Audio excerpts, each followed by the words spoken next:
The Anderson Family. Hiya,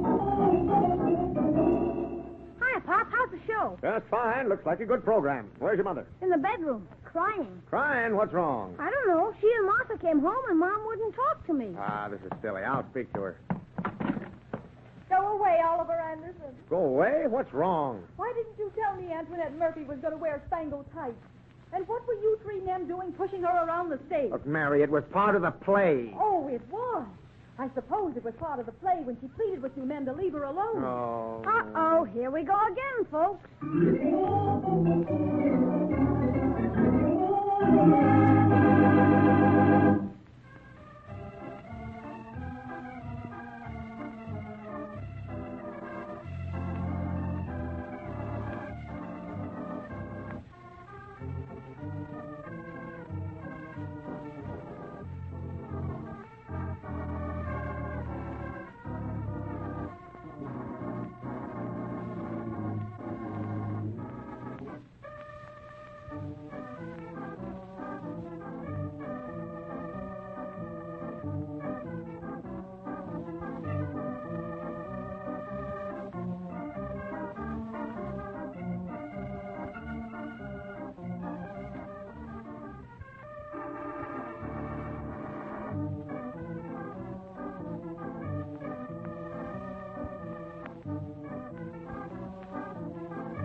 Now let's visit the Anderson family. Well, this whole thing started when Oliver Anderson volunteered to play a part in the Red Feather Community Chess Play this year. Oliver is always willing to be of any help in raising money for worthy causes, and in fact is impressing that upon Junior's mind this very minute. How did they happen to pick you for a part in the play, Pop? Oh, I don't know. I guess it's because I'm always willing to build up the neighborhood and willing to do my share to make everyone feel like a friend. Butch Chapman said they wanted his father to play in it, but he turned it down. Well, you tell Butch he's out of his head. Chapman doesn't have a voice you can hear past the third row. Does Mom know about it yet, Pop? Well, not yet, but you know how she is. She's like I am. How do you mean? Well, she'll do anything to help out the neighborhood. Well, here's Mom now. Hi, Mom. I'm sorry I'm late, Oliver. I had to stop and buy a few things. I'll get dinner on right away. No, there's no hurry. What's in that bag, Mom? Cookies? Nope. Keep your hands out of there. Hey, Mom, Pop's in the play this year. Really? How nice. I heard Mrs. Briggs talking to Freebaron about it. Oh, it's just a small part. I play a storekeeper in a Vermont village. It's called Snowbound in Vermont. Got any good buys and groceries? Well, you see, Junior, your mother's a happy woman. I say your mother is a happy woman. I know. I heard you. Oh. Well, I have to have a stand-up collar for the rehearsal tonight, so I'd better run over to Homer's and see if he has one left from his better days. I'm going over next door to Meister's, Mary. Be right back. Oh, you haven't told Homer yet? I'm not going over to brag. I'm going to get a collar.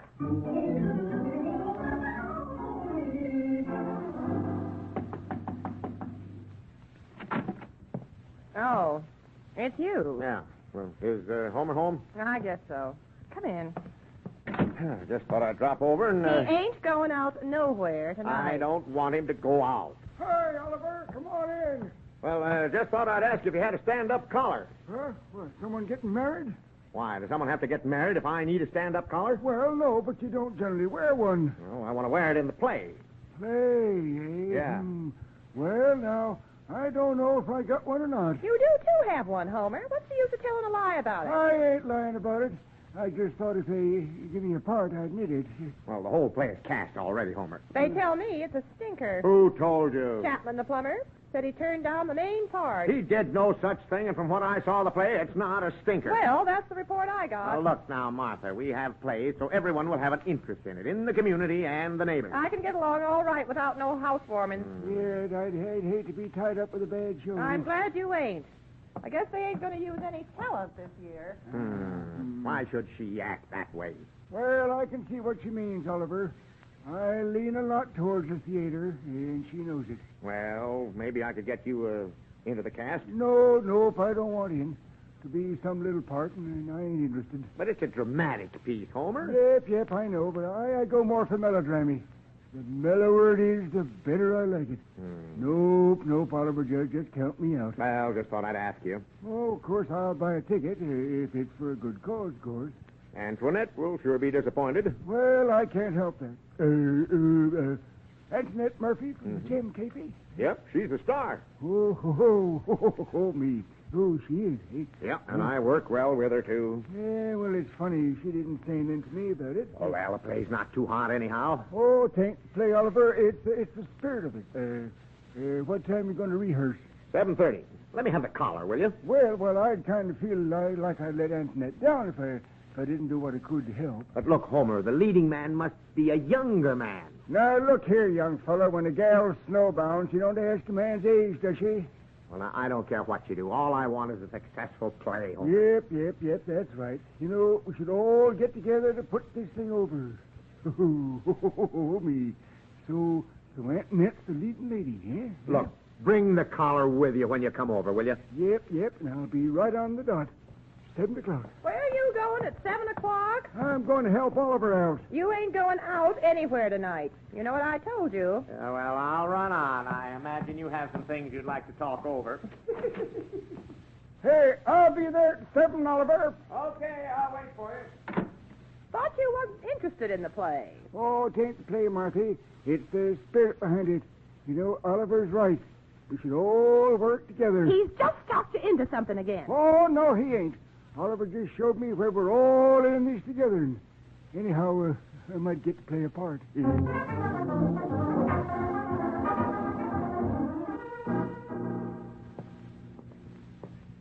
Oh, hi, Freeburn.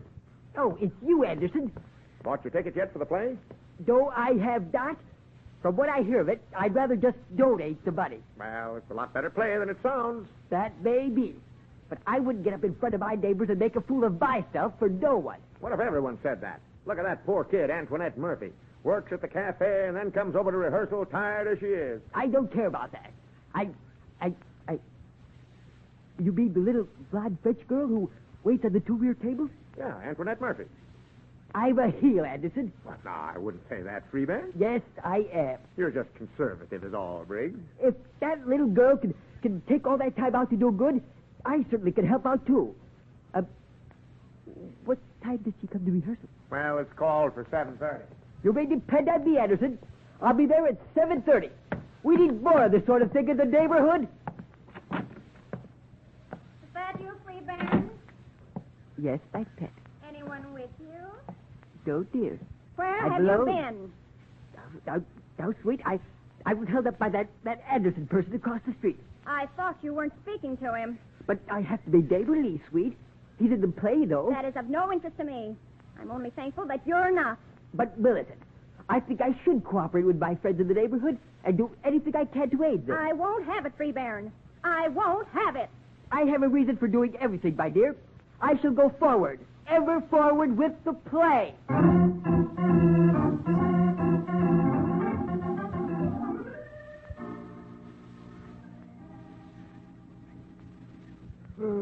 How come nobody else is here at the rehearsal, Oliver? Because we're only rehearsing this one scene is all. It seems to me she could be on time. I'm tired of waiting, and she'll tell her so. Now, take it easy, Freeburn. You're only in here on a transfer, you know. But dagnabbit, time's a-flying by, and she should be told to get here on time. Oh, here's Antoinette now. Oh, I'm so sorry, boys. Really. Oh, me. Well, that's all right. We only been here a minute ourselves. Yeah. You bring the script, Antoinette? Oh, but yes, of course. But I do not know how many are to be in these scenes. Oh. Hello, Shorty. Shorty? Excuse me, Antoinette. This is Mr. Briggs. Have I ever served you? I'm afraid you haven't. But I must say, I think they made a very wise choice in their selection of a leading lady. Oh, I thank you so much. You're truly a gentleman. Antoinette, we sort of changed the play a little bit. Yep. We're going to have 3 men in the grocery store scene. Oh, but how nice. I wore my dancing costume this evening under my coat. Do you like it? Bye. How dare. Oh, boy. Me. Hey, that's swell. Bye. How it sparkles. I wore these when I was in vaudeville. But I'm afraid the ladies will object. It is so very... Oh, now, gosh, it ain't short at all, Antoinette. You think it is too staring? I think we need more of this sort of thing. Yep. A whole lot more of it. Yeah. Now, of course, you wouldn't wear it on the street. Now, look, Homer, you stand over there, right. And you, Briggs, stand over there, left. Get that box and stand on it so you look like we do. I resent that remark, Anderson. Oh, come now, boys. Please, and no fight now. Well, now, of course, look here now. I don't want no trouble neither, but... Now, wait a minute, Homer. Quiet. Yeah. Now, look. Miss Murphy here comes through that center door into the grocery, see? Yep. We step forward as she comes in. We stare at her wardrobe. And then quickly step forward and put a cape around her before the women of the village see her. As we do this, she berates us for our snobbishness and begins to cry. Now, all right, let's go through it a couple of times. Huh?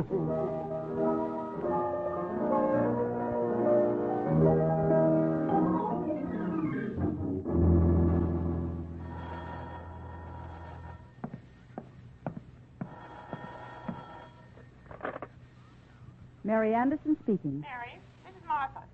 Homer's gone off down to that auditorium without his heavy sweater. Will you walk down with me while I take it to him? Well, I don't know, Martha. I was just going to get Junior started on his But homework. it won't take but 15 minutes, Mary, and I don't like to be alone at night on the street. You don't know what might happen to a girl alone like that. Oh, well, all right. But hurry up now. I have a lot of things to do.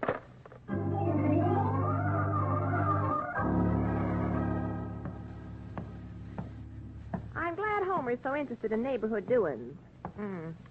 Mary, I think this is the door. You're right, Martha. It is. Martha, who is that woman? Why, Mary, she ain't got hardly any clothes on. Why, I never seen anything like it. Doesn't seem to disturb the boy. Why, I've seen that girl before. Homer's got a picture of her in the garage. Look, she's walking toward the side. And look, Mary, they're all after her. Why, I never seen the likes in my life. Poor girl. Looks like she's trying to get away from them. Let me alone, all of you. Why can't you act like respectable men? Go home to your own fireside. Might have been molested by every moron in town. Martha, maybe we'd better go. I think I've seen all I care to see. The only difference between you and me, Mary, is I'm gonna do something about it.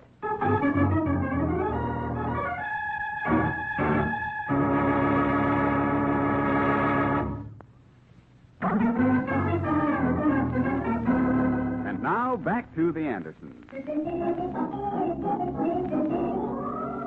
Public-spirited Oliver Anderson has a part in the community play, but his enthusiasm for the project was not shared by Homer Meister or Freebairn Briggs until Oliver told them that Antoinette Murphy, the waitress at the Gem Cafe, was playing the lead. Whereupon Homer and Briggs immediately decided to lend their talents in making the production a success. Martha persuaded Mary to walk to the auditorium to take Homer's sweater to him, and unobserved by the cast, got a glimpse of Oliver, Homer, and Briggs in rehearsal with Antoinette, who was dressed in a very scanty dancing costume. Oliver is now at home explaining to Junior. Now, look, Junior, I was merely helping Briggs and Homer put a cape around her shoulders, just as the script called for. Oh, we discussed that, Pop. That isn't what Mom is upset about, believe me. Well, then I don't get the icy reception. She could have come down there with me if she wanted to. Well, I'm not taking sides, because that ain't nice. But I know if I were going to do a play like that, I'd have it understood before the panic hit. Look, there's no panic. And I didn't see the script. How could I tell her? And I think that making a neighborhood one big friend is the thing that threw her, Pop. She knows there isn't anything like that in this neighborhood. Okay, let her act this way. Do you think I was interested in this Antoinette Murphy? I'd have let Briggs and Homer wedge in on a part, huh? Methinks the man protesteth too much. I think that's what Mom said. Well, surely you don't see anything wrong in my taking a part in the play, do you? No. I guess anyone would have done that. Anyhow, Homer and Briggs were both out in front of me with the cape. I think the important thing to Mom is the fact that you dragged Mr. Meister and Mr. Briggs down with you. Look, I didn't drag anyone. They insisted upon doing the part, and I think Mom should know that. Well, you know me, Pop. I'm pretty broad-minded on things like this. Well, you don't have to be. Well, possibly if I got to Mom and could sort of insinuate that you'd be glad if one of the other men had the part, I might sort of pave the way for a reconciliation. What? reconciliation. Oh, this is cutting on deeper than you think, Pop. Okay. I'll show you I'm doing the right thing. I'm throwing up the whole thing. I'm going over to Homer's and explain the whole thing to him and insist that he takes the part. I'm not selfish.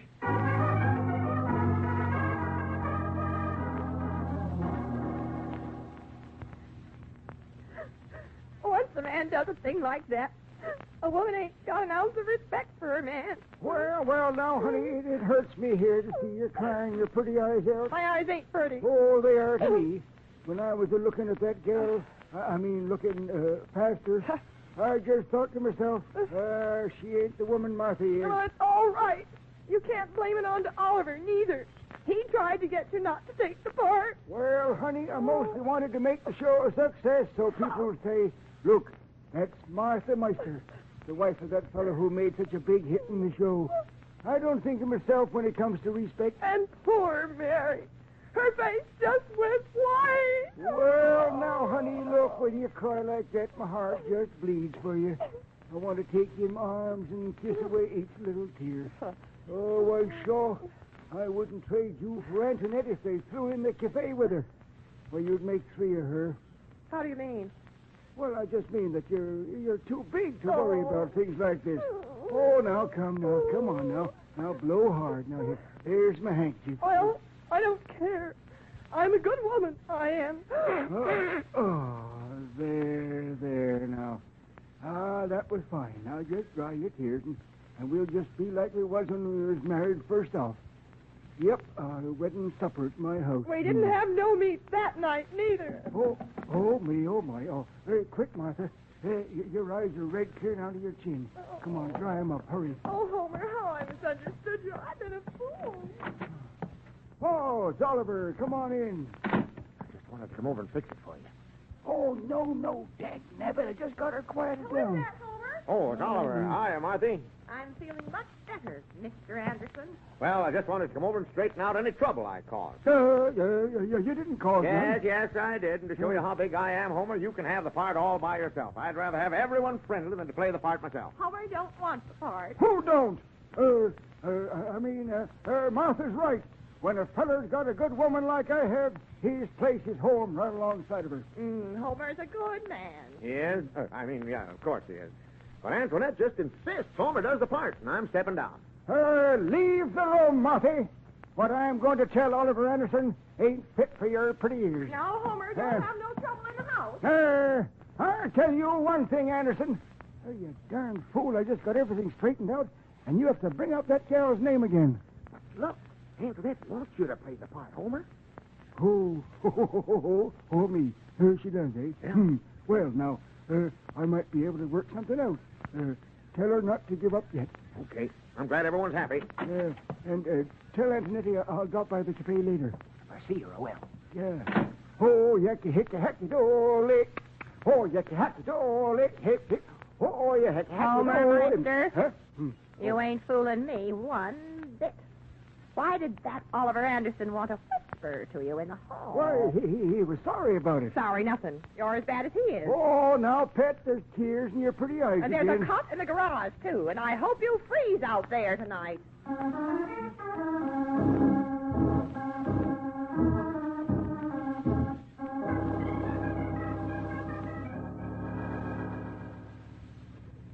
My dear, the whole story is made up of a tissue of lies.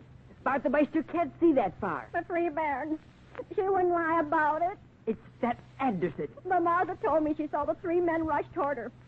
I know you're impulsive, Free Baron, but in public that way. Listen, Pet. Oliver and Homer were trapping each other to death to put her cape on, while I was standing on a box. Standing on a box. Why? That's where Anderson made me stand. And I hate him for it. Why, darling, I couldn't see through that Antoinette. She didn't fool me. I had her number in no time. What was the number? Crestview 334. I resent that, my dear. You're the only woman in my life. The star upon which I look for guidance in every waking moment. Then you didn't see the light in Antoinette? She was just a flash in the pan, my dear. Well, maybe I was foolish, Free Baron. And I think you're a very fine person to explain. I'll never distrust you again. As it should be, my pet. Look at this, Bay. I hope it isn't who I think it is. I was afraid of this. Let me in, Briggs. This whole thing is my fault. The whole thing is a closed issue, Anderson. No, it isn't. When I said neighbors should be friendly and unselfish, I meant it. Briggs, the part is yours. What's this I hear about Free Baron being unselfish? Oh, hi, Millie. I was just telling Briggsy that I'm turning the part over to him. After I saw him act, I knew I was an amateur. Why, the way he looked into her eyes, it seemed as though he meant every word he breathed. Anderson. And I don't try to be modest, Free Baron. I just want the show to be a success. And I know that with you in there, it will be. You and Antoinette. Yes, sir. Good night. Anderson, I'll never forget this. That's all right, Briggsy. So, you were standing on a box. But You weren't up in front. I... You lied to me, Free Baron.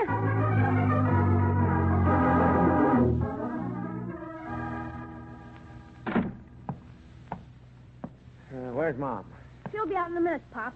Sit down. Thanks. Mom and I went over this whole thing. Well, how did it come out? Well, she admits she was a bit hasty, and I admitted that you went about it in the wrong way. I went about it in the wrong way. Now, look, Pop, everyone's happy again. If you just drop the whole thing, I know it's blown over. Well, I can be just as big about it as she can. Of course you can, Pop. I never got a chance to explain, Junior. That's one of the main reasons the whole thing is blown over. Mary, come here and sit down a minute. Let's not be childish, Oliver. Junior, have you finished your homework? No, Mom, not yet. A couple of the problems are kind of tough. I'll help you with them. I wish you wouldn't. His grades are bad enough now. Oh. Now run on to your room and do your work, Junior. Yeah, now maybe I can get some of my own work finished. Don't think I don't appreciate what you've done, Junior. Remember I suggested we drop it? Good night. I'll be up soon. I'm glad to see the way Junior's taking a hold. He's alert and smart. Doesn't look at his shoes when people talk to him. That's because his mind is free and bound up with other things besides himself. Oh, well, it took me a long time to learn that. Antoinette was here. Oh, she was? She's a rather nice person. Oh, of course she is. She was terribly hurt about what Martha thought about her. I don't know why. Poor kid became so confused she forgot her accent. She did? I think it's a shame the way you men treated her. Me? Well, I didn't say 3 words That's to her. what I mean. You let her take the blame for the whole thing, when all you had to do was explain it for her. Well, I tried to explain, Mary. Only to me, and I didn't think it was worth another thought. I didn't mind Antoinette a bit, I know you did. and I never thought for a moment that you did. Of course I did. But to be with Martha when she found Homer there, and crying at the top of her voice all the way home. Huh? Oliver Anderson, the things you get me into. I didn't make her cry, did I? Neither did I. But I hate to have people staring at us on the street. Have you no thought for my feelings? Oh. Mom, remember what we said? Go to bed! Look, I don't see why you take it out on him, Mary. I've never spent such a miserable evening in my life. I'm trying to straighten it out so you'll have a nice, bright outlook for tomorrow. You're the one who'd better have a different outlook tomorrow. And don't speak to me again tonight. Huh?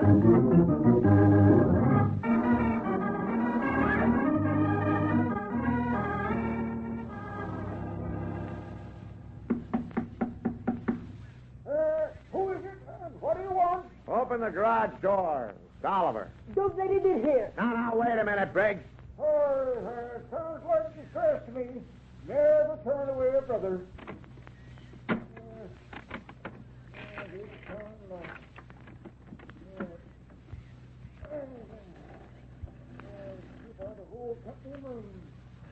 Thanks, Homer.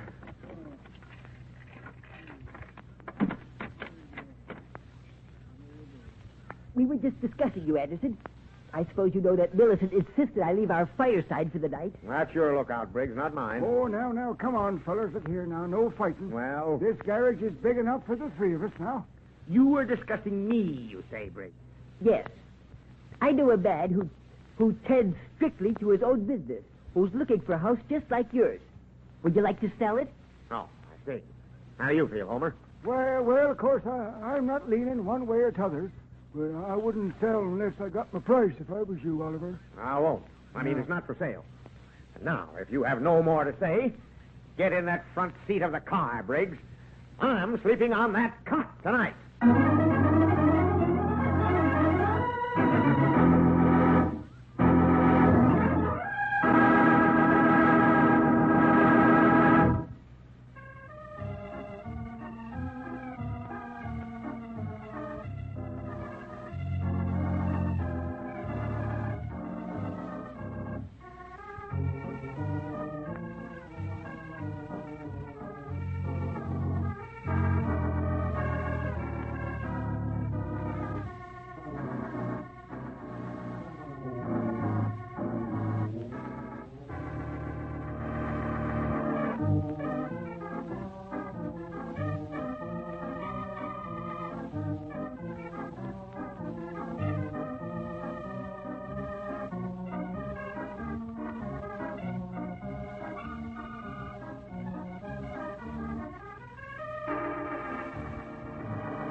Anderson Family is written by Howard Swart, directed by Herb Litton, and features Dick Lane as Oliver, Louise Arthur as Mary, Walter Tetley as Junior, and Herbert Rollinson as Homer.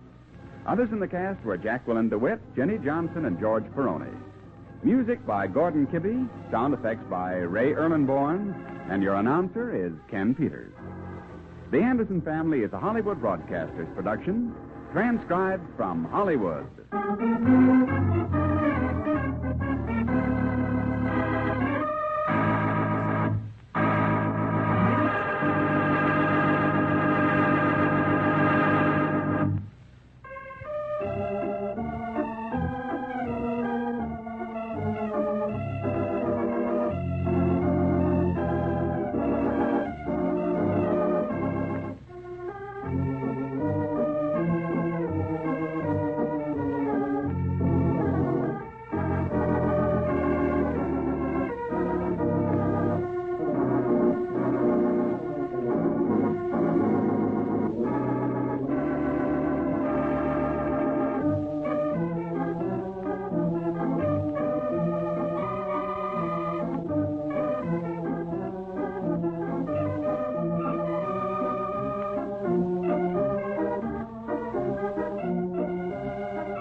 The Anderson Family. You can't blame me for wanting my dues, Mr. Anderson. In good faith, I loaned you our lawnmower. And I'll return it in good faith. I'm sure there must be some misunderstanding. If there's one thing I admire in a man, it's integrity. I admire honesty. Quiet, Freebairn. I'll scratch his eyes out. Freebairn, that's enough. I'll tear his collar off. Look, I'll return your lawnmower. I don't want to hear any more about it. Uh-oh. Here we go again, folks.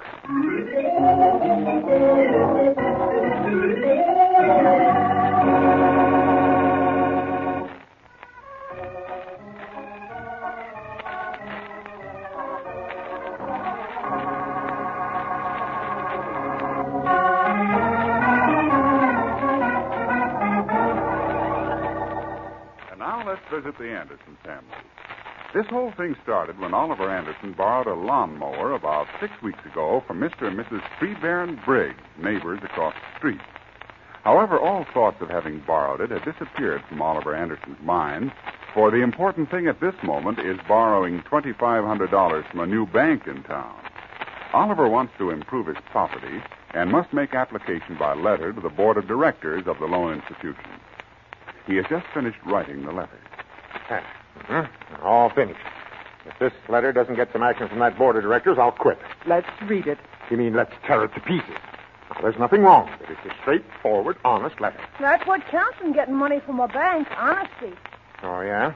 Well, I'll still get it. Oliver, Junior didn't mean anything by that. Oh, Of course, it's a lot in who you know, too, Pop. that's right. Well, I know Connors and Bingham. But there are a couple of new directors. I don't know who they are. Oh, I'm sure this letter will do the trick. You took long enough to write it. Well, just an hour is all. Hey, you write a pretty good hand, Pop. Yes, I do, don't I? And your paragraphs are neat. Gee, thanks. It's just that I retained my schooling. I guess you can't be too careful on a letter like this. That's right. I'm glad you take such interest in things like this, Junior. Yeah, but I don't think it's a good idea to head it with, "For heaven's sakes, men, don't turn this down. I need it." Let me have that letter. It's no concern of yours what I put in it. And there are 2 P's in application, Pop. I know it. I know.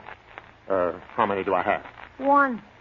Well, no wonder. With everyone talking and playing the radio, it's a wonder I have the address right. No, let's relax. Let's have a nice, quiet evening. I'll type it neatly for you, Oliver, after a while. Yeah, well, I think typewritten letters get more action anyhow. You have a good idea there, but you'd better stick pretty closely to what I have there. What did Mr. Connors say when you mentioned the loan to him? Well, he said it was okay with him, and so did Bingham. It's up to the other two directors. Well, maybe you'd better find out who they are. That's not important. Connors and Bingham can swing them. Hey, did you tell Pop about your being chairman on the flower planting drive, Mom? Oh, that's not important, Junior. Of course it is. Who elected you? Oh, well, Mrs. Briggs across the street suggested me. She carries quite a bit of weight with the girls. Yes, I noticed.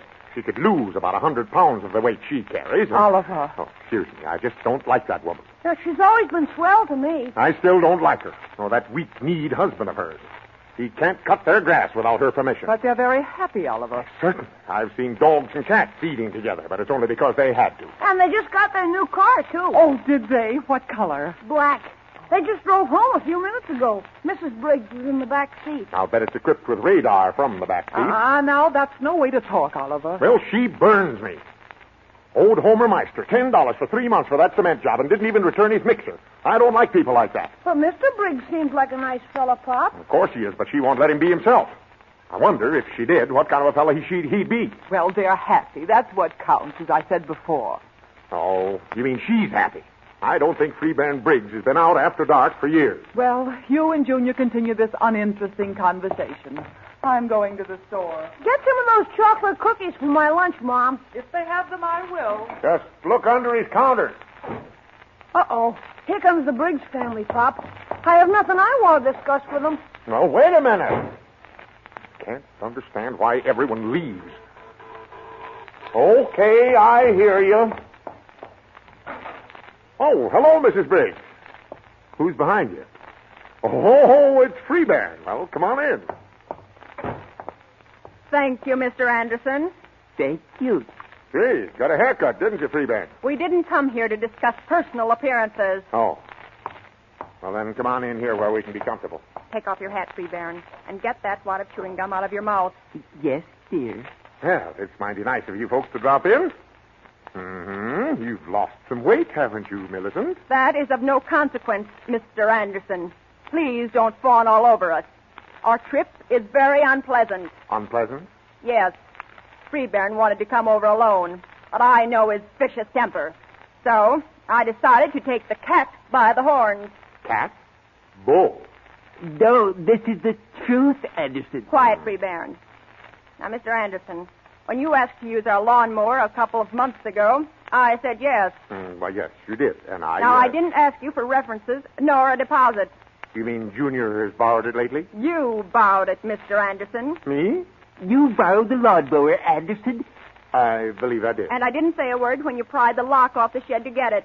Oh, yeah. Well, I remember. You weren't home, and You broke the lock off. I did? Well, gee, I'm sorry. I'll buy you another lock.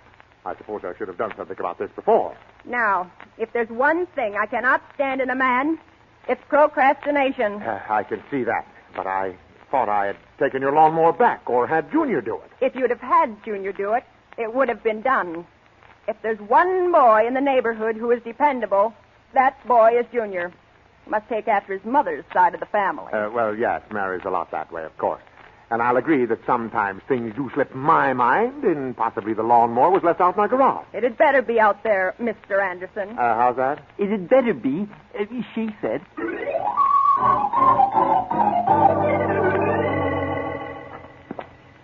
Don't walk on that side, Mrs. Briggs. It's all planted. My. This place used to be so beautiful before you people bought it. And look at it now. Freeburn, now, control yourself. Now, let's see. Lawnmower. Over there beside the bush. Isn't that it? You mean it's been outdoors rusting all this time? I wonder if this is yours. It has 2 wheels and a handle. Must be. They all have 2 wheels. For heaven's sake, Freeburn, it is our lawnmower. Just look at that. Go ahead, Anderson. Look at it. Well, there isn't much wrong with it. But it's all rusted. That wheel is half off, and look at the handle. Go ahead, Anderson. Look at that handle. Gee, well, yeah, I guess you're right. But I don't understand why Junior didn't put it in out of the weather. And this wheel, it's broken. Go ahead, look, Anderson, the wheel. Yes, I see, but that can be fixed. Either fixed as it was, or a new one. How's that? Take it and do what, darling? Oh, no, you don't. Not a new one. I'll fix this one, and it'll be returned in good shape, Mrs. Briggs. Possibly. To think, neighbors. Me, one never really knows their neighbors. If it hadn't been for this lawnmower, I might have gone on thinking you people were all right. Now, wait a minute, Lady Mountain Dean. I pay for my mistakes and my son's mistakes. I'll send it to the fix-it shop, and it'll be returned like new. You know, Mr. Anderson, as hard as I try, I don't think I'm ever going to like you. The feeling is somewhat more than mutual, Mrs. Briggs. Ordinarily, I'm a very courteous fellow, but I don't like to be abused. Now, Anderson, those are fighting words. I meant them to be fighting words. Now, Freeburn, don't strike Mr. Anderson. No need of your facing a manslaughter charge. I'll scratch his eyes out. Freeburn, no. I'll tear off his collar. Please, Freeburn, no. I'll pull his hair out. This is getting ridiculous. And if I thought you could get a price on getting his face fixed along with the lawnmower, I'd shut him up for you. You threatened Freeburn. Oh, come now, Mrs. Briggs. This is silly. No, it's not. I don't enjoy this. I only want what's right. She only wants what's right. But I'm willing to return the lawnmower, Mrs. Briggs. But you certainly took your time about it. If there's one thing I admire in a man, it's integrity. I admire honesty. Quiet, Freeburn. Well, I'll leave you with your conscience, Mr. Anderson. And I expect the lawnmower returned in the same condition as when you broke into the shed and stole it. Stole it? You stole it, she said. Oh, come now, Mrs. Briggs. I don't want to hear another word. Come, Freeburn. Well, Mary will be terribly sorry about this, Mrs. Briggs. I'm upset, too. But Mary's stuck with you. I'm not.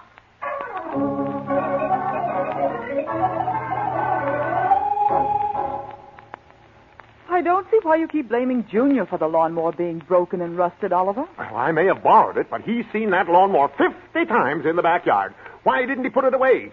He isn't too young to be careful of things. But, Oliver, he didn't borrow That it. isn't the point. Junior? Yeah, Mom. Come here a minute.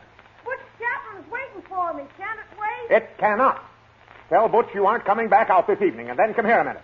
I don't get it, but okay. That's hardly fair, Oliver. The only way, Mary. Hey, I can't come out now, Butch. See you tomorrow. Could have waited until later, Oliver.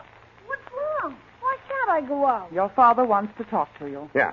Junior, you remember we borrowed the Briggs lawnmower a few weeks ago. You did, Pop. Who borrowed it is not important. The lawnmower was left out of the backyard to rust and break. Rust and break? Not the Briggs lawnmower. Oh, yes, it was. Now, just to show you that life isn't a bowl of prunes. Cherries, Oliver. All right, cherries.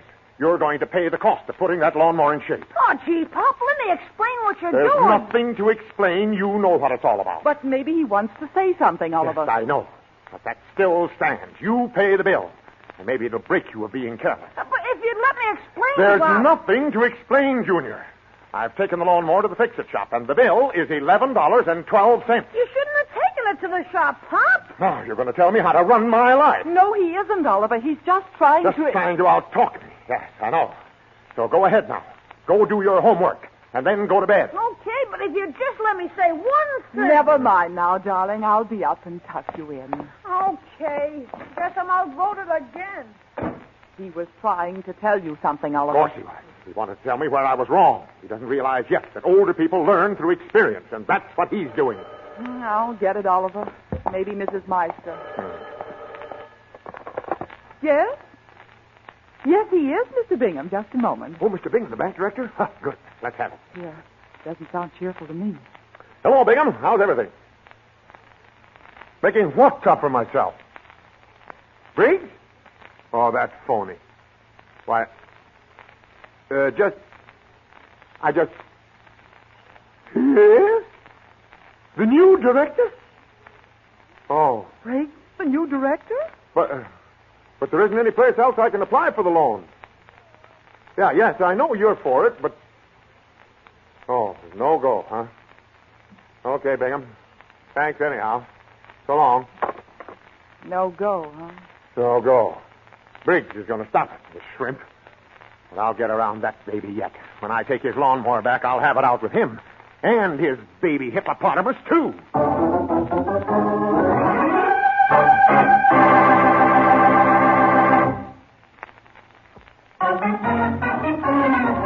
And now back to the Anderson family.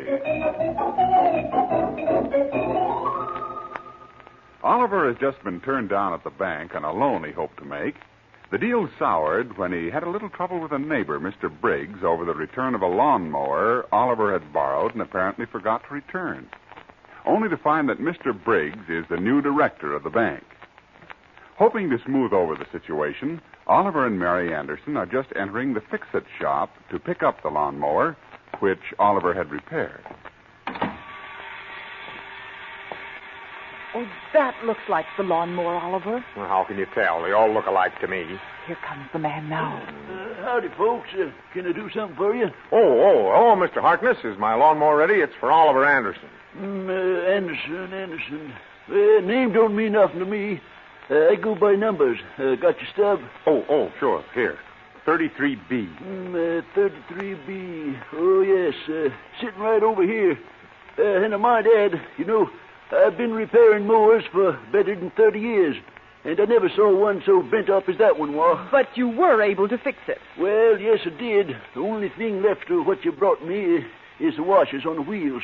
The rest is new lawnmower. Well, maybe you shouldn't have done such a good job. You said fix her up. Well, yes, I did. Where you live? 13 Beacon Road. Oh, is that so? Say, that's right close to Briggs' house, ain't it? Right across the street, yes. Well, now, I hate to ask you this, but as long as you live so close, you're driving, ain't you? Well, yeah. Well, I wonder if you'd just drop off Briggs' lawnmower at the same time. Why, this one here is Briggs' lawnmower. Must had two of them then. He brung it in about 6 weeks ago. Had a young boy with him. Boy said his father broken a blade running over stones and paid for repairs himself. The boy did. 6 weeks ago? Yep. He was sure neat. Fool what'd run a nice mower over stones don't deserve anything from nobody. Oh, there must be some mistake here, Mr. Harkness. Well, all I want's $13 for fixing it, and you can work out the rest of the deal with Briggs. $13? You said it'd be $11.12. Oliver. Well, I'm charging you $2 for the doctor. The doctor? Yep, the doctor. See, a piece of that rust broke off and went in my eye. Oh. And my head's about splitting open. Well, of course, you have my sympathy, but I still think I'm getting gypped. It's $13. Yeah, I know, but you've done work for me before. Anderson is the name. I don't care if your name's Toscanini. Names don't mean nothing to me. I'm a number man myself. Oliver, let's just take the lawnmower. Sure, we'll take them. But I don't want this other one now, if it isn't Briggs. Well, just so I get $13, all I care. But $13 is a lot of money. I can get a new one for that. The bill is $13, Oliver. Yeah, I know that, but it's a holdup. Money isn't growing around on trees. You brung the lawnmower in, didn't you? Well, yes. Then it's $13. Well, let's pay the man, Oliver. Sure, I'll pay him. It's an obligation. I'll pay it, of course. Well, now, I don't like the way you talk, fella. Well, let's not go over my bad points now. I'll just pay it and keep still, I guess. And another thing. I'll be very happy to deliver this lawnmower to Briggs.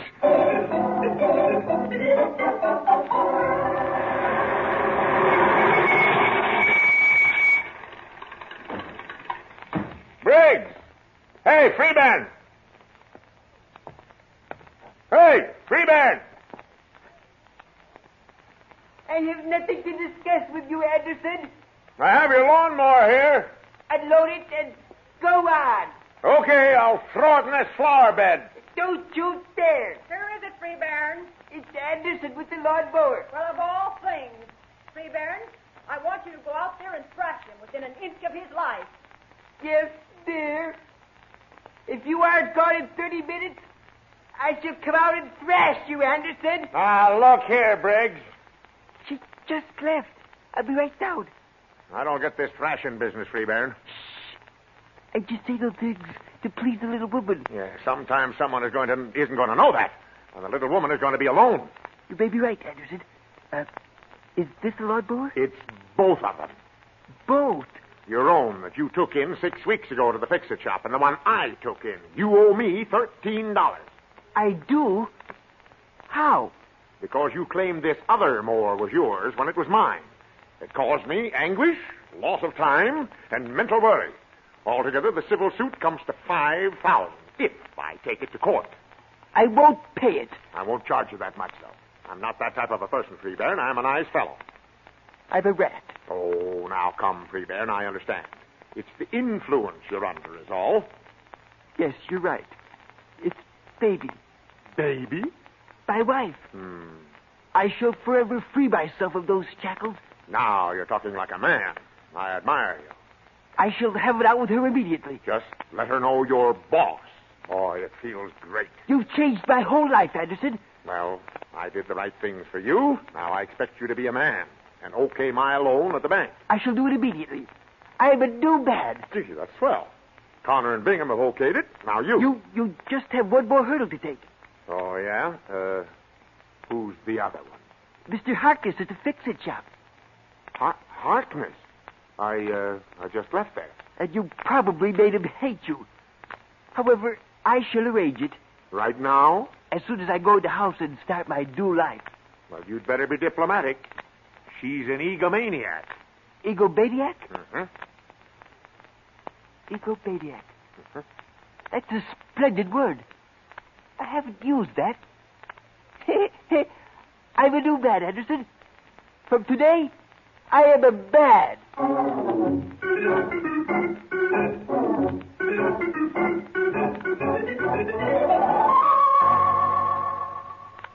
But, Oliver, it was none of your affair.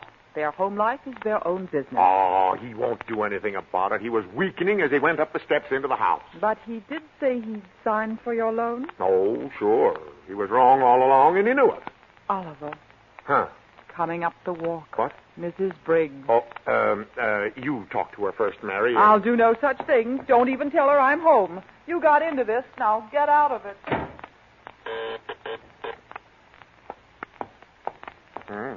Doesn't ring like she's burning.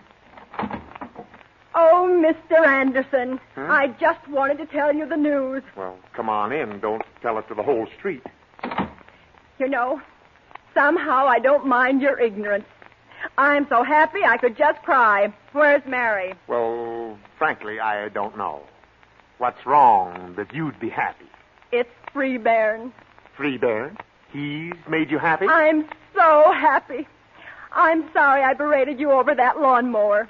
Oh, it's a wonderful feeling, Mr. Anderson, to know the true meaning of love. Huh? I don't suppose you understand how I feel. Well, frankly, I don't get it. But the world has opened new vistas, Mr. Anderson. The clouds of distrust have opened up, and the sunshine of true devotion is just oozing through. You mean Freebairn? Ah, yes. Bless his little weak heart. Oh, well, what happened? It all happened so suddenly, I don't know myself. It was right after you left our house. Freebairn stomped into the house. And he only stomps when he's angry. Well, go on from the stomp. Well, I was seated in the living room. And when Freebairn came in, I knew something was wrong. Yeah, I realize that, too. Freebairn walked straight up to me, shook his finger under my nose, and said, "You're an egomaniac." Egomaniac? I don't know where he ever picked up such a word. Probably from some of his tramp friends. Let's leave his friend out of this. Did he pop you? Freebairn doesn't ever pop me. But he did frighten you, huh? Well, yes, at first. But I regained my composure. Well, I placed my fingers carelessly around his throat. No. Oh, I had no intentions of squeezing so hard at first. And during the scuffle, his right fist hit me behind the ear. Oh, then he didn't muff it. I didn't hear you. Never mind. Go ahead. Then what happened? Why, I believe you actually enjoy this. Don't be silly. Well, then, his left hand became free somehow, and he struck me under the chin. Which one? Both of them. Oh, don't be crude, Mr. Anderson. Oh, good old Freeman. Game to the end, huh? Ah, yes. It was then my new love was born. I realized at long last he really loved me enough to swing on me. Well, I'm glad it turned out all right. Tell Freeman I'd like to see him. Oh, he wants to see you, too. And I know he'd like to see Mary. Okay. I'll get Mary and join you in a minute.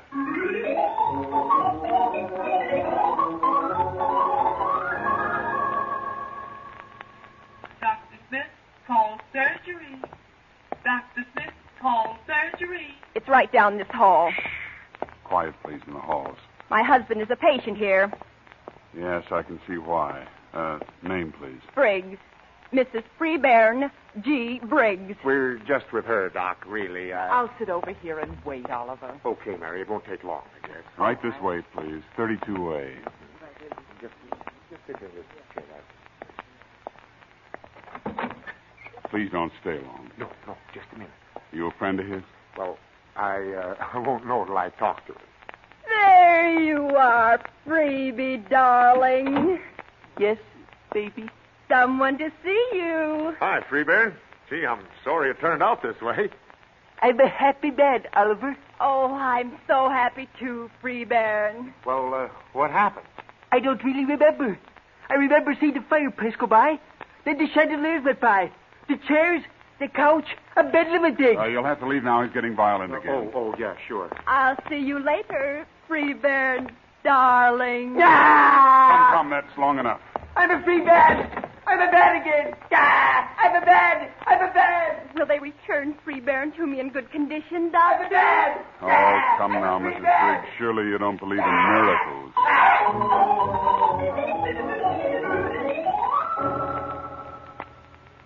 What an ordeal, Oliver. Poor Freebairn. Poor Freebairn. He'll never know a happier moment than when he swung on her. Well, it did seem to bring them closer together. Well, sure, that's what they needed. When you get stuffed up till you can't take it anymore, it helps. It does sort of make me happy to see them reconcile that way. Well, sure. You see? Now everyone's happy. Well, I hope you're right. Hi, Mom. Oh, it's Junior. Mr. Connors called, Pop. Said the loan was okay. Okay? Gee, that's swell.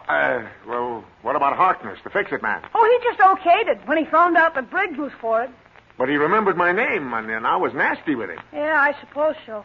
I mean, Mr. Connors said Mr. Harkness didn't know you by name. Said he only went by numbers. Oh, isn't that marvelous? We can start to improve the house right away, Oliver. Yeah, but I hate to have Harkness get away with that $13 clip on that phony lawnmower. You got taken in on that, Pop. Who did? You did. That was an old lawnmower I picked up for 35 cents from Butch Chapman. Oh, so that's where it came from. Well, why did you let me get stuck for the money? Why didn't you tell me it wasn't Briggs's? I did try to tell you, but you said get your homework done and go to bed. Oh, he did try to tell you, Oliver. I remember. No, you tell me. It seems that someone could have told me long before but this. he did, Oliver. He tried to. Uh-oh. Here we go again, folks.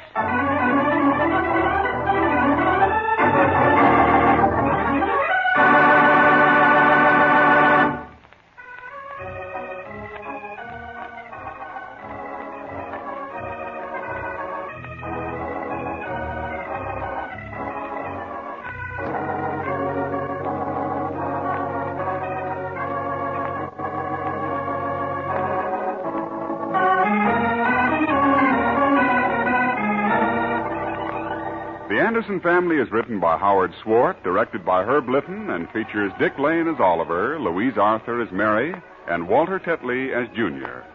Others in the cast were Jenny Johnson, George Peroni, and Doug Young. Music by Gordon Kibbe, sound effects by Ray Erlenborn. Your announcer is Ken Peters.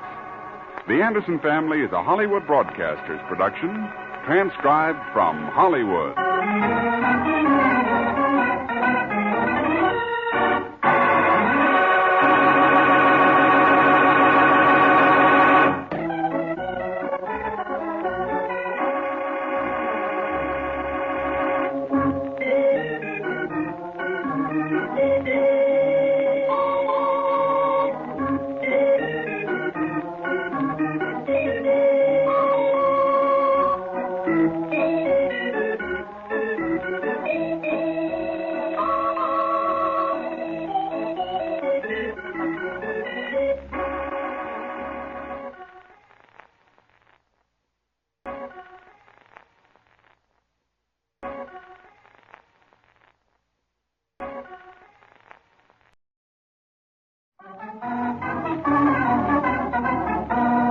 The Anderson Family.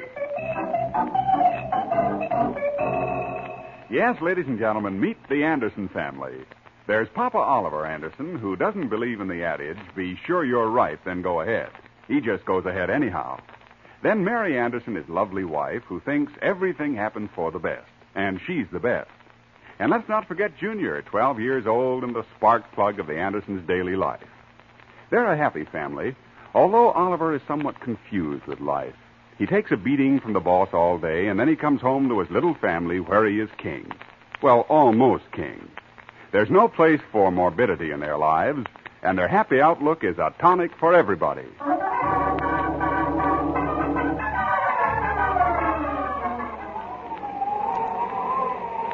How we heading, Homer? For worse, my hearty. Are we on course, Homer? What course?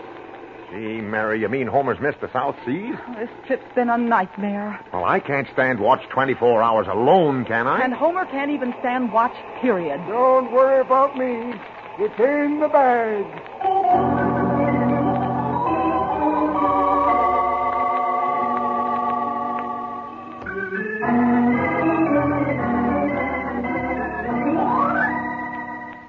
Sounds like a trip to the South Seas coming up, huh? I knew Oliver was building a boat in the backyard and that Homer Meister, the man next door, was helping him. But I didn't know they'd sailed already. Let's find out if we've missed something. We'll take a quick glance in the Andersons' backyard, which now looks as though a launching might take place any time. Junior is smart. He's taking a couple days' vacation at his grandmother's home, but hopes to be back in time for the boat's christening. Wait, Homer. That rib is crooked. Huh? Crooked, you say? Well, doggone it, don't be so particular. Nobody'd know it with planking over it. Well, just put it in straight. You can't get out and fix it on a cruise, you know. Good. Well, now we just put the cabin on and launch her. Yeah. Homer, these 3 ribs here, where do they go? Ribs? You mean we got some left over? Oh, doggone it. Hey, Oliver, I reckon you really meant it when you told Schultz, the butcher, that you were going to sail to the South Seas, huh? Oh, I was just kidding is all. It's not certain, of course. Well, he thinks you mean it. He's telling everyone you're going. Well, I'll have to stop the rumor. Homer, look, we started out with plans for a 36-foot catch and end up with a 31-foot schooner. Well, I don't care if we did. It ain't my doings. If there's a mistake, they made it at the factory. Oh, brother. I can see us now, leaving a trail of foam in our wake, just lazily traveling the South Seas. Yep. It won't be long now till we can sail straight to Tahiti. Tahiti. Now, you're going, ain't you? I mean, you ain't backing out on the cruise after telling everyone you're going. Well, I didn't say I was going for sure. I don't see what's going to stop me. I'm still a-going, ain't I? Sure. Oh, gee, Willikins. Me, I can't wait. Yes. Lying on the coral beach, listening to the singing and the gals dancing. Of course, you'll probably have to do a little work, too. Oh, yeah, I suppose so. I was cut out to be a beach type, though. You just never found the right beach, Homer. Yep. Here it's how much money you got. And according to that book on South Seas, there it's how much personality you got. Well, let's get some of this caulking done, Homer. Yeah. Hi, Mary. Well, how does she look to you now? Looks much better than last week. I thought for a while you were going to finish up with a love seat. Love seat? Heck no, Mary. She's real boat. Well, maybe I'm expecting too much. Oh, Namona Woolly. What's that, Homer? Oh, Namona Woolly. Now, Homer, is that nice? Nice? Why, sure, Mary. You know what that is? That's good evening in Polynesian. Oh. You know, you got to know how to powwow with them natives if you expect to be popular. Sure, Polynesian is spoken in some South Sea islands, Mary. Oh, how nice. Huh? When do you leave, Homer? Leave? Why, leave, huh? Well, when are we leaving, Skipper? Oh, Oliver's going, too. How lovely. Oh, cut it out, Mary. Homer is just anxious to try out the boat when it gets finished. And a little breakdown cruise around Tahiti would be sufficient. Oh, I suppose you think the Tahiti nymph wouldn't make the trip, Tahiti nymph? My, how romantic. Are you going to put that name on this lovely craft? Well, we thought it'd be kind of international-like. Look, Oliver, why do you get Homer's mind in such a muddle? And, Homer, you know what Martha would think of such a deal. Well, yes, I'd considered it, Mary. But Martha's a good woman. And she wants me to be happy. And now, Mary, don't get Homer upset. He still has work to do on my boat. Well, suppose you call it an evening and come in. I have some coffee on. How about you, Homer? Coffee? No, Mary. I think I'd better run on home and cheer Martha up. She's going to be all broke up when I go. Well, tell Martha hello for me, and don't be cross with her. Come on over later. We'll get a couple more hours work in on her, Homer. Yep. I'll be back in an hour.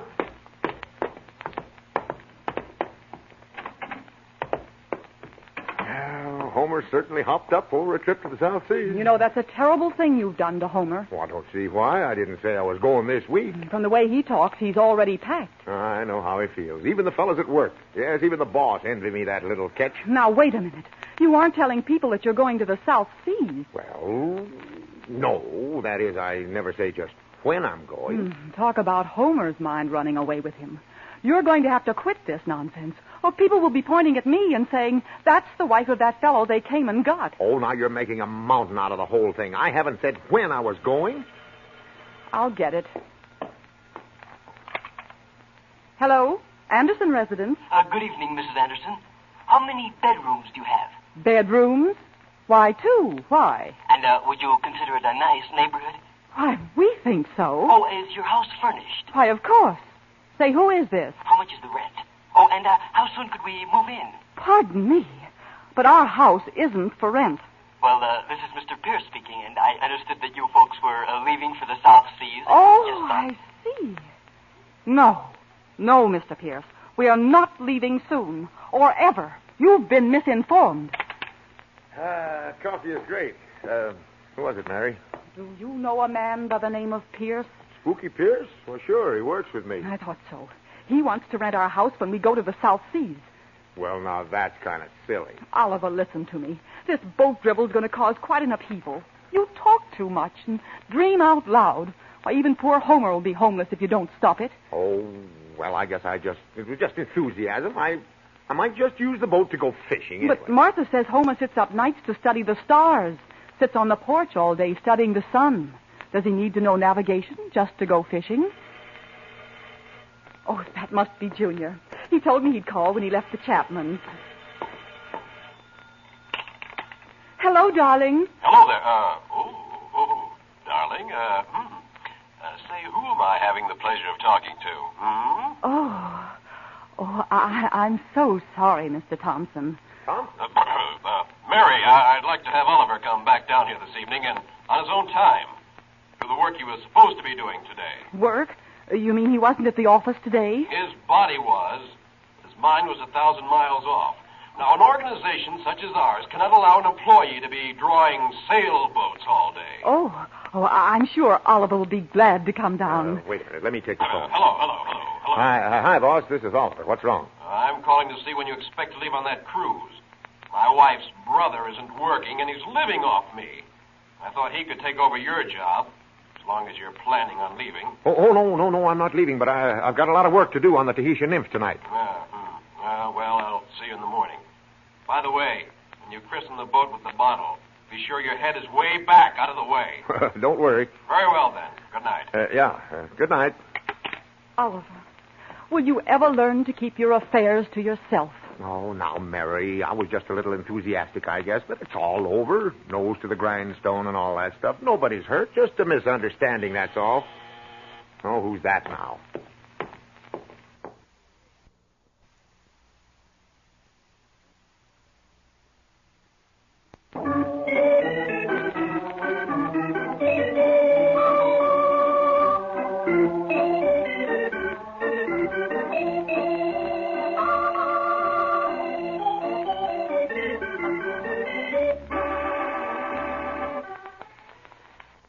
Oliver, will you ever learn to keep your affairs to yourself? Oh, now, Mary, I was just a little enthusiastic, I guess, but it's all over. Nose to the grindstone and all that stuff. Nobody's hurt. Just a misunderstanding, that's all. Oh, who's that now? Oh, it's Homer. Back so soon? Mary, you're looking at a broken man. Come on in, Homer. Bring in the pieces. No, Oliver. You're looking at a man with a broken heart. Well, you can still do a little work on the boat, though, can't you? Now, Homer, it can't be that bad. What's wrong? Marthy. Oh, no. You mean she... Yep, sat in the satchel right out on the porch, all packed. Oh, no, Homer. You see, Oliver, I told you Homer would suffer for this. Yep, and I'm a-suffering too, Mary. Martha's a good woman. I'm sure going to miss her. Miss her? Now, wait, Homer. She can't do that. She done it, by cracky. Couldn't you explain, Homer? Nope. She told me to choose between her and this trip to the South Seas, and I couldn't go back on Oliver. Now, wait, Homer. Nope. It's too late. I made my choice, and like I said, I'm sure going to miss her for the first 2 or 3 days at sea. Fine thing. You go right back home, Homer Meister, and I'll go with you. You tell Martha that when that boat goes anywhere, she can go too. Now, wait, Mary. I'll tell her so too, Homer. You hold Homer's head. I'll get the phone. You're speaking to Oliver Anderson. And you are talking to your boss's wife, Mrs. Thompson. Oh, yes. How are you? My health has nothing to do with this call, Mr. Anderson. I just want to know who this Tahitian nymph is you introduced my husband to. Me? I didn't introduce him to anyone. Don't tell me you didn't. He has it right here on his memo pad in the office. It says, look over Tahitian nymph with Oliver. Oh, that. Oh, she's just a boat. Oh, so she's a boat. I wouldn't be surprised at anything he did, but having a date with a boat is pretty thin. Look, Mrs. Thompson, you don't understand. I've been interested in this Tahitian nymph for months. She's a beauty. 12-foot beam. 12-foot beam? My. Is she with a circus? Okay, have it your way. You bet I'll have it my way. I'm seeing my lawyer in the morning, and you can tell that to Filbert when you see him, because you'll see him before I do. Goodbye. Can you imagine that? Luella is upset. Oh, no. Not the boss's wife. What's wrong? Filbert again. She thought the Tahitian nymph was a woman.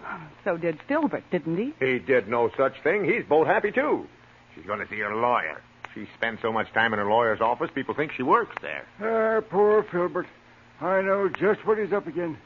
You know, Mary, maybe I was a bit hasty telling Martha I was going. Why, sure. The boat won't even be ready for a week.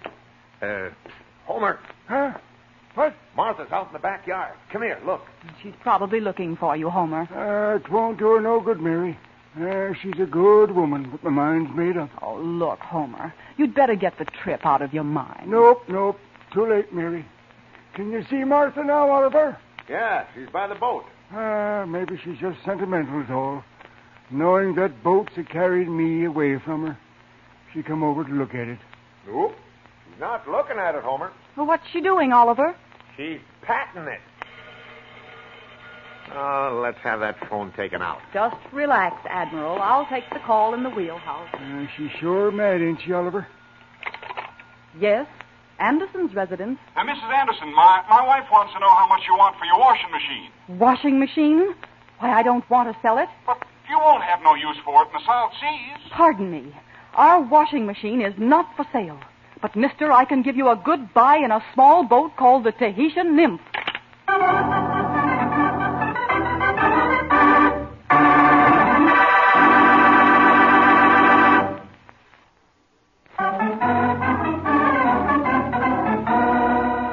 And now back to the Andersons. Oliver Anderson and the man next door, Homer Meister, have just about completed construction on a boat called the Tahitian Nymph. Oliver has talked so much about a trip to the South Seas that he's almost going to have to make the trip in self-defense.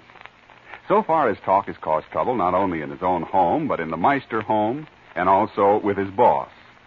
We join Oliver in the backyard now as he sits with Homer staring into a small fire they have built to keep themselves warm. Homer is dreading his trip home, where Martha is all set to tear him apart. Fire sure feels good, Oliver. Yeah. Why don't you go on home? Oh, I've been putting it off as long as I can. Anyhow, it's warmer here in that drafty garage tonight. Yeah. Throw on another stick there. Oh, let the red embers glow. Makes me feel kind of like I'm on a beach in old Montessori. Yep. Yeah. You know, I've a good mind to sit out here all night. That'd serve Mary right. Arguing with you like she done. Oh, well, she's a little upset. All those phone calls today. Just think, Oliver. Lolling on the sand with that tropical breeze blowing. No worries, no work. Ooh. And no food. Well, you got to make friends with the chief. I'm getting kind of sleepy, Oliver. Yeah, so am I. I wish I dared to go to sleep. Go ahead. Just a looking at them stars up overhead. Gosh, I can see the chief coming down to meet us at the beach. Bringing food. Them dark-eyed maidens smiling at us. Is this portable radio working, Oliver? Yeah. Well, let's see if we can get some music. Oh, I can hardly keep my eyes open. I'm plumb wore out myself. Waiting to wave goodbye to Martha from the dock. Yeah.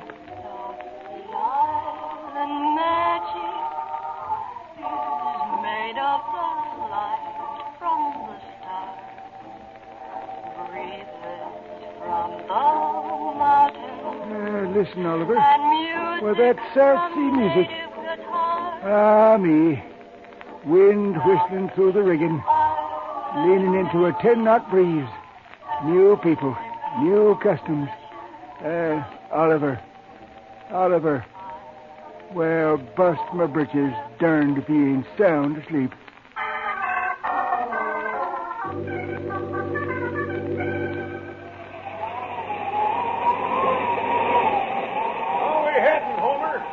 Southwest the west, Skipper. Are we on course? What course? I mean, what's our bearing? Oh, it's about the same, I guess. I'm holding her on course. Where's Mary? She's gone below. Keep the wheel while I go below and see how she's doing. Right-o, matey.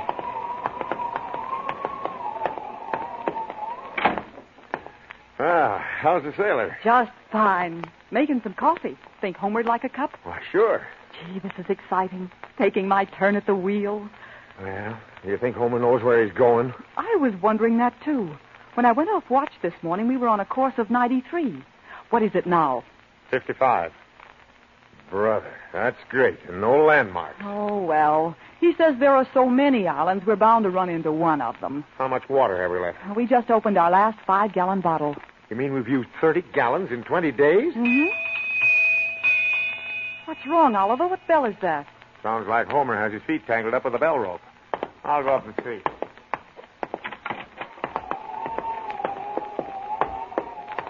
What's wrong, Homer? Land ho, Skipper! Where? Land ho! Land ho! Land ho! Wait a minute. Now, where is the land? Oh, right over there. About 10 degrees starboard. Got mountains on it, too. Yeah. Hey, Homer, you're right. I see it now. Homer, I have to hand it to you. You're a great navigator. Oh, 'twarn't nothing, sharks. Most any good admiral could have done the same thing. Yeah, wonder where the beach is. Better take in the mainsail and jib. Lots of reefs in these islands. Look, Oliver, look. Palm tree. Maybe it's coconut. Did I hear you say land? Yeah, Mary, look, right off starboard, see? Yes, sir, you're right. Well, that would be the Marquesan Islands. We'd hit them first. Oh, now let's not be particular which one it is. You take the wheel, Oliver. I got to go below and get shaved and put on my clean whites. You know, personality and appearance counts with these natives. Yeah, here. Give me the wheel, then. Yep. Now get out them nickel slot machines, too.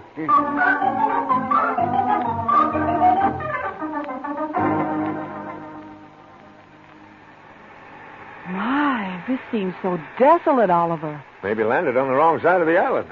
Psst. Oliver. Huh? Up on that ledge. Look. Where? Oh, yeah. Look, Mary. Oh. A cow. Well, that ain't no cow. That's mountain goat. He'll taste like sirloin to us. I'll sneak around and get a good shot at him. Wait a minute. Should we shoot at it? Oh, shucks, of course. But the island seems so deserted, Oliver. Well, maybe the natives are scared. When they see we're right friendly, they'll come bringing us presents. I don't know. Oh, shucks, nothing like getting your own food. Maybe the chief will smell it broiling. Drop in for a sandwich and kind of, introduce us around. Maybe it's a holiday. I come a long way for this, Oliver. And I'm carrying on, bub. Here, give me that rifle. There'll be goat meat on the mean Yule tonight, brother.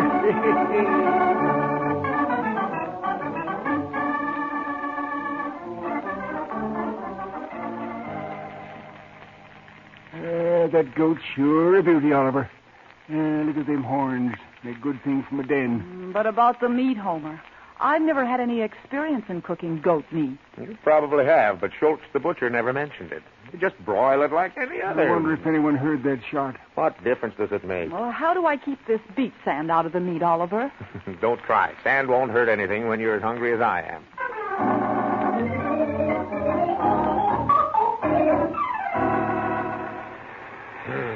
Mary, that meat certainly smells good. Should be ready pretty soon now. And just think, 20 days ago we was back home, and now here we are in this paradise. We still don't know if we're welcome. Yeah, that's the funny part. We haven't even seen one native. Probably election day. Gee, I'll bet Junior would have liked this trip. Well, he's a lot better off at his grandmother's. Yep. I wonder how Marthy's doing. Probably saving money with you away. Well, Oliver, after 20 days of uncertainty, I brung you through. Yep. Frankly, Homer, there were times when I questioned your navigation. I was just allowing for drifts is all. And the Tahitian nymph never faltered. That's what we get for using those long screws in the planking. And that extra rib you wanted to throw away, Homer. Yep. All my life I dreamed of this. Lying here in a tropical sun. Surf lightly rolling on a pure white beach. Just relaxing. Waiting for someone to bring you a meal. Waiting for someone. Well, I'm not either. I'm just being happy, Oliver. Say, where's the native dancing girls? What's keeping them, huh? They probably saw you in that red sweater. You better put on a tie if you want to impress them. Oliver. Huh? Isn't that a man standing there under that palm tree? Where? Oh, yeah. I wonder if he's friendly. Oh, I never thought of that. What if they weren't? Don't talk about it. Homer. Huh? Shh. There's a native over there. You think he's friendly? Native? Yeah. Well, you're right, Oliver. Yeah, sure looks like one. Oh, shucks. I don't see no dances with him. Mary, you walk slowly toward the boat, just for safety. Oh, but Oliver, I want Go ahead. Don't argue. Hurry up now. Let's deploy in a circle now. Here he comes. Yeah, now, you know his native tongue. Get him into a conversation. Yep.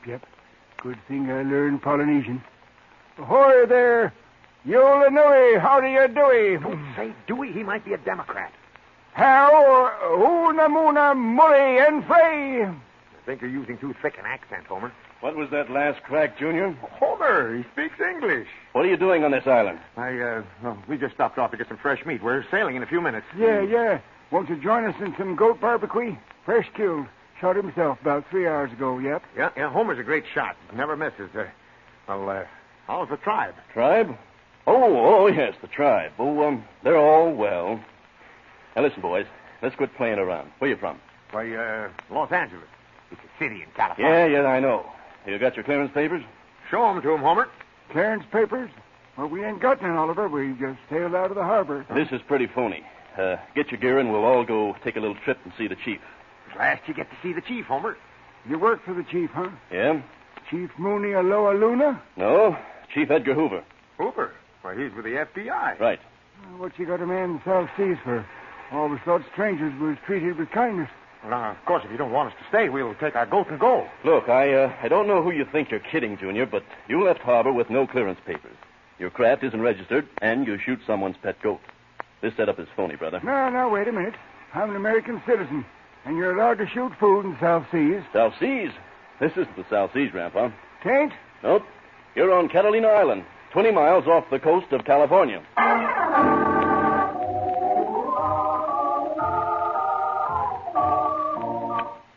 Oliver. Oh, those men sleeping out here. Oliver, wake up. Quit pushing. I'll go quietly. Come on. Get off that wet ground. Get Homer started for home. It's past midnight. Oh, Homer asleep, too? Mm-hmm. Hey, listen. He's saying something in his sleep. Holy hickey dooley. Hey, holy hickey dooley. Brother, he's really fed up, isn't he? It's a shame to wake him up. Well, do it. Wake him. I've had a talk with Martha, and all is forgiven over there. I don't know if that'll make him happy or not. That's a tough trip to the South Seas. Tough trip? What do you mean? I know. I just went through it. Well, wake up, Homer. Yeah, just a minute. Here, hand me that can of red paint. Paint? You aren't going to do any more work on the boat tonight. I know. That South Sea trip is a tough grind. I'm painting out that Tahitian nymph. But Tahitian nymph sounds like what you built the boat to do. Yeah, I know, but I'm changing the name right now. I've had enough trouble with it. And the new name? The new name, my dear, is Los Angeles Harbor.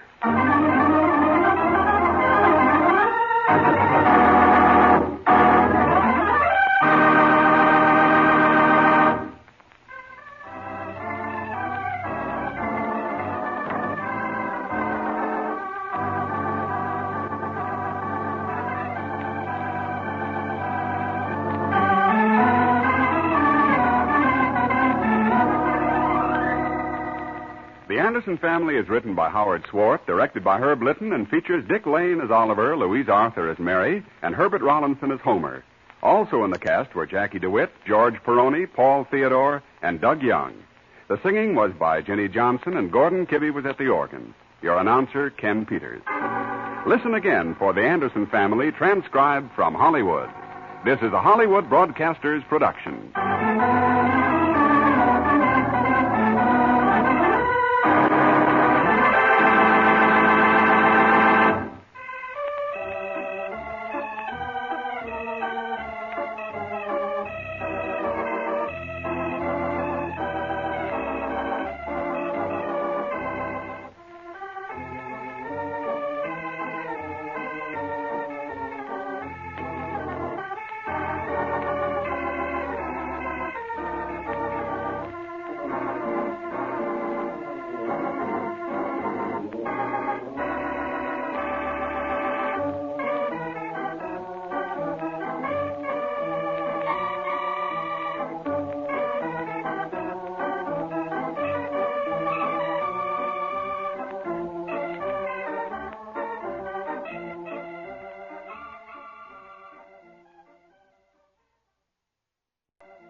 The Anderson Family.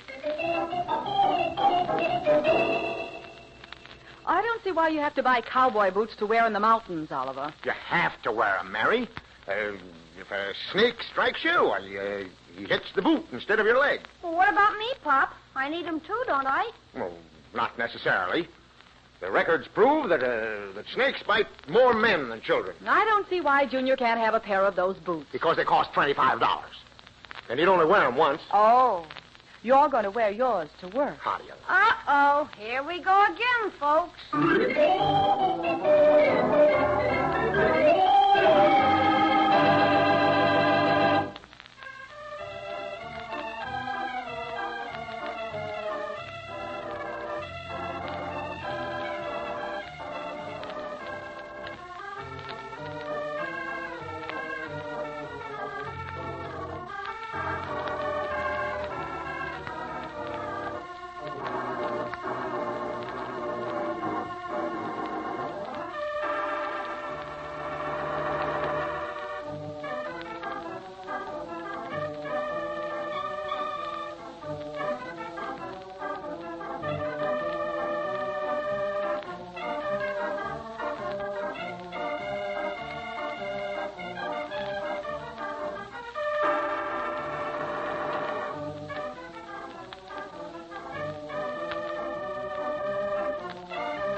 This whole thing started with the difference of opinion between Oliver and Mary about some cowboy boots Oliver bought for his vacation this year.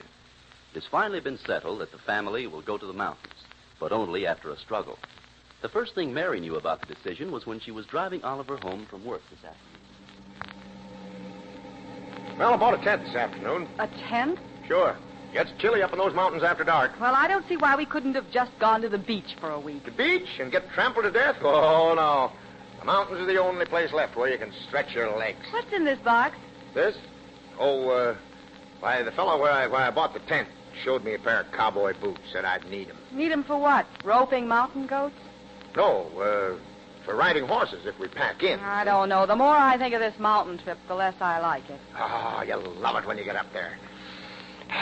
The clear, cool air. What's in this large box? Oh, yeah, just a few things. A kerchief and a plaid shirt. and a pair of chaps. Sounds more like you're entered in a rodeo. Never mind. I'm going first class for once. Maybe I'd better pick up a few things tomorrow to wear up there. Pick up what? You just need slacks, and you have them. And you won't do much riding. I'd like to go first class, too, Oliver. Oh, I see. Now I'll hear that from now on. Well, I didn't want to go in the first place. And I don't see any sense in going someplace you don't want to.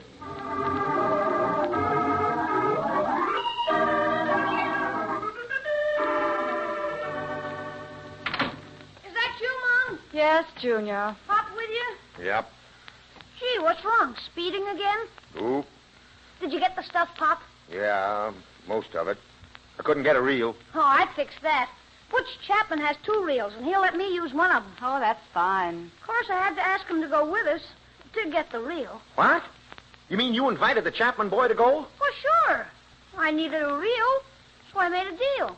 Well, you can unmake it. I'm not going to be responsible for anyone else on this trip. Of course, you can always go wading, Junior. Gee, it took me 3 hours to sell him on the idea, too. Well, look, Junior, I hope you see what I mean. Yeah, I guess so. Yeah. Gee, Pop, what's in the boxes? Oh, just a couple of things I'll need. That doesn't include a reel either, Junior. It doesn't include a reel because I can't get one. Yeah. See what it is now. Jeepers, Pop. Cowboy boots. For me? Well, no. The man only had this one pair. You can wear them while your father sleeps, Junior. Oh, gee, Pop. I bought them because we might run across a snake. And these boots could save me from being bitten. A snake wouldn't strike at Junior, I guess. It's a known fact, Mary, that more men than children are bitten by snakes. Anyway, I want them for riding. What's in this other box? Oh, just odds and ends. See, a kerchief for my neck. Red. Yeah, and this flannel shirt, plaid. Kind of corny, Pop. I don't care if it is. If those boots are too small for you, can I wear them, Pop? They're not too small. Did you get any directions on how to get into them, dear? Oh, that's cute. Hand them to me, Junior. Here, Pop.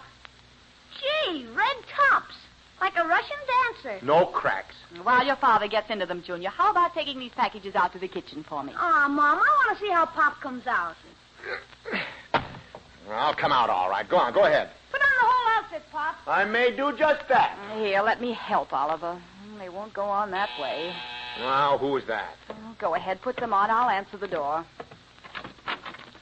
Oh, hello, Homer. Oh, howdy. Can I come in, Mary? Of course. Oliver's in the front room. Yeah. You just saw him drive up. Oh, it's Homer. Hey, hi. Well, what on earth? Oh, me cowboy boots. Well, sir, I remember one time I had... snake bites, Homer. Oh, they are, huh? Yeah. Oh, me cowboy boots. Let's see you walk in them. I will as soon as my feet stop burning. They are a little snug, Mary. I guess they need breaking in. Yeah, looks like they need another inch on the end. Stand up, Oliver. Let's see how they look. I don't think I can. Maybe they are a bit small. Well, I can break them in. What's on your mind, Homer? On my mind? Mm-hmm. Oh, yeah. See, I'm going to a club social this evening, and I can't find my hairstay. You got a little Vaseline I could use, Oliver? Why, sure. I don't think we have any, Oliver. You packed the lawnmower wheels with it. Well, then show them where the lawnmower is. I don't want no Vaseline out of a lawnmower. I don't blame you, Homer. How's Martha? Well, sir, pretty upset. Been talking to Mrs. Byers down the street. You haven't been annoying Mrs. Byers, have you, Homer? Nope. Oh, ain't never looked sideways at her. Junior around? He's out and back. What is it? You sure you won't repeat a word of it? Hey, what are we whispering for? I don't know. Well, sir, hey, if this got out, I'd be a dead duck. But Martha and me is the only one what knows this. Mrs. Byers is getting sued for a divorce. Oh, no. She's a lovely woman. Yep, that she is, Mary. Nice woman to talk to. I thought you didn't look at her. Well, I ain't. I've been pouring cement at Briggs's for 3 days now. Ain't been no place. Yes, Briggs said you were working for him. Said you took more cement home in your ears than you poured in the farm. Oh, that ain't so. No truth in that at all. No, sir. Well. I guess I'll get on back home and just put some water on my hair. Or just keep your cap on all evening. Ooh. Oh, what's wrong, Oliver? Oh, these boots, they're killing me. Well, just sit down. We'll take them off. Yes, sir. Ain't nothing worse than a pair of tight shoes. Well, I guess I'll get back home.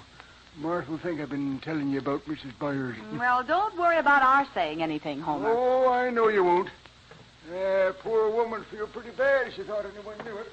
Tell me how you come out at the social, Homer. Yep, sure will. I'm going alone. Get the idea? Homer isn't careful. Martha may decide that Mrs. Byers is a good idea. Homer's too smart for that. Oh, Mary, I can't stand another minute of this torture. I have to get these boots off. Now, what did Homer forget? Well, he probably wants to know where the lawnmower is. Oh, Mrs. Gunkel. Won't you come in? Can't stay but a minute, Mary. Oh, who is it, Mary? Mrs. Gunkel, dear. Oh, hiya, Gertie. What's he got to be so happy about? Vacation. Come on in the front room. New drape. Oh, new a couple of weeks ago. How's Gus? Oh, he's all right. Still working? He sure is. And am I glad of it? Yeah, I imagine so. It's probably a relief to stay home and not have to drive that bus anymore. That's no job for a woman, Oliver. Sit down, Gertie. Well, no, I thought you were alone, so I thought I'd drop in and get your contribution for the flowers this year. Does she have to be alone for that? Well, no. But there was something else I wanted to mention. But this isn't the time to do it. Oliver, would you go out and see what Junior's doing? I will not. I can't walk. Oh, bending the elbow? No, tight boots. Is it about Mrs. Byers? Mrs. Byers? Why, how did you know? How did you? Well, of course, it's very much on the quiet. No one knows about it. I just dropped in to see Martha Meister. And no one knows it but Martha, Homer, Mary, you, and myself. And it's early in the day yet. Well, it's a good lesson to some of these husbands. I don't get the connection. Well, it just goes to show that women don't have to take the things they used to. Bravo, Gertie. You took it, Gertie. That's all right. But my folks live 2,000 miles from here, and Gus never does get car fare ahead. I'm no fool. I wonder what Mrs. Byers will do now. Okay, Mary, let Mrs. Byers solve her own problem. You know, Oliver, Gus and I were talking last night, and we couldn't see what Mary ever saw in you. I didn't know Gus ever got to talk. Very funny. Very funny. Oh, come now, let's not be children. Anything I hate is a flip and smug husband. Why, Gertie, you're joking. No, I'm not, Mary. Well, if I bother you so much, why don't you go on your route down the street and explain to the neighbors about Mrs. Byers? Oh, Oliver. It's what you'd expect from me, Mary. And I don't have to come here to be insulted. No, you can get that anywhere. Yeah. And don't bring any more of those turkey raffle cards over here for us to punch. With a lucky number home in your own pocketbook. That's all I want to hear. Gus will take it up from here. And believe me, you'll be sorry. Oh, come now, you're acting like children. I'm not mad at you, Mary. But Oliver will certainly hear from this. Gus will be over this evening. You mean you let him out after dark? Oliver. Let her go. All she ever does is to run people down. Now she'll never speak to me again. Should make you very happy. Oh, my feet. Why don't you just slip them off, Oliver? Wait 3 minutes and they'll drop off. Oh, give up. Make Junior a present of them. Mary, now don't laugh. But I can't get them off. Can't get them off? No, I think my feet have swollen in them. Oh, brother, let me lie down a while. I have to get off my feet. Maybe I could just pull them off. Oh, no, not now. Wait till they stop throbbing. Let me just lie down for a few minutes. Oh, brother, does it feel good to get off my feet? Yes, the rest might do you good.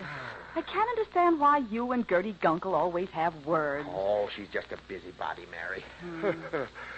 There's enough trouble in the world without peddling it from door to door. Well, I'll pull the shade down a bit and let you have a short nap before dinner. So swell.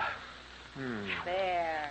Now, just put your feet on this pillow. Oh, wait. I'll move them. Oh, they're burning up. Mom! Hey, Mom! I just spoke to Mrs. Gunkel, and she doesn't answer me. Shh, your father's taking a nap. What's wrong? Boots too tight. Oh, think I'll get him? I wouldn't be surprised. Now, come on out. Be quiet and let your father sleep. I feel I'm going to kill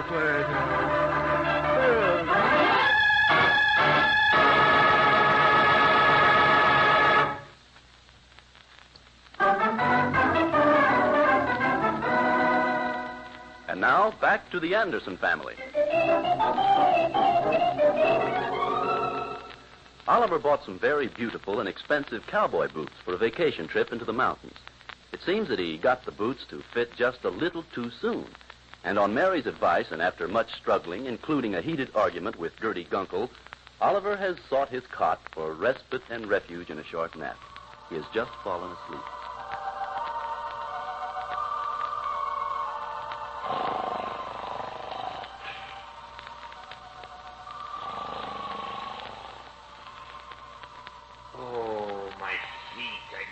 these boots off. Just sit on this chair, Oliver. I'll pull them off. Well, hurry up. Get a razor blade. Get the scissors. Come on. No, just hold still. I'll yank this boot off first. Okay, pull. Well, hang on now. Wait, stop! Oh! Oh, Oliver, I'm so sorry. I told you to stop. Let me get a hold of this door. Now, you pull and I'll kick. Okay. Got hold? Yeah, yank while I kick. Kick. Pull! Oh, you kicked me right in the eye. You brute. I saw you kick her. Well, in the eye. I didn't do any such thing. My eye.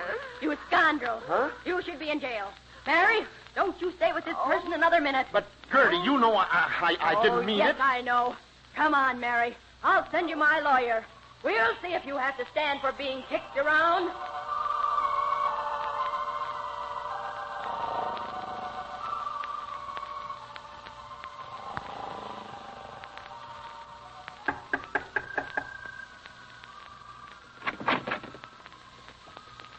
Yep, what is it? It's me, Oliver. I was just walking around and thought I'd stop in. Well, get in quick before anybody sees you. Before anyone sees me. I don't get it, Homer. How's Mary? Mary? Oh, that. Oh, she's fine. Things like that never bother her. You mean she's used to being kicked around? Huh? Kicked around? Look, Oliver, I'm your friend, and I always thought you was a pretty nice fella. Well, thanks, Homer. I just stood up to a band of wildcats if they'd have said one word against you. But Gertie's seen it with her own eyes. Oh, so that's it. Yep. Me and Marthy's talked it over, and Marthy's a good woman. If she was home, I wouldn't dare let you in the house. But, Homer, you know me well enough to know I wouldn't do a thing like that on purpose. No, you wouldn't, eh? No. Well, of course, sometimes a fella kind of loses his head, and before he knowed it, he'd done something terrible. But I don't think it was terrible. I was just... Yep, I know, Oliver. We're entitled to our own opinion on them things. Why, the same thing happened when Marthy and me was first married. Well, let's not go back that far. She took $11. I've been a-saving for a corn sheller. Well, now that's different. There was money involved. No, it don't make no difference, money or no money. She took that $11 and bought herself a new fall outfit with high button shoes, hat, gloves, dress, a coat, a petticoat. For $11? That's when $1 was tough to get, son. Well, sir, when she walked into the house with the paraphernalia on and kind of leered at me under a cheap veil hanging over her left eye, golly, I was waiting for her. What happened? I walked up to her and jerked her hat off her head and pulled back my fist. And hit her? Well, no, she swung first.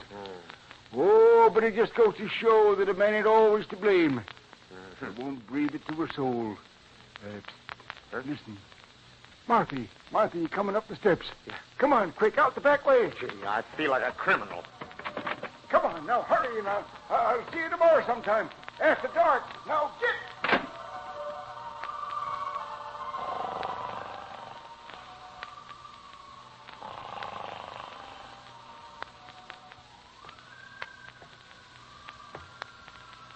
Good evening, Briggs. Lovely evening.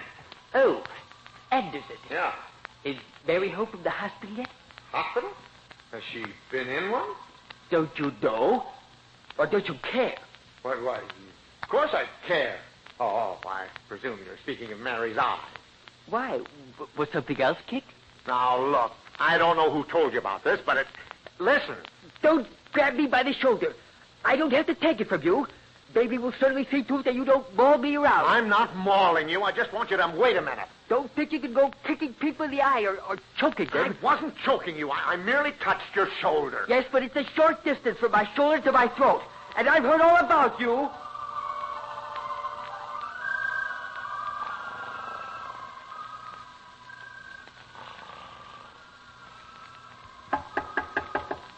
Who is it? It's Junior. Oh, let me alone, son. I want to see you, Pop. Oh, well, come on in.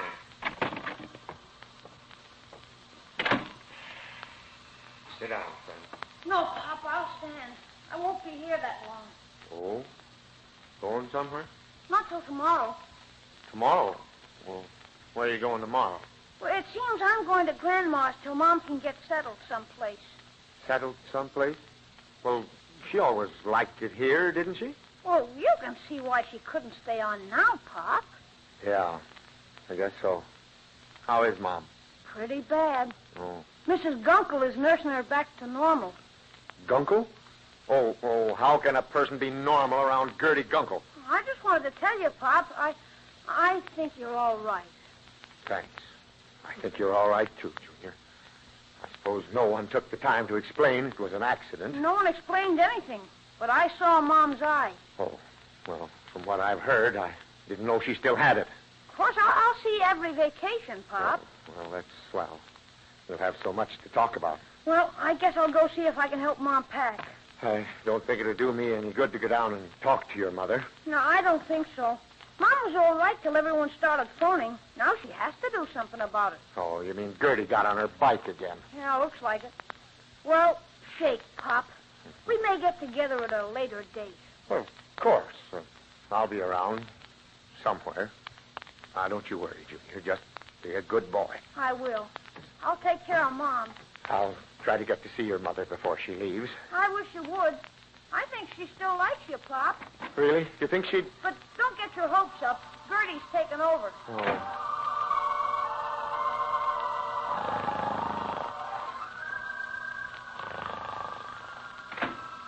Mary, how long is this thing going on? Leave that door open, Oliver. Open? Okay. Oliver, I hate to do this.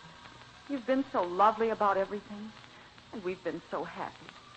Now you can see I could never hold my head up again after Gertie told everyone about this and exaggerated it. Look, Mary, I'm going to see Gertie Gunkel right this minute. Oh, no, please, Oliver, please. She's not going to break up my home when it's half paid for. But she's sending her lawyer to see me. Well, we don't have to talk to him, Mary. Well, maybe it's best to just see what happens. Yeah, well, I'll tell Gertie to stay home nights and put as much effort into cooking as she does into gossiping, and Gus will know how it feels to be well-fed for once. I'll say to her, listen here, you troublemaker. I'm all through fooling with you, and from now on, look out. I heard that, Anderson. Huh? I heard every word of it. Where'd you come from? How'd you get in? The door was open, and I heard every word of it. I'm Mr. Gunkel's lawyer of the firm O'Brien, and O'Brien. My name's Bergman. Bird Dog Bergman, they call me. Oh. Now, Mrs. Anderson, if we could get some place where it's nice and quiet and private. Well, Mr. Bergman, maybe you'd better talk to my husband. Yeah. After what I just heard? Not Bergman. I'm not interested in husbands. Mr. Bergman, this is my husband, Oliver. I've met him. Well, so you're Mr. Anderson. That's right. You naughty man. Now, wait a minute. Did Gertie Gunkel send you here? That doesn't concern you, Mr. Anderson. I just want the poor young lady to sign a few papers, and O'Brien, and O'Brien will do the rest. Papers? Now, wait. I didn't call you. It happens that I'm representing the lady in the case. Say, Mrs. Anderson, could we have it sort of private in here? Now, look here. Mrs. Anderson doesn't really want a divorce, and she didn't send for you. That's the husband's side of it. And I'm prepared to take this to the highest court in the land. But, Mr. Bergman, maybe if we Don't let him scare you, Mrs. Anderson. I know how you feel, but always remember this.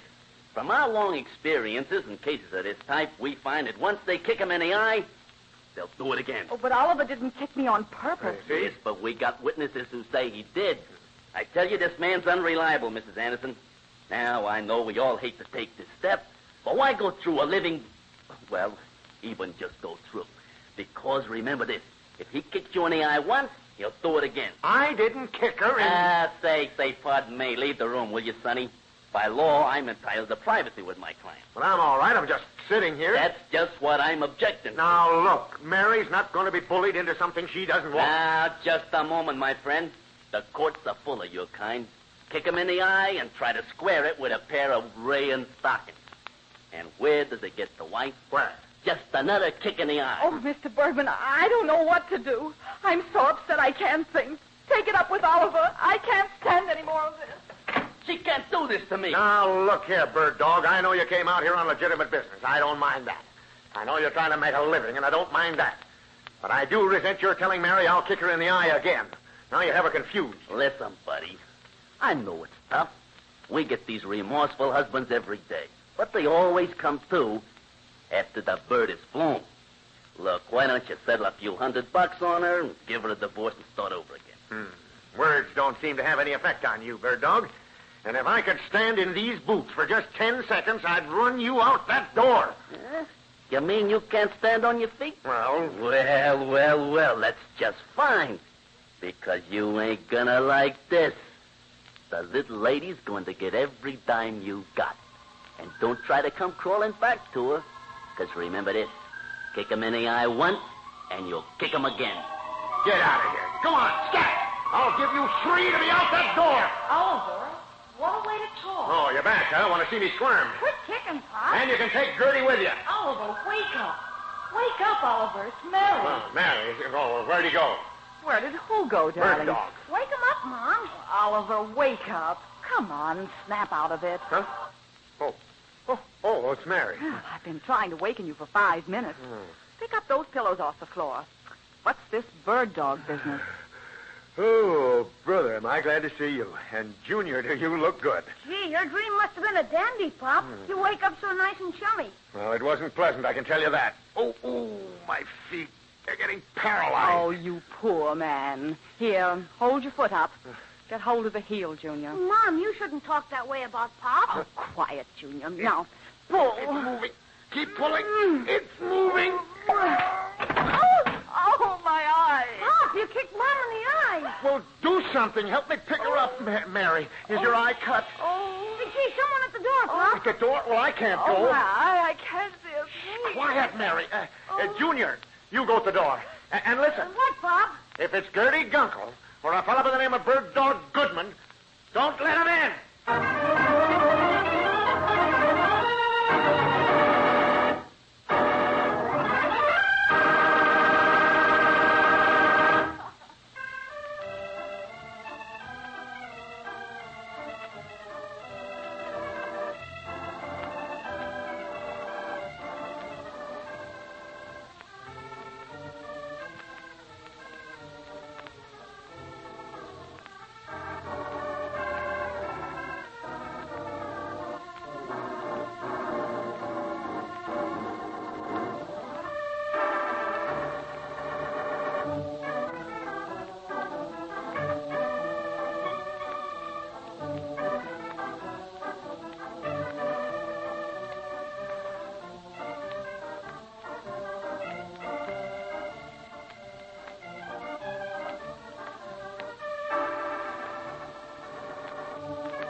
The Anderson Family is written by Howard Swart, directed by Herbert Lytton, and featured Richard Lane as Oliver, Louise Arthur as Mary, and Walter Tetley as Junior.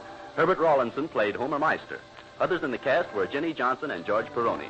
Sound was by Ray Erlenborn, music by Gordon Kibbe. Your announcer is Doug Young. The Anderson Family is a Hollywood Broadcasters production, transcribed from Hollywood.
The Anderson Family.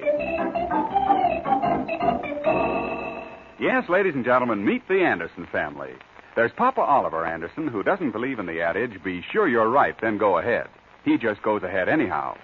Then Mary Anderson, his lovely wife, who thinks everything happens for the best. And she's the best. And let's not forget Junior, 12 years old and the spark plug of the Andersons' daily life.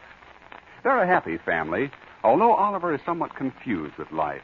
He takes a mental beating from the boss all day, and then he comes home to his little family where he is king. Well, almost king. There is no place for morbidity in their lives, and their happy outlook is a tonic for everyone.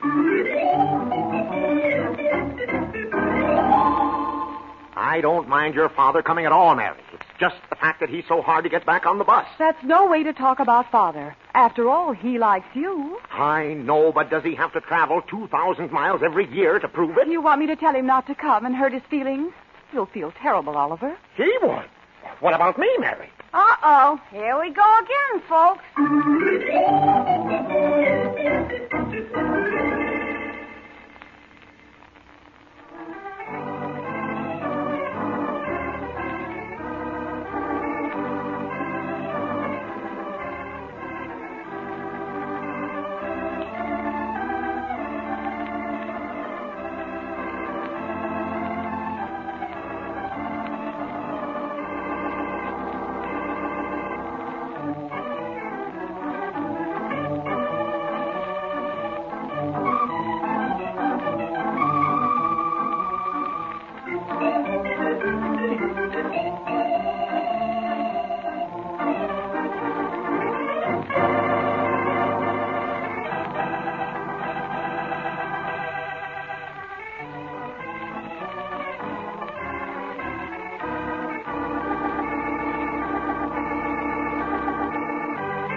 This whole thing started when the Andersons learned that Mary's father was on his way to see them for the second time this year. Oliver likes the old gentleman, but would like some kind of a contract holding the father to a certain date for his departure. Mary, of course, is anxious to see her father, while Junior is rather non-committal. Right now, they're on their way out to the junction in the highways, where Mary's father will meet them and follow them into town.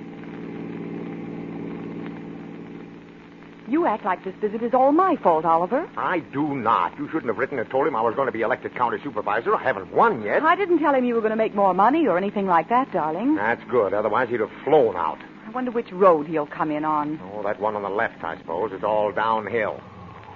Oliver, it's getting dark. I hope we don't miss him. We won't. We can hear him. But will we know his car? Yeah, it'll probably be the one without the mattress on top. Oh, Oliver, I wish you'd cooperate with me.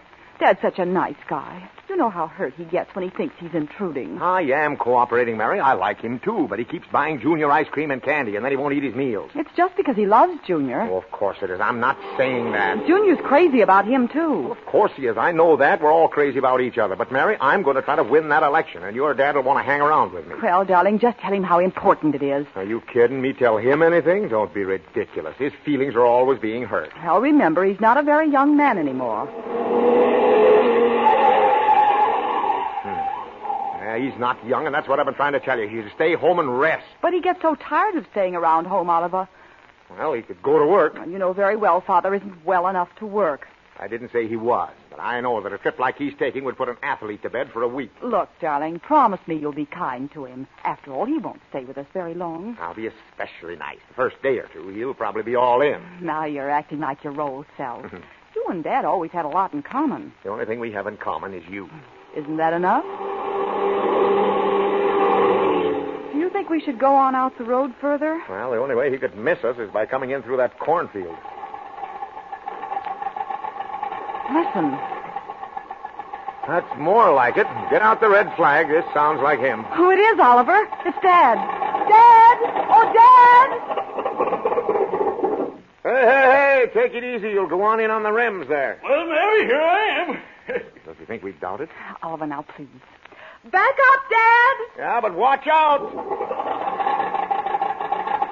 That's far enough, Dad! Hold it! Hold it! Hold it! Well, shovel it up. Oh, Dad, are you hurt? Well, I don't think so. Just misjudged, it's all. Come on, Dad, get out. Yeah, here, I'll help you. Oh, wait a minute. Don't break that rope. I'll just climb over the door. Why, Dad, what happened to your running board? Oh, that? Well, sir, I'll tell you. I left the running board back in Amarillo. A bridge got a little close to me. The bridge got a little close to you? Yeah, in this darn door. Well, you know, a fellow was backing a hay wagon out of the garage. You should have seen his wagon. Yes, just so you weren't hurt. Come now, Dad. Just follow us on in now. We'll get home and you take a nice warm bath and get into bed. Me in bed? Listen, Mary, the night's young, and I got a lot to talk about. You aren't tired? Me tired? Listen, it takes more than a trip like that to bother me. Now, don't you get to worried about me. I'm all right. Well, then you come on, follow us in. I'll be right on your tail light all the way. Okay, Dad. He'll be in our front seat, too, if we stop suddenly. I don't think he has any more brakes than he has judgment.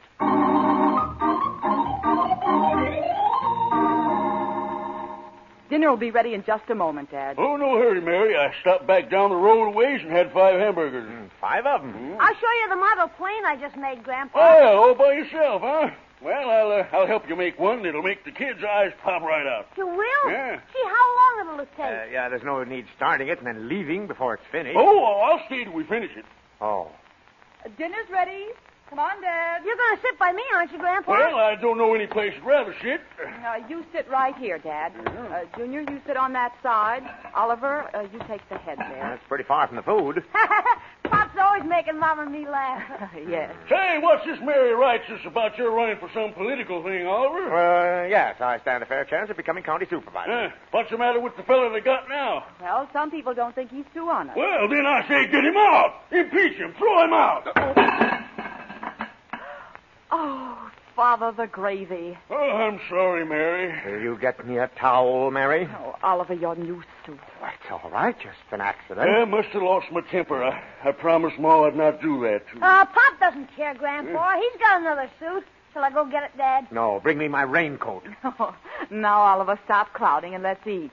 Had some meat, Dad? Meat? Oh, yes, Mary. Thanks. Veal, too. Beef. Some potatoes, Grandpa? I'll have some bread. The bread, Dad? Gee, I can't keep up with you, Mary. Yeah, scatter it around a bit. So this feller's a crook, Oliver? Yeah, we just don't use that term, Dad. Well, listen to me. If he's crooked, I'll help you all I can to get in. Oliver's doing well with it, Dad. Feller needs all the help he can get.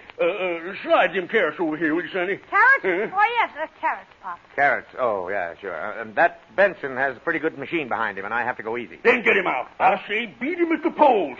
Down with the machine! Junior, the plate! Got it, Pop! Look, Dad, everything's going to be all right. Oliver has his committees, and they'll see that the election is run on a fair basis. Gee, it ain't like me to lose my temper that way. But doggone it, Oliver, I always play the game to win. Well, of course, I expect to win. Oh, excuse me. You folks go ahead and eat. I'll see who it is. Oh, Homer, what is it? Can I come in a minute? Well, I guess so. I got bad news, Oliver. Bad news? Yep. This Benson fellow who's running again you is around asking people about you, trying to get something on you. But I let on like I didn't know a thing. You let on? What do you know about me? What's the trouble here, Oliver? This fella here bothering you? Bothering me? Oh, no, Dad. Do you remember Homer Meister? You met him when you were here before. Oh, of course. How's your wife, Mabel? Her name's Marthy, and she's feeling right good. Well, I'm glad to hear it. You're looking good, too. Dad, Homer wanted to tell me something. Oh, well, great. Come on in. Mary, put on another plate, will you? Harry's here. Look, Homer lives just next door. He eats at home. Oh, cancel it, Mary. He ain't eating. Now, what's on your mind, Henry? It's Homer. Why don't you finish your dinner, Dad? I'll join you in a minute. Oh, hello, Homer. Anything wrong? Well, not yet. Not yet? How do you mean? Well, this Benson feller is sending stooges around to get something on Oliver. And I just wanted to warn him. They're a dirty bunch, Mary. Well, of course they are. Oliver, you're too easy. Now, wait a minute. Maybe Homer and I should go out in the garage and talk this over.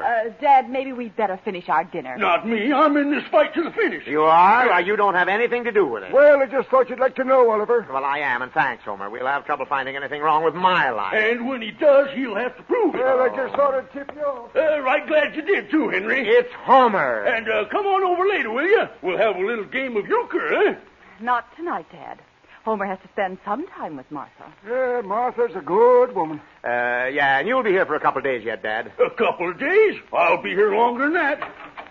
Tell Martha I said hello, Homer. Yeah, I will. Well, good night. So long, Homer. Good night. Night.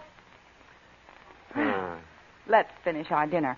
The varmint's trying to get something on you, Oliver? Oh, you know how they do. It's just worry is all. Gee, sounds like election night already. Oh, we'll show 'em, won't we, Junior? Pass them beans down here this way, Junior. Here, let me have them first. Never reach across the table, Junior. How about some more potatoes, Dad? Nope, guess I lost my appetite, Mary. Oh, them varmints get me so mad trying to get crooked, huh? And now, Dad. We'll show 'em. Junior, the plate. Got it!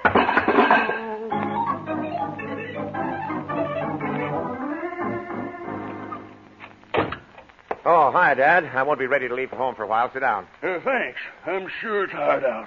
I've been standing down in that meat market, arguing with that butcher in there. Oh, you mean Schultz? Oh, whoever he is, he sure ain't for you. I know it. He's pulling for Benson. Benson buys his meat there. I told him about your platform, and he just laughed at me. You told him, old shortweight Schultz? Why? Well, you ain't ashamed of it, are you? Well, why did you do that? We were saving that for a surprise. Was? Well, doggone it, I shouldn't be out, I guess. Look, you take the bus at the corner and don't get off until you get home, will you? Well, there ain't any need of getting upset now, Oliver. I've got an idea from talking to that feller. Look, Dad, forget the election, forget everything. Just let me handle the campaign. This Benson feller's a fast worker, Schultz tells me. Yeah, of course he is, and he'll have stuff out on me a half hour after it gets to it. That's what I wanted to know. You can't beat a man like that, honestly, but I think I can bring him down. Look, will you forget it? Not me, I'm a fighter, son. Oh. And no son-in-law of mine's going to take a drubbing while I can help it. But I don't need your help, Dad. That ain't what Schultz said. Oh. You're going to need a trick or two, and I'm just the boy who knows them. Don't you worry none about me. I'll be home when you get there. Now, wait a minute, Dad. Wait!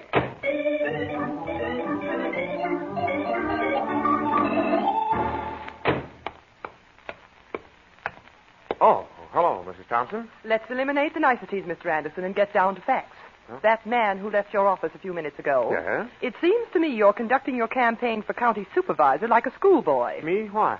Who was that man who left here a few moments ago? That was my father-in-law. Your father-in-law? Yeah. Well, haven't you enough trouble on your hands without adding more? Oh, he's a nice fellow. Mary's father, you know. What have you done to make him mad? But me, I haven't done anything. I just told him to get on the bus and don't talk to anyone. You did, eh? Yeah. Well, I just came by Benson's headquarters, and your father-in-law was sitting in there chummy as anything you've ever seen, with Benson.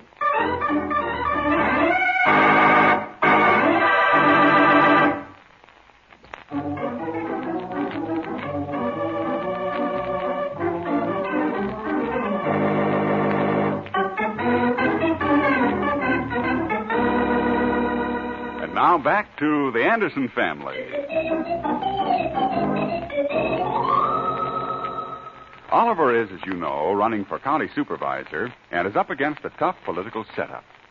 However, this didn't seem to stop Oliver's father-in-law from dropping into the opposition's headquarters after Oliver had told him to go home and talk to no one. The father-in-law is still talking to Benson, the opposing candidate. Yep, I've been in a few campaigns myself in my younger days. Oh, is that so? I knew from your attitude that you had been successful in politics before. Being Oliver Anderson's father-in-law don't make any difference to me. He's honest, and you're honest. That's what I call good fellowship. By the way, I understand Oliver had a little trouble a few years back. There's no truth in that, is there? Well, no, Oliver's a good boy. He doesn't even know I spent 4 years in Leavenworth. He doesn't know you... What? 4 years in Leavenworth? Of course, I wouldn't want that to get around now. It wouldn't be sporting of you to mention it. Me? Mention it? Why, that's ridiculous. We want a good, clean campaign. 4 years, you say? That's right. But keep it under your hat now. Oh, of course. Your secret is safe with me. Oh, I didn't notice the time. I really have to leave now, but thanks for coming in. We need honest men like you. And Anderson. Yep, I knew you was a right nice fellow when I first saw you. Well, good day, sir. Yes. Oh, this is wonderful. Oh, Anderson, you're a dead duck. Hello, Harry. Listen to this. Anderson's father-in-law was just in here.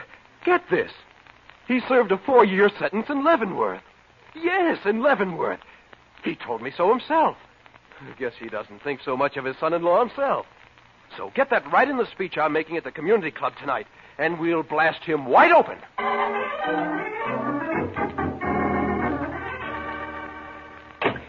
That you, Oliver? That's right.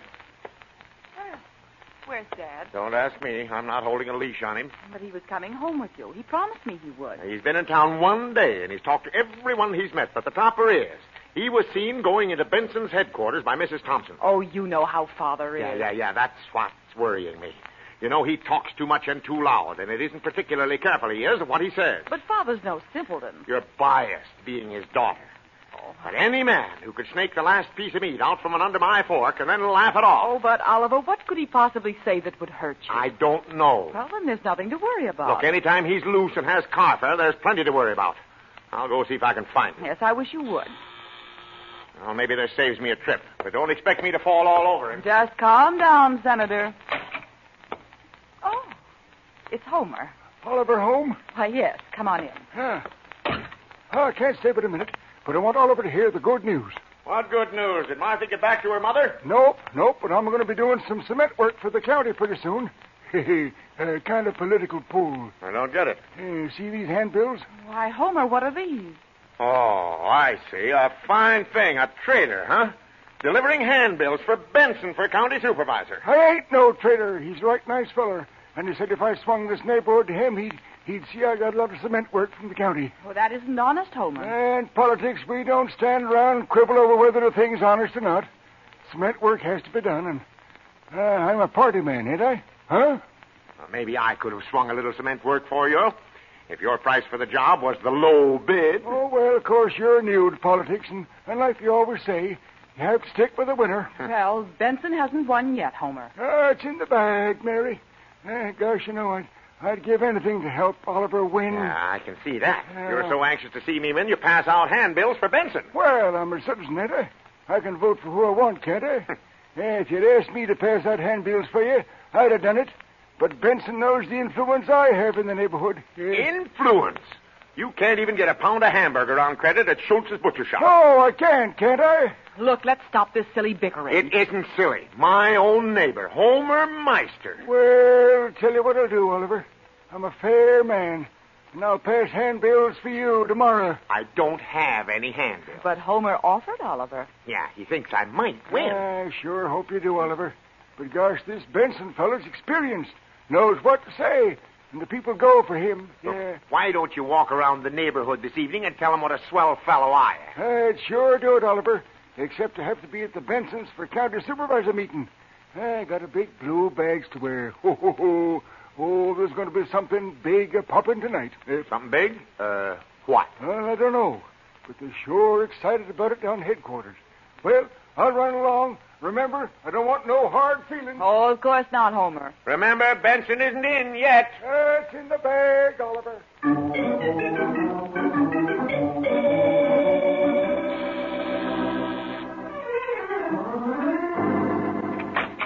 Oh, it's Mrs. Thompson. Won't you come in? I had Filbert drive me by, Anderson. He's so hurt he won't even come in. Boss is hurt? What's wrong? We just came from the election talk of your opponent, Benson. And I'm giving you a chance to deny it. Deny what? Your father-in-law served a term in Leavenworth. He did? Wait till I call Mary. She never told me. Oh, no. Don't call her. Mr. Benson told the audience that your father-in-law admitted to him that he'd served the term. Well, that's the first I knew about it. How did Benson find out? I understand your relative told him himself. Oh, no. But I could have told you about him. I am never fooled by golf knickers and French berets on elderly gentlemen. In many ways, I felt he was concealing something. Oh, now, surely you don't believe it, Mrs. Thompson. Facts are indisputable, Anderson. And now I must go. My heart goes out to poor Filbert. He trusted you so. I'll go talk to the boss. No, I think he'll talk to you tomorrow. Good night. Wait a minute. It must be a mistake. If it is, you've made it, Anderson. So the old gentleman spent a term, eh? Mary? Mary! Just a minute. Come on and hurry up. What's wrong now? Your father. Oh, no. What's happened to him? Nothing until he gets home.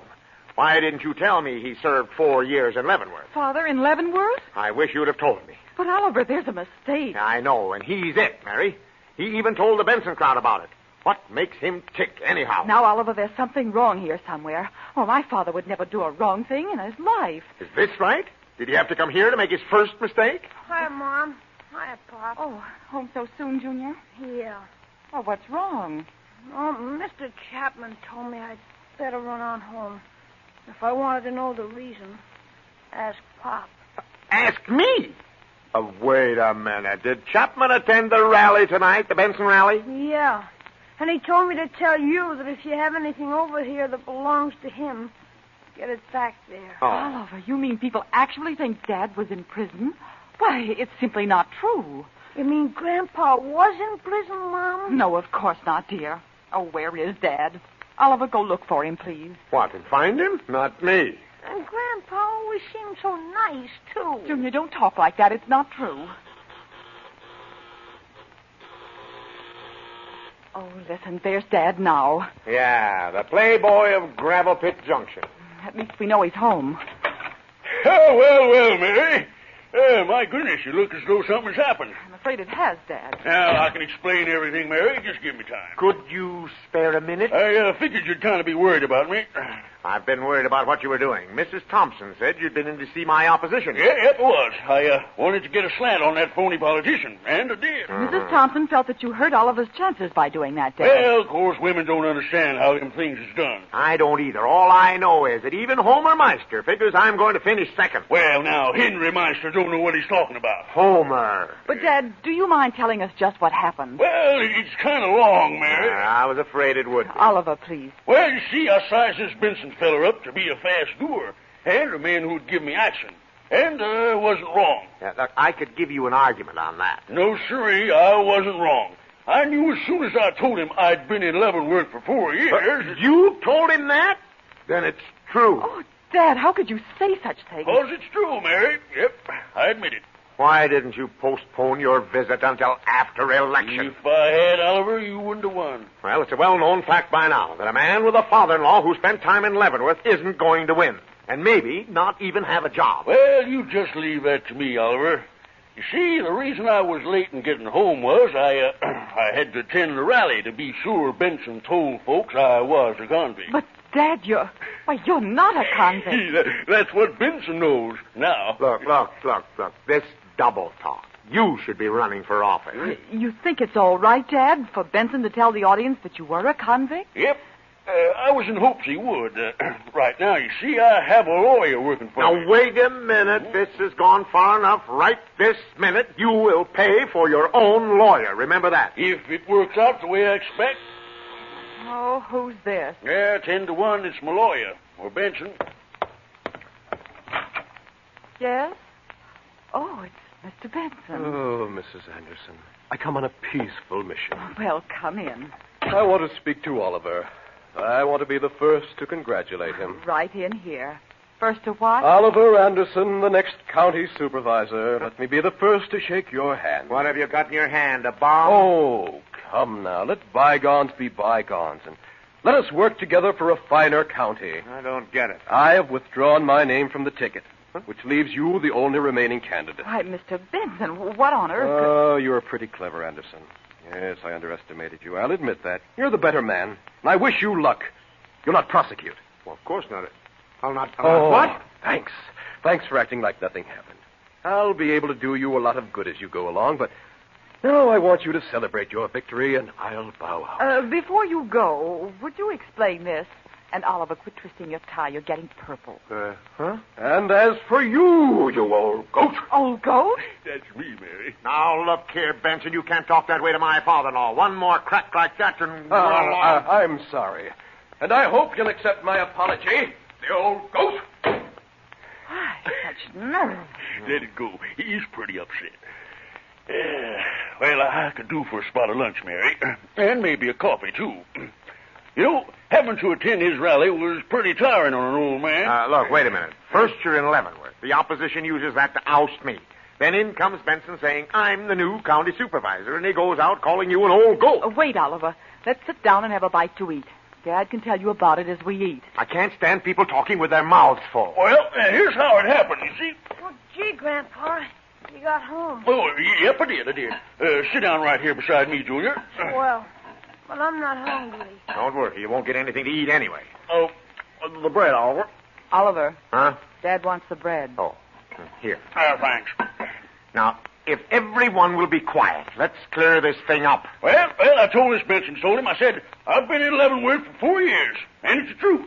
I knew Benson would grab at that like a conductor reaching for an extra fare. Didn't you realize that would hurt Oliver?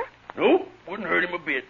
See, it was true. Huh? Gee, Grandpa, and you always seem so nice, too. But what I didn't tell him was I was in Leavenworth as a guard before I met Mary's mother. Gee, Grandpa, did you carry a gun and wear a uniform? Oh, Dad. And Benson misunderstood and started to sandbag. Oh. I thought he hoped he would. You see, after he said those things at the rally, my lawyer asked him to prove it or be sued for slander. And, well, that's all there is to it. I'd like you to push the butter down this way, if you will, Junior. Sure. And here all this time we didn't know. I didn't know, but I worried just as much as if I did. I know a trick or two myself. With Oliver in here, we'll have honest government. We'll throw out of office people like Benson. From now on, we're free of crooked politics. Junior, the plague!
The Anderson Family is written by Howard Swart, directed by Herb Litton, and features Dick Lane as Oliver, Louise Arthur as Mary, Walter Tetley as Junior, and Herbert Rollinson as Homer. Others in the cast were Paul Theodore, Doug Young, and Jackie DeWitt. Music by Gordon Kibbe, sound effects by Ray Erlenborn. Your announcer is Ken Peters. The Anderson Family is a Hollywood Broadcasters production, transcribed from Hollywood.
The Anderson Family. Mary, you're going to have to do something about getting rid of this Uncle Oscar. You can't do that, Oliver. After all, he's a relative. I don't seem to place him, though. Probably a renegade. I'm not sleeping on that couch again, Mom. Of course not. Neither am I. All right. There won't be any panic over this. You'll act like a gentleman, Oliver Anderson, even if you have to pretend. Well, I like that description. Uh-oh, here we go again, folks.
Now let's visit the Anderson family.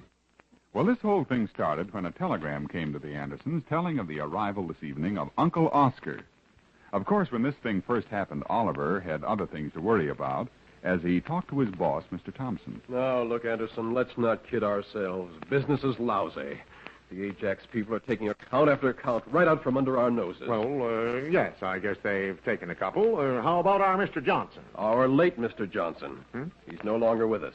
Oh, you mean he's fired? That's right. Torrance and I had a conference last night. We're only going to keep the ones who produce. That's serious, huh? Yes, it's that serious. We have one chance to save our necks. That's where you come in, Anderson. Oh. Yes, Anderson. Johnson had a shot at this Curtis account and muffed it. It's a $150,000 deal. We must get that account. All I do is get that. That's right. Now, Mr. Curtis is a peculiar man. Well, he can afford to be with that much money.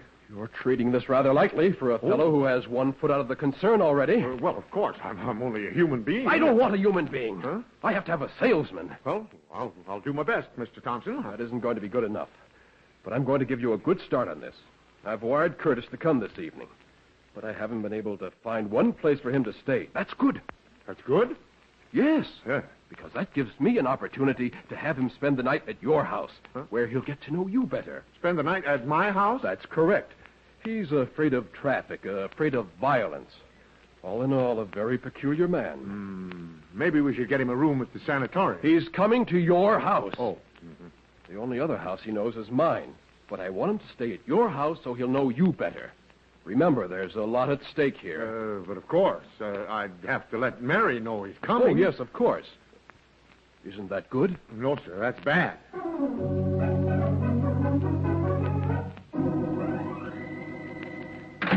Mary! Oh, hi, Pop. Mom's over to Meister's trying to borrow that single bed. Oh, well, how did she know we were going to have company? We got a telegram. How did you know? Mr. Thompson told me. Mom thought you'd hit the ceiling when you heard we were going to have a guest. Well, ordinarily, it wouldn't worry me, but if it's for the best, we'll have to be good sports, I guess. How did Mary take it? Gee, swell. I was surprised, Pop. Of course, there's one thing that worries her. Oh, no, I don't want to worry about everything. The only thing we can do is accept it and smile. Yeah, but she doesn't know who Cousin Oscar is. Why, he's a client of ours. Cousin Oscar? Yeah. Here, read the wire. I'm with you in thought now. We'll be with you in person tonight. Cousin Oscar. Kind of corny, huh, Pop? Sounds like a close relative of hers, all right. They laugh their way in. Oh, gee, here's Mom now. Oh, Oliver, home so soon, dear? I've just read this moronic telegram, Mary. Yes, it was a surprise, too. Try to remember as I will, I don't remember any Oscar in our family. Well, they've probably kept him out of sight till he was grown. Oh, now look, Oliver, I don't want that attitude toward my relatives. I didn't invite him here. Couldn't we wire him that we just had a fire? Wire him where? Oh, yeah, that's right. Well, he's not going to make me sleep on that couch again. Of course not, neither am I. Oh, be quiet. You're just making it worse. He probably found a railroad ticket someplace in some pocket he picked, so he's using it. Oliver, Junior, don't pay any attention to your father. Oh, gee, Mom, after all. That's all right. Of course, it could have been worse. He could have been twins. Gee, it's kind of stuffy in here, Mom. I'm going over to Mr. Meister's where it's quiet. Oh. Look, dear, let's not have these scenes. No one's to blame. I'll find some way to send him on his way. I wish I could believe that. And then we'll be alone, dear. Yeah. Well, Alone? Wait, Mary, I forgot. Mr. Curtis. Curtis? Who's he? He's a guest. Oh, now wait, Oliver. Let's take this thing calmly. No, that's right. He's an eccentric client who was supposed to give our company an order for $150,000. Well, he can just go to a hotel. But listen, Mary, Johnson got fired because he couldn't sell him. Thompson wants me to give him that homey touch. Well, why doesn't he go to Thompson's? Because Thompson wants me to get close to him. What's wrong with Mr. Curtis? Oh, he has a phobia for different things. Once he ran all the way from downtown and hid under Mr. Thompson's bed. Goodness, why Thompson's? Oh, he feels there's some protection there, I guess. Oh. You know, when a guy acts that way, there must be a chorus girl somewhere in the background. Well, you work it out. If it's business, we have to put up with it, of course, but... Yeah, but this Oscar business is out. Yes, dear. Now, please relax. I'm going over to Homer's, Mary. Maybe he knows some way to evict this Oscar. He's had a lot of relative trouble himself. Well, now, don't go over there and worry Homer with it. I'm not. There's no need for two of us to worry.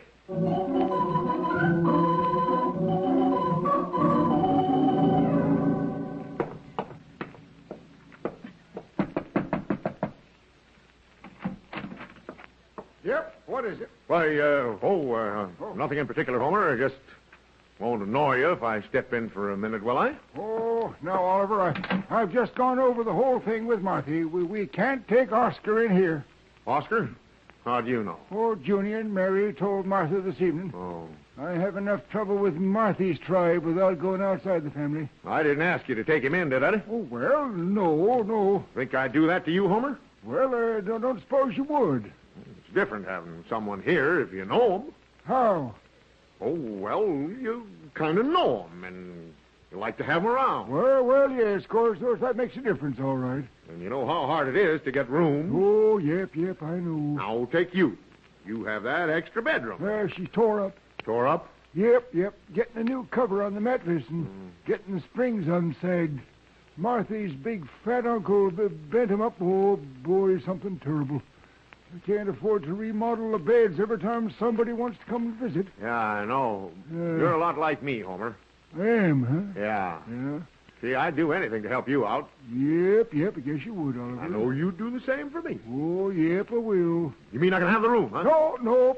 I mean, I'll show you how to get rid of him. Oh, well, now you're talking. How about Mary? Oh, she don't know nothing about this at all. It's a little trick I used once. Trick? And oh, boy, it sure works. Okay, how did you do it? Well, you make 'em up a bed on the porch. Porch, see? huh? Yep. And after the first night, then they suddenly remember they have to be on their way. But Mary won't go for that. Well, of course, there's always the sick angle. Sick? That does the trick. How do you mean? Well, you see, it's something I did when Marthy's paw lit on us one summer to stay for the season. I just plumb scared him out. Well, now, that's more like it. How did you do it? Well, of course, now, I don't want to be blamed for this, Oliver. Blame you? Don't be silly. What do I do? I'm not worried about Martha. I'm invited to go fishing tomorrow with the boss. And with this Oscar here, I'll never get to go. Oh, it's in the bag, Oliver. He's as good as gone, and you're on your way fishing. Now, wait. I don't want him slugged, you understand? No. That ain't the way it's done.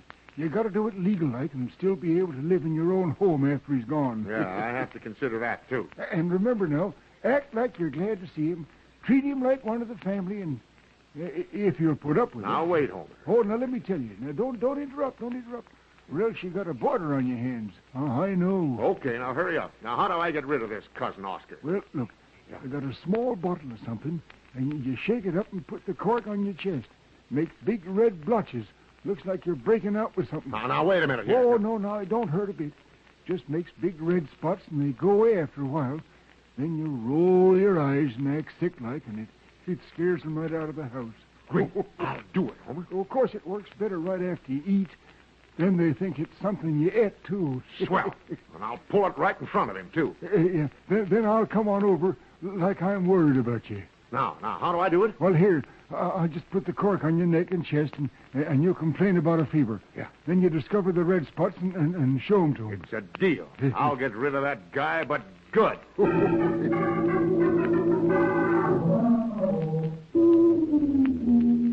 Has he come yet? He's in the front room. Oscar or Mr. Curtis? Oscar. I'll take a peek at him through this door here. Well, hurry. I'm supposed to be getting him some soda and warm water. Look. See the head on him? Mm-hmm. Kind of slants to the left. You can see your family resemblance there. Now, wait a minute, Oliver. Feet on the coffee table. I'm just about wild. Oliver, you have to do something. Me? I'll bet I'll do something. I'll have him leaving this house so fast his hip pockets will dip sand. Now, Oliver, no violence. I won't have the rest of my family know we treated him that way. Now, don't worry. Look here. See my chest? My neck? See? Oliver, those red blotches. You're ill. I know it. Those spots aren't the cause. I put them there. Oh. They come right off in 4 or 5 hours. Oh, but Oliver, do you think it's fair to frighten him? Either that or we live in the kitchen. Oh, please be diplomatic, dear, for my sake. Don't worry, I'll handle this cookie. Just give him a clear path to the door when he sees these spots. Well, Oscar, Oliver finally came home. Of course. They always do.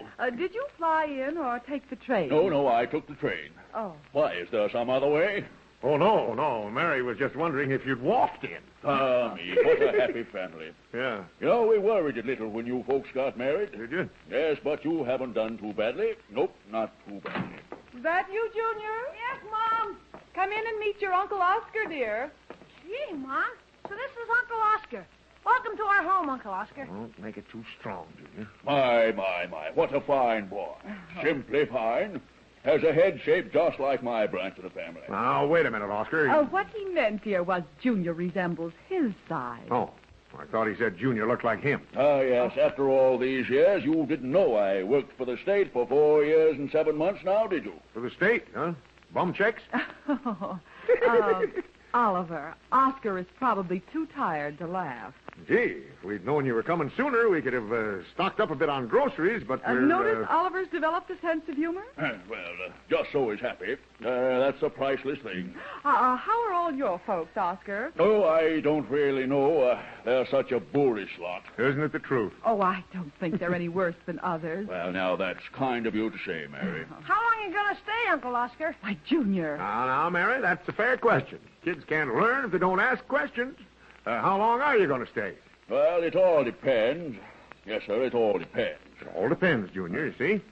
Before Oscar starts talking about your other relatives, you'd better leave the room, son. Oh, come now. I've never met any of Mary's relatives. Never met... What? But Cousin Oscar... Yeah. My. You don't remember me, Oliver? Uncle Benny, Aunt Lucy, Freddie and his carbuncles? Joe with the ingrown face, and Charlie and Bertha and the pollywogs? Oscar, old man. Gee, I'm glad to see you. Oliver, I don't... Junior, this is my cousin, Oscar. Come on, shake hands. He's your own uncle. But, Pop, you told me he was... I told you no such thing. Oliver. Huh? Your neck, those blotches. Blotches? No. Blotches? Oh, yeah, and my fever, too. I got to get to bed. Oh, this is awful. Junior exposed this way. My goodness, smallpox. Or bubonic plague. Run, Oscar, while there's still time. Me? Run? I should say I won't run. Yeah, but you'll catch it. Oh, come now. You're delirious. I can't catch something I've already had. You've already had it? Well, of course. Now, get Oliver to bed, and No. I shall stay and nurse him back to health. No!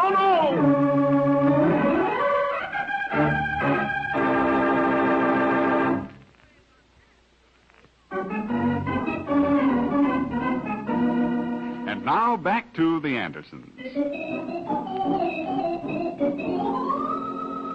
Oliver was surprised by a visit from some Uncle Oscar. After worrying Mary about it for an hour, he finally discovered it was his own cousin. But a Mr. Curtis, a very important client, is supposed to be arriving any minute at Oliver's home. And instead of Cousin Oscar being driven from the house, he's now taking charge of the sick room. Now, it's nothing to worry about at all. You just lie back and keep your pajamas up around your neck. Yeah, but Oscar, you shouldn't be exposed this way. Tut, my dear cousin. I'll not leave you. Look, will you leave the room for a minute? I want to say something to Mary. How's the patient, Cousin Oscar? You know, Mary, you're treating this very lightly. Oh. After all, he is your husband. And you haven't even called the doctor. Well, of course, if you think I should. Great Scott! How callous. His own wife doesn't care whether he lives or dies. Oh, well, I'll get some warm water, and please don't excite him. This has gone far enough, Oliver Anderson. When he starts discussing me and accusing me of being a bad wife... Oh, now, Mary, let's calm down. It just didn't work out, is all, so I'll have to have a little talk with him. I don't care how you do it. Get him out, and get him out soon. But, Mary, he's my own cousin. Yes, of course, but when you thought he was my relative, you showed some action. Please, Mary. Oliver, someone's coming up the walk. He has a grip. Yes? Uh-huh. Mary, that's the client. Get out, quick. Keep stalling him till I get dressed. Now, just relax, Oliver. Never mind now. I'll have you up and around inside of 6 months. Oscar, hand me my trousers, my shirt, my tie. Get back in that bed. You're a sick man. You'll not get dressed. Keep your hands off of me. Let me get dressed. No, you'll not do it. Lie back there. He's here. You can't be disturbed. I don't care who it is. Listen. How do you do? My name is Curtis, and I'm to be a guest here. That's Curtis. Lie down there. I'll handle this. You must have it quiet. Come back here, Oscar. I'm all right. Here. We have sickness in this house, and we can't have this boisterousness. Sickness. Good heavens, I didn't know. I must take the next train back to Blairsville. Yes. You'll have to leave this minute. Well, now, let's get this thing straight. Oliver! You're a sick man. Go back to your room. Good heavens, is this the patient? Mr. Curtis, you'll have to excuse me, but See, look, those blotches on his neck. Run, man, run. But Oscar, listen. Oh, good heavens, smallpox. Help, let me out of here. Mr. Curtis. Smallpox. Look, Oscar, that was my client. Now, you get out of my house and get out now. My goodness, Mary, this excitement has caused a relapse. We must get this man back to bed. He's delirious. Take your hands off of me, Oscar, and leave me alone.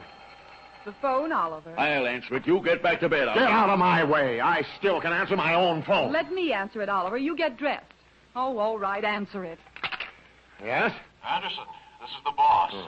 Has Curtis arrived yet? Yes, he has. Oh, fine. Done any good? I haven't had a chance to talk to him yet, but I will if I can catch him. Oh, that's fine. I'll catch him. I can't talk now. I have to go to the station. No, wait, Anderson. Don't neglect this. I'm not. I merely want to talk to him. I'm determined on that point. Oh, good, Oliver. I like to see that old fighting spirit. Well, look, boss, I have to run now. I'll see you later. Well, just a word of warning. Stick to him till he signs, or, well, you understand. Yes, of course. So long. The boss, dear. Yeah. Now, hurry. The client said he was going to the station, so let's get going. Now, listen, I shan't let you out of this house, Oliver. It's for your own good. Look, Oscar, for your own good, stay out of my way. But those blotches, they're fiery red now. Oliver, they are. I don't care about that. I've got to get to the station.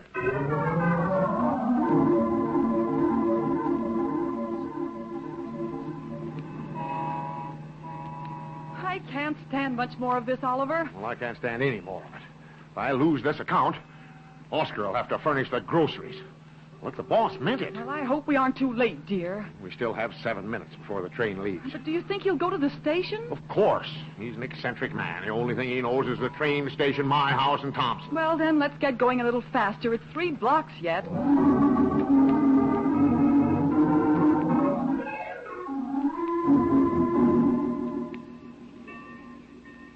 Hurry, dear. There's the train standing there. Do you see him? No, I don't. Maybe he... Oliver, he's talking to that man by the gate. That's Curtis. Uh-huh. Come on, Mary. All right. Hey, see who he's talking to? No. That's Spencer of the Ajax Company. I'm sunk. Well, Mr. Curtis has some paper in his hand. Now, that could be the contract. Mary, I can't lose this account like this. Come on. Mr. Curtis, wait a minute. I must see you. He sees you. Don't leave, Mr. Curtis. I'm all right. Wait, Mr. Curtis! Smallpox! Broke me alive! Oliver, he's running out the entrance. I'll catch up to him. He took the paper with him. Good. Hurry now, Mary. We'll catch him.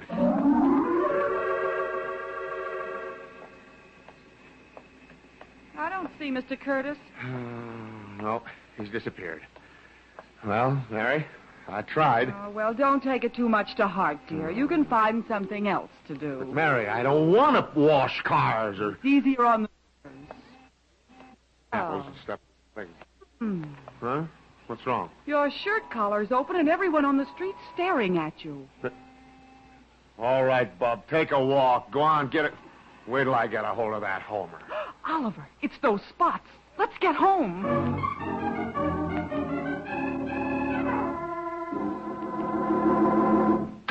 Oscar, get packed up. You're leaving. Huh? Oscar. Oliver, that's not diplomatic. No, but it's effective.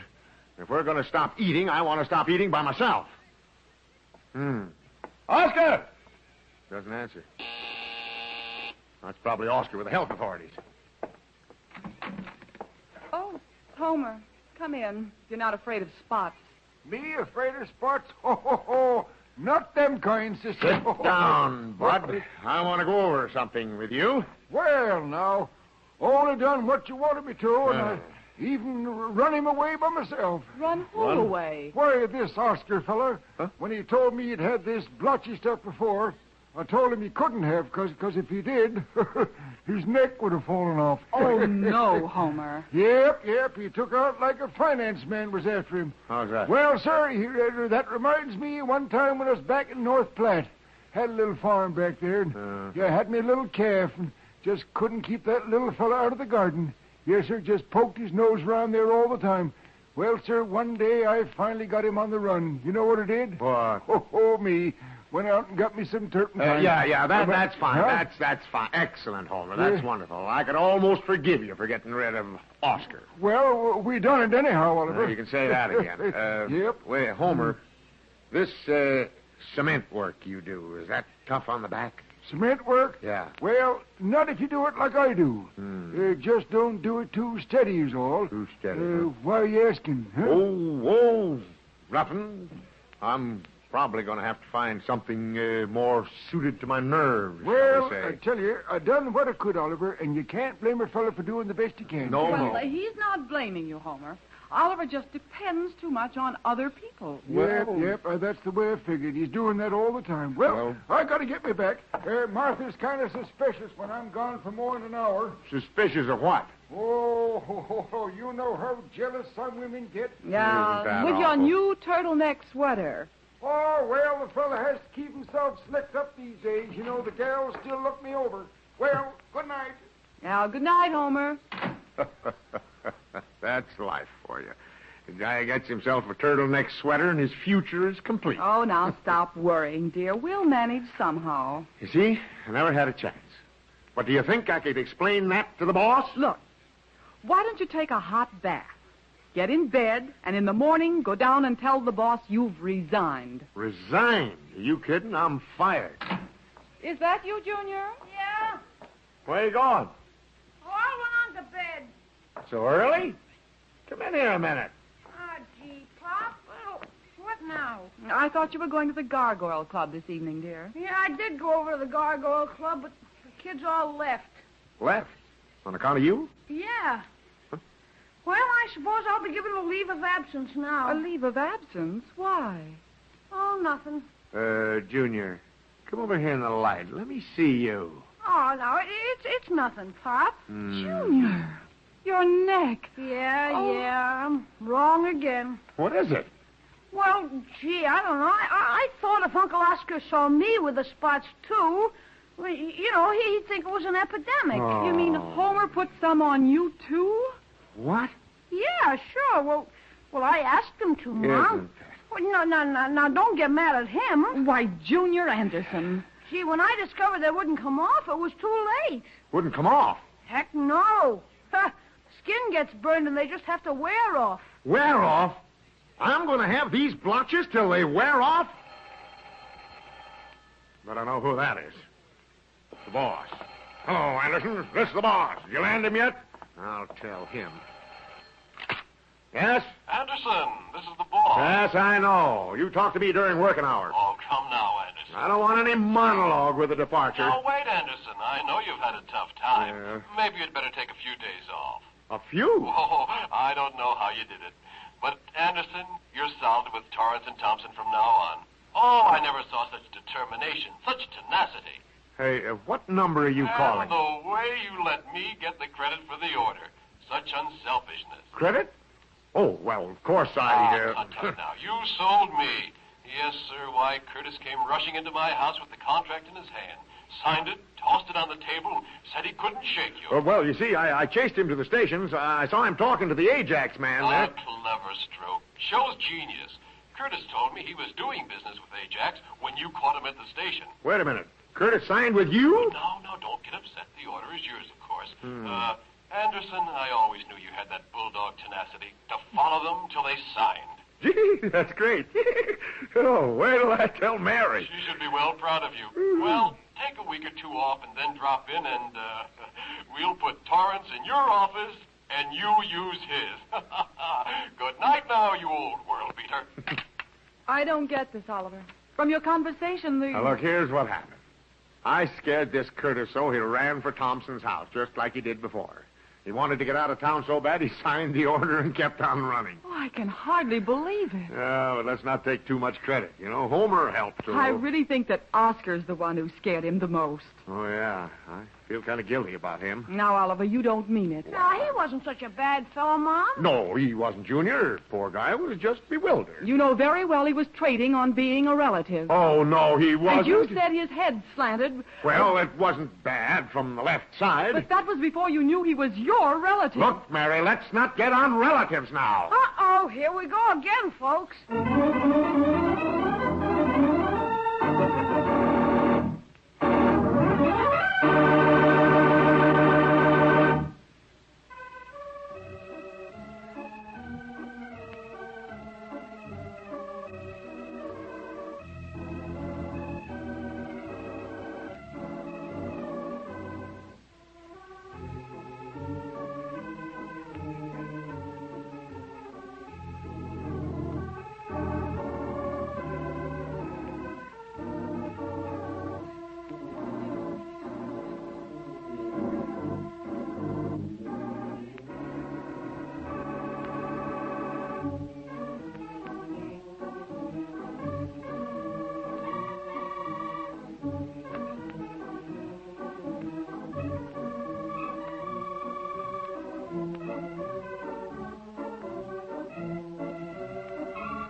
The Anderson Family is written by Howard Swart, directed by Herb Litton, and features Dick Lane as Oliver, Louise Arthur as Mary, Walter Tetley as Junior, and Herbert Rollinson as Homer.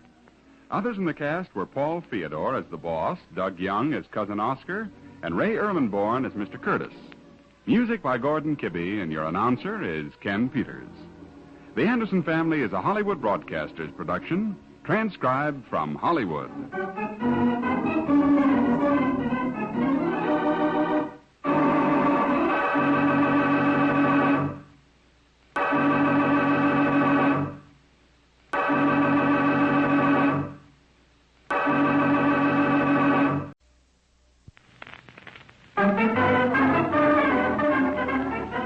The Anderson Family.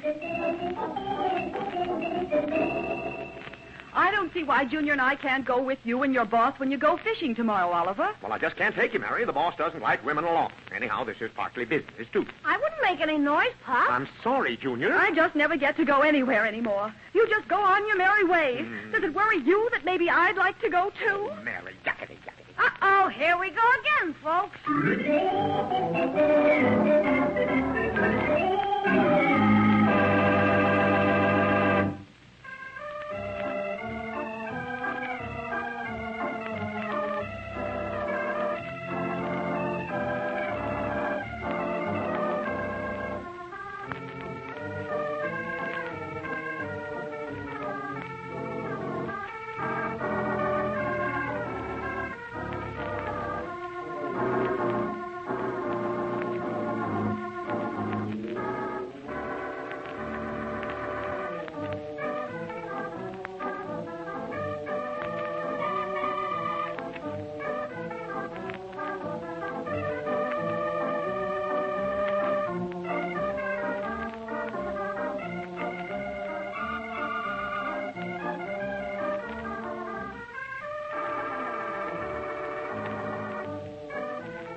Now let's visit the Anderson family.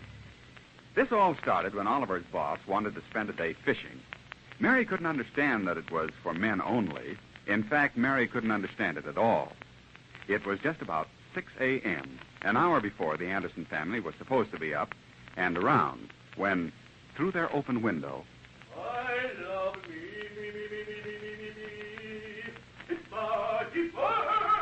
Mary, is that Junior crying? What did you say? Someone's in pain. I'm sure I don't know, Oliver. Wait a minute. It's coming from next door. It's that new roomer, Tuttle. Oh. Oliver, please don't say anything now. Hey, Tuttle! Hold it till daylight, will you? Oh, it's no use. You try, Mary. He'll listen to you. Well, I don't think this is right, Oliver. Go ahead. Ask him nicely. Then I'll do it the hard way if it doesn't help. I feel like a fool. Go on. Mr. Tuttle! Oh, Mr. Tuttle! Oh, good morning, Mrs. Anderson. Oh, he thought you wanted to pass the time of day, I guess. Is there no way to stop him? He's a menace, Mary. Hey, Tuttle! Stop that bellering! Good old Marthy. Yeah? Is somebody sick? Not yet. You better scoot back to bed, Junior. Junior, you awake so soon? Sure, I've been awake an hour thinking about going fishing tomorrow. Well, you might as well dress. We'll have an early breakfast. Okay, Mom. Did you tell Junior he was going fishing with the boss and me? No, I merely supposed you were going to ask us. Oh, Mary, you know I can't do that. The boss doesn't want women along. But the boss's wife goes, I noticed. Oh, I can't help that. I'm a guest. I know she drives him crazy when she goes. All I do is stay home, week in and week out. It's all right for you to go fishing, but Junior and I have to sit and wait alone. Wait till you decide to return. Mary, now, you're getting upset. Let me pat your cheek, honey. Oh, take your hands off me. Huh? Unhand that woman, Anderson, or I shall thrash you within an inch of your life. Oh, shut up!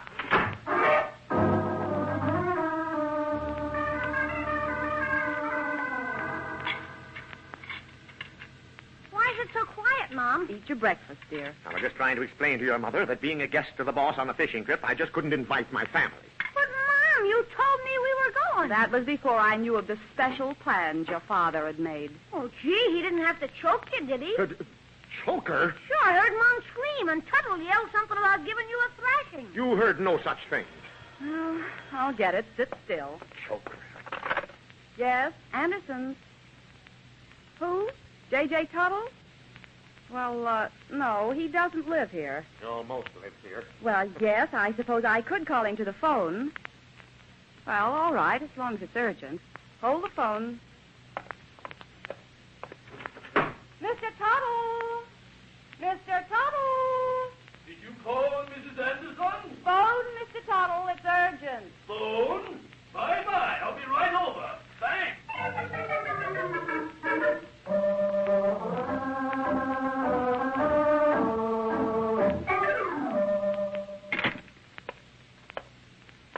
Great Scott!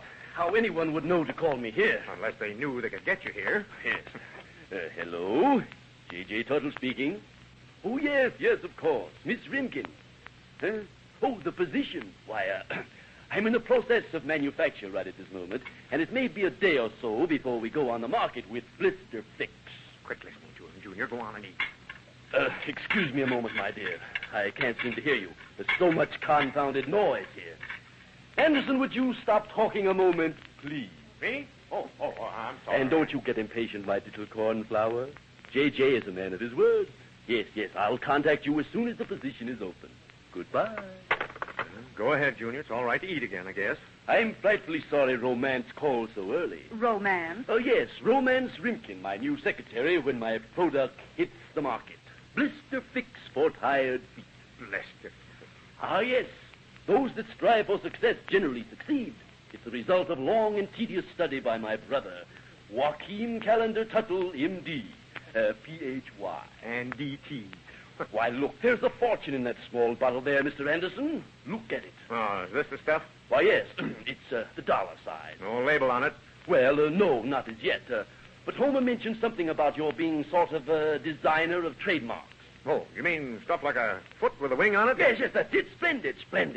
Suppose you take this bottle to work with you and fit a label to it. Okay, just leave it here. And a million thanks to you, Mrs. Anderson, for your kindness in calling me to the phone. Oh, well, I didn't mind it. And when the orders pour in for blister fix for tired feet, I shall reward you handsomely. And maybe I could work for you during vacation. A splendid idea, Junior. You're a fine young man, and when I start my radio campaign, blister fix will be on every lip. I thought it was for the feet.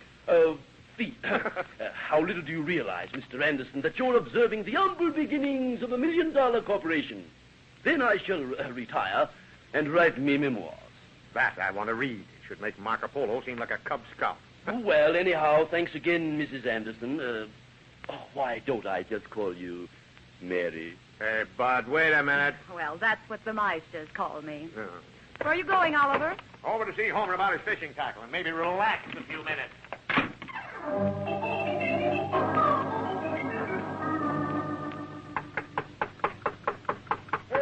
Who is it? It's Oliver. Open up.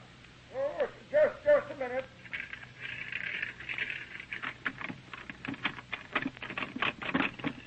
Well. Hey. Oh, come on in, Oliver. How'd you know I was out here? Martha told me. Well, what have you done now? Why don't you straighten up and fly right?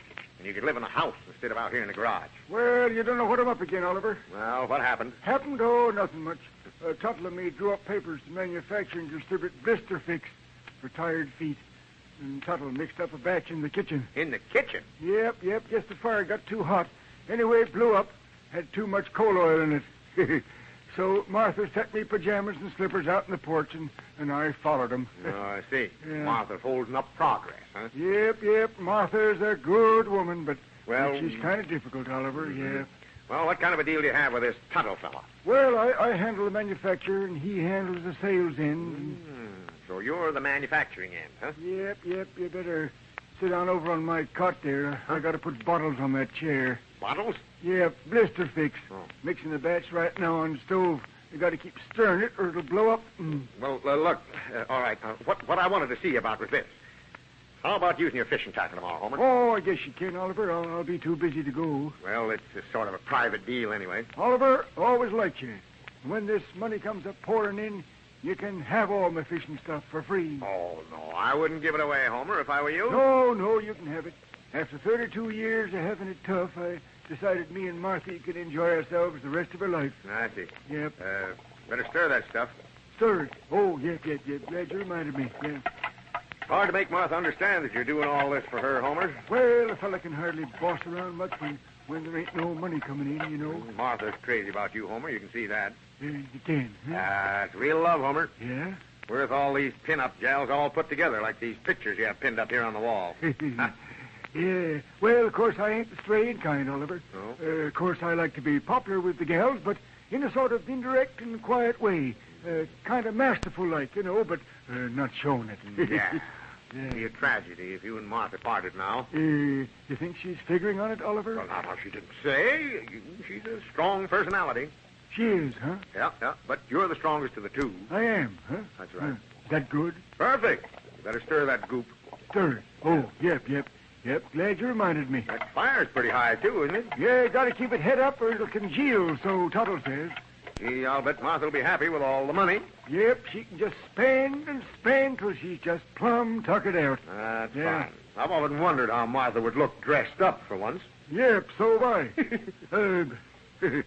I mean, we had it tough, Oliver, but through it all, I've been true to her. Well, when things are tough, that's the only thing you can do, Homer. Yep. I remember when Martha and me was first married. It was the closest I ever come to straying. I'd like to hear about it sometime, Homer, but I have to run now. Oh, you do, eh? I kind of thought you'd like to hear what happened. I know what happened. You're still with Martha. Yep. But, oh, boy, it was close, Oliver. Close, huh? Yeah, it was at the New York Cafe there at my home in North Platte, and me and a couple of the boys stopped in to eat something, and they had a new waitress on the front table. Opal was her name. Opal. Well, you better stir that stuff. Yep. It's as plain as if it had happened yesterday. I just finished the soup, and I sort of felt her behind me, kind of, and she reached over to pick up the soup plate, and the soft fragrance of her hair brushed against my cheek. Oh, Oliver, I'm a-telling you, when she leaned over and whispered in my ear, something just came over me. Whispered in your ear, huh? Yep. What'd she say? Say? Yeah. Oh, me. I don't think I'll tell you, Oliver. I'm kind of ashamed of it. Oh, come on. What'd she say? Oh, shucks. You won't tell nobody. Not a soul. Okie dokie. I'll tell you. You better stir that goop again. Stir it? Oh, yep. In a minute. Well, sir, she sort of leaned over and she put her lips against my ear, and I sort of recoiled like. Recoiled toward her? Yeah. No, I didn't, Oliver. No, sir. Yeah, she kind of looked around, sly-like, to see if anyone was listening. Yeah. And I felt her lips moving. And she said, "Bub, don't look now, but your garter's hanging over your shoe." Oh, me. Sentiment and everything, eh, Homer? Yep, well, sir. Oh, me, I had goose pimples all over me. I bet. Yep, that's what it is. Well, sir, I often thought how easy it would have been for me to have felt kind of thankful like. Thankful? Yes, sir. Thankfulness leading to admiration. Admiration leading to love. Love leading to marriage. Marriage leading to jail. Leading to jail. Hey, by Jupiter, you're right, Oliver. That would have been, what do they call it? Bigamy. Bigamy's Yes, right. sir. So anyhow, you see what would have happened. Sure. You'd have ended up owning the New York Cafe. You ended up owning the New York Cafe. Hey, say, that's right. I would have, dagnabbit. Yeah. Look, I have to leave, Homer. See you tonight. Well, goodbye, Oliver. And tell Martha the fish and stuff is under the back porch there. Okay, Homer, I'll save you a few fish. Oh, boy, you're sure an optimist. If you catch 'em, I can cook 'em out here.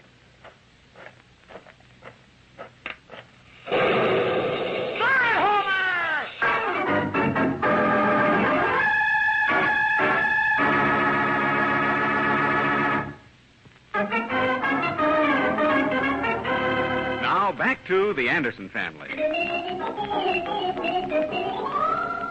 Oliver Anderson is supposed to go fishing with his boss in the morning, but the boss's wife is going to go with them, much to the disgust of the boss and Oliver alike. Oliver has a fishing tackle which he borrowed from Homer Meister, the neighbor next door, and is now busily engaged in creating a design for a label when the door opens and his boss walks into the office. Doodling, Anderson? Huh? Oh, Mr. Thompson. Why, no. I'm working on a little design for a bottle. Bottle? Yeah, let's see the bottle. Oh, you wouldn't be interested in this bottle. How would you know I wouldn't? Let's see it. Okay. Rather small to take fishing. It's for tired feet. A remedy cooked up by a neighbor. It's called Blister Fix. Oh, something new, huh? Well, it seems like a good foot remedy should sell. Does he have distribution on it yet? I don't know. I'm just fixing a label for it. Some sort of an old formula, I understand. Is he looking for a little capital to put it over? He's always looking for capital. You know, Anderson, that was one of the things I wanted to discuss with you on our fishing trip tomorrow. Yes, I'd like to add a new item or two to our list. Well, I guess a foot remedy should sell to girls in department stores and places like that. Why, Henry, I believe I'll look into this, Anderson. Sounds good. Mind if I take this bottle with me? I'd kind of like to test it out.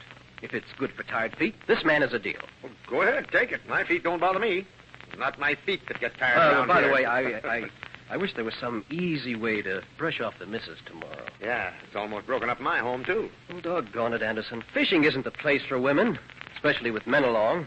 Well, I wouldn't mind it so much if the women would just sit still in the boat and row. Oh, I'd just give anything if you could work out a plan to keep my wife from going. Well, I'm going home in a few minutes to get my fishing tackle and stuff ready.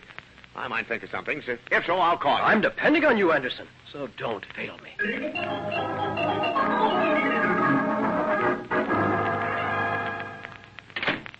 Is that you, Junior? Hi, Mom. Where have you been, dear? I've been working. You see, look at all the money I made. $9, Mom. $9? How did you do that? Well, only half of it's mine. I sold 9 bottles of Blister Fix for tired feet. Mr. Tuttle told me he'd give me 50 cents on each bottle. Oh, for heaven's sakes. Who bought them? Oh, just the neighbors. I guess everybody had tired feet. Oh. Gee, those 9 bottles went like hotcakes, Mom. Well, I didn't know Mr. Tuttle asked you to sell Blister Fix. Oh, well, he wanted to surprise you. He told me just what to say, and I said it. Told you what to say? Sure, you have to have a pitch to sell anything. Pitch? Yeah, that's what Mr. Tuttle calls it, a pitch. Like this, Mom. Pardon me, madam, I have here a little item just for you. It's something that no home should be without. Good for man, woman, and child. Cures any foot trouble immediately. The price, madam, for this priceless little item is not $5, not $4, not $3, not $2, but only $1 small dollar. Oh, June, Yeah. no. Yeah? You didn't sell Martha Meister a bottle. Oh, I should say not. Mr. Tuttle told me to sell on the next street, not too close around here. Mr. Chapman's wife bought a bottle for him. Oh, well, that's nice. I sold all the bottles by noon. Gee, I hope he lets me sell some more. Now, you wash your hands and face, Junior. I'll see who's calling.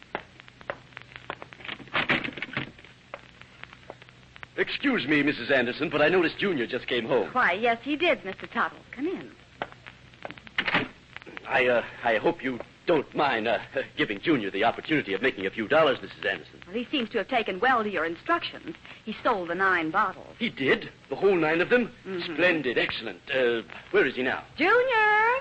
Mr. Tuttle wants to see you. Okay, Mom. I had no idea the blister fix would sell so well, but I guess Junior is very adept at selling, like his father. But I'm afraid Junior's too young for such responsibility, Mr. Tuttle. Tish-tush. Nonsense. He's a very bright boy. Oh, hello, Mr. Tuttle. I sold all 9 bottles. So you did, and I shall reward you handsomely, my boy. Let me have the $9, and I'll give you 2 of them for your very own. Just think, 2 whole dollars. 2? My understanding was 50 cents a bottle. And the way I figure, I owe you $4.50. $4.50? Was that our arrangement? My, I have so many things to think of. I'll give you a receipt for the $4.50. You still have it. Oh, sure. Here. 1, 2, 3, 4, and 50 cents. Ah, splendid. Was everyone satisfied? I guess so. Well, shouldn't they be satisfied, Mr. Tuttle? Well, the truth is, Mrs. Anderson, I made a slight miscalculation and added a bit more turpentine than the formula called for. It was the deluxe formula for mining men. That is, it's a bit stronger than the normal solution. Oh, my goodness. Well, I wouldn't want Junior to get into any trouble. Oh, tush. Nothing can hurt anything. It's perfectly harmless. Well, now I'd better run on. I have another batch on the stove, and Homer forgets to stir it now and then. We put windows in the garage twice today. Yes, I heard the report. Well, possibly I'll have a bit more bottled in case Junior wants to try again tomorrow. Maybe we should wait and see how the 9 turn out. As you wish, Mrs. Anderson, and a good day to you. Goodbye. There's a fella you have to watch, Mom. He's fast on making change. Why, Junior, what a way to talk.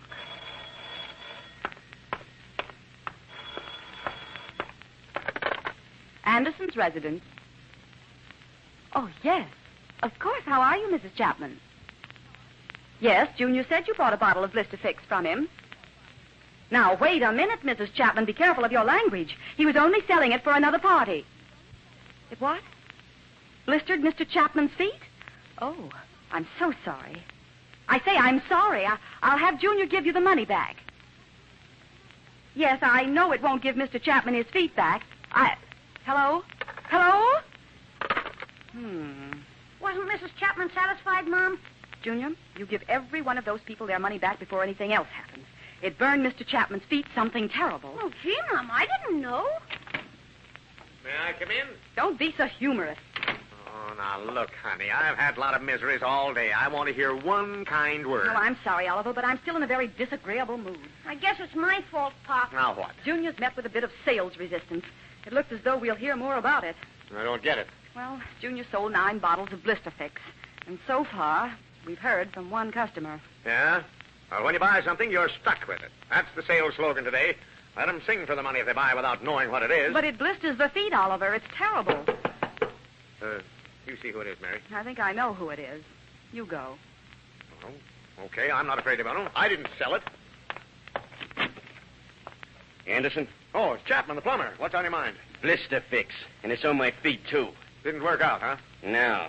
But I'm going to work out on somebody's kisser, Pub. Now, wait a minute, brother. Junior might have sold it to you, but he didn't make it. Oh, no? Who did? Well, go next door to the Meisters. Straight back to the garage and ask for Mr. Tuttle. First, I want my dollar back. $1? Yeah. Well, sure, you're entitled to that, pal. And if my feet ain't in condition to work tomorrow, it's going to run higher than $1. Now, here's the $1. You'll make all your future collections direct from the manufacturer. Yeah, that's this Tuttle? Right. Now, I'll help you down the steps, and you're on your own. Gee, Mary, I just thought of something. I gave a bottle of that Blister Fix to the boss. Oh, no. How could you be that stupid? Don't answer that. Well, I guess starting tomorrow morning, I'll be working on a 2 weeks' notice. You see, Mary, that's what a person gets, listening to other people. Oh, no. Not Chapman back again. Okay, if he wants trouble, I'll see what can be done about it. Okay, Bud, I'm sick of your pan. Now get... Anderson, have you gone berserk? Oh, excuse me, boss. Gee, I thought you were someone else, but I see now you have a clean shirt on. Huh? Gee, well, step in, won't you? No, I just stopped to tell you that everything's set for tomorrow. No women on the trip. You mean your wife's not going? Going? She can't even walk. Can't walk? What's wrong? I took that bottle of Blister Fix stuff home, and she wanted to use it. Got blisters as big as $1 on each foot. Oh, brother. I didn't know it was that strong. That's strong. She's going to be happy if the nails don't fall off of her toes. Well, now, I feel pretty sad. No. Just forget it. It was an accident. Well, meet me at 5th and Plum at 6 in the morning. Looks like it's going to be a big day, Anderson. Good night. Fix it is. Good night, boss. Who was it, Oliver? Just the boss. Said his wife wasn't going tomorrow. Oh, she isn't? Then I guess that licks me. Gosh, honey, it looks that way. Well, I only wanted to go for Junior's sake. Well, where is he? Probably hiding in the basement. He knows Chapman. Oh, yeah, Chapman.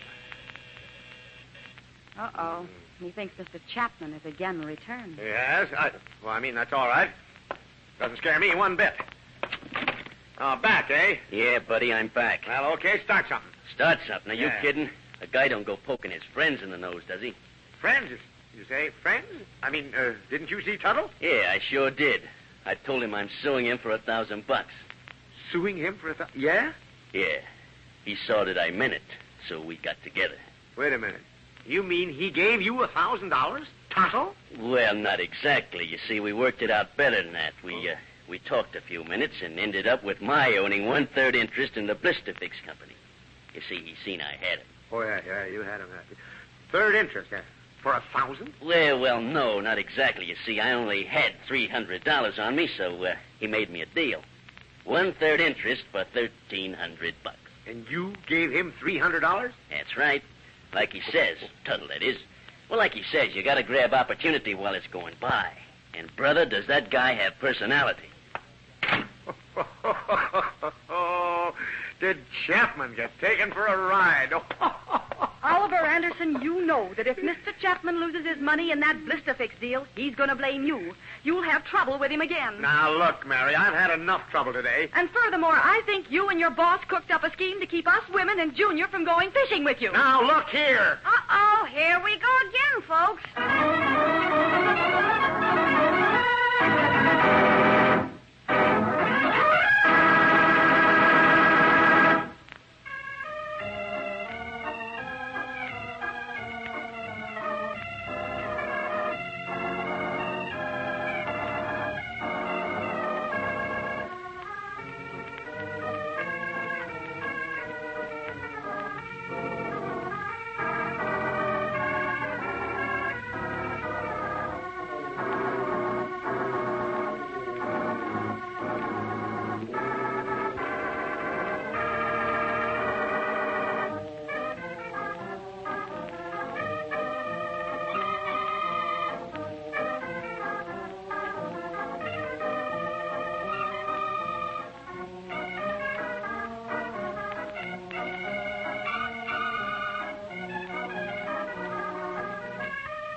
The Anderson Family is written by Howard Swart, directed by Herb Litton, and features Dick Lane as Oliver, Louise Arthur as Mary, Walter Tetley as Junior, and Herbert Rollinson as Homer.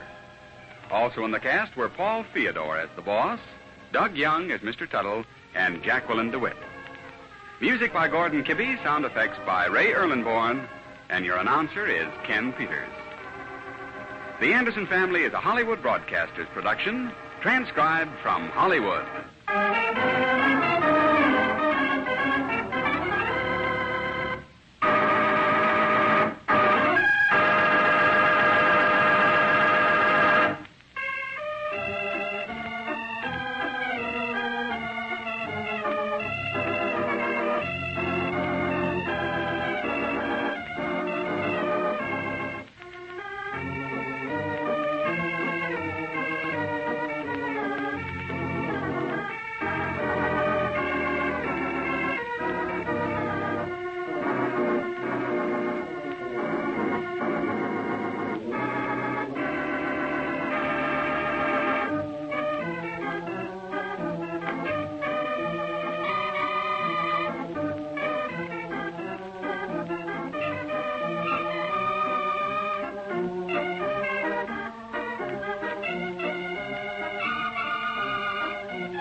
Anderson Family.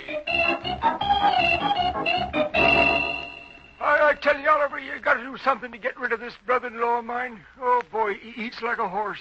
It looks like one, too. I don't see where it's any affair of yours, Oliver. Oh, I don't know. Homer helped me get rid of Uncle Oscar, didn't he? And you don't like the brother-in-law. No. Seems like a nice fella, Pop. You stay out of this, Junior. Don't you speak to Junior that way. Uh-oh, here we go again,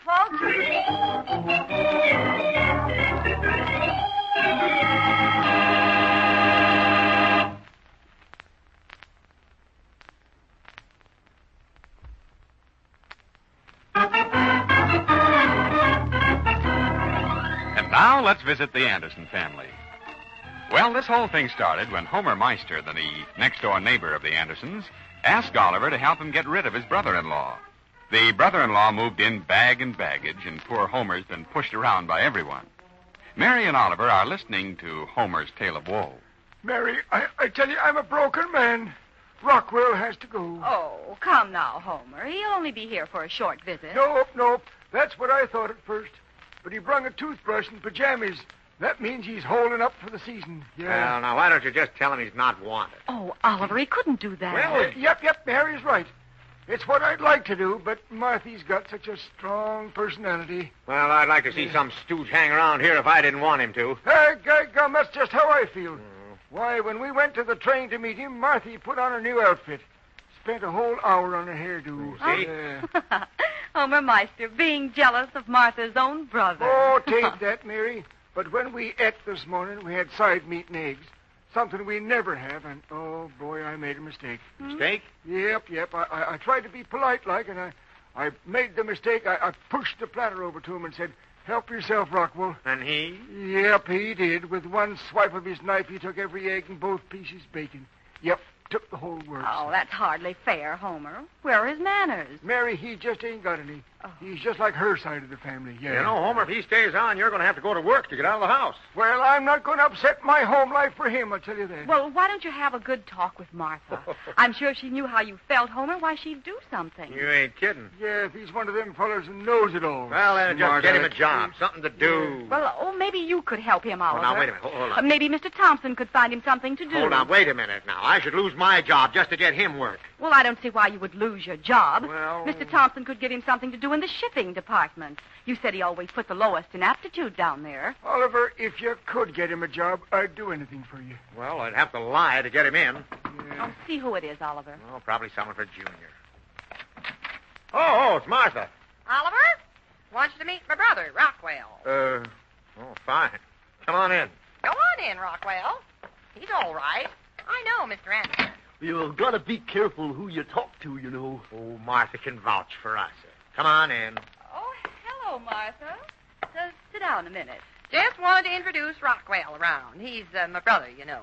My older brother. Well, how do you do, Rockwell? Oh, well, gosh almighty. If I'd have known I was going to meet a pretty gal, I'd have dressed up a bit. Oh, that's silly putting on shoes just for that. That other feller there, have I met him? You know darn well who I be. Now, Homer, don't go raising your voice to Rockwell. Oh, sure. Now I remember. I knowed I heard that name before. I suppose you're tired out from your trip, Rockwell. Oh, yep. I got picked up in Riley Springs. They taken me in there. The zoo? Oh, me. Doggone, that was a good one. You can at least show some manners. Oh, he just needs his ears slapped back. Why, you're for two how long are you going to stay, Rockwell? Oh, well, it all's according, Well, that's fine. Want to work here? Oh, might look around a bit. Rockwell's good at most everything. That's why I come over. Thought maybe Mr. Anderson could get him on down to the store. Yeah, got any horses there? No horses, no. Any cows? Nope, no cows. Oh, it'd be pretty lonesome for me then. Oh, you'd get used to people in no time, Rockwell. They might get used to you, Rocky. Well, it wouldn't do any harm, Oliver, to inquire anyhow. Oh, I'll do it. Probably use him in the shipping department. Oh, Oliver, that's simply wonderful. Well, come on, Rockwell. Let's go on down to the store. Yeah, well, I'll be getting along too, Oliver. Oh, you can stay if you want, Homer. Yeah? Rockwell and I have got so much to talk about. How long since you've seen Rockwell, Martha? Well, let me see. We come out here in 19... Goodness, it's been a long time. And I ain't hardly had a minute to talk about the folks back home. Well, if you want Rockwell to go to work, he'd better spend some time filling out an aptitude test for the company. Oh, no, not me. No, I ain't sticking no needle in my arm. I ain't. Needle? You see, Mary, this is going to take a lot longer than I thought. Now, let me be alone with this prospect. You want me to get out? Well, yeah, everyone. You can see how confused he is right now. And that's right nice of you, Oliver. Come on, Homer. Don't do nothing to hurt Rockwell's chances. Nothing Homer does will hurt him anymore. Oh, that's so nice. Come on now, Homer. Well, I hope the test comes out all right, Oliver. Well, maybe if I help him, he can get in the shipping department. I don't know. You're going to take him down with you, Oliver? Yeah, I'm going down in an hour or so. Now, do try hard, Rockwell. Oliver's so kind. I ain't taking no needle. Maybe we're confusing Rockwell. Yeah, you're right, Mary. Him being strange to all us and everything. And I want you to move your stuff out of your room, Homer, when we get home. Rockwell can't sleep in that garage. I can't either, and I ain't going to. Come on. Thanks again, Oliver. Don't mention it. I ain't taking no needle. Look, Rockwell, I'm trying to help you. I'm trying to get you in our shipping department. Now, you have to start from there. When you get advanced to a moron, they'll give you another job. Is it hard to get to be a moron? Well, not for you. Now let's see. Well, I have one of those tests in the desk, Oliver. Swell. Get it, will you? Are you busy, Pop? Not too busy. What is it? Butch Chaplain wants you to take a chance on a turkey raffle. It's a benefit, he says. Probably a benefit for the Chaplain family. Look, don't talk anymore. I have to help Rockwell with a test. Oh, you're Mr. Meister's brother. Quiet now, quiet. Let Rockwell concentrate. Here, Oliver. Aptitude test, junior grade. Yeah, that's the low one. Mm-hmm. Now, let's see. What was your maiden name? You mean before I was married the first time or second time? Oh, that's for women, Pop. Yeah, you're right.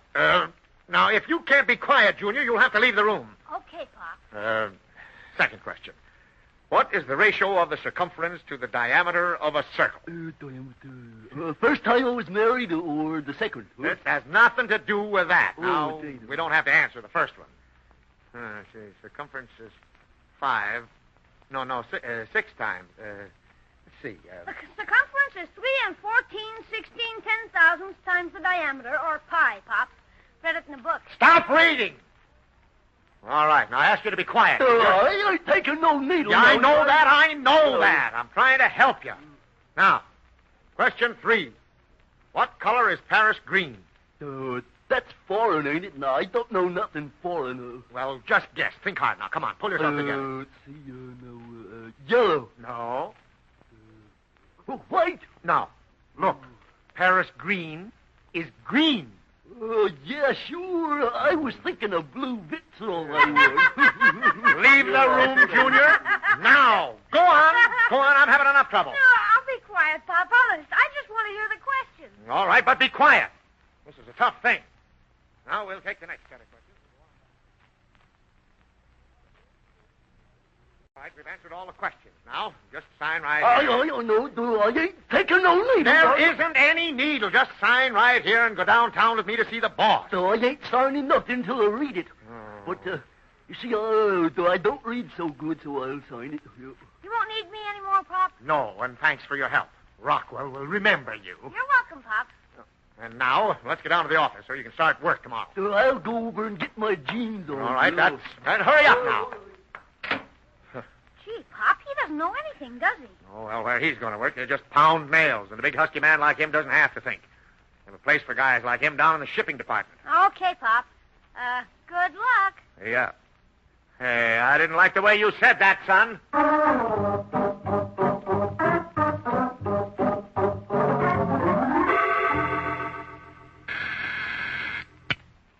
Thompson and Torrance, good afternoon.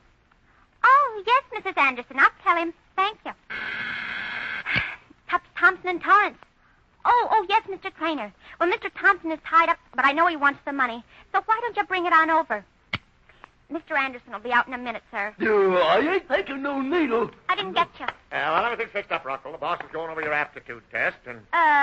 Is he a relative of yours, Mr. Anderson? No, he's not a relative of mine, and if he were, it's no business of yours. Well, gee, don't snap my head off. Well... This ain't the only place to work, you know. I don't have to take that off from the help around here at Well, all just now. watch the switchboard. That's all you have to do. I don't know why you should be ashamed of him. I'm not. He's just a brother-in-law of a neighbor's. You don't have to apologize. Gee, I'm not just talking apologizing for anything or anybody. Rockwell is joining our organization. He'll more than likely start down in the shipping room. Why do you tell me this? I'm not interested in him. Well, I don't know myself. Forget it. You're sure gonna be a noisy place to work in. Not where you're going. All you'll hear down there is pounding and sawing. Nice and quiet. Oh, it's Mr. Thompson's line. Yes, Mr. Thompson? Yes, sir. Right away, sir.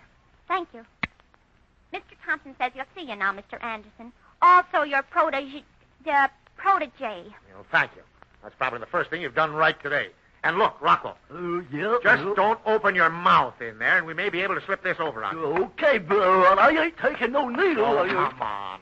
Well, well, come in. Welcome to our organization, Rockwell, my boy. Pull up a chair there. Well, don't mind if I do. My dogs are killing me. You see, he's also just full of humor. Oh, that's fine. We need more humor in our everyday dealings with our customers. Oh, yeah. Tell me, Rockwell, have you done much selling? Selling, well, I sold off 2 carloads of heifers before I left Nebraska. Fine. He's husky, too, boss. Make us a good man. Yes, now that I see him.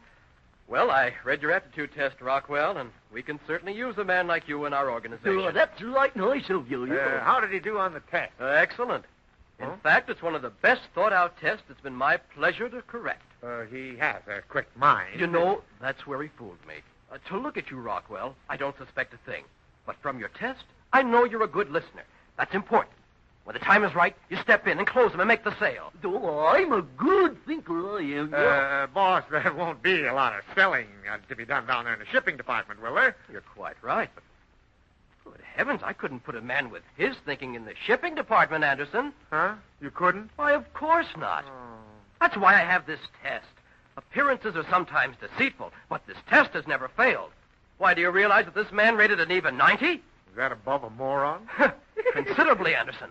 When you figure you got 62 on the test. Yes, but, I was tired. Yes, you're always tired, Anderson. Well, But I'm sure we'll work this thing out to everyone's satisfaction, including me. Well, you see there, Rocco? I told you he was a fair person. All you have to do is work hard. Put the organization ahead of yourself. All pulled together. Quite right, Anderson. I like your spirit. Well, I tried to. I was afraid you'd feel differently about this. Me? I got that organization. That's fine. Then you'll cooperate with Rockwell. To the limit, that's fine. You'll show Rockwell where everything is filed in your office, the open accounts and the prospect file, and show him everything he should know about your job. All about my job? That's right. Huh? Oh, I'm not letting you out, Anderson. You've been with us too long. Oh, gee, I was worried for a minute. Oh, nothing to worry about at all. You'll report to Palmer right after lunch and get a time card from him. We need a man with organization spirit in the shipping department. And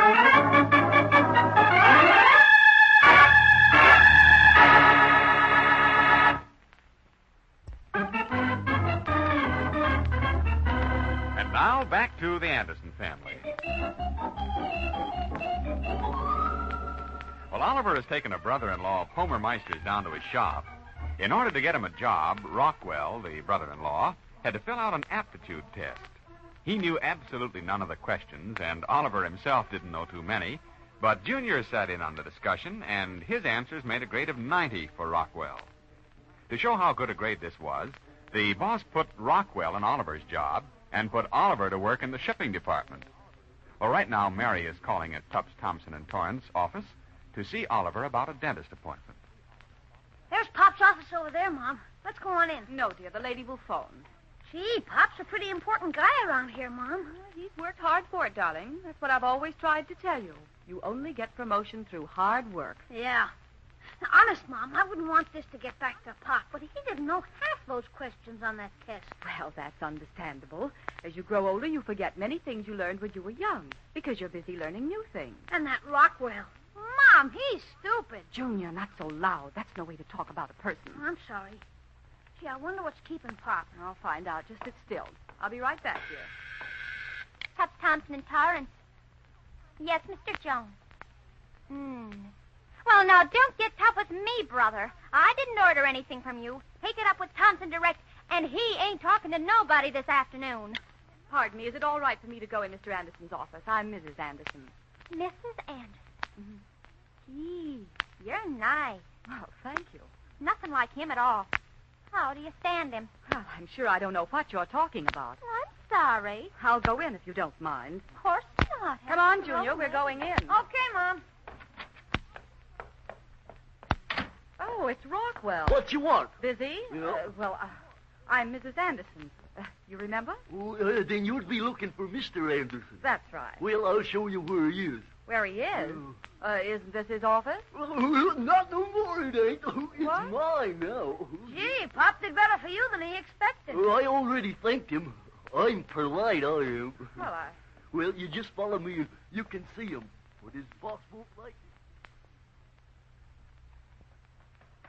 Like that with a pen and nails that are breaking my arms with this sticking. Now, look, Anderson, I know how you feel about this, but I got a schedule to keep up, and that means hit the ball. All of us.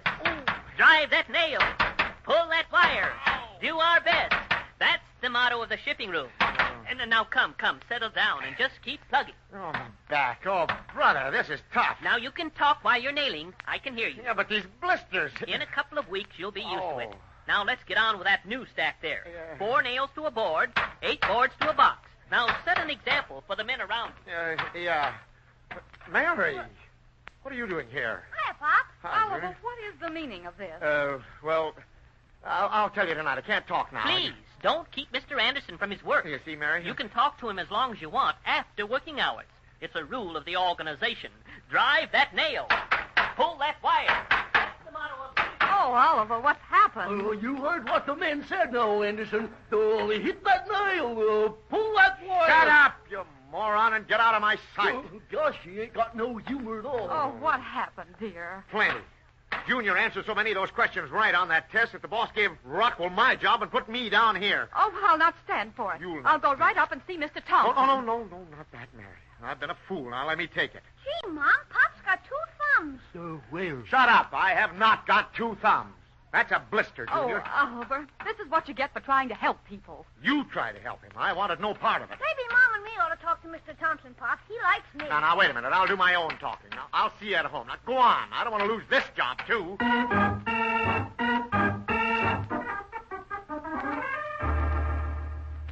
Well, Mary, how are you? Come in. Sit down. Junior, too. My, how the boy is growing. Miss Thompson, you've made a terrible mistake. I have?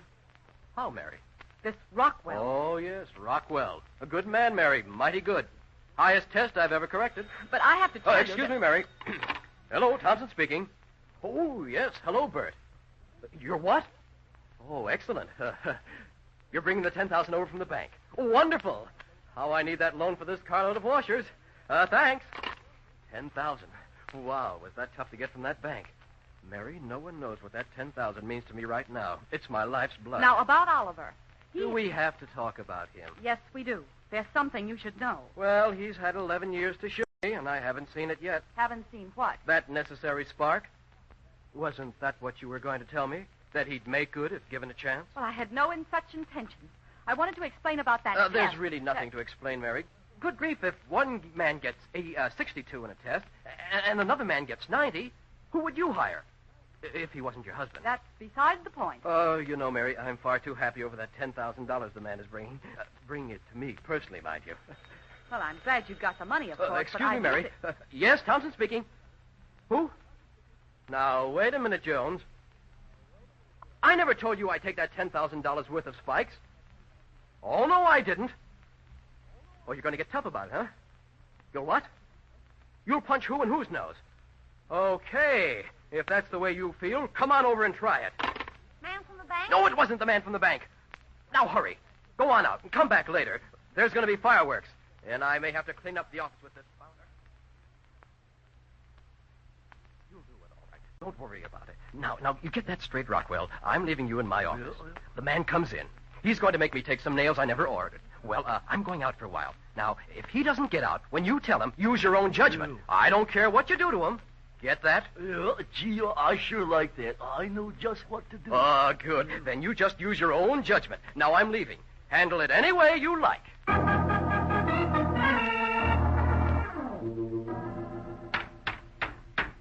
wanted to talk to me, Anderson? Yes, sir. Well, keep nailing. I can hear you. Now, what is it? Well, I have to see Mr. Thompson. It's against the rules of the organization, Anderson. Don't care if it is. I have to see him. Very well. You're new in the department. Now, how long do you think it'll take? Well, about 10 minutes. Now, let's see. Just 4:31. I'll deduct 10 minutes off your time, and you're to be back at 4:41, no later. And don't dilly-dally on the way. Thank you, sir. I appreciate it very much.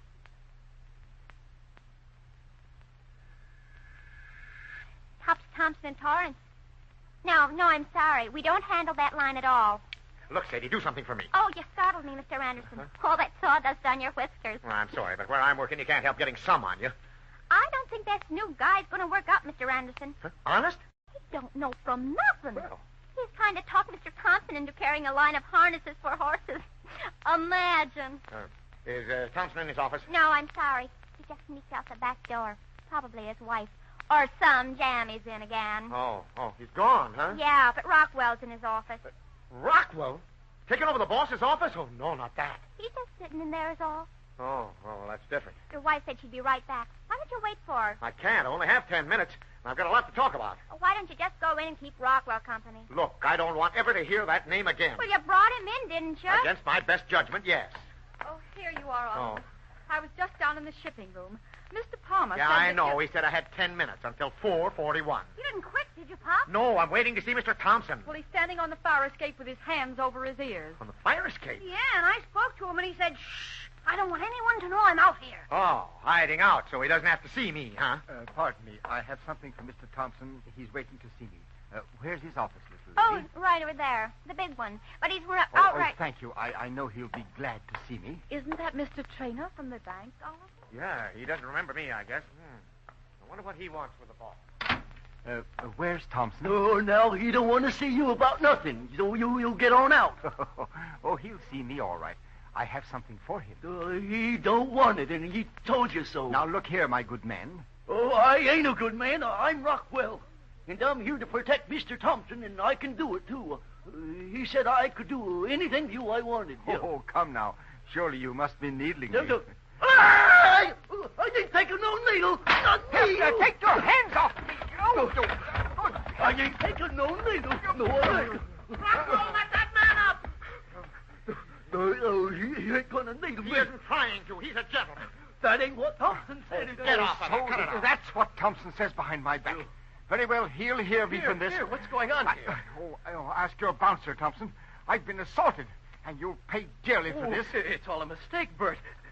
As for you, Rocco, get out of here. Well, gosh, I done what you told me I told you no such thing. Now, clear out of here. Get out of my sight. You're fired. Yeah, but boss... And so are you. Huh? Oh, come now. Anderson's been with you a long time, Thompson. It's not like you to be so nervous.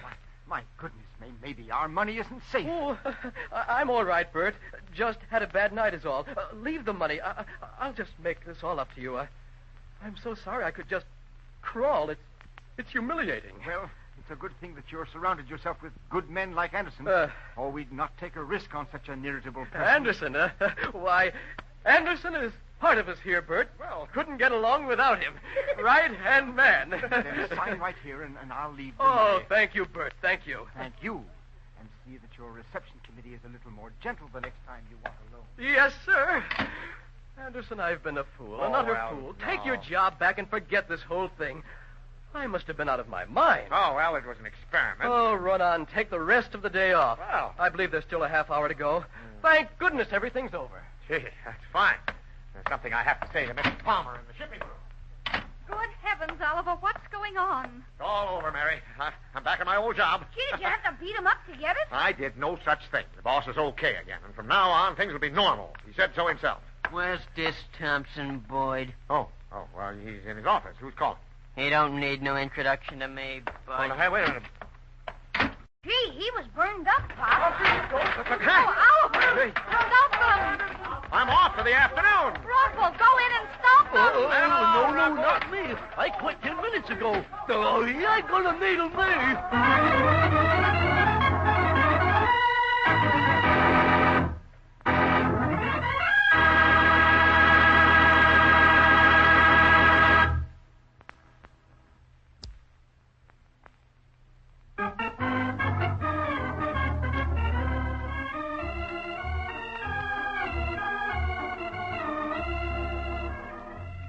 Anderson Family is written by Howard Swart, directed by Herb Litton, and features Dick Lane as Oliver, Louise Arthur as Mary, Walter Tetley as Junior, and Herbert Rawlinson as Homer. Others in the cast were Doug Young as Rockwell, Jacqueline DeWitt, Paul Theodore, Jenny Johnson, and George Peroni. Music by Gordon Kibbe, sound effects by Ray Erlenborn, and your announcer is Ken Peters. The Anderson Family is a Hollywood Broadcasters production, transcribed from Hollywood.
The Anderson Family. Well, now, if that's the way you look at it, Oliver, I'm pulling out of the deal right now. You're pulling out? Well, you haven't done a bit of work yet. I'm the guy who stuck for the tractor and stuff. Well, I told Homer not to let you in on this in the first place. I tried to stop Oliver. It didn't look good to me. Well, no matter how you decided. I want every bit of that dirt moved back to where you found it, and quickly, too.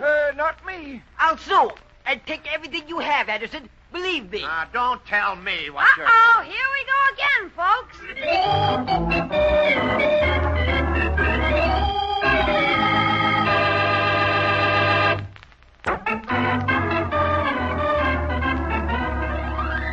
Now let's visit the Anderson family.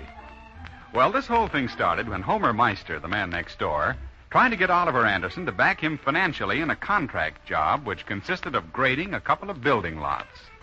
Mary, of course, isn't very interested in Oliver doing something which he knows so little about, but Oliver sees only profit, and a lot of it ahead. Homer's been over 3 times, Oliver. Now, you know what he wants. Money, as usual. Well, the guy doesn't make any money unless he's willing to spend a little to get it. Well, do you realize that he's asking for $300? Yeah, but I cleared $200. That's not bad. You haven't cleared it yet. And after you rent the tractor and spend 2 days on the job, you won't have too much. I just saw Mr. Meister down at the corner, Pop. Oh, good. I'll run down and see what he has on his mind. I thought you were going to spend the day cleaning the yard, dear. Oh, Junior can do that. It's not bad. Junior. Yes, Pop? What was Homer doing? Well, I don't like to say, Pop. Huh? You know how I am. What a man does is his own business. You mean Antoinette, the waitress down there? Oh, Mom, you have a way of asking just the right thing. What's a fellow going to do? I refuse to answer. Mm-hmm. One of these days, Martha will go down there after Homer and find him draped over the counter with love in his eyes, and she'll close both of them tightly. I think the love life of the Meisters is none of our concern, Mary. I'm only interested in making money, and I must see him right away. Oh, you mean down to the restaurant? Well, of course. You have Antoinette in mind, huh? Me? Oh, of course not. How silly. I've never noticed her. But I do think she could wear her hair differently. Oh, you never noticed her. Oh, no. Never mind. Go ahead. Make the deal with Homer. Everything will work out swell for you. Until you try to get the $300 out of this house.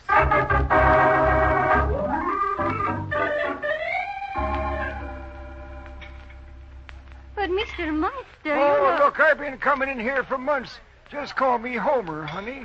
Do you think it's proper? Why, of course 'tis. But you don't dance, do you, Mr. Meister? I mean, man. Why, of course I do. Why, every time I get out on that floor and whirl, people just stand around and gasp. I can see where they would. Yeah. Now, some of these young whippersnappers around here don't know how to do the older dances. Oh, I just don't know, man. Oh, come on, I'll escort you. I got a brand new sweater. We'll be the most talked about ones there. Yeah. You really mean it, don't you, darling? Oh, it would be thrilling to be with you, George. Homer. Oh, yes. Oh, man. But there's one thing worries me. Oh, shucks, we ain't got a worry in the world. I'm raring to dance. But Yo-ho. the tickets are $5, and you know... Oh, shucks, what's money? Wait, what'd you say? How much? Huh? But, like you said, we don't have a worry in the world. Well, now, wait. I got a deal on with Anderson, and I'll have a few dollars over her. Oh, yes. You mean Oliver? Oliver Anderson? Yeah. Seen him lately? Oh, he's seen here once in a while.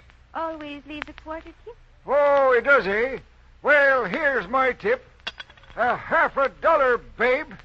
Ain't a cheap bone in my buddy. Hey, I spend, I do. That 50 cents don't mean nothing to me. Nothing, no. Oh, thank you, Homer. Oh, don't give it another thought. I ain't. Oh, here comes Mr. Anderson now. He must be looking for you. Oh, yeah. Hey, Oliver, glad you come. Hi, Homer. Hey. Let's take this booth over here now. What's the deal? Oh, good morning, Mr. Anderson. You're looking fresh. I am? Thanks. Homer, come on. Sit down in here and I'll give it to me fast. Yeah. How much can we make? Well, the way I see it... Never mind the way you see it. What will it actually make? Well, I give Briggs a price of $300 to level off that big lot on Pierce Drive. Yeah. He owns 3 of them up there, you know. 300, huh? Yep. We don't grade it with our hands, do we? Oh, nope. I can rent a tractor and grader for $50 a day, and we can do it in 1 day. Easy. That leaves $125 apiece. Is that right? Well, of course, me being the contractor... I don't want that now. Is it No. 125 or nothing? Well, of course, I need your $300 for a bond. Once more, is it $125? Oh, dag nabbit, have it your way. Well, where's the $300? It's home. When I need it, we'll get it. Yeah? So let's draw up a contract on this napkin here. Yeah? I pay expenses and get $125 back. Okay, draw it up. Money don't mean a thing to me. Nothing. Nope. Okay, that's a deal. Now, is there anything else? Yeah. What? Could I get a little in advance? In advance? Why? Well, Marthy give me 50 cents to bring home some groceries, and doggone it if I ain't misplaced it somewhere.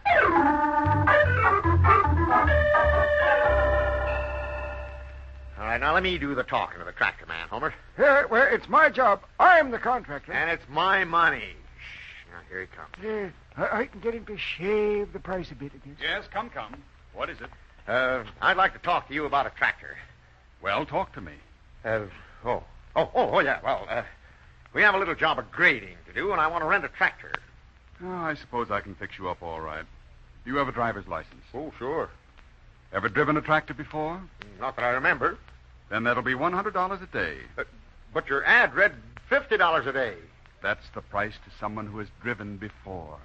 Seems like a lot of money. Of course, if I got the tractor, I could get it for $50. Them things is like pushing a baby buggy to me. Huh? Oh, well, that's different. Yep, I can just snake them things around with one hand. Well, then, of course, I'll make you the $50 price. Yeah, well, that's swell. I'll get you a rental contract. You've never even ridden on a tractor. Well, there ain't no need of telling him that, is there? Oh, me. Well, it saves $50. Maybe I ought to drive it out, though. Oh, you can't. I made the deal. He thinks I'm going to drive it. All right, there you are. Just sign your name and address right there. Yeah. Oh, you take care of that small stuff, Oliver. I'll get the old tractor going. Maybe you'd better let me get it out of the showroom. Oh, shucks. Nothing to it, mister. Yeah, the man knows the route better than you do, Homer. Oh, listen to me. There ain't nothing on wheels that I can't run. Now, here are the rules. This tractor has to be back in the shop in the same condition it left by 4:30 p.m. same day. 4:30? Well, it's 10 now. You, don't like our rules? Well, that only gives us 6.5 hours. You want the tractor? Oh, yes. Here, shut that thing off. Hey, how do you shut it off? Just pull up that little lever. Hurry. Hey, which one?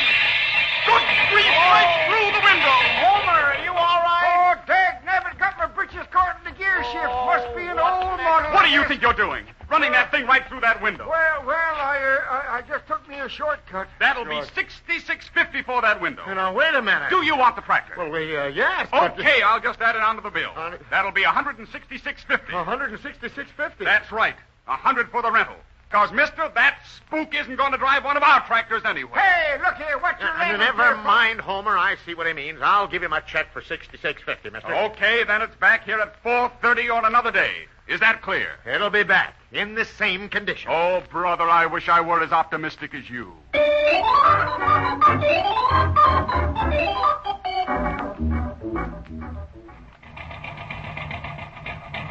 Hey, let's go by the Gem Cafe. No, that's out of the way. Well, I'd kind of like to wave at Antoinette. Look, we got work to do. Well, then let's drive by my house. Marthy's never seen a tractor up close. Look, this is a grading job, not a parade. Let's get this thing back at 4:30 or it'll be an extra 100. Well, then, open her up. Let's take in the money. Ah, you're talking like you mean it.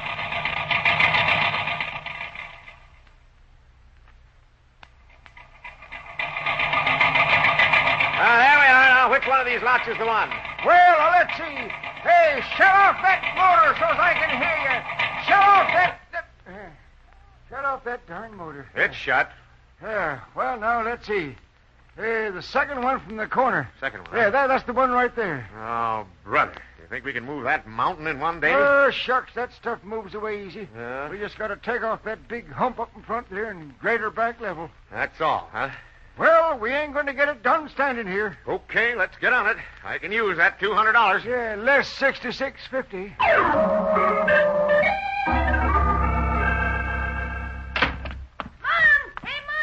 Yes, I hear you, dear. What is it? Pop went through with it, Mom. Oh, you're fooling me. No, Mom, honest. Pop and Mr. Meister just rode by and Homer waved at Martha. Oh. Gee, it's some tractor. Can we go over and watch him? So Oliver went in with Homer after all I said. Oh, gee, Pop's progressive. Picking up a couple of hundred net isn't pin money. But your father knows nothing about grading with a tractor. He sure knows how to hang on to one, though, Mom. Come on, let's drive over. I know where it is. Maybe you have something there. Oliver driving a tractor. Think I'd like to see this. I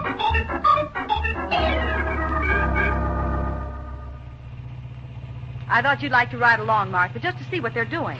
I suppose Homer will be doing all the work. Well, Pop was driving the tractor, Mrs. Meister. That's what I mean. Oliver has all the fun. I doubt if it's fun, Martha. Well, I always told Homer not to take people in with him on his contracts.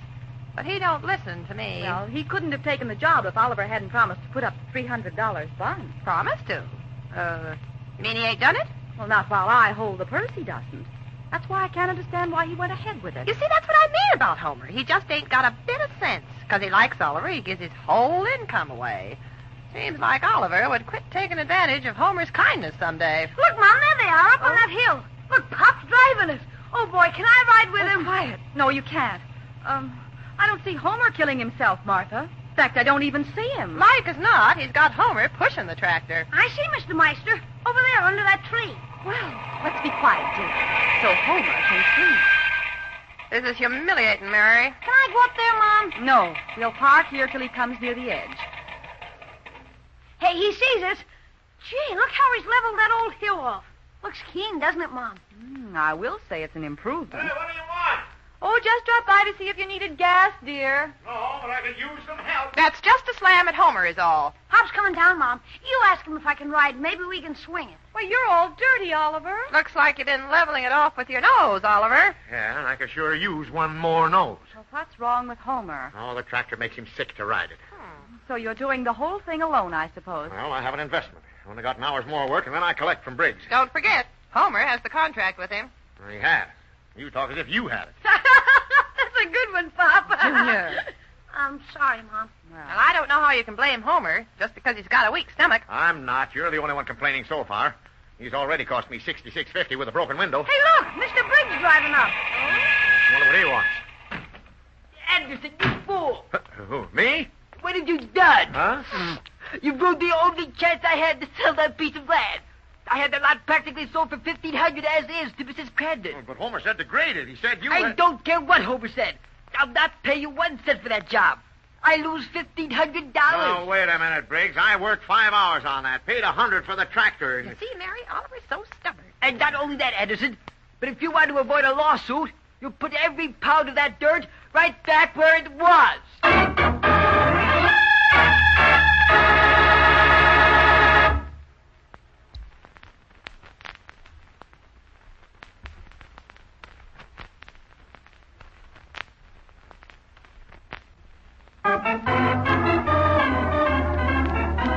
And now back to the Anderson family.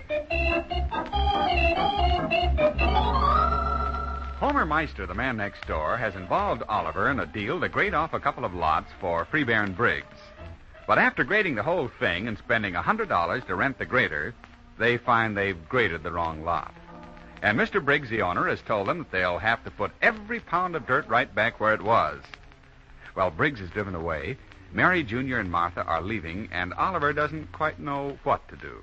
But you told me this was the lot, Homer. That's right. Throw the blame on Homer. Oh, Well, Martha, quiet a minute. Well, now, a fella can make a mistake, can't he? Not when it's costing me. Remember, you had the contract, Homer. Well, he ain't getting a cent from me, I can tell you that. I ain't asked you for none, have I?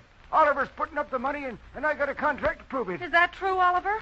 Well, it's only written on a napkin. Well, it's legal and binding. Legal, huh? Yeah. Well, you get right into this car, Homer Meister, and get home with me. You ain't getting tangled up in no legal Yeah, stuff. but when we have all this work to do. I'll help, Pop. It's Oh. fun. You'll do no such thing. Come on now, get in this car, Homer. Well, that ain't quite fair, Marthy, but I am a bit tired. Okay, go on then. You mean you're not going to help Oliver? He don't want no part of it. Get in, Homer. Well, I think that's the meanest thing you could do, Homer Meister. Well, now, I'm quitting under pressure, Mary.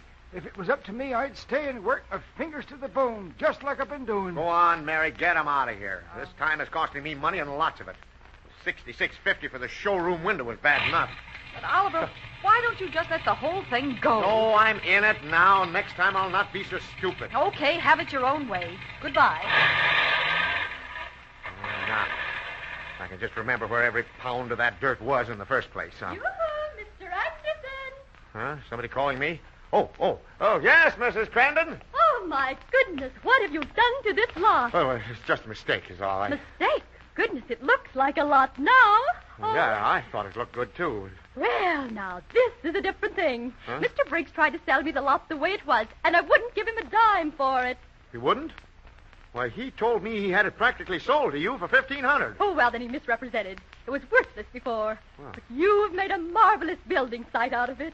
You think you'd like to buy it the way it is? Why, if he'd told me he was going to have this done, I'd have given him $2,000 for it. And come to think of it, I'll see him this very minute and make him the offer. Well, you better see him before 4:30. Oh, but I'll see him right away before anyone else buys. Please don't do another thing to it. Leave it just as it is. Please, Mr. Anderson. Well, I'll be happy to. And I'm not kidding.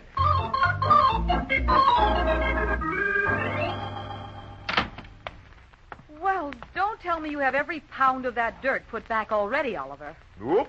But you heard what Mr. Briggs said. Yeah, I know. Well, I must say you don't seem very worried about it. I'm not. You don't mind a suit, is that it?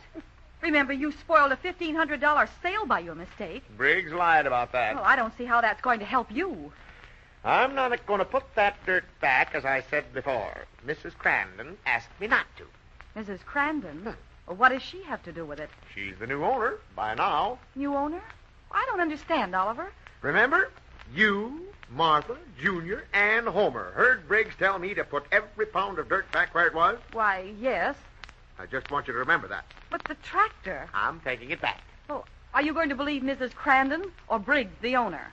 I have a hunch I'll hear from Briggs very soon. That's why I parked the tractor out in front where he can see it. Well, now, what are you gaining by that? I'll show you. Just relax a few minutes. Oh, Look over the Briggses and see if he started over here yet. well, why would he be starting over here? You'll see. Oliver, Mrs. Crandon's coming out of the Briggs house. Is she smiling? Well, she's shaking hands with Briggs, and he's bowing around like a banty rooster. And the deal's gone through. I was right. Uh-oh.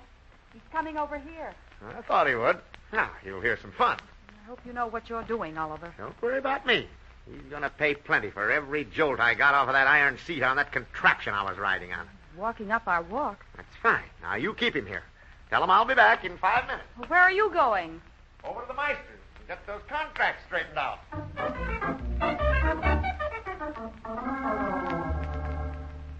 Is that tractor out in front of the Andersons yet, Homer? Yep. Well, it's his own fault. Keeping it another day will cost him another $100. But it ain't nothing to do with you. And don't let him see you looking out the window. I feel kind of bad about this deal, Marthy. I ain't doing right. Now, don't go getting soft. Of course you're doing right. I ain't going to have you working yourself into a sick bed to get that Anderson out of trouble. Oh, but I kind of feel like I got an obligation there, Marthy. Well, I don't know why. If he spoiled the sale for Mr. Briggs, let him pay for it, I say. Marthy, Briggs is going up Oliver's walk. He is. Well, now I guess Anderson won't be so smart. Well, maybe I should go over and help Oliver. You stay right here where you belong. I ain't having no trouble with nobody. Oh, but I got that contract with Oliver. It ain't right. You ain't got it anymore. I tore it up. Oh, but that ain't legal. No, but it's good sense. Now, you come away from that window. Oh, Marthy, Oliver's coming up the steps. Oliver? Well, I'll take care of him.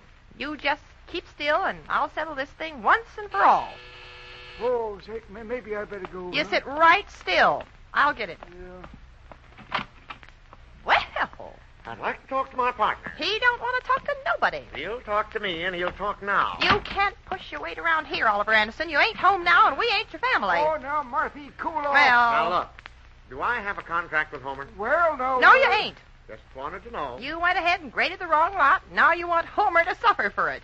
Your contract with Homer is tore up. You mean the whole deal is off, Homer? Oh, you see what I'm up against, Oliver? Well, I just wanted to be sure. What happens from now on is no affair of yours, right? Them's my sentiment. That's fine. That's all I want to know. And, of course, Homer won't expect to cash in on the profit. You heard what I said. What? Profit? You mean we can still make money? We? No, just me. Our contract is torn up. Now, wait, Oliver. If you know something I should know, it's only right that you should tell me. Well, sure, because morally we're still partners, but not legally. Well, the only thing I can say is I was left this whole thing to be worked out by myself. My contract is torn up. I have no obligation to you whatsoever by your own word. Well, there's something funny going on here. You're right. But you aren't going to see the humor in it. Because I'm going to clear at least 300 on that job, and I'm not going to move another pound of dirt. Well, I won't keep you any longer. I have to go home and collect.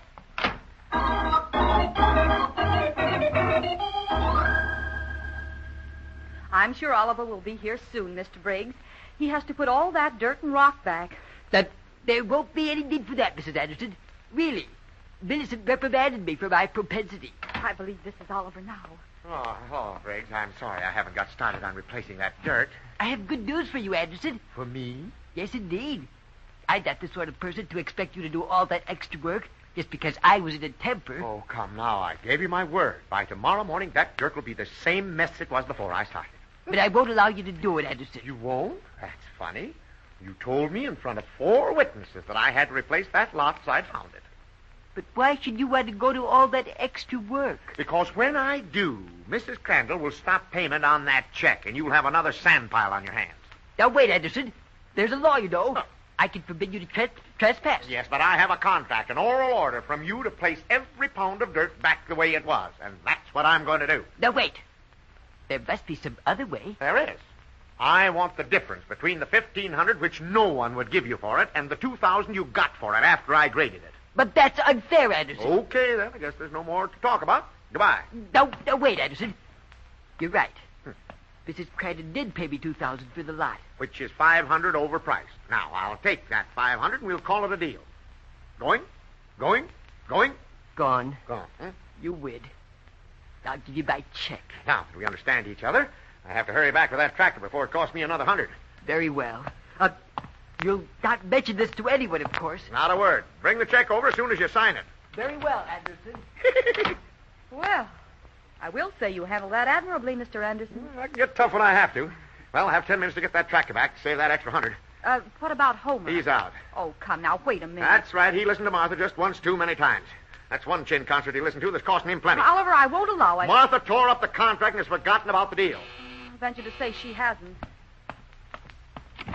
Oh, it's Martha. I gotta talk to Oliver, Mary. Yeah, me too. Well, come on in. Well, I hope Oliver ain't mad at me, Mary. Me too. Then you met Mr. Briggs outside. Well, we sort of was passing and stopped to talk to him. Oh, let's not bring up that contract again, folks. I have to leave now. Well, now, Oliver, fair's fair. We entered into an agreement whereby we was to split. Is there anything to split? $500? And Homer wants his share. Okay, show me our contract and I'll pay off. Show it to him, Marthy. Show it to him. You know I tore it up. I pay off on contracts only. Oh, wait a minute. Of course Oliver will do the right thing, Homer. But Martha tore up the contract. She's managed this whole deal. Homer's life isn't his own. He's henpecked and browbeaten. Hey, you hear that, Marthy? If that report got around, I'd be shunned by everybody. Now, you looky here. I'll run my business from now on. Why, Homer, you're talking to your wife. You're dead burned right I be. And from now on, I'm making my own deals, and you make yours. Look at what you cost me. But Homer, dear. Oh, don't go putting on that stuff around Oliver and Mary. Now, just get this straight, woman. From now on, you're doing as I say. I'm a good woman, I am, Mary. Oh, quit blubbering.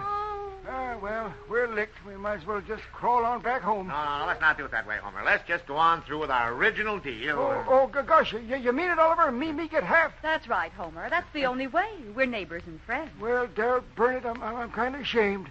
I don't deserve it. I shouldn't take it. How much does it come to? I'll figure it up while you get the tractor back to the shop. Now, you've got 6 minutes to go 5 blocks. You think you can make it? Make it? Well, I'll be there before you can wink an eye. Yeah. You be careful now, Homer. Oh, shush up. I can drive anything on wheels. Just leave it to me. I'll be right back for the loot. Now, watch that foot throttle. It sticks, remember? Don't worry. I can just make it. I hope you ain't mad at me, Oliver, but Homer makes me so nervous sometimes. Why don't you let Homer think for himself? Because he just don't know how. But you love him, Martha. Well, yes, I do, darn it. Of course, I could have married anyone I pleased when he was courting me, but Paul got worried. Said I was getting on, and Homer was the only feller I had he could beat in checkers. Homer asked me to marry him one night, and the moon was out. Spring-like, you know. And it was the nicest wedding we ever had in Bent Over County. Homer trying to smile, and Pa holding me up. Who's holding your paw up? Oliver. Gee, I wonder where Homer is now. Money's all divided and waiting here. Wonder what he's doing. Now, let's see. That's $200 net. Mm-hmm. I'll get it, Oliver.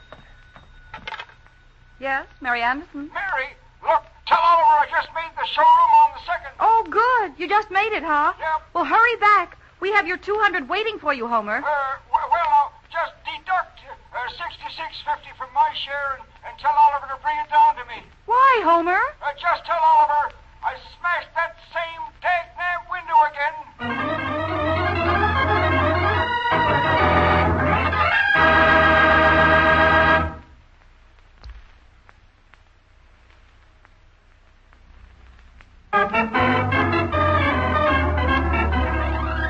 The Anderson Family is written by Howard Swart, directed by Herb Litton, and features Dick Lane as Oliver, Louise Arthur as Mary, Walter Tetley as Junior, and Herbert Rollinson as Homer.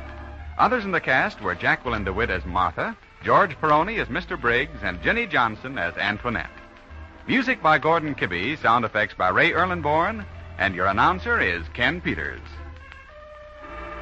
The Anderson Family is a Hollywood Broadcasters production, transcribed from Hollywood.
The Anderson Family.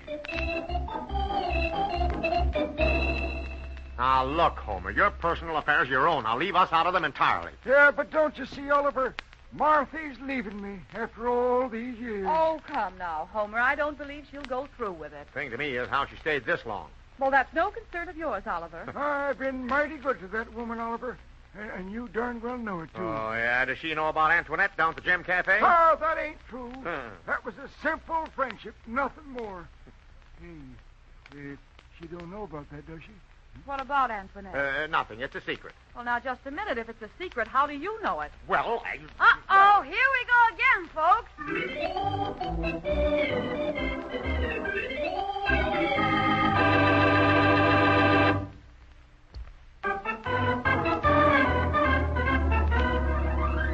And now let's visit the Anderson family.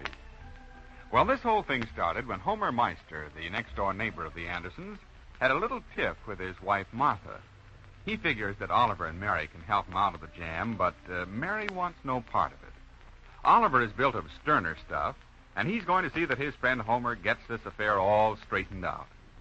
If Homer realized what was ahead, he'd handle it himself.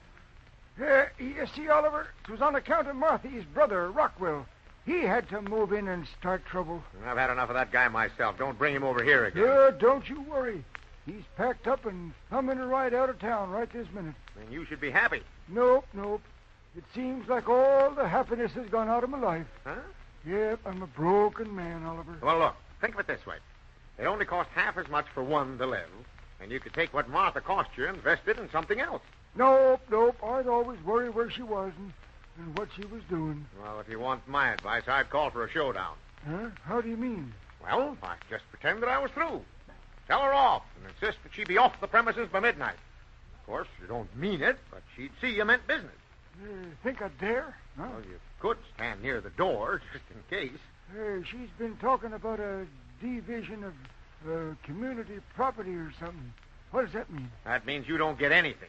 Well, now, I ain't going to stand for that. Oh, Mary's home. Homer's here, honey. Oh, so I see. Hi, Mr. Meister. What are you laughing about? Laughing? I ain't laughing, son. My heart is plumb broke. Oh, I just saw Martha down to the corner, Homer. Rockwell, your brother-in-law, was with her. Yeah, I know. She's taking him out to the edge of town so he can hitchhike home. Oh, is he leaving? Yep. So is Homer. Oh, where are you going, Homer? Martha hasn't made up her mind yet. Now, wait a minute, Oliver. Well, you... Martha ain't telling me a thing. We're through. Yes, sir. Homer Meister, you're not serious. Oh, never was more serious about anything in my life, Mary. You mean it's going to be permanent? No, sir. It's going to be forever. Well, you see, Mary, a man can stand only so much. Oliver, I hope you aren't putting things in Homer's head. Oh. Nope, he ain't, Mary. Did you tell Mrs. Meister yet? Junior, find something to do out in the back for a few minutes. Yeah. Oh, sure, I can. Yeah, go on. Yeah, I'm too young. Big ears and stuff. Yeah, all ears. Go on.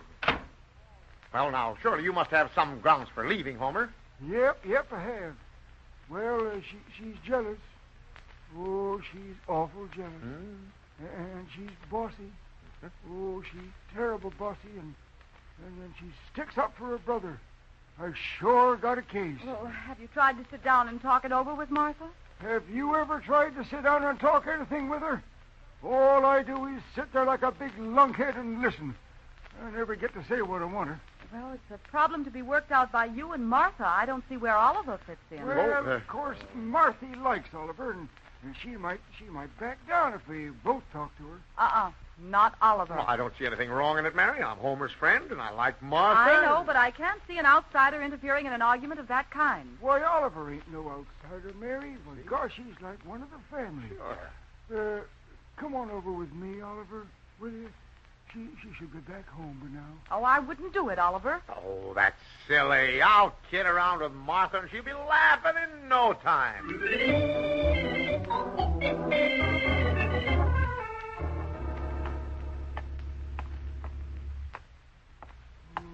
Sure hate to see her go, Oliver.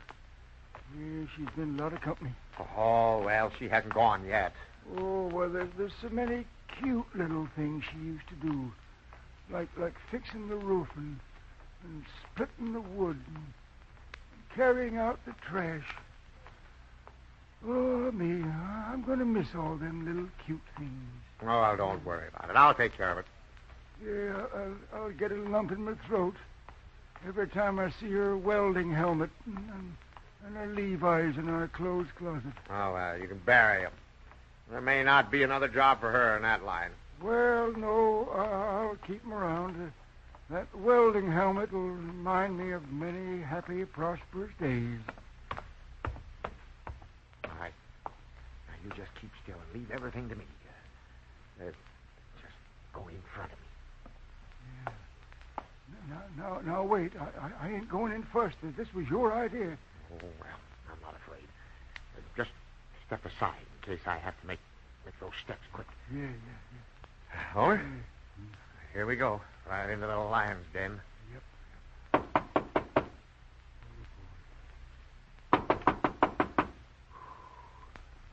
Hey, maybe a trap.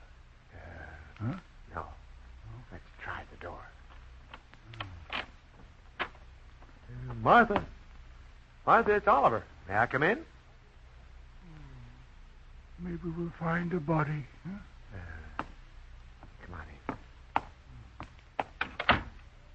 in. Marthy. Angel breath. Funny. Maybe she beat you to it. Let's look and see if she took her clothes. Did she have 2 dresses, Homer? Yep, yeah. Yellow striped one and a purple one with yellow flowers. Good. Yeah. She hasn't eloped. They're still here. Oliver, I just know that woman's just a grieving for me. And when a woman grieves for a man, well, she's apt to do anything. Maybe she went back to Nebraska with her brother. I remember she said that when the threshing season's on, there's too many men there for the women. Oh, I don't believe it. Marthy's a good woman. Maybe I drove her to something desperate. Maybe she... Oh, no, I can't see her doing that. Wait a minute. What's this? A note. For me? Well, it isn't for me. Here, read it. I just can't read through my tears, Oliver. What does it say? There. It says, Homer. Huh? Just plain Homer. That's right. Not even dear Homer? Quiet. It says, I'm going out and do what I've been threatening to do for years. You or nobody can stop me. Martha. Oh, Oliver, what am I going to do? Sounds bad. What has she been threatening to do for years? Well, lots of times she just kidded around and said she was going to do away with herself, and I remember I used to laugh, and then she laughed. Well, it looks though you can quit laughing. She was a good woman, Oliver. Look, quit talking in the past tense. Now, maybe it's not too late to stop her. I'll spend anything, Oliver, to find her. I'll start looking around the railroad yards, and you look along the highways, down the gullies. I haven't lost anything, and if you have money to spend, call the cops. They can ride around in a squad car and look. Oh, and just last night she was so good. You know what she did? Let me come to the table and eat with her and her brother Rockwell. Now, look, Yeah. You're not going to get anywhere reminiscing. This calls for action. Let's see what Mary thinks.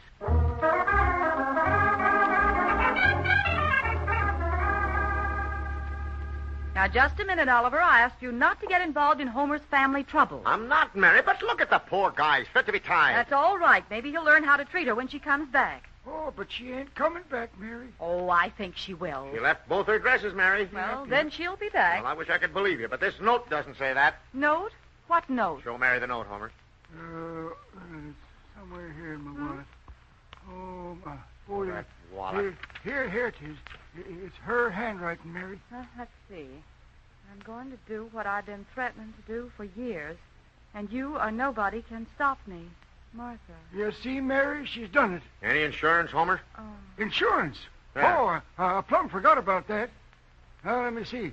I had $600 on her, $800 on the house, $300 on the... Wait a minute. You can't collect on all of them. Well, Homer, I don't know what to do or say. I think I'd go right to the police. Mary, don't you see he can't? Who can? Well, I don't understand. Why can't No, he? me Suppose neither. he takes this note to the police. The woman's gone. They look for a motive. Homer has insurance on her. Oh, now, wait a minute, Oliver. Oh, that's ridiculous, Oh, Oliver. it is, huh? Okay, then, Homer, go to the police. Remember, I think you're innocent. But they're different. You think they'll believe I had something to do with it? You mean the police will come to me and... Run, Homer! Oh, Oliver! It's Junior. Oh, look, Oliver. Oh, don't ever scare me like that, yeah? I'm a much older man than you be. Look, young man, don't ever slam doors like that again. Oh, I guess the wind caught us. How are you, Mr. Meister? Oh, I'm still a broke man, Sonny. My heart's as heavy as mud. I just tried to collect for the paper at your house, but no one answered. Junior, something's happened. Don't mention Martha to Homer. Why, Mom? Never mind why. There's been a change over there now, so forget it. Gee, I'm sorry, Mr. Meister. Oh, that's all right, Junior. You didn't mean no harm. My sorrow just don't show is all. Gee, I'm sorry. And, Pop, why have the Briggs got all their shades pulled down across the street? Huh? And when I collected, they only opened the door a crack. Wouldn't let me see in. Oh, I'm sure I don't know, dear. Now run on. Okay, Mom. I hope they find Mrs. Meister. Oh, I'm sure they will, dear. Now, right there is a clue, Homer. You think Junior done it? No, don't be ridiculous. Why would Briggs have their shades pulled down this early, and why did they only open the door a crack? Say, you think Marthy went over there and they're hiding her? Huh? Oh, I don't think so. You can't tell. That Briggs used to be a knife sharpener. Oliver, such a statement. Things have been solved on smaller clues than that, Mary. Oh, why, that banty-legged dry goucher, if he so much as laid one blade on Marthy... Homer, now you straighten up. Now, Mary, I didn't say Briggs did anything to her. Oh, but you give me a good lead, Oliver. Briggs always had a sort of a sneaky look in his eye, and I know he didn't like Marthy. Well, who did? Nobody. Now, wait a minute, Oliver. Oh, I think the whole thing's ridiculous. Martha's all right and will be back home tonight. Nope, from that note. And my feeling, she's done something awful. Well, Oliver's not going to be mixed up in it. You know how these things always turn out, Oliver. Well, I've only offered my help is all. After all, Homer's worried. Gosh, Mary, in my hour of trouble, Oliver's been a big help. Sure, and after they find her and everything's over... Oliver, you stop talking like that. And if they start asking questions of Homer, I can vouch for him. Asking questions? Huh? Oh, you know, just routine stuff. Have you ever had any arguments with her? When did you see her last? And why? Well, I washed my hands of this whole deal. I never heard of such foolishness in my life. Oh, Mary's upset, Homer. Yeah? I wonder why. Me too. She hasn't lost a wife. You know, Oliver, I think I'll hide me out. That's the worst thing you could do. I just go on about my business. It's less suspicious. Tis, huh? Yeah. Hey, wait a minute. I ain't done nothing. And then, on the other hand, you'll probably need a witness or two. I'm hightailing it out of town. You'll do no such a thing. Junior gave me an idea. Now, maybe Martha's hiding out at the Briggses'. Why don't you go over there and insist on searching the house? At least it'll give you an alibi. Yeah, do you think I ought to? Well, it's up to you. It's kind of funny to me the way they're acting. Okay, I'll do it. Now, don't be wishy-washy with them. Now, this is important. Yep. Right as can be. Come on. Come on. Why should I go, too? Well, it's your ID. And anyhow, I need moral support in my hour of need. Well, okay. But I won't say a word. Not one word. There's no need of both of us going to jail.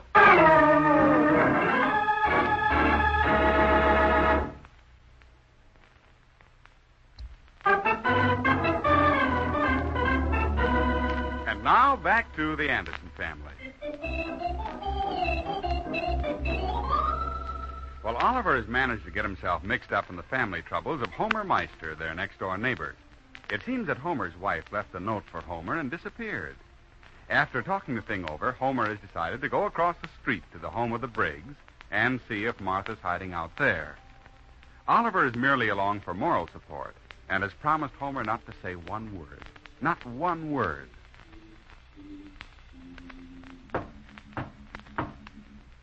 Remember, I'm staying right out of this whole thing. I'm capable of handling this. Yes, what is it, Meister? Can I step in a minute? I don't know why I get into these things, but come on in. Oh, hi, Freeburn. I'm feeling very well, thank you. But evidently you're not here to inquire as to my health. Come, let's have it, Homer. Well, first off, Marthy's disappeared. Probably trying to have a minute to herself. She ain't no such thing. You ain't seen her, have you? Me?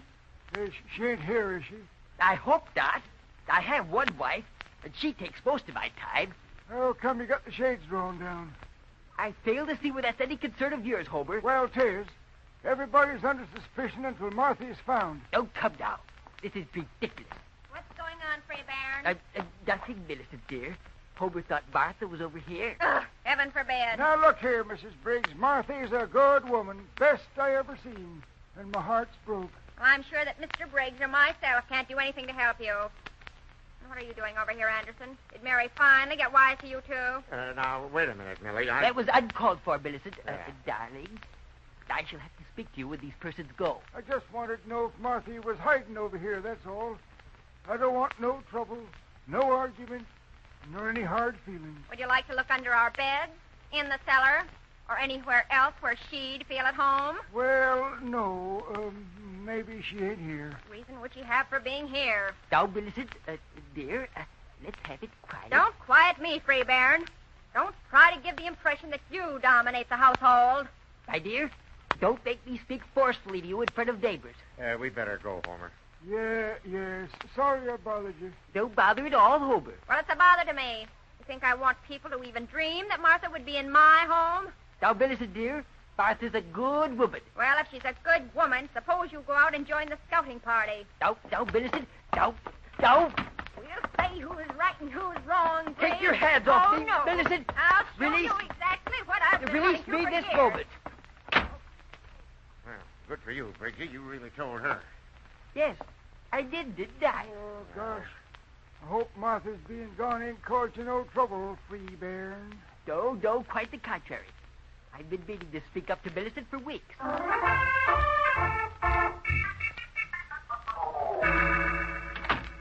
that you, Oliver? Ah, Freebairn Briggs is with me. I'll be right in, dear. Sit down, Briggs. Maybe I shouldn't. Every time I lose my temper with Billy, I feel just horrid. Should I go home and apologize? Lose everything you've gained? Maybe you're right, Oliver. You always seem to be right. Well, sure. Any news from Martha, Oliver? Nope. And if this keeps up, we won't have a friend in the neighborhood. Millicent is very upset. Oh, that's a shame. Something you did, Oliver? No, I brought this on myself.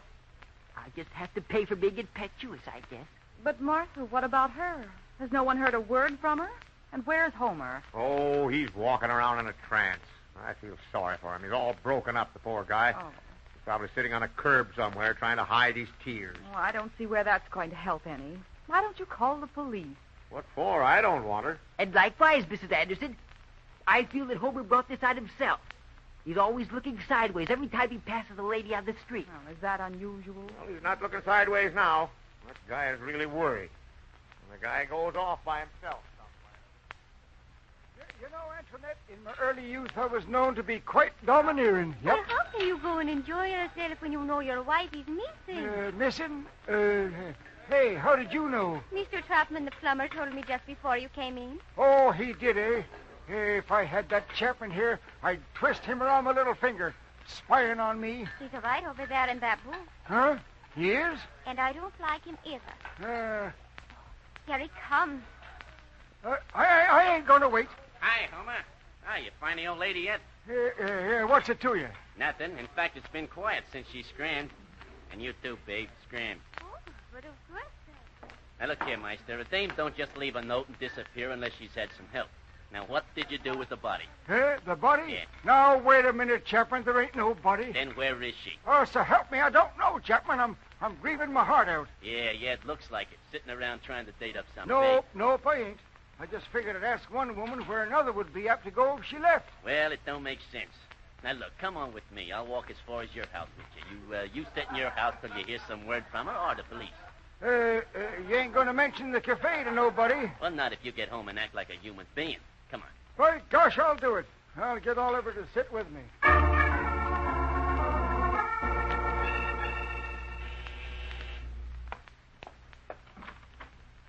Why, Martha. Why, yes. What's wrong? Are you all right, Martha? Come in. Am I all right? Why, I guess so. Ooh, you mean my new clothes? Why, Martha, so you have a whole new outfit. Yes, Mary, that I have. I just got tired of looking dowdy, and I knew the only way I'd get 'em was to just up and buy 'em. Oh, but Homer's about frantic. He found your note. What's funny about that? I've been threatening for 3 years now to get myself some new clothes, and I done it. Mary, how do you like the hat? Right. Lovely, Martha, but And these shoes. Found 'em on the bargain counter, marked down from $6.50 to $1.87. Wow. Little tight, but just couldn't pass 'em up. Well, what about Homer? Well, he's got enough sweaters and stuff. Well, I don't mean that. He's sitting over home just eating his heart out, poor fellow. He didn't understand the note. You mean he's actually worried about me? Why, he's been frantic. Oliver's over with him. He's sitting there just counting the minutes. Oh, gosh, I don't know what to say, Mary. Maybe I done wrong. Maybe I should take this stuff back. Oh, well, I wouldn't be that sorry, Martha, but it would be nice if you let him know you appreciate his worrying about you. Oh, Mary, I shouldn't have done it. I didn't know he cared. Oh, come now, No, I Martha. didn't. Just go over home and throw your arms around his neck and have a good cry. Oh. You'll feel so much happier. Well, gosh, Mary, I ain't much on showing my feelings. But he's your husband, Martha, and he loves you. You really think he does, Mary? Oh, I know he does. Then I'll do it. I'll just smother him with kindness. That's the spirit, and I know he'll just love it. But no matter what happens, I ain't taking these clothes back.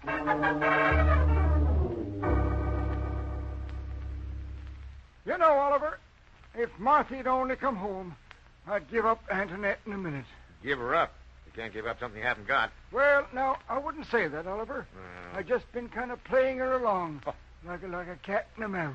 It's the playboy in me. If I were you and Martha did come back, I'd straighten up and go to work. Look how she's helped you save money. Yep, but there's something else in life besides money. Yeah, I know, but you haven't got it. Yeah. So why don't you just let Martha know you're boss? Yeah. Be a kind one. Be firm. Yeah. If you ever see her again, put your arms around her neck, both of them. Both arms? Yeah. And leave myself undefended? Oh, no, not me. Surprise her. Give her a kiss. Tell her how much you love her. She knows you're kidding, but she'll love it. That's something I ain't done yet. Well, then it's time you started. No arguments anymore. Just kindness and gentleness around the house. You know, Oliver, something tells me you're right. Well, I am. By gum, I'll never raise my voice to her again. I see. Oh, me. If she'd only come back to me. She will, I'm afraid. Yeah, the little things she used to do. Emptying the trash, bringing in the wood.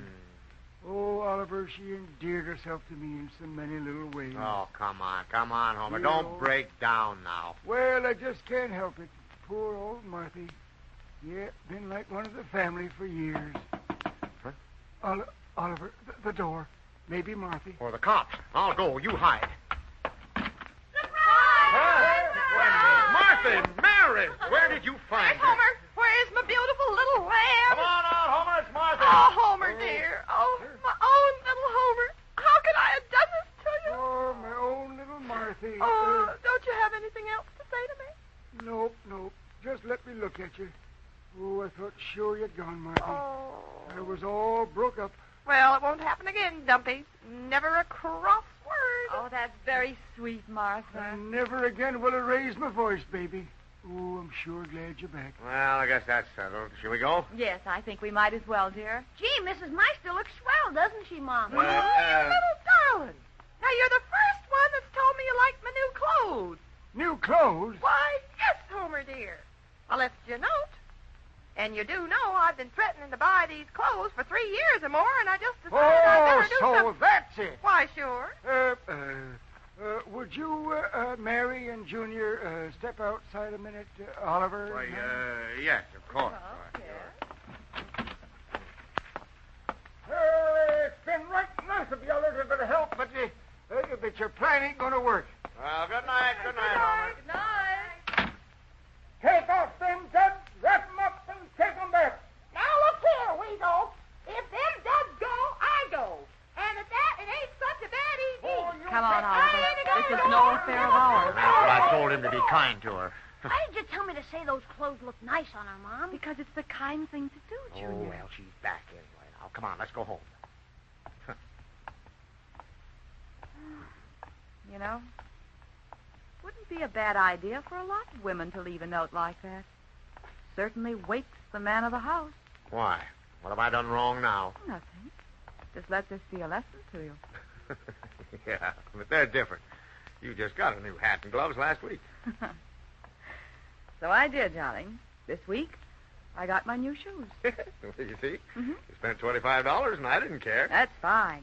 Because next week, I have to buy something that goes with the shoes, hat, and gloves. You mean you've forgotten something? Yes, dear. A coat and dress. Oh, no, not next week again. But, Oliver, you said it would be all I said right. no Yes, such you thing, did. Mary. You Now told me you... just the other day. Uh-oh, here we go again, folks.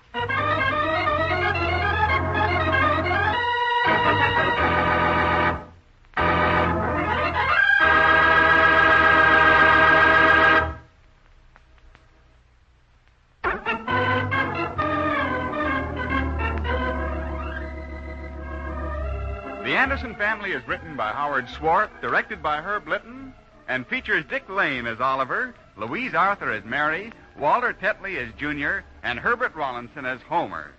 Others in the cast were Jacqueline DeWitt, George Peroni, Doug Young, and Jenny Johnson. Music was by Gordon Kibbe, sound effects by Ray Erlenborn, and your announcer is Ken Peters. The Anderson Family is a Hollywood Broadcasters production transcribed from Hollywood.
Anderson Family.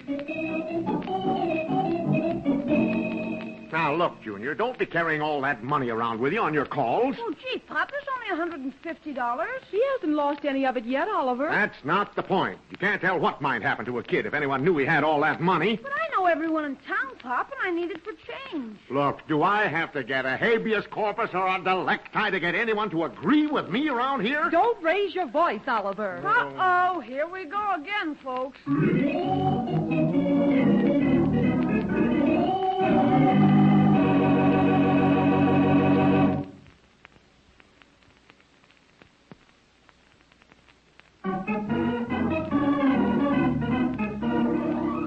Now let's visit the Anderson family. Well, this whole thing started when Junior was appointed the treasurer for the Gargoyle Boys Club. They have a drive-on for a new club room and are selling tickets to some football games coming up, and his club gets half of the money collected. Junior's done very well and collected over $150.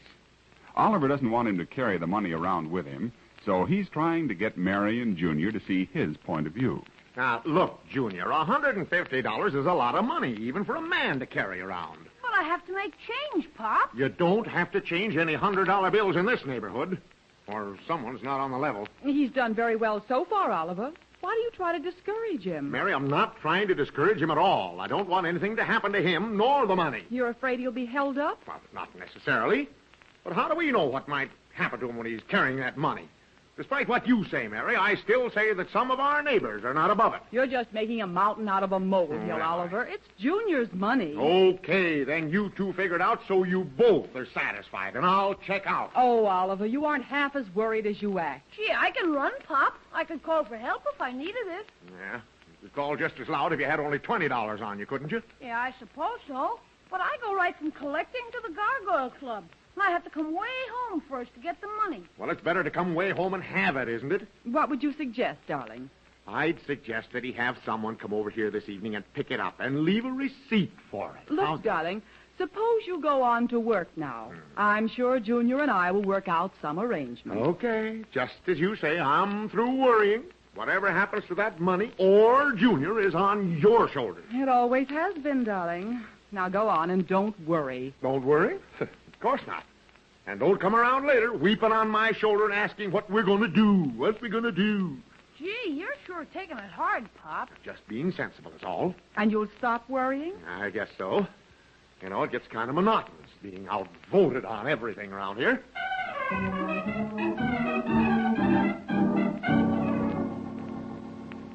Oh, now look here, Miss Crunch. There are not two Z's in scissors. You'll have to do this letter over again. Gee, that's funny. Is it? Because I never have to write scissors, and I just took it for granted that there were two of them in it.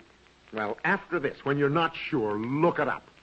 Why do you think Tufts, Torrance, and Thompson spent 85 cents for a dictionary? Gee, I'm awfully sorry, Mr. Anderson. Really, I am. Because I want you to believe me. I'm not the type who says they're sorry and don't mean it. All right, you're sorry. I'm not giving you an argument on that, am I?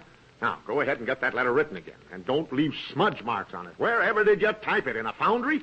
Gee, is something wrong at home, Mr. Anderson? Wrong at home? What do you mean? Oh, nothing. Except you're kind of upset this morning. No more than usual. Why did you say that? Oh, nothing. Only you've been drawing ropes and nooses, daggers, guns, and things on your scratch pad here. Oh, that. Well, I was just making a phone call. Did you ever hear of doodling? How does it go? How does it go? Isn't that awful? Never mind. Get the letter written. Oh, yes, sir, right away. Oh, by the way, did you see this piece in the paper this morning about that poor newsboy? Newsboy? No, I haven't seen the paper. There it is, right on the front page. Imagine a kid being beaten half to death by two big men just to take $1 away from him. Oh, well, there's always certain people who don't want to work for money. Huh? You say they beat him up? Something awful. And hid him in a closet. But the police found him, and they're hunting for the thugs now. I hope they catch him and put him in jail for life. Beat him up, huh?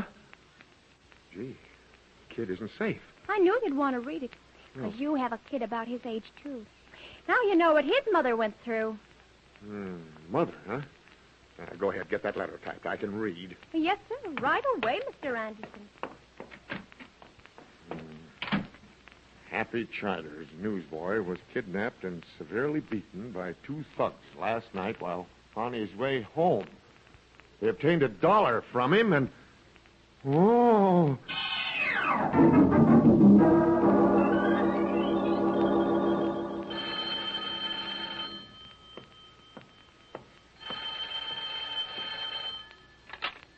Yes, Mary Anderson speaking. Mary, this is Oliver. How is everything?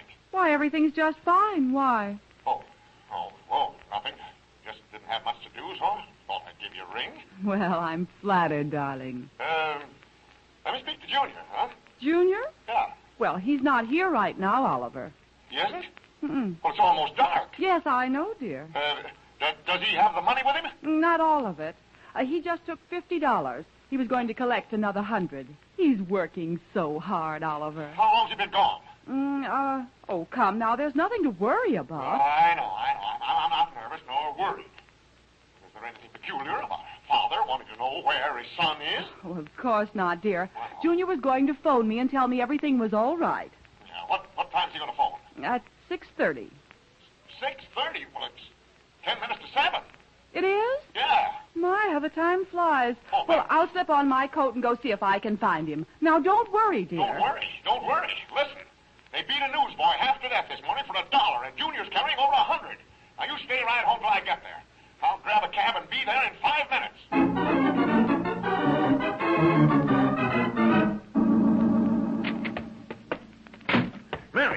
Mary, is Junior home yet? No, Oliver, he isn't. Now you have me worried. Well, I should think you would be. Did you read this thing in the paper this morning about the newsboy? Oh, yes, I did. But that was downtown. Downtown? What difference does it make what part of the city it is? Well... Downtown, she says. What shall we do? Call the police? Well, if I can't locate him by myself, we'll call him. Now, wait a minute. We have to be calm about this. Come on, settle down. Now, let's reason it out. Yes, let's be calm, dear. Well, now, whoever did it knew he was carrying the money. Did what? Oh, quiet. Now, who knew he had the money? Well, the boys in the club knew it. Well, they could have told their parents.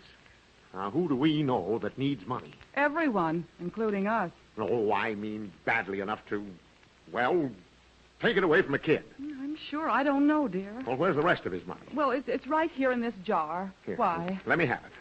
I'll carry it with me. I'm not going to leave this money lying around the house while I'm gone. Well, where are you going, Oliver? I'm going to eliminate the suspects as I go. I'll start off with people who'd be likely to know he had that money. And my first stop is Homer Meister.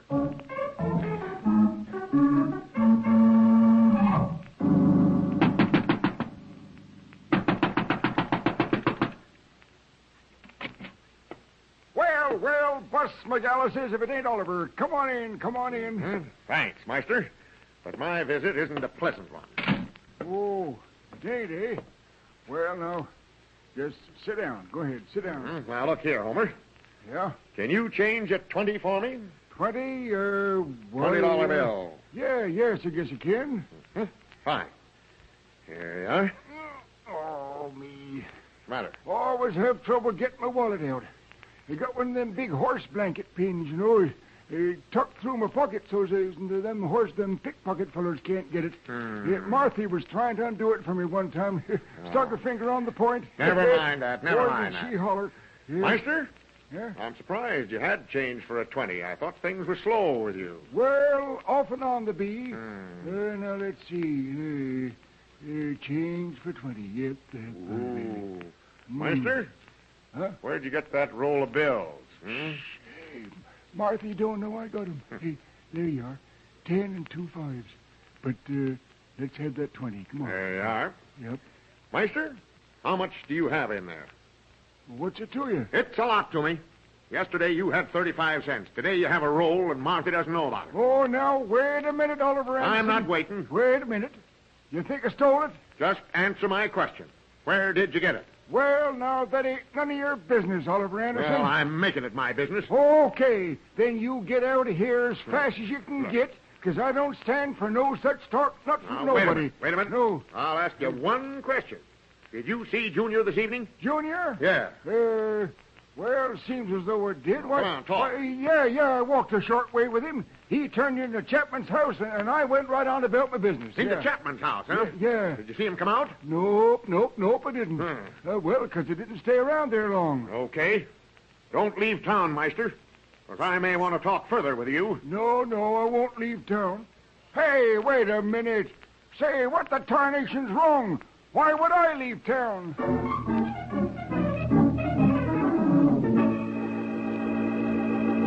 Now, look, Mary. You go around to the Gargoyle Club and ask everyone if they've seen him. Homer saw Junior going into Chapman's house, so I'll go down there. But, Oliver, please don't raise any fuss with Chapman. You know his terrible temper. His temper doesn't worry me. If he's guilty, he'll get his due, believe me. Why don't you just go in the house and sit down until I come back from the Gargoyle Club? If he isn't there, then you can do something about it. And waste time? Why, it's dark already. Well, it's only 7:30, Oliver. Yeah, that's how thugs get away with their crimes. By people wait until the trail is cold. No, you go on in. I'll meet you back here in 10 minutes.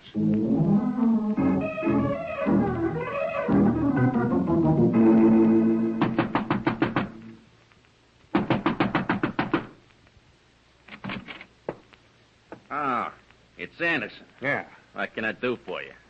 Chapman, I'd like to step in a minute. I don't know. I'm kind of busy right now. Why not? What do you want? I just want to come in. Okay, if you insist. Come on in. You, haven't seen Junior around, have you? Junior? Yeah. Why, no, not in the last half hour. Oh, you saw him before that, though. Sure, yeah. Say, what is this, anyway? Is he here now? Now, wait a minute. Look here, Anderson. I said I saw him half an hour ago. I know you did. Chapman, I noticed Junior's bike out in front of your house. Oh, you did, huh? So what? Well, if he'd left here, he'd have taken it with him. Now, look here, Anderson. I'm a patient man, see? But this is getting under my skin. If you got something to say it and get out. Yeah. What's this thing here?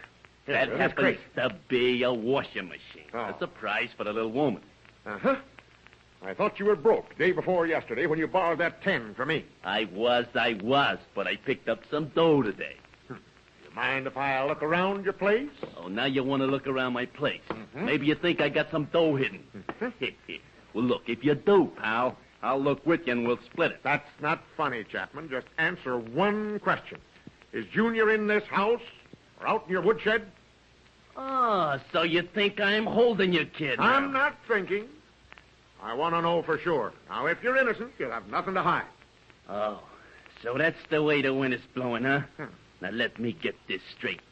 You think I'm keeping Junior here against his will? His bike's out in front. My feet are in my shoes, too, but I ain't walking them. Now, don't evade that question. You were broke 2 days ago, and now you come up with a new washing machine right here. So I come up with a washing machine. What does that make me? I'll tell you. Chapman, my son is missing, and he had over $100 on him. Oh, now I'm beginning to see what you're driving at. Are you? You're thinking I took that dope from your kid? Well, his bike's out in front. And you're standing in my own house accusing me of arson. Not arson. Arson is burning. Yeah, you're right, brother. And I am burning. Excuse me just a second. I'll open the door for you. Getting tough won't clear you, Chapman. Are you or are you not guilty? Out the door with you. No. Cut it out now. Here you go. That's knife. I'm humiliated, Anderson. And when I'm humiliated, I'm hard to handle. Are you? Well, you're trying to shoot me. Adding murder to it. Go on. Get down them steps before I lay you out cold. And take your kid's bike with you.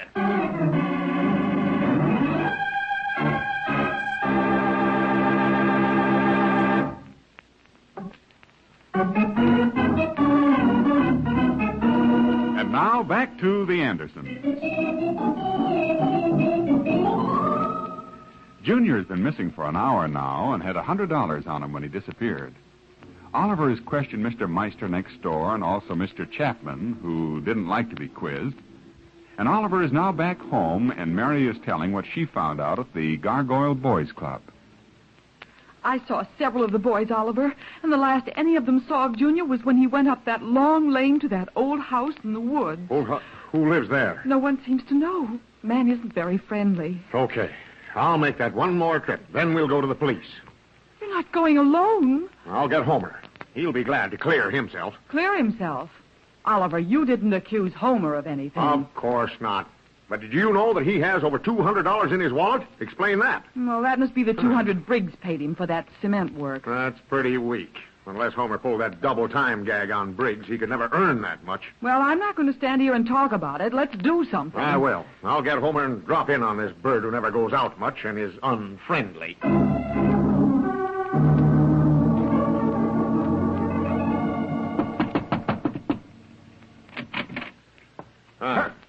Now, look, Oliver, I ain't left town. I know it. Let me in. Not in that attitude, I won't. I have my reputation to look after. I'm on a peaceful mission, Homer. Well, let's keep it that way. Come on in. All right. Now, look, Homer, you have a shotgun, huh? Yep. A revolver, too. 32. Which is best? Well, for a long shot or a crowd, I get best results with the shotgun. I see. Yep. But for a quiet little set to with just one person, I prefer the revolver. Well, I don't know what we're going to run into. We? Yeah? Did you say we? Right. I ain't run into nothing. Now, wait a minute. Junior is still gone. And the last time he was seen, he was going up the lane into that old house up there. Nope. It ain't right for me to interfere. But Junior's in there, maybe. Nope. Marthy'd never stand for it. Marthy. But I can loan you the gun. I don't want it. I don't know how I'll work it. Well, then your best bet is to pick up the chief. He's got a right to shoot him. Yeah. And I'll have to tell Junior he was all wrong about you then. What's that? Junior's always bragging about how brave you are. How you always explain to him that you know no fear. How you whipped 3 pool ball touts in one afternoon. Ha. Oh, he does, eh? Now I have to go tell him you're yellow. You're afraid of your own shadow.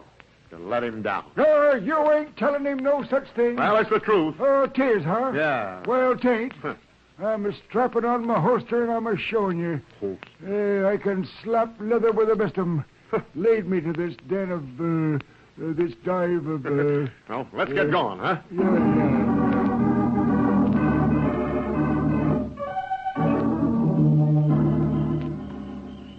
Yeah. Hey, couldn't we do this tomorrow in the daytime? We can do it tonight and now. Yeah? Now, look, Homer. You take the back door, see? See that no one leaves by that way, and I'll take the front here. Yep. And if anyone crashes through the back door, I'll blast them first and ask questions later. No. Don't do that. It may be me coming out. Well, you can depend on my end being carried out. Well, that's fine. Now, you got the gun. You know how to use it. Yep. If I holler, Homer, I need help. And you get in there as fast as you can. Hey, I'll come a-shooting, Oliver. Don't come shooting. No? Don't shoot till I tell you. Oh. Now, are you all set out here? Yep. Got the back door all covered, Oliver. You better look at your gun again and have everything set. Yep. Well, Oliver, shake hands. We may never come through this, but we've done our duty as we've seen it. Oh, now, let's not get dramatic. Oh, I ain't. I mean it, so help me.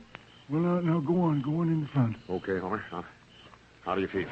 Oh, I feel swell. Keep feeling that way, and be alert. I'd feel a darn sight safer if I had some bullets in this here gun.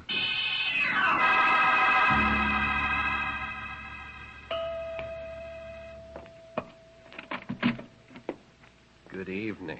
Good evening. My name is Oliver Anderson. Oh, yes, I've heard of you. Oh. I'm Dr. Mayhem. Won't you come in, please? No, I just stopped in to ask if you'd seen my son.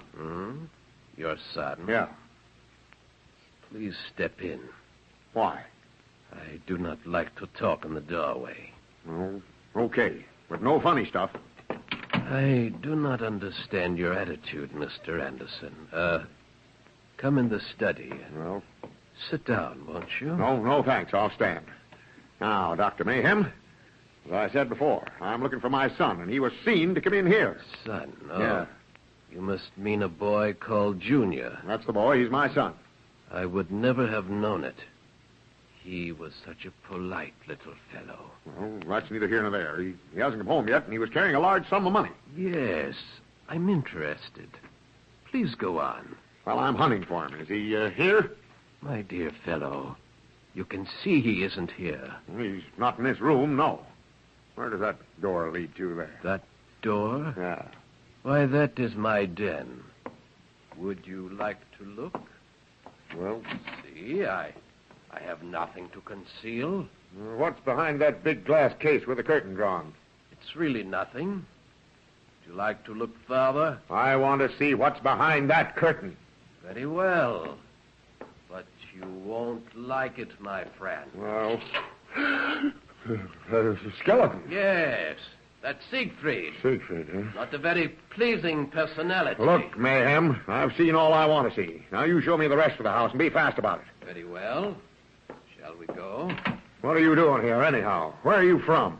I am afraid this is no concern of yours, Mr. Anderson. Well, we'll see. But I will tell you, I do a bit of government work. I thought so.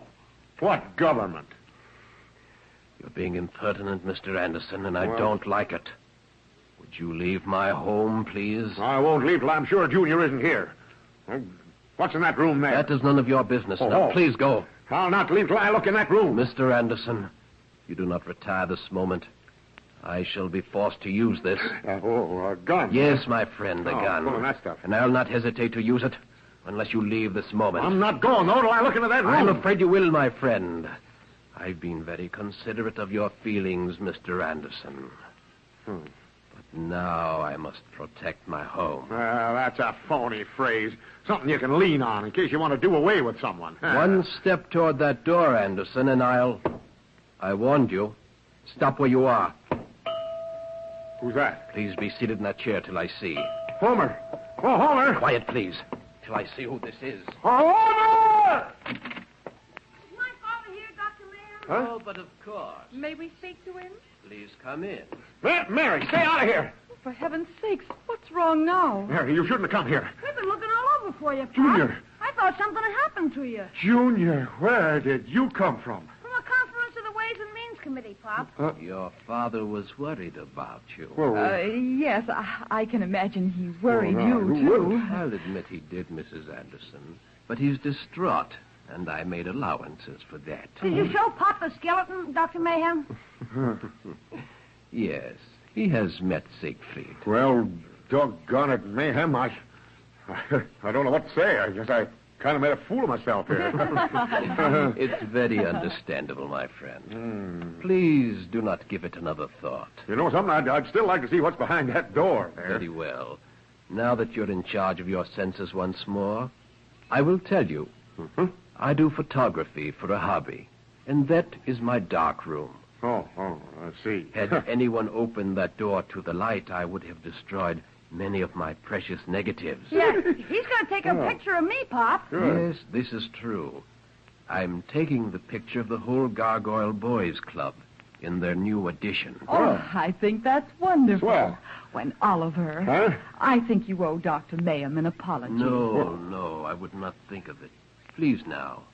The episode is closed. You understand how upset we were. I understand full well, my dear lady. Well, I guess we better go then. And let Mr. Mayhem recover here. It's been delightful having you to drop in. Please to come again, all of you. Oh, thank thanks, you. We'd love to. Huh? Good night, Dr. Mayhem. Good night, Sonny. And you come see us sometime. And bring Siegfried. I told the kids about him. I'll be very unpopular, I'm afraid, if I were to do that. Good night, all. Good night, Mayhem. Oliver, oh, I've never been so humiliated in my life. Neither have I. Let's get Homer and go on home. Where is he? That's what I'm wondering. He was going to come in shooting if I called, but he didn't. Look, Oliver. Huh? There he is. Oh, yeah. Sitting on the back porch. Gee, Pop, he's asleep. He is? That's a fine thing. I could have been blown to bits and he'd have never known it. We should wake him up. He'll catch his death of cold. Hey, Homer. Oh, Homer, wake up. Wake up there. Come on, wake up. Hey, what's that?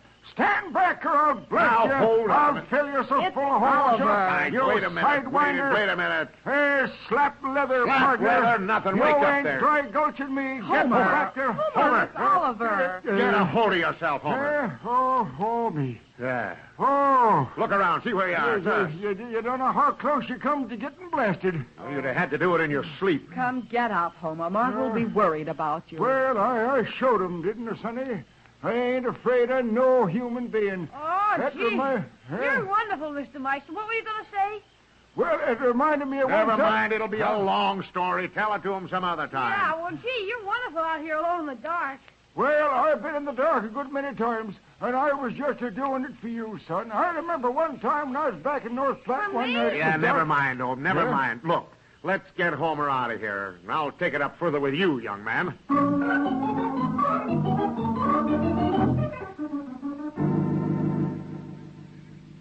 Well, I think you'd better scoot to bed, Junior. Just 1 minute. Now, look, why didn't you call us or something instead of making me run around the neighborhood? I did call twice, Pop. Even called Mr. Meister, but no one answered. We had to talk with the architect. No doubt he did try to call Oliver. If we'd been home where we should have been, we'd have received his call. Oh, see. Well, how much did you collect? $208. Here's 108 of it. Well, where's the rest? You didn't lose it, did you? Well, it's in that jar there where Mom put it. I gave it to you, Oliver, when you asked for it, remember? You gave it to me? Mm-hmm, I did. Ah. Well, you didn't want to leave it in the house, remember? Oh, yeah, that's funny. It's not here. Pop! Gosh, Gee, you didn't lose it, did you? Oh, of course not. I didn't lose Then it. where is it? Now, don't get excited. Wait a minute. Don't seem to have it. Come on. Gee, Pop, I have to turn it in. I just have to. Don't worry, you will. Of course. Your father will give you a small check for it. It's really nothing if he lost Now, that's no way to act, Mary. Now, get it, Oliver. Sit still. Yes, Homer? Oh, Oliver left his coat over at my place. Here it is. I was just getting undressed and thought I'd bring it back before I went to bed. Thank you, Homer. Thank you. Well, I got to get back. Marthy's watching out for me. Well, good night. Good night, Homer. Who there, Homer? What do you want? Brought your coat. Oh, yeah, my coat. Had money in it. Oh, If gee. that Homer's taken that money, Oh, I'll... calm down. Here it is in the inside pocket. Oh, you were just hoping it wouldn't be there. Why, Oliver, I was hoping no such thing. Well, you inferred... Uh-oh, here we go again, folks.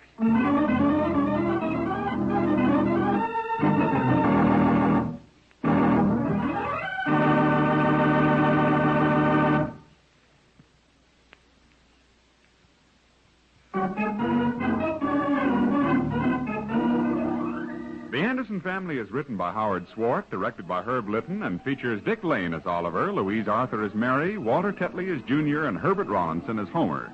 Others in the cast were Jenny Johnson, Doug Young, and Paul Theodore. Music by Gordon Kibbe, sound effects by Ray Erlenborn, and your announcer is Ken Peters. The Anderson Family is a Hollywood Broadcasters production transcribed from Hollywood.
The Anderson Family.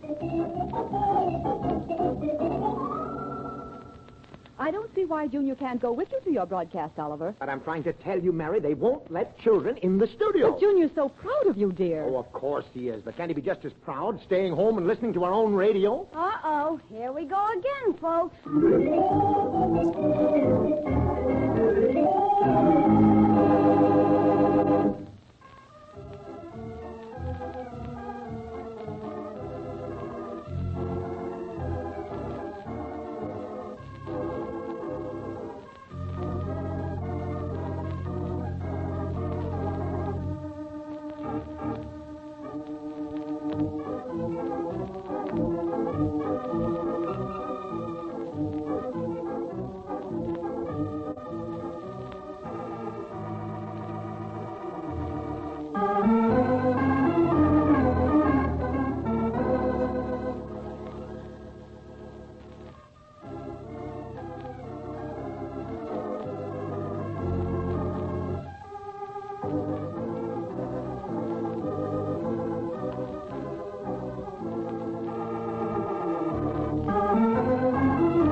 And now let's visit the Anderson family.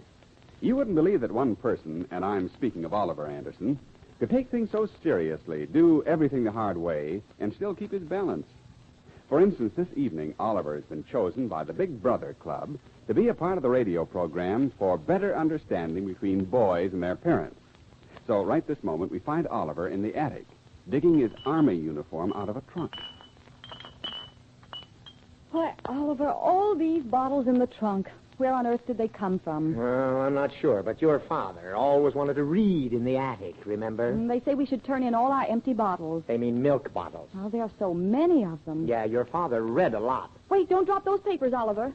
Here, hand them to me. Paper? Oh, those are art pictures I was saving for Homer Meister. Art pictures? Looks as though you're in business with Teddy and Varga. It's a good thing Junior doesn't come up here looking around. Well, now, I don't do anything wrong in pictures. Some people like landscapes, some like marine scenes. But you just like people. Yes, I know. Here, I'll burn them. No, wait. I promised them to Homer to pin up in his garage. Well, I don't know where he'd pin them. Oh, all right, go ahead. I don't care what you do with them anyhow. Well, we'll just put them over here on this box. Yeah? Yeah, I didn't know where you were. Oh, come on in, dear. We're getting your father's army uniform. Pop, Yeah?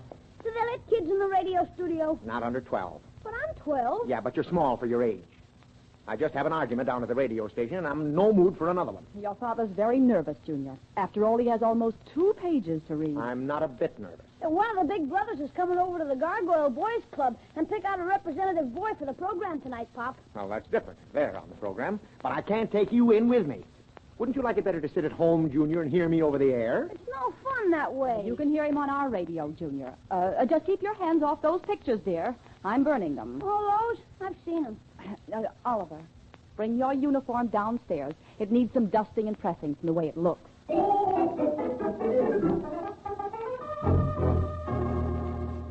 If I kept real still, I don't see why anyone would object to my going to your broadcast, Pop. I don't make the rules, Junior. I'm lucky to get in there myself. Now, here, hold this needle. Run on, Junior. Someday Mother will take you down to a broadcast. Oh, sure. Mother will get you in when Pop flops. I didn't say that. It would seem to me that I've had enough to worry about. I've never talked into a microphone before. That's no reason why you should snap our heads off. And if you don't stop moving around, Oliver, you'll get stuck with this needle. I'm not. I'm worried. Can't you see that? Oh. Maybe I could just look through that glass window and watch. I could tell the kids at the Gargoyle Club all about it. Oh, wait a minute, Mary. You look where you're sewing. Don't look at Junior. Well, maybe you'd better run on, Junior. Your meeting at the Gargoyle Club is in half an hour. Yeah, have the boys listen on the radio, and then tell them it's your father. Uh-huh. You don't seem very enthusiastic about it. Can you blame him? Wait a minute, Mary. Oh, these trousers are not going to fit. Well, I'm glad you realize it. You've certainly gained around the waist since you wore this uniform. Why wear the uniform again, Pop? Simply because all of the founders of the club are ex-servicemen, and they asked me to wear it. That's why. Go on, Junior. Get yourself cleaned up for your meeting. And let me alone for a minute. I'll be a nervous wreck. Gee, Pop, I hope you don't make any mistakes. Well, it'll be a wonder if I don't. I feel a little bit like a meanie, Oliver. Junior's so wrapped up in what you're doing. You're so abrupt with him. He's so nervous. Who wouldn't be? Look at this uniform. 3 sizes too small. Now, just calm yourself. You can stop in the costume shop. I'm sure they'll have your size, and it'll be nice and new. That's an idea. I'll go down there right now. Have about 3 hours before airtime. I think that's best, dear. I'll ask Junior to sit right in front of the radio. Mm-hmm. Now you're being sarcastic. I'm not either, dear. But he won't be there because he wants to be there. I think you misunderstand him, Oliver. Don't worry about that, too. Hurry and get your uniform. Oh, now what? Howdy, Oliver. Oh, it's Homer. Is this trip necessary, Homer? Necessary? Well, yes and no. What do you mean? Well, I'm just leaving. I thought if it would wait. Oh, of course. I don't want to hold you up none. Hello, Homer. Hiya, Mary. Won't you sit down, Homer? Well, yes, I guess I can. Well, it isn't compulsory, you know, Homer. Well, how's Martha? Marthy? Well, I'd rather not say, Mary. We ain't speaking. That should make you smile. Nope. My heart is broke, Oliver. I'm accused of being sweet on that cashier at the Gem Cafe. Oh, Homer. I'm sure that cashier wouldn't be interested in you. Oh, now, wait a minute. Why wouldn't she? Ain't nothing wrong with me. Except... Mary didn't mean that. Mary just didn't think the girl's IQ was low enough for that. Oh, well, that's different. What happened, Homer? Well, that waitress has been kind of shining up to me lately, and I've been kind of avoiding her. How often have you been down to the cafe? Oh, on and off. every night. You're avoiding her, huh? Yep, I am. See, I went down to straighten out some eat checks with this Tuttle feller signed. Tuttle? The new roomer at your house? That's right. And I sort of co-signed the eat checks with him. Well, sir, I was back at the counter, and I kind of reached around her to get a match, and Marthy walked by the window. Uh-oh. Well, you're kind of tired of Marthy anyway, Homer. No, you're wrong there, Oliver. Oh, you Casanova. Who's he? You wouldn't know him. He never ate there. But, Homer, Martha would understand if you told her. Told her? What was Homer doing in the cafe? What was he doing behind the counter? Why didn't he ask for a match? Oh, no, Martha's got him this time. Tain't so, I tell you. I'm innocent, I be. Well, you can yell innocent until midnight, and you're still going to sleep in the garage. Well, it ain't my fault. Mabel, the cashier keeps fawning on me, all over me around it. I don't Return it. Yep, that's it. Return it. Then this Tuttle feller, he starts barging in and trying to get her eye. Took Mabel away. Took Mabel away. No, he done no such thing. I'll get it, Oliver. Hello? Anderson's residence. Oh, yes. Well, how are you, Mrs. Chapman? Tell her to listen to my talk tonight. Why, I'm sure I don't know what time the boys are going. Have her old man listen, too. He knows me. I'll have Junior call when he comes downstairs, Mrs. Chapman. Yes, you bet I will. Bye. Why didn't you tell her to listen to me? She's going out this evening. What talk you doing tonight, Oliver? Oh, it's not much, Homer. Just run in and out, that's all. Oh, not in them clothes, huh? Looks like you got more stomach than pants. Well, yeah. I'm going to have to rent a uniform, one that fits. Oh. Excuse me, Homer. I'll get it, Oliver. Hello, Anderson's? Oh, yes. Hello, Mrs. Gunkel. Oh, how are you, Gertie? Have Gertie listen to my speech tonight. Oh, is that so? Splendid. Have Judge Gunkel listen, too. I certainly shall. Thanks for calling. Tell them to listen to my speech. What did you say, dear? Oh, I said have them listen tonight. Are you afraid to have anyone know I'm on the air? Are you ashamed of it? Oh, now calm yourself, Oliver. Oh, what did she want, anyhow? Just wanted to ask you to listen to Judge Gunkel tonight. Listen to Judge Gunkel? Why, yes. He's on the program, too. Oh, I see. They're taking just anybody on this thing, huh? That's no way to talk about the judge, Oliver. Have they called you to speak on tonight's program, Homer? Nope, not as yet. Well, just stay around the phone. They will. And I'm going before I have time to think this thing over. Call me before the program, dear. I'll drive down. I will. Maybe they'll take pictures, too. If they do, I'll save you one, Homer.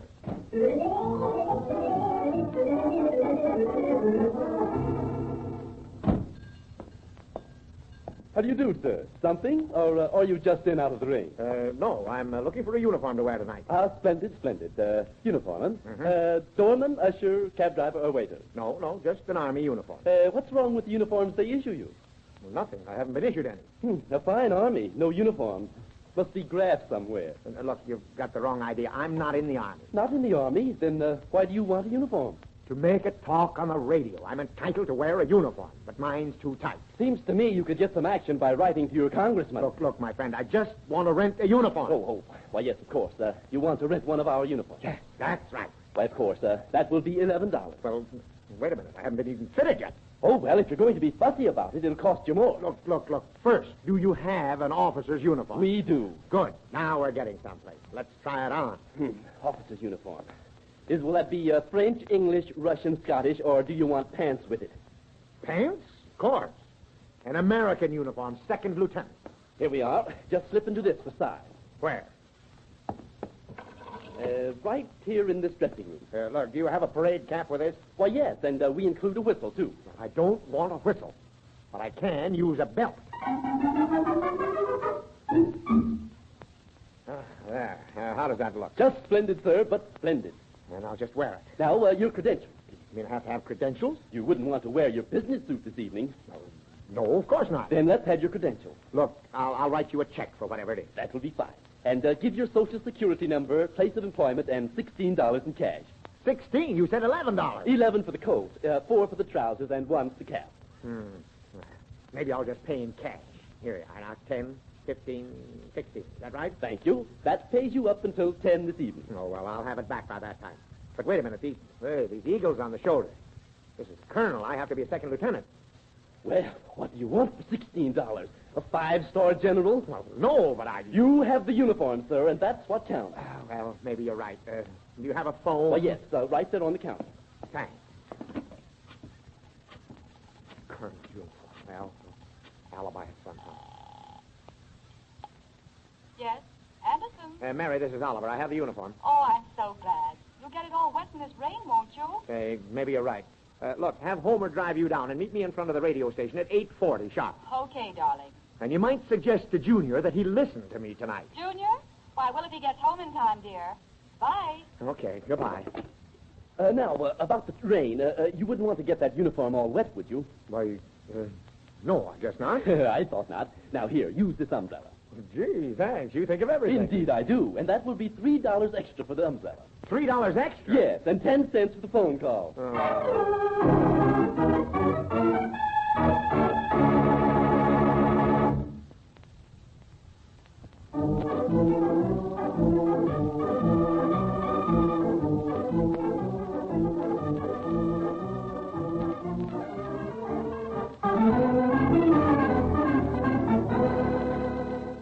And now back to the Anderson family.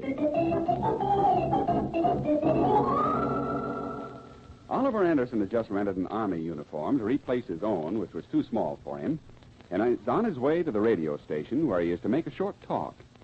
Mary Anderson is waiting for him in front of the radio station, and the rain is coming down very lightly.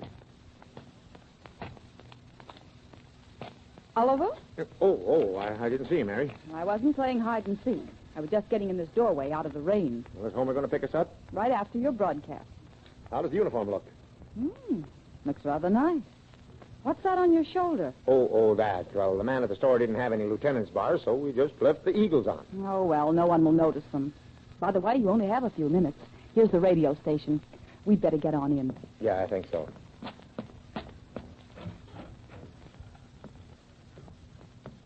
Now, where do we go? Well, how do I know? Quiet, Mary. Well, I didn't say This anything. is not the Union Depot, sir. You must have it quiet in the studios. Let me see your tickets. Tickets? We don't have any. Well, then you'll have to write in and close a self-addressed envelope. They'll be mailed to you. Mailed to me? Well, I don't want any tickets. Everyone must have a ticket. But Mr. Anderson is on the air here this evening. What are you running for? I'm running for nothing. Well, then how do you make anything out of it if you win? You misunderstand us. Mr. Anderson is speaking on the Big Brother program this evening. Oh, well, then, of course, that's different. Why are we whispering? I don't know. It's your station. Well, do we go right in? Oh, sure, yes, of course. May I see your speech? See it? Well, I guess so. It's not too good, I guess. Well, I'm not interested in the quality, sir. Has the script been approved by our editor? Well, no. Is that necessary? Oh, very much so. You can't broadcast till it's been checked. Well, where do I get it checked? Well, Miss Bilge takes care of that. She's gone for the day. Just mail it in tomorrow. Mail it in tomorrow. The speech is tonight. Oh, yeah. Yeah, that's right. Well, then you go right down this hall and ask for Mr. Sly, Sylvester Sly. He's a gentleman with a chin. Oh. He'll glance it over for you. I've got a program now, so be quiet, please. We're always happy to have visitors in our station. Happy? You should carry a whip. Well, time's running out on you, Professor. Let's get down the hall and find Mr. Sly. There's a door, right there with that red light lit. Probably an exit. Let's try it anyhow. We only have a few minutes. All right, come on in. Look at all those people sitting there. This must be the studio. Look, that announcer fella's waving at us. Wonder what he wants. Well, maybe I'm on early. Let's go and see.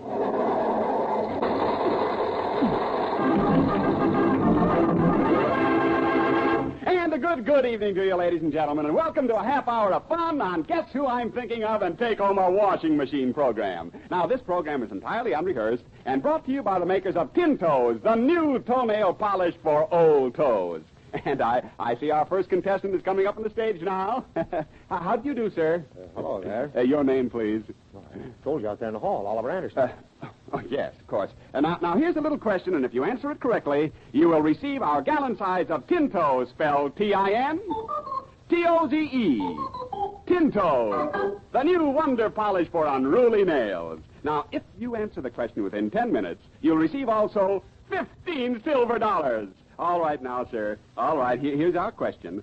What color is Paris green? May I hear the question again, please? Of course. What color is Paris green? No coaching. Hurry now. Time is running out on you. Paris green. Yeah. Wait, green, isn't it? Absolutely correct. Paris is green. You win a gallon of Kinko's for tired nails. And for your promptness, sir, here's your 15 silver dollars. And thank you a lot, Mr. Anderson. Oh, let's get out of here. This isn't the studio. What on earth's going on? Here, take this jug of stuff. I'll keep the $15. You should have known better than go into that studio. You saw that red light lit. Don't argue with me now. We can do that at home. I'm not arguing, Oliver, but I told you about that red light. I know you did. That isn't the question. Wait, doesn't that look like Mr. Schultz, the butcher, coming down the hall? Schultz? Don't tell me to let him in here. Good evening, Mrs. Anderson. My, how lovely you look. Hi, Schultz. I am sorry you didn't get here sooner. You would have enjoyed my little talk on the Big Brother broadcast. Big Brother broadcast? Yes, one of the speakers didn't show up, so they put me on. Oh, how nice. Sorry we missed you. Well, didn't it go on early? Well, yes, it was rather unexpected. They're having the junior section of the program in about an hour. Well, it looks as though we've missed the broadcast, A Oliver. shame, too, Mrs. Anderson. I did right well, if I do say so. Well, good evening. Oh, by the way, I'm running a special on short ribs tomorrow, Mrs. Anderson. I don't like them. Good night. Oh, yeah, of course. Good night. Fine thing. You never even noticed my uniform either. Just show how catty men can be. Oh, come now. Don't take it so to heart. I'm not, but Junior will be home with his ear glued to the radio. I'll explain to him. Well, I'm going to wait and see if I can get some satisfaction before I leave here. Well, while you do that, I'll go see if Homer's arrived yet. If he has, I'll wait in the car and he can pick you up. I'll have to take this uniform back, too, you know. How much did it cost? Oh, now, don't start that. Here in a hallway. Good night, sir. Happy to have had you with us this evening. Visitors are always welcome in the studio. Thank you. Good night. Gee, it's raining. I better slip in this doorway and wait for Homer.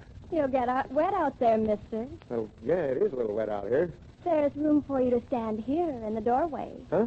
Oh, well, thanks. It is kind of raining. Gee, an officer, huh? Was an officer. Gee, an admiral. I can tell by them ducks on your shoulder. Not exactly an admiral. Gee, I'm just crazy about uniforms. My sister married a doorman. Guess she fell for the braid. Are you married? Well, yes, I am. Oh, excuse me. Here's Homer, my friend, looking for me. Homer? You mean this little guy coming? Yeah. Oh, I've been waiting half an hour here alone for my husband. It just goes to show a girl can't trust any man anymore. All men ain't the same. Oh, here you are. Well, yes, where's the car? Oh, it's right over here behind that. Well. Who's your friend? Look, Homer, I just stood in here out of the rain. I never saw this young lady before. Oh, you didn't? No, I didn't. Well, looks mighty lonely. Poor kid. Maybe you'd want to drive Mary on home, Oliver. And I'll sort of come on later. No, you don't. I'm not going to have Martha blaming me for your troubles. Besides, I have to take this uniform back to the store. Take the uniform back? You mean you're a phony? I mean nothing of the sort. Now, look, Homer, you take Mary home. I'll get out there on the streetcar. Oh, you'll come home later, eh? Oh, I get you.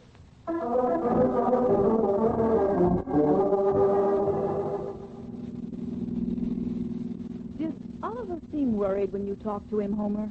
Worried? Mm-hmm. Well, he did a little at first. I kind of took him by surprise, but he's got over it now, I guess. You think we should go back and get him, take him to the store to get his clothes? Oh, no. He seemed kind of upset like when I saw him. He always gets upset over things like this. What's wrong, Homer? You seem so quiet. Oh, nothing. Just thinking. Oliver makes friends kind of easy, don't he? I guess he does. But he has to know a person pretty well before he gets interested in them. Oh, he does, eh? Yes. Why, Homer, why do you ask? Oh, nothing. Just that I like Oliver, too, I guess. You don't mean that Oliver's been signing e-checks down to the cafe? Nope. He ain't. Well, guess I better step on it, little. Martha will probably worry about me.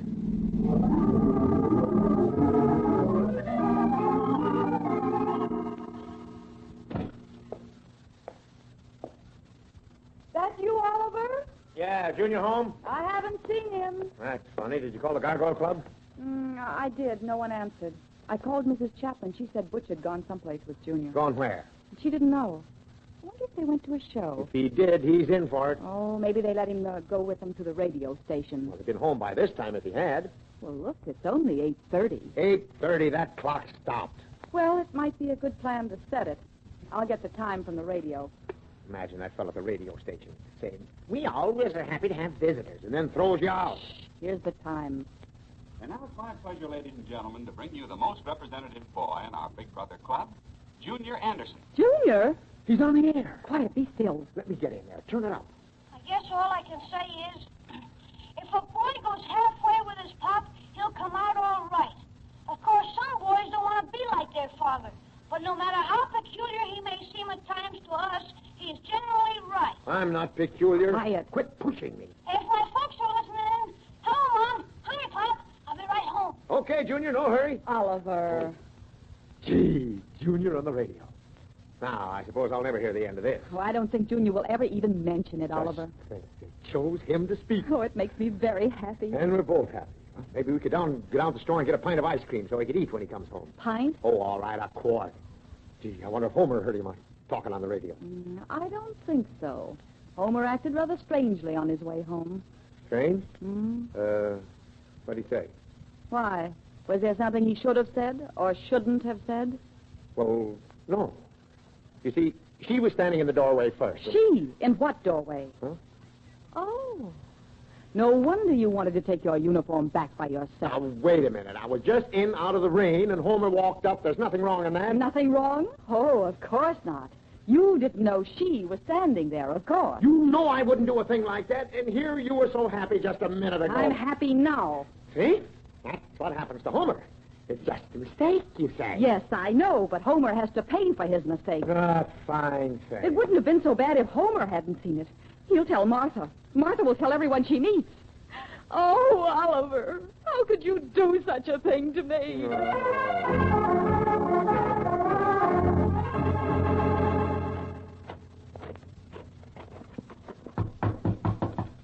Yes? Who is it? It's Oliver. Oh, just a minute.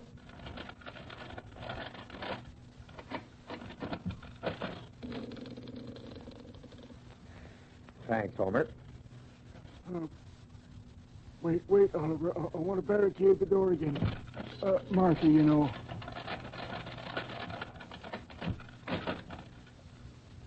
It's right nice of you to come out to the garage and keep me company, Oliver. Yeah.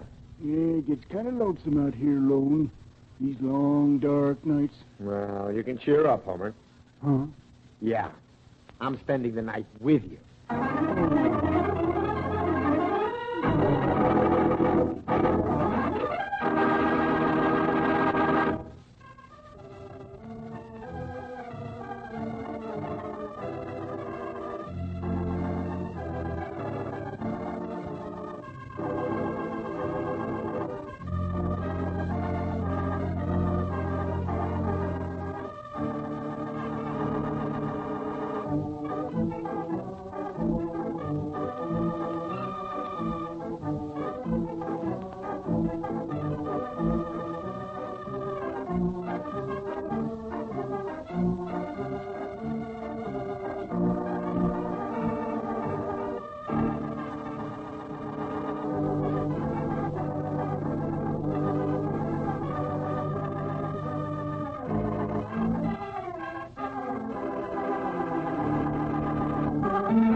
The Anderson Family is written by Howard Swart, directed by Herb Litton, and features Dick Lane as Oliver, Louise Arthur as Mary, Walter Tetley as Junior, and Herbert Rollinson as Homer.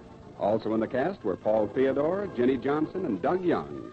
Music by Gordon Kibbe, sound effects by Ray Erlenborn, and your announcer is Ken Peters. The Anderson Family is a Hollywood Broadcasters production, transcribed from Hollywood.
Anderson Family.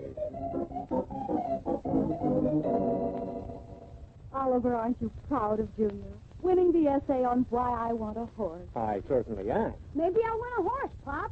If we don't have room for relatives, where are we going to put a horse? Oh, gee, Pop, I want a horse worse than anything I can think of. But we can't keep a horse in a garage, Junior. I don't see why not, Oliver. Now, don't you make it tougher for me, Mary. Uh-oh, here we go again, folks.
Yes, ladies and gentlemen, it's the Anderson family.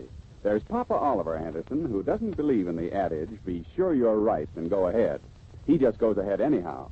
Then Mary Anderson, his lovely wife, who thinks everything happens for the best, and she's the best. Then let's not forget Junior, 12 years old and the spark plug of the Andersons' daily life. They're a happy family, although Oliver is somewhat confused with life. He takes a beating from the boss all day, and then he comes home to his little family where he is king. Well, almost king. There's no place for morbidity in their life, and their happy outlook is a tonic for everyone. Now, this whole thing started when Junior Anderson won an essay on why I want a horse. The first thing Oliver knew about it was when his boss called him into his office today and told him the bad news. Anderson, come in, sit down. I'll stand. I'm tired of sitting down. Now, as you know, Anderson, I was on the judging committee on the juvenile essay contest, which was won by Junior Anderson. Yes, I know. Junior's very happy about the whole thing. Yes, as your employer, I'm going to do something which gives me great pleasure. Oh, gee, I don't think I deserve it. You're absolutely right, except that you're wrong. I don't get it. I hate to spoil the whole affair by tipping you off, but I'll tell you, it's something big. Oh, now, you didn't have to do that, Mr. Thompson. My car is good for another 3 weeks. It's not a car, and it's not for you. It's just something to show my appreciation for Junior's efforts. That's different. Well, whatever it is, it's probably more than he'd ever get from me on my salary. I love your sense of humor, Anderson. Yeah. Well, I'm going home pretty soon. Shall I take it to him? No, it's been delivered already. Right to your door. Or should I say to your garage. Wait a minute. You don't mean a horse. Tut. Not just a horse. My, no. This is a racehorse. Yeah, I know, but they eat too, don't they? Would you deprive the little fellow of the pleasure of a horse? Well, no. Would you allow his victory to be turned into defeat? Well, of course not, but... He expressly wished for a racehorse. How proud he'll be of Floridora II. Yeah, but I don't have a race. Floridora's racing days are over. She's just a kindly old lady of the turf. Now run on. I'm busy.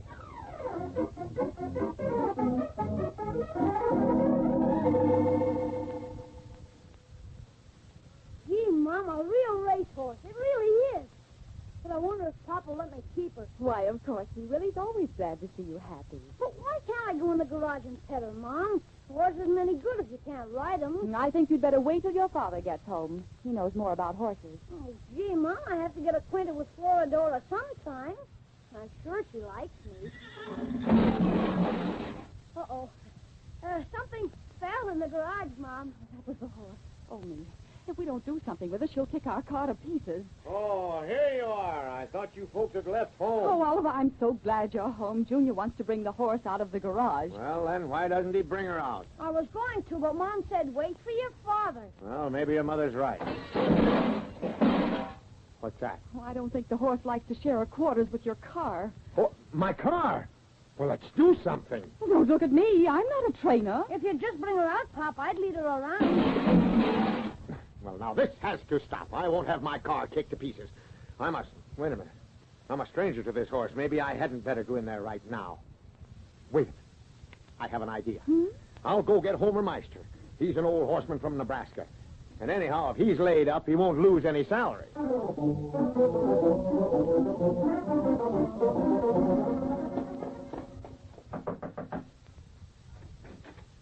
Hi, Homer. You busy? Why, can't work, is it?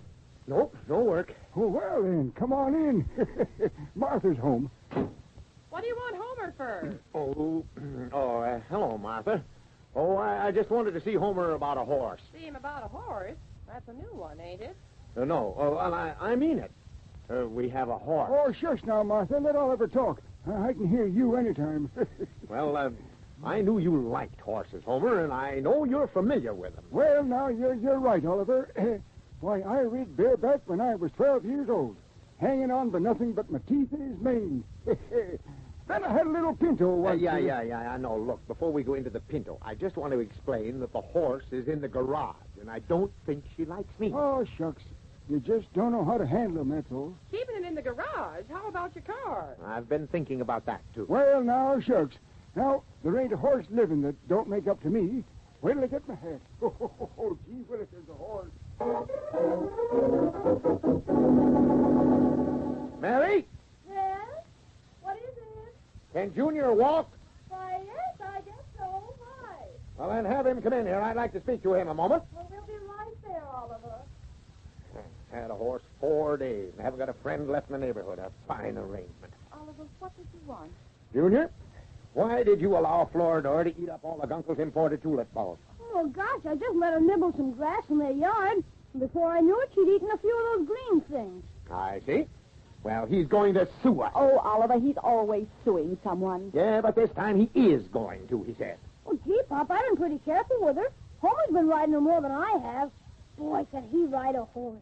I bet he could win a race with her. You haven't said anything like that to Homer, have you? Why, Oliver, what if he did? Simply because if he did, Homer will try to talk me into letting him enter her in a race. Oh, but she's too old, Oliver. Oh, gee, Mom, if you'd see them fly down that alley. Well, maybe we should lock the horse up, Oliver, and then Homer wouldn't ride anymore. Well, I don't think we could. You see, I made a kind of a deal with Homer. Oh. Deal? Why, yeah, sort of a deal.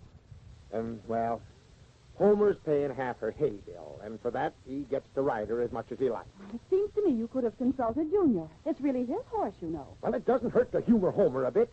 After all, he tamed her, didn't he, so we could pet her. Dear, I wonder who that is. Well, it's probably Gunkel wanting to check for those bulbs. Howdy, Oliver. Got a minute? Yeah, come on in, I guess. Well, Pagliacci? Who? Huh? What's the Turkish wardrobe for, Homer? Turkish? Why, they ain't Turkish. Just some old racing silks I wore back home. Yes, Why, sir? Homer, where did you ever buy silk? Oh, had 'em for years, Mary. Old jockey silks. He's just like a regular jockey, Mr. Meister. You see, Mom? But say, aren't they a little snug, Homer? Well, yes, yeah. But I'm eating nothing but celery and oranges and drinking grapefruit juice. Keeping my weight down. Are you having some pictures taken or something, Mr. Meister? Pictures? Nope. Just getting down to my best riding weight.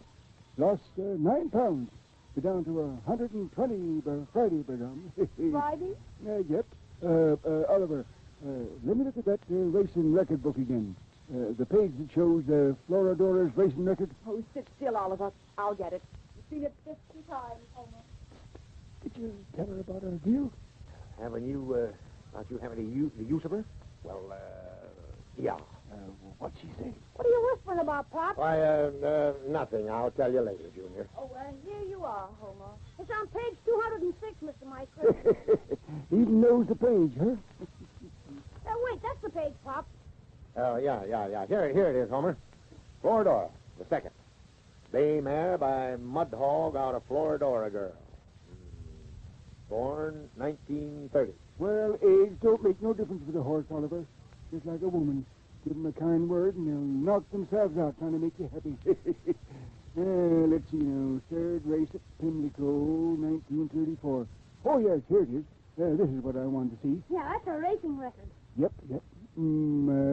Third race, 1 mile, track muddy.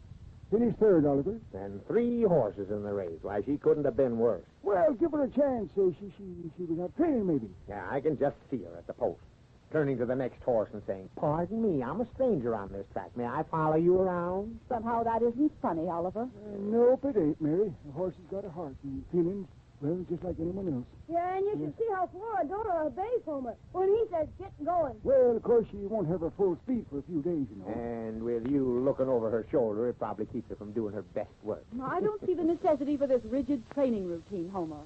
Floradora's getting old and just a pet. Yeah, and the neighbors go across the street when I approach them. They kid me about Junior's racing stable. They're just jealous, Pop. Well, that may be true, but I'd like to have the whole thing die down. Nope, Oliver, nope. I went to the trouble of sewing up the jockey suit, starving to get down to my best weight.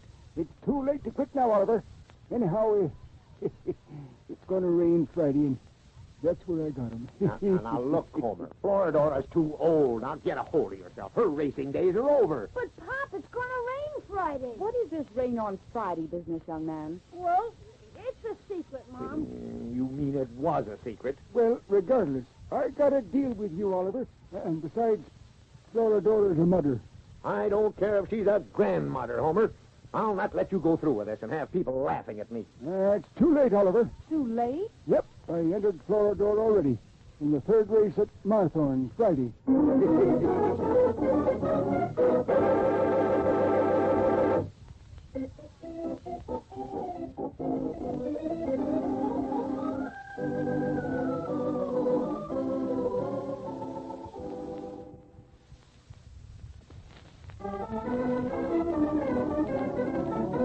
And now back to the Andersons.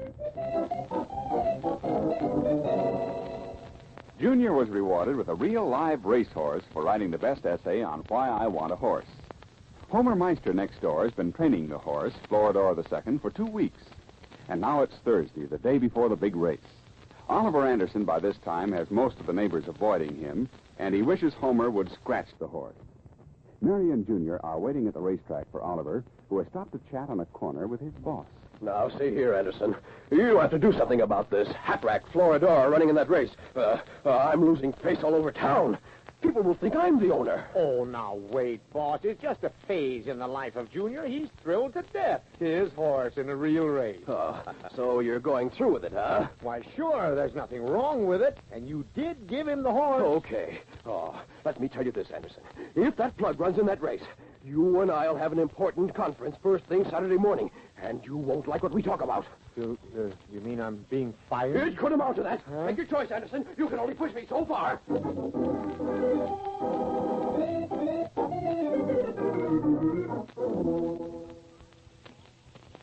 Oh, here comes Pop now, Mom.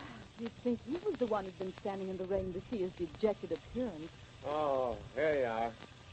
I'm sorry I'm late. Stand back in here out of the rain, Pop. Oh, thanks. Junior, would you care very much if Florodora didn't run tomorrow? Florodora not run? Gee, Pop, you don't mean it, do you? Why, you let Junior believe you thought it was all right. Never mind, all right. She'll run then. I just thought I'd ask. And the horse barns are right down this way, Pop. What's wrong, Oliver? Oh, nothing. I just left Thompson, the boss. He's burned. Well, he can't say anything to me. It's my horse. I wish I'd have thought of that. Oh, well, come, Oliver. Let him be angry. You've gone along with Homer this far. Now you'll go all the way. Gee, Pop, Mr. Meister went to a lot of trouble. He borrowed a bridle and saddle today. Well, let's not stand here. Come on, Pop. I'll show you which stall Floridora's in. Junior, don't step in the mud. I just don't know what to do, Mary. I do. Come on, and keep out of the mud.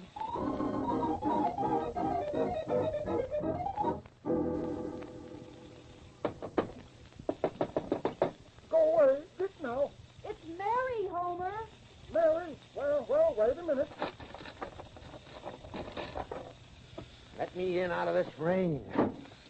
Gee, you certainly are locked up tight, Mr. Meister. Yep, that I am, Junior. I heard about fellas doping horses before a big race. I'm a gardener with my life. But couldn't someone come in the back way, Homer? Nope, no siree. I got Martha sleeping right up against the door on a cot. Martha? I didn't know she was here. Look, Pop, Floridor knows me. Yeah, I guess she does. Homer, won't Martha be angry staying here at night like this? Yes. It's so wet and damp, Homer. Oh, shucks, she's a pioneer, she is, Mary. But you're soaking wet yourself. Take that boy of yours down the hall and you'll find a lounge room with a fire in it. And get dried off. Well, that sounds good to me, Homer. Come on, Junior. Okay, Mom. I guess I'm wetter than I thought I was. I'll be with you in a minute, Mary. Oh, don't upset Homer now, Oliver. I won't, don't worry. What'd she mean? Don't upset me.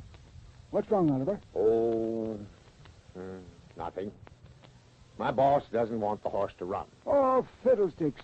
My Floridor is raring to go. It's in the bag. I wish I could agree with you, Homer. Oh, gosh, Oliver, I'm set to ride the race of my life. I'm down to 120 pounds in my underwear. And Floridor minds everything I tell her. Yeah. Then you wouldn't want to scratch her, huh? Nope, I wouldn't, Oliver. I got publicity out and everything, and the paper's taking a picture of us. If we win. I see. This bridle and saddle hanging there, where'd you get it? I borrowed it from another stable. Huh? Yeah, a little big for Floridor, and them darn blinkers keep falling down over her eyes. Well, then, how does she see? Oh, shucks. She don't need to see. That old girl knows her way around. Who's that you're talking to, Homer? It's Oliver, Martha. Oh, gee, I'm sorry I woke her up. In more ways than one. Oh, shucks, she ain't mad at nobody. You ought to be keeping Homer up like this, Oliver. He needs his strength. Well, I was worried. I thought he might want to scratch the horse. Now, don't go putting them notions in his head. Homer comes from good old Nebraska stock. But that track is a sea of mud, Martha. Mud ain't nothing new to a farmer. Why, the first thing Homer said to me after we was married was, "Here's mud in your eye." But he might get hurt. And I didn't think you'd let him go out there like fooling around with a horse. I can see you don't know nothing about women, Oliver Anderson. A woman's place is alongside her husband. Martha's a good woman, Oliver. Shut up, Homer. Why, Homer don't know what quit means. Oliver, when they blow that bazooka for the third race, you'll find Floridor and Homer awaiting at the gate.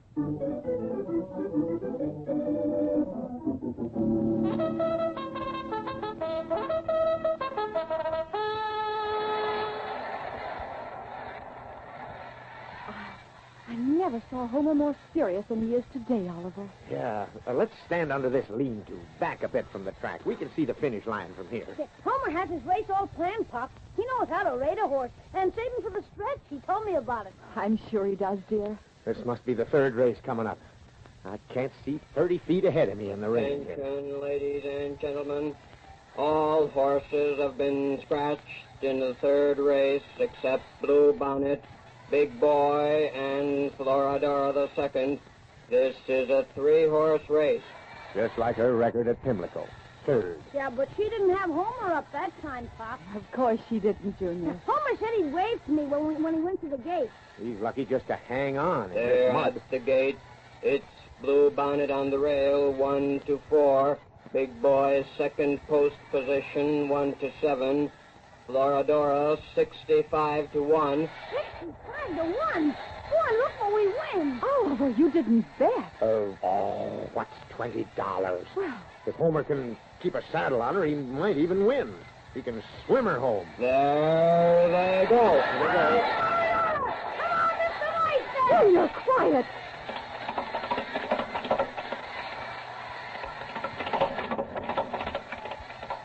I only heard 2 horses, Oliver. I hope Homer didn't get that bridle caught on the starting gate. There's Floridor now.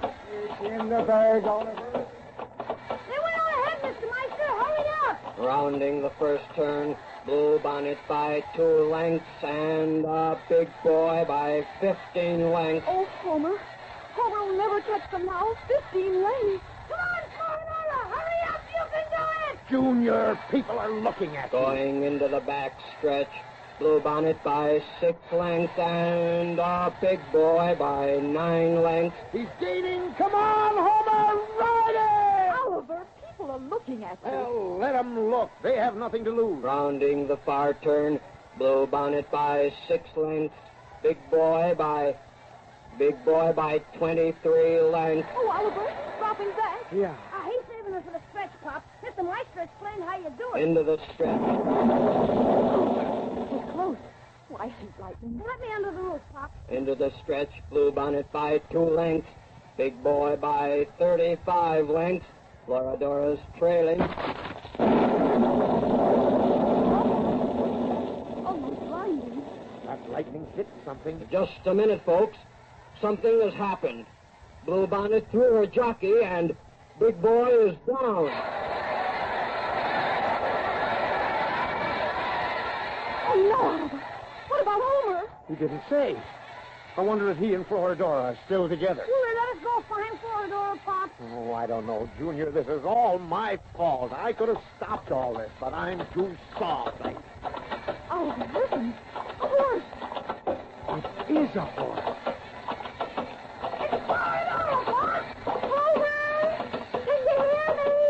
In the bag now.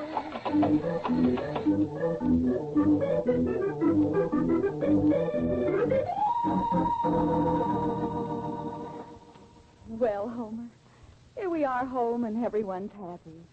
Here's a little toast to Homer. With coffee. And don't say, here's mud in your eye, Homer. Nope, I won't.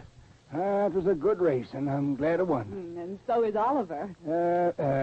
Did you place that little, you know what, Oliver? Yeah, I sure did, Homer. All 10 of yours and 10 of mine, right on the nose. You mean you took my money out of that trunk and bet it on an old horse race?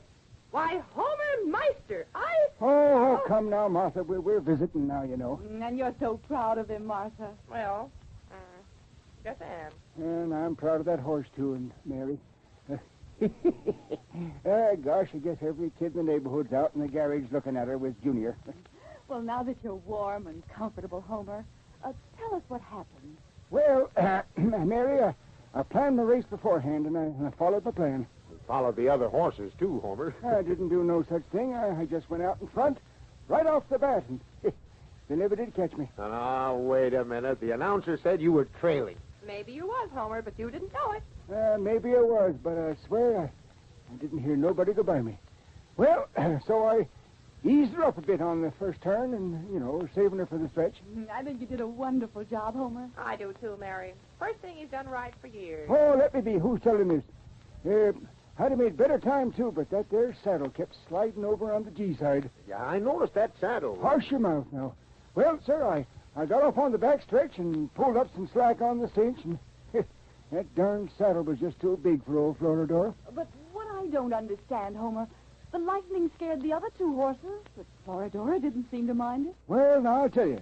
You see, it was them borrowed blinders, the darn things that kept falling down over her eyes, and I guess she didn't see the flash. Now, about this small wager, Oliver. Oh, yes.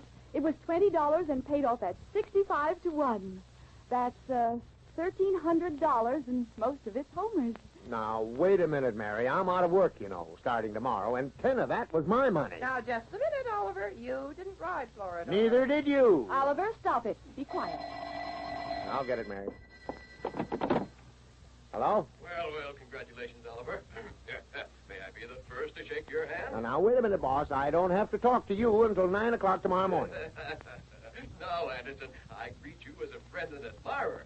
Oh, you knew that race was in the bag, you scoundrel. You made me believe you didn't know horse flesh. Now, you just forget our little misunderstanding. You and I'll go on a short fishing trip. My expense, of course. And you can give me some pointers. I may want to start a stable of my own. Okay, I'm glad I made you happy. I'll see you tomorrow, Oliver. Good evening. Yeah? Mm-hmm. Good evening. Oh, boy. The boss has changed his tune. He's proud of Floridora. Well, who ain't? Yep. I can see her big brown eyes looking up at me at the starting gate. Probably was hungry. Yep. Horse is a true friend. And Junior takes such an interest in her. Yeah. I guess I was wrong about our having a horse. Oh, my goodness, what's that? Sounds like the garage. Oliver, where are you going? I'm going to stop Floridora from kicking my car to pieces. Now, Mary, hold up Homer's winnings until I check the damage out here.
The Anderson Family is written by Howard Swart, directed by Herb Litton, and features Dick Lane as Oliver, Louise Arthur as Mary, Walter Tetley as Junior, Herbert Rollinson as Homer, and Jackie DeWitt as Martha. Others in the cast were Paul Theodore and George Peroni. Sound effects by Ray Erlenborn, and your announcer is Ken Peters. The Anderson Family is a Hollywood Broadcasters production, transcribed in Hollywood.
The Anderson Family.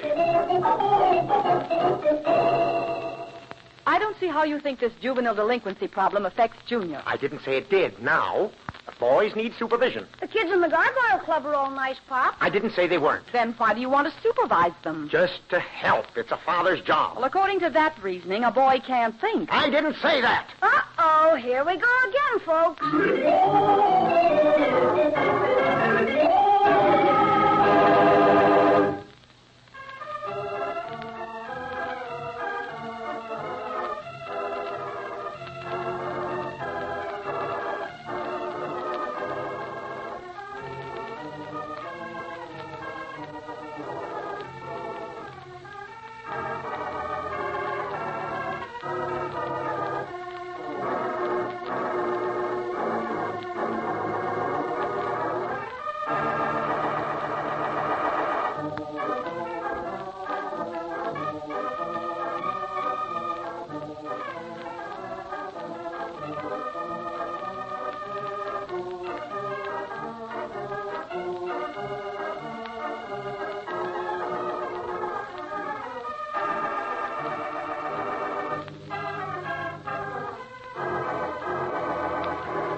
And now let's visit the Anderson family. This whole thing started when Oliver Anderson's boss, Mr. Thompson, showed Oliver Anderson the statistics on juvenile delinquency. Oliver isn't too impressed because he's never had any unusual trouble with Junior, but the boss wants to be heard on the subject. But you can't turn your back on this problem, Anderson. You have a son. But he's not a delinquent. I didn't say he was, but he easily could be. Could be? That's silly. All right. Take Jones' son. Nice young chap, smart in school, got in with the wrong boys, landed in jail. His father fired, the family ruined. Just because old man Jones thought it couldn't happen here. Yeah, but Junior's different. Different? Why, Anderson, you can hear that same line every morning in the juvenile court. They're all good boys, according to their attorney. Ah, that's silly. All right. Let me ask you. How much time have you given your son lately? How much do you fraternize with him? How much do you join in his daily routine? Well, of course, I have to work, too, you know. That's what I thought.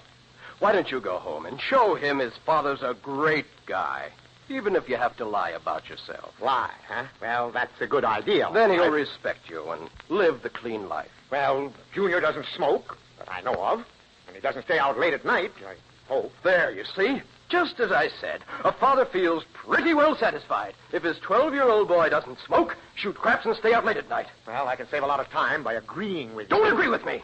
Just remember what I said to you. Someday when Junior is asking you to bring ice cream cones to his cell.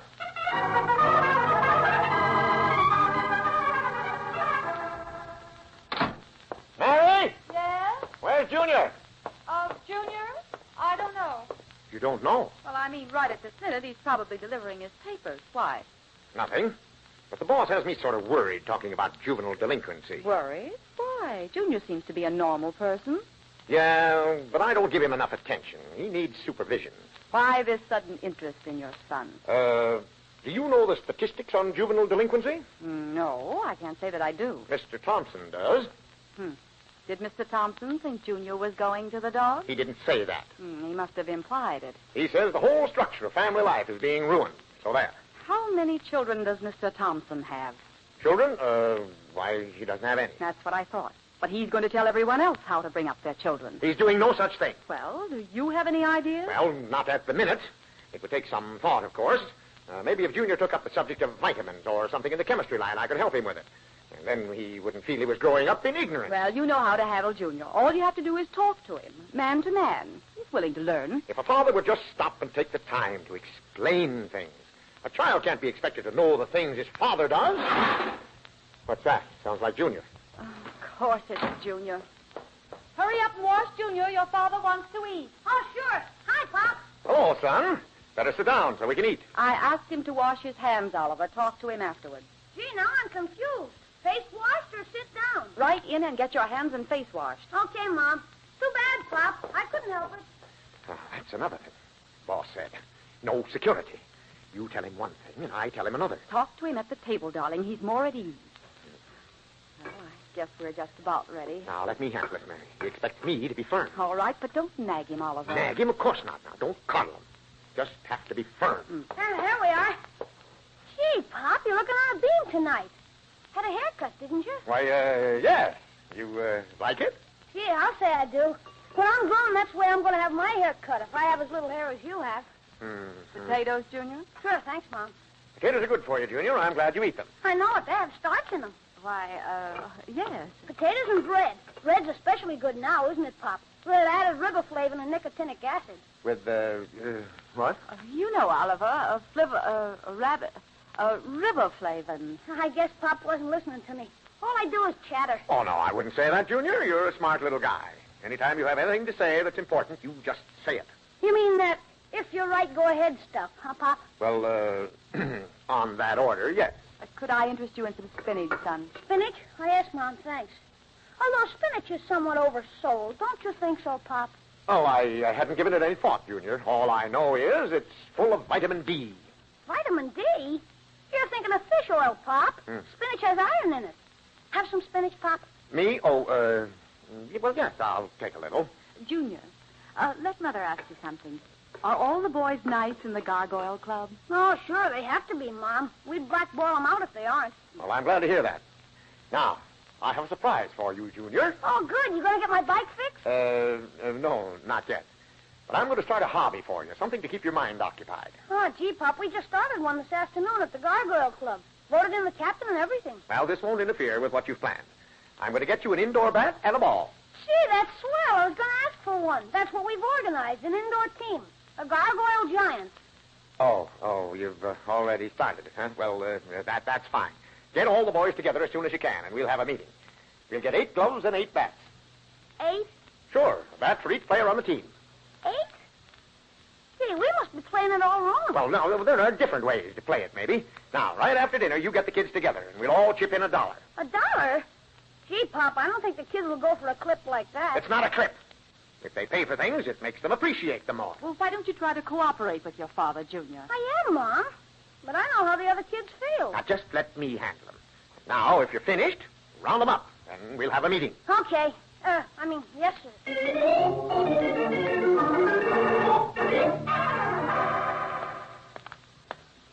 Oliver! Hey, Oliver! Wait a minute! Huh? Yeah, Hiya. What is it, Homer? What's all them kids doing in that field across from me, huh? Well, Homer, I'm licking the juvenile problem in the neighborhood. You know they ain't allowed to play ball that lot. Who says so? Well, Mr. Parker, owner, he won't allow it. No, sir. He put up a big no trespass sign on it. It's not there now, Bub. I pulled it up and threw it in the ditch. Oh, Oliver, he ain't going to like it. Oh, no? Well, it'll keep him off the streets anyway. Well, another thing, Oliver. When them kids hit a ball, hits my house. Okay, it hits your house. No damage. That's why we stopped them from playing there. Now, look, Homer. Just imagine you're a kid. Would you like old man Meister if he was a crab? Well, no, I guess I wouldn't, but... Down deep in your heart, you like kids. Yes, I do. But when they break a window, I just... And you'd be the last one to stop them from being fine, clean boys. Well, yes, I would, Oliver. Gosh, I guess I've been a pretty hard man.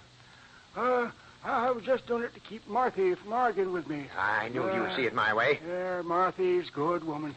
Yep. Well, I guess I've been tired, Oliver. But I see what you mean. Them boys got to have a place to play. Yeah. Well, sir, it takes me back to the days when I was a boy. Had ourselves a right smart team, I remember. One day we was playing, bases was loaded. I come to bat, the pitcher threw, I swung. Martha must have dropped the fishbowl. Fishbowl be darned, that was my front window. Okay, so it's your front window. Can I help it if the wind's blowing that way? Now, look here, every one of you kids get past now. Go on, get out. Leave them alone. I'll pay for the window. This is all you're doing, Oliver Anderson. Now get them darn kids out of here. Go on, get them.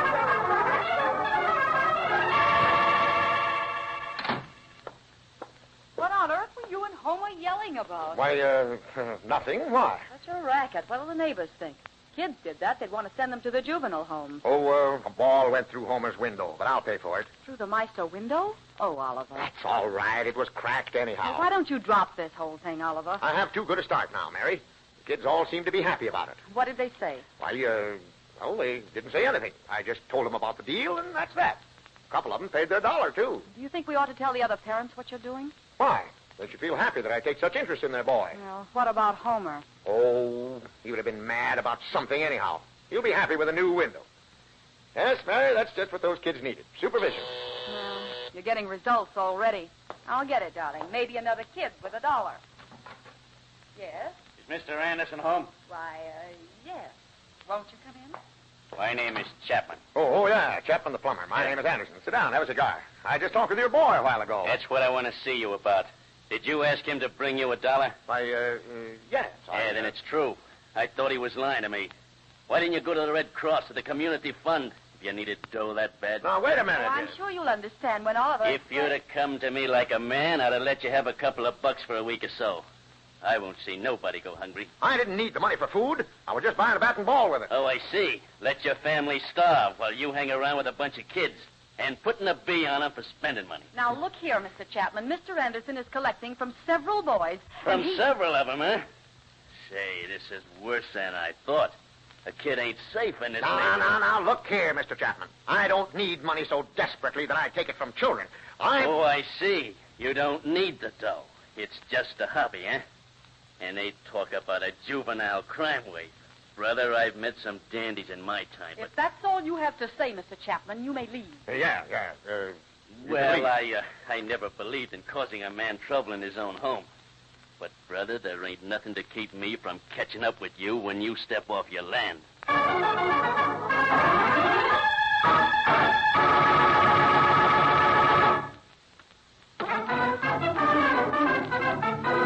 And now back to the Anderson family.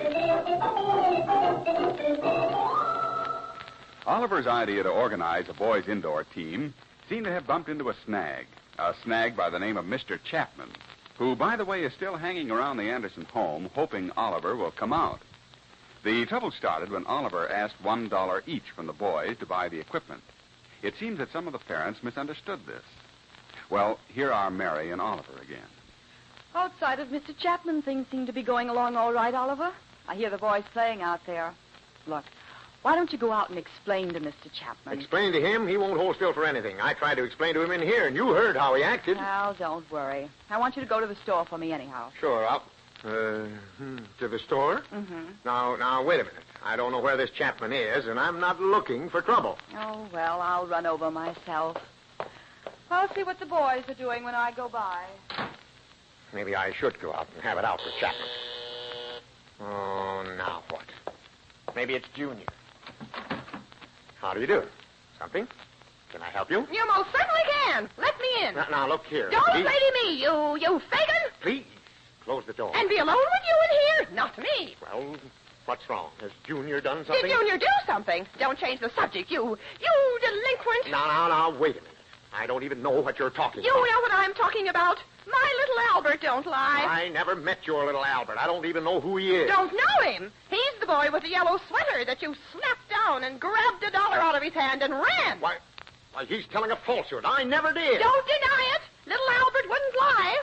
I sent him to the grocery store for some groceries, and you waylaid him and took it away from him, and he had to charge the groceries, and I... Now, look, wait a minute. You're entirely wrong. It was just a little deal I had with the boys. Here's the $1. It ain't the money. It's the cruelty. Here, take this $1. Take 2 of them. I can't afford a scene like this in my front door. You take advantage of a widow, but money won't buy the heartache you're causing me. I'm sorry. Excuse me. What is it, Homer? Oh, nothing. I heard what the lady said. You pagan. I don't even know the lady. Don't even know me, he says. You know Albert. And I'm going to the police with this. Maybe I can save some other poor innocent woman this misery. Oh, the poor woman. Well, there she goes. Hey, wait a minute, Homer. Nope. Heard it with my own ears. Okay, bring back my hammer you borrowed. Oh, yeah? Well, then, you bring back my wheelbarrow. You. Fine thing. If Homer tells Martha, Martha will tell the whole neighborhood. Who's that coming in the back? Is it Chapman? There we are, Oliver. Enough aspirin for a week. Why, Oliver, you're ill. You're white as a sheet. I am? If you'd been through what I've been through. Pop! Hey, Pop! Quit screaming! Pop, that Mr. Chapman is over there in the ball field, and he has the bats and balls in his arms, and he won't let us play with them. He says he's taking care of them. Oh, he is he? What right is he to touch them? The kids are waiting, Pop. I told him you'd come over and handle it. Me? You go back and tell that Chapman that I'll give him just 45 minutes to give those things back to you. 45 minutes? Jeepers, Pop, it'll be dark by that time. Yes, your father knows that. Huh? Now, run out and get your old bat and ball and let Mr. Chapman have the new one. Okay, Mom, but the kids won't like this. Well, I tried to talk you into letting the boys handle their own problems, Oliver. Now this. I ought to go out there right now and settle this with Chapman. But I won't.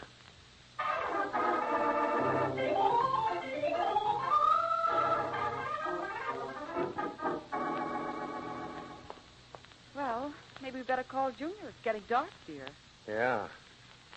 You know something? Hmm? I haven't heard a sound from that field for half an hour. Wonder where the boys went. I'll look out the window. Don't see a soul out there. Chapman out there? No, nobody. That's funny. Junior would have certainly come home if there were trouble. You don't think he's easily led? Oh, you don't mean that at all, Oliver. You're upset. I'll get it, dear. You take a couple more aspirin. Yes? Mrs. Anderson? Why, yes. This is Chief O'Reilly down at headquarters. You better come down and pick up your boy. Pick up my boy? What's wrong, Mary? Yeah, I had to go out and pick up the whole bunch of them. The fellow that owns the lot put in a complaint.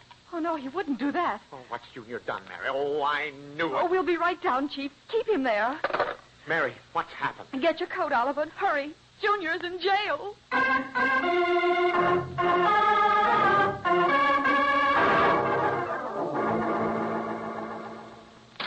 Where is he, Chief O'Reilly?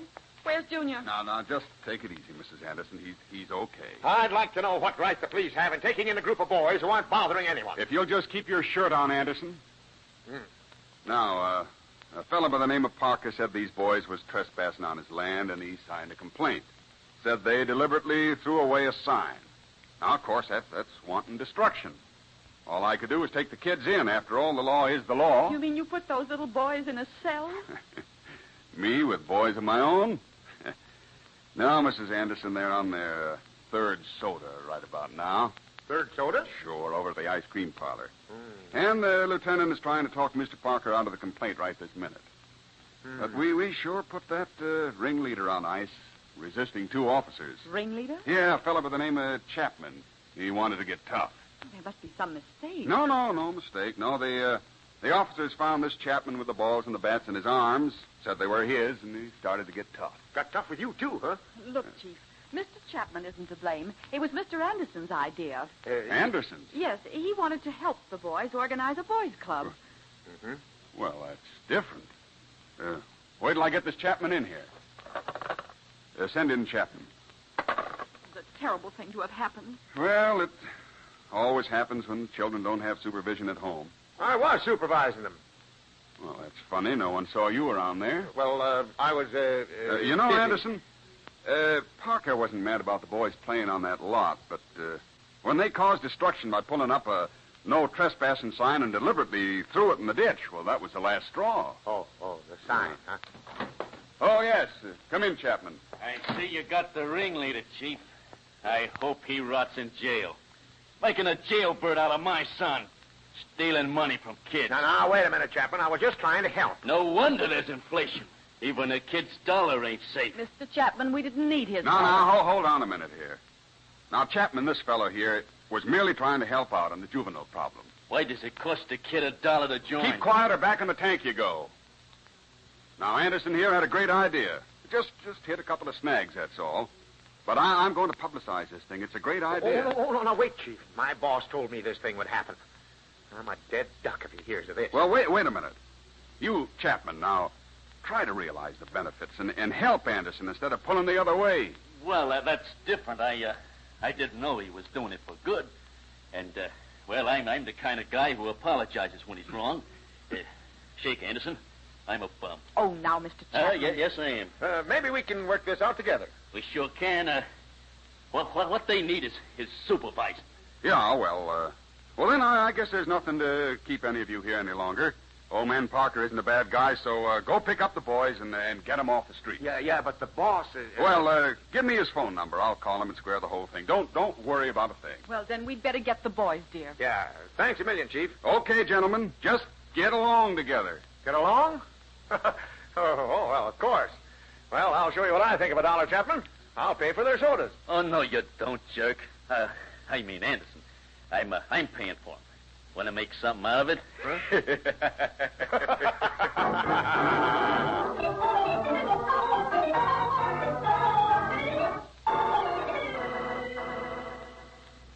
Well, I'm certainly glad this day is over. Yeah, I've never been so misunderstood. Is that you, Junior? Yes, Mom. Where are you going, Junior? Oh, I think I'll go up to bed, Pop. Oh, come here a minute.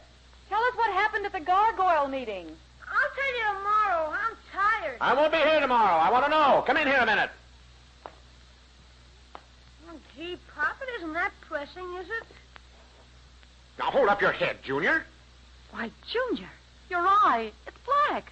Yeah, and it hurts, too. What on earth happened? Well, nothing. I was just outvoted at the club, is all. Oh, my goodness, let me get something for your eye. Now, wait a minute. What happened to you, Junior? Tell me. I'm always with you on everything. Well, the kids wanted to run their own club, and I tried to swing them over to you, but it wouldn't work. Oh, I see. Well, how did the eye get puffed up? Oh, it was that Chapman kid. Said his pa had you scared to go out of the house. Oh, he did, huh? They can't say that about you, Pop. Even if it is true. Oh, well, go on now. You were saying? Here, Junior, put this ice on your eye. I'll get it, Mary. All right. Yes? Oliver Anderson speaking. Hey, buddy. This is Chapman speaking. My kid just told me he punched Junior in the eye. I talked to Junior. Junior? Oh, yes. Junior? Phone. For me? Oh, swell. Who is it, Pop? Here. Take it. Thanks. Hello, this is Junior. Oh, hello, Junior. This is Spike's old man. Oh, hi, Mr. Chapman. Look, Spike feels lousy about punching you in the eye. Oh, that's all right. I had the same chance to do it to him. Well, he said he was sorry to disagree with you, but I learned him that a gentleman never shoots off his mouth. That's okay, Mr. Chapman. I feel the same way Spike does about it. Well, you and Spike get together tomorrow. You know, he thinks you're hunky-dory. And so's your old man. Well, so long now. Yeah, so long. And tell Spike like it's okay. See him tomorrow. Everything all right, Junior? Yeah, everything's keen now. Well, I'm glad to hear that, Junior. I'll have to get right in and pitch now. Well, say, Pop, there's something I ought to tell you about our meeting tonight. Something wrong, Junior? No, I just wanted to tell Pop, before he makes any new plans, the Gargoyle Club membership passed a resolution tonight. No more outside interference. But don't feel too bad, Pop. No, outside interference. That's right. They said every time grown people step in and try to take over, there's always a lot of trouble. Probably Chapman again. I'll get it, Mary. Oliver Anderson speaking. Oh, Anderson, my boy. I just couldn't wait to call you and offer my congratulations. Congratulations. Now, wait, boss. Yes. Chief O'Reilly just called me and told me of your wonderful new idea on handling the juvenile problem. I'm very much surprised. So am I. The wife has an article to do on child psychology for the Beekeeper's Journal.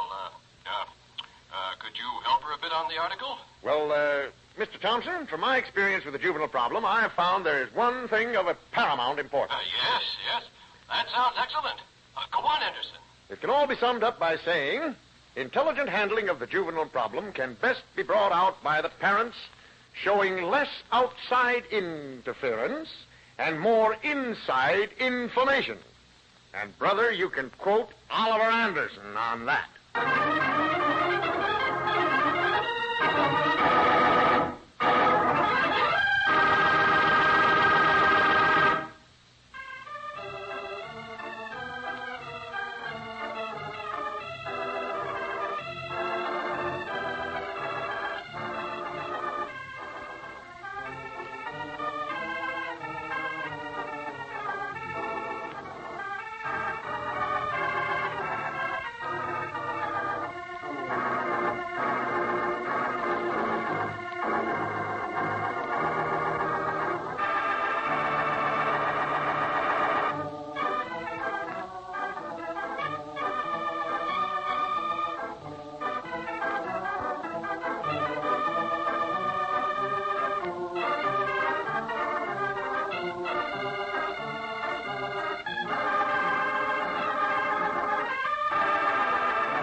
The Anderson Family is written by Howard Swart, directed by Herb Litton, and features Dick Lane as Oliver, Louise Arthur as Mary, Walter Tetley as Junior, and Herbert Rollinson as Homer.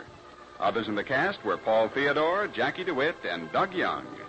Music by Gordon Kibbe, sound effects by Ray Erlenborn, and your announcer is Ken Peters. The Anderson Family is a Hollywood Broadcasters production, transcribed from Hollywood.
Anderson Family.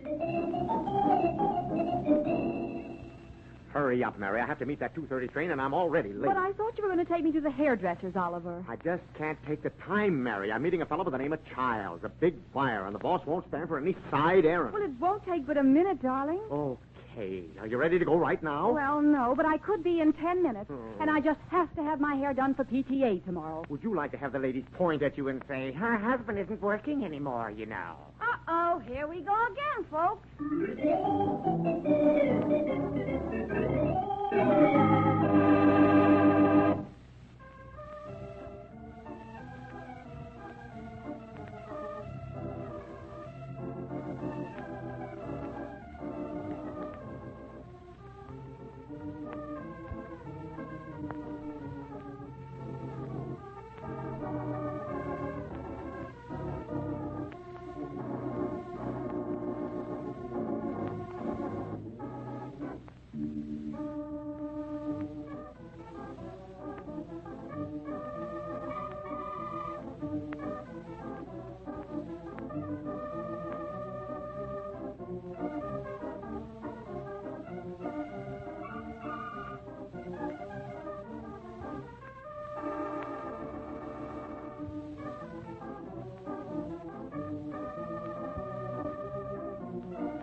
Now let's visit the Anderson family.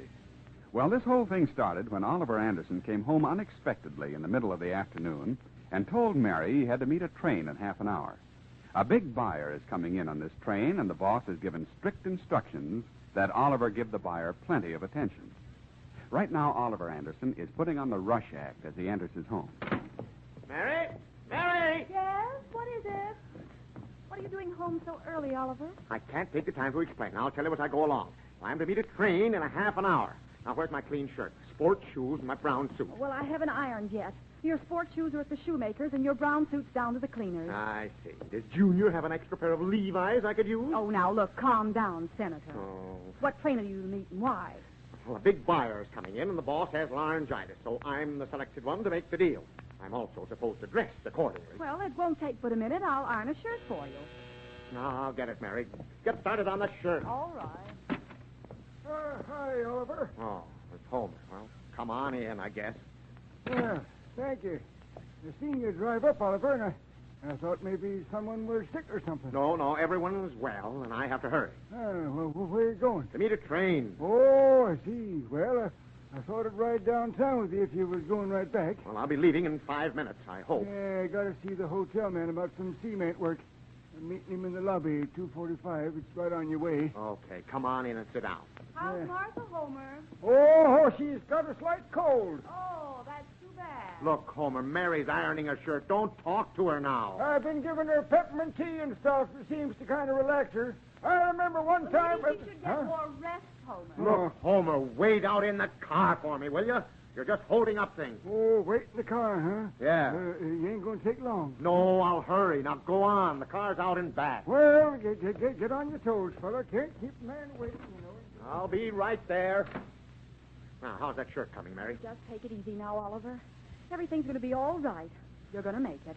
Will this striped shirt go with the blue suit? I think it looks nice. Well, let's have it. And bring me that old blue suit. Hmm? I'll jump into it and fly. Maybe the client is... There you are, dear. Quick, a clean handkerchief. Now, hurry, Mary. Look, my shoes. Oh? Thanks. Now, my coat. Yeah? Here, hold it.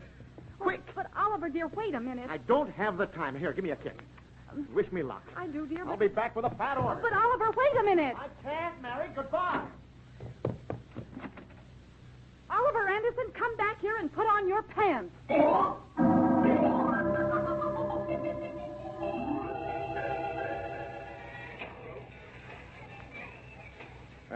Pardon me.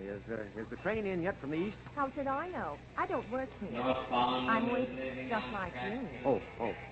Well, maybe this is the train standing over here, huh? Did you see a man get off the train? Look, brother, I know your kind, and if you annoy me further, I shall report you. Oh, well, I'm sorry. I'll wait here by the gate. this red flower in my lapel is a sign, he'll probably look me up. Now, where's that card? Oh, yeah, here it is. I see child. I better remember that name. Excuse me. Are you by any chance Mr. Thompson of Tufts, Torrance, and Thompson Company? Well, no, I'm, Thompson? No, he's ill with laryngitis, but I'm with the firm. My name's Anderson. Oh, thank goodness. I thought I'd never locate you. But I looked for the red flower, and here you are. Uh-huh, yeah. I'm waiting for someone. An I.C. Child. I'm I.C. Child. Oh, that's fine. You're I.C. Child? Of course. Ilgrid Child. Are you surprised? well, no, I thought it would be a man. Oh, the same thing happens lots of times. Oh, does it? Well, Mr. Anderson, according to my wire, there is a room reserved for me at the hotel. Oh, yes, of course. Here, let me have your bag. I want to clean up and get a little rest before we look over the stock. Oh, sure. Right this way now. My car's outside. Miss Child? Oh, why don't you just call me Ilgrid? Well, it would be easier. Ilgrid?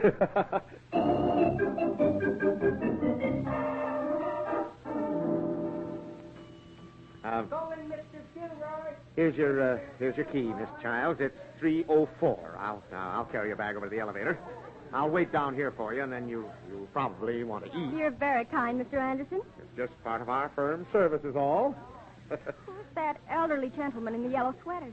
He's been simply staring at us. Where? That's a neighbor of mine, Homer Meister. He's here on business. Oh, are they opening a carnival in the lobby? Carnival? Oh, you mean the sweater and the cap? And I do believe he wants to speak to you. Here he comes. Oh, he's all right. Ain't met my man yet, Oliver. Oh, well, he'll be along. I suppose so. I don't believe I've met the young lady. Young lady? Yes. That's right. You haven't. Miss Childs, may I present Mr. Meister? I'm simply thrilled. Yeah, Ray. Well, I like to be right neighborly myself. Of course, there ain't nothing personal. Oh, of course. Of course, I understand. Yeah, going to be in town long? Just a day is all. Oh, I see. Well, I'd like to have you see our park before you leave town. Awful pretty this time of the year. And the benches are right comfortable, too. Look, Homer. Miss Childs is tired now. She doesn't have much time, and she has to eat yet. Oh, well, I drop in and out of the hotel during the day and an early evening. Thought maybe not to know anybody in town, Miss Childs. Oh, but I'll be terribly busy, Mr. Meister. And what would we do with Mr. Anderson? Well, yes, of course, we got to think of him, too. Look, Homer, go sit down in that chair. I'll be with you in a couple of minutes. Chair? Yeah. Oh, I get it. Sure, I'll wait for you. And I'm mighty happy I had this little talk with you, Miss Childs. I enjoyed it myself, Mr. Meister. Thank you. I don't know how to apologize for Homer. He's kind of forward. Oh, but he's delightful. Huh? You can't hurt a nice old man like him. I enjoyed it. Really, I did. His eye just sparkled. Well, that's pretty nice of you to say that. Oh, don't give it another thought, Mr. Anderson. Going up. Oh, here's my elevator. If you'll be kind enough to wait in the lobby for me, I'll be right down. And I'd like to get a bite to eat. Yeah, well, I'll have a table reserved. Anytime you're ready to eat. Right. Now, I'm not going home yet, Homer. Oh, you ain't, eh? You know, Homer, you're a pretty nice guy, but... Oh, no. Wait a minute, Oliver. I don't go around talking. That isn't the point. She's a very nice girl. Yep, certainly is. I don't want to hear any more about it. This is a business deal. Yep. I ain't to say one thing one way or t'other, but, well, every man's got his own life to live. You say you ain't going home yet? No, I have to take Miss Childs to dinner first. Well, now, of course, it ain't none of my business, Oliver, but Mary's a good woman, and I know that. And someone's going to misunderstand, especially with a good-looking babe like her. I don't see why I have to stand here and defend myself when I haven't done anything. Well, I ain't asking you to. Well, then go on home and forget it. I'm going to be busy.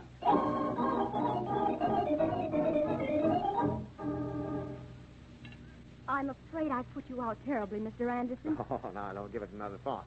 I get paid for doing a job, and this is a very pleasant one. How's the food? Very good. Oh, here you are, Anderson. Huh? Oh, excuse me.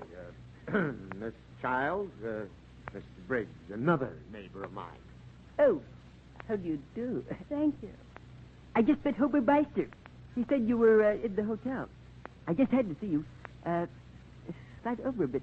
Will you get ready? Slide over? Here, now, wait, Briggs. Get in on this side if you must sit down. Oh, very well. I hope I'm not crowding you. Maybe I'd better stand. No, I'm perfectly comfortable. Anderson, Millicent is waiting up the street. I must have a check cashed, but I don't have a check with me. Do you have a black one? They'll give you one in the lobby. The lobby? Yeah. Very well, I'll inquire there. You're new around here, aren't you, young lady? Look, Briggs, Miss Childs is here on business. Now, if you don't mind, we'd like to be alone. I should think you wouldn't be embarrassed, Anderson. However, it's no affair of mine. We have divorce courts for this sort of thing. Look, Miss Childs, I'm sorry. This whole thing... But I'm enjoying it immensely. Please, Mr. Anderson, believe me. Well, then, as long as you're not going to spend anything, Briggs, now move on out and give me back my chair. Very well, Anderson, but you regret this humiliation.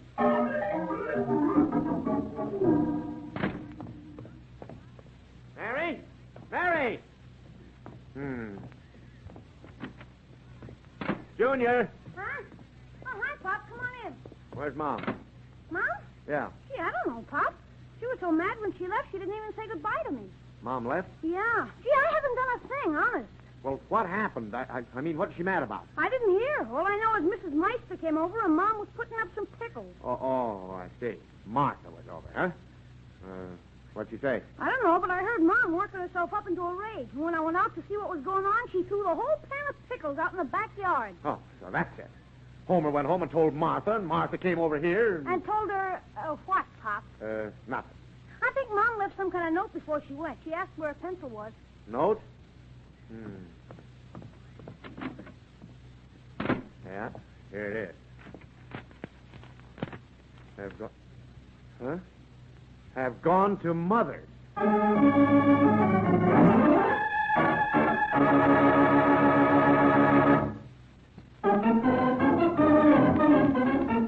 And now back to the Anderson family. Well, Oliver Anderson has met the train which brought a client to the Tufts, Torrance, and Thompson Company.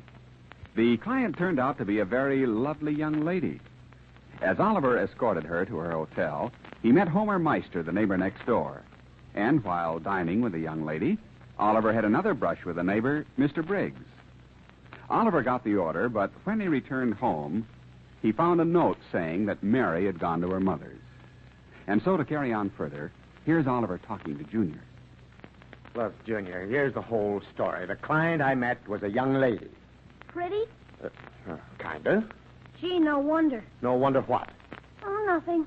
Look, I'm trying to explain that Martha must have told Mary I was seen by Homer with a young lady. And it was just a client. All you had to do was tell Mom the client was a girl. I didn't know it till she got off the train. Of course, I understand, Pop. Sure, you do. But Mom doesn't. Well, look, it isn't like her to fly off the handle without first finding out about it. Maybe Mrs. Meister didn't tell her, Pop. Maybe Mrs. Briggs did, because Mom talked to her on the phone before she left. Oh, I see. That's another place it could come from. I guess a fella has to be pretty careful in a small town like this. Yeah. How do you mean? Well, nothing. Nothing's wrong. But still, a whole family is broken up. And they talk about kids going haywire. Well, don't you worry any more about it. If Mom wants to act that way, she'll get no cooperation from me. Where you going, Pop? I'm going to the Briggs. I want to find out just what she told your mother.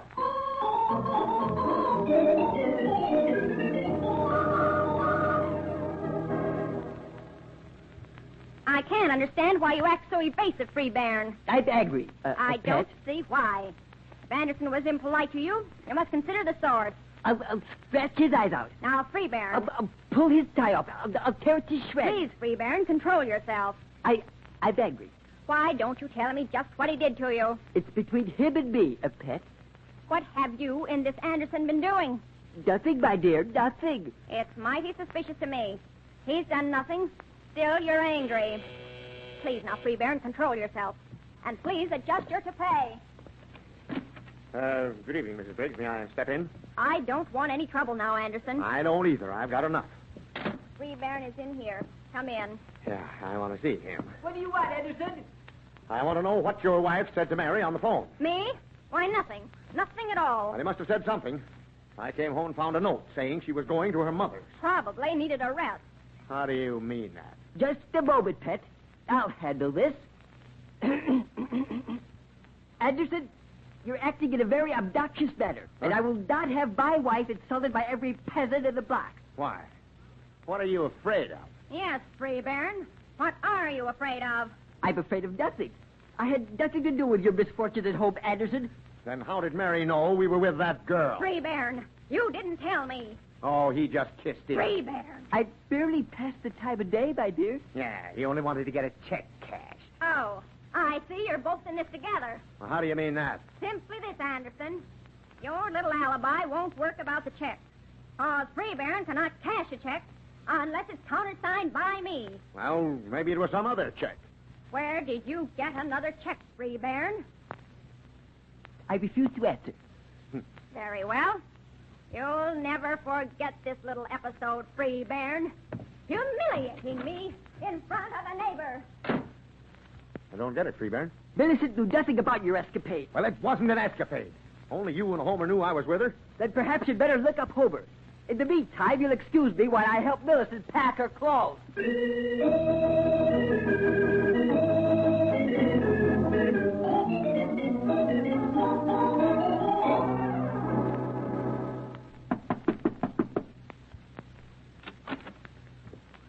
Yep. What is it? Look, Homer, let me in. What for? I want to talk to you. Well, make it snappy. I got to get back downtown. The fella at the hotel wants to see me about some cement work. The fella, huh? Yep. Look, Homer, if you don't stay away from this child, she'll call the cops, and I'm not kidding. Now, wait a minute, Oliver Anderson. No, you wait, Bud. Look, did you tell Martha that you met me in the hotel lobby with this client of mine? Well, in a kind of roundabout way I did, yeah. Well, she ran right over and told Mary. She didn't do no such Don't thing. tell me she didn't. Mary was so mad she threw out a whole pan full of pickles. Shucks. I didn't think Marthy'd ever do a thing like it, Oliver. Well, she did. Yes, so help me, I didn't. Well, harm's been done. Well, I'll tell Mary different. She believes me. Mary's gone. Gone to her mother's. Oh, say, now, that is bad, ain't it? When's she going to bring her back? I'll tell her it ain't so. Well, it's too late for that. Martha's put me in a pretty bad spot, Homer. Well, now, if she's gone and done that, she'll answer to me for it. Right's right, and I'll stand right up and tell her so, too, dagnabbit. Oh, never mind, Homer. The damage has been done already. Well, maybe you're right. Of course, there ain't need of me breaking up my home, too. That's right. But I'm telling you this, Homer. If you go down to that hotel to see Miss Childs, you're wasting your time. Yeah, me? Yeah. You just don't know women. Didn't you hear me invite her to see our park? Yes, I did. And being a lady, she didn't tell you what she thought of you. Jealous, huh? No. Anyhow, she's gone. She took the chains back this afternoon. Oh, she did, eh? Yeah. Oh, me. So you can take off your cowboy suit and pick up life where you left off. Yep. Maybe you're right, Oliver. Sure acted the fool. Martha is a good woman, and I reckon I should appreciate her. And you should teach her not to carry talk around where it isn't wanted. Look here, young fella, don't you worry none about it, Oliver. I'll sure give her a piece of my mind about that. Well, now you're getting somewhere. If you'll just wait a minute, I'll walk as far as your house with you. You better stay away from that hotel. Oh, I ain't going down there. I just thought I'd stop at the Gem Cafe a minute. Not to see Antoinette Murphy, the waitress. Well, now, she's a good kid. She's never seen any of them seashells I got at the beach, and I thought maybe she'd kind of like to look 'em over. You know what I mean? That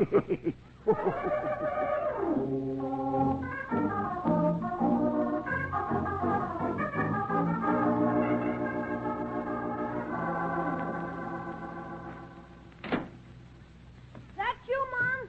No. Nobody's home. Gee, I'm hungry. Gee, Pop, when do we eat? Eat? Yeah, when do we eat? Maybe there's some junk in the icebox, huh? Could be. Let's look. Well, there's some pickles in the backyard. I guess Mom must be pretty mad. Well, so am I. Why didn't she talk to me first? Why does she listen to these gossiping neighbors? Anything good to eat in the icebox, Pop? Some of that stew. If we could warm it up a bit. Gee, stew again? Well, you're hungry, aren't you? Yeah, I guess so. Gee, it's lonesome without Mom. Well, it's all her fault, Junior. Maybe if you told her you were sorry. Sorry? Sorry about what? I haven't done anything. Maybe Mom's crying and everything. I don't see why. She must feel awful. Yeah. Yeah, I suppose she does. Hand me that pot holder, son.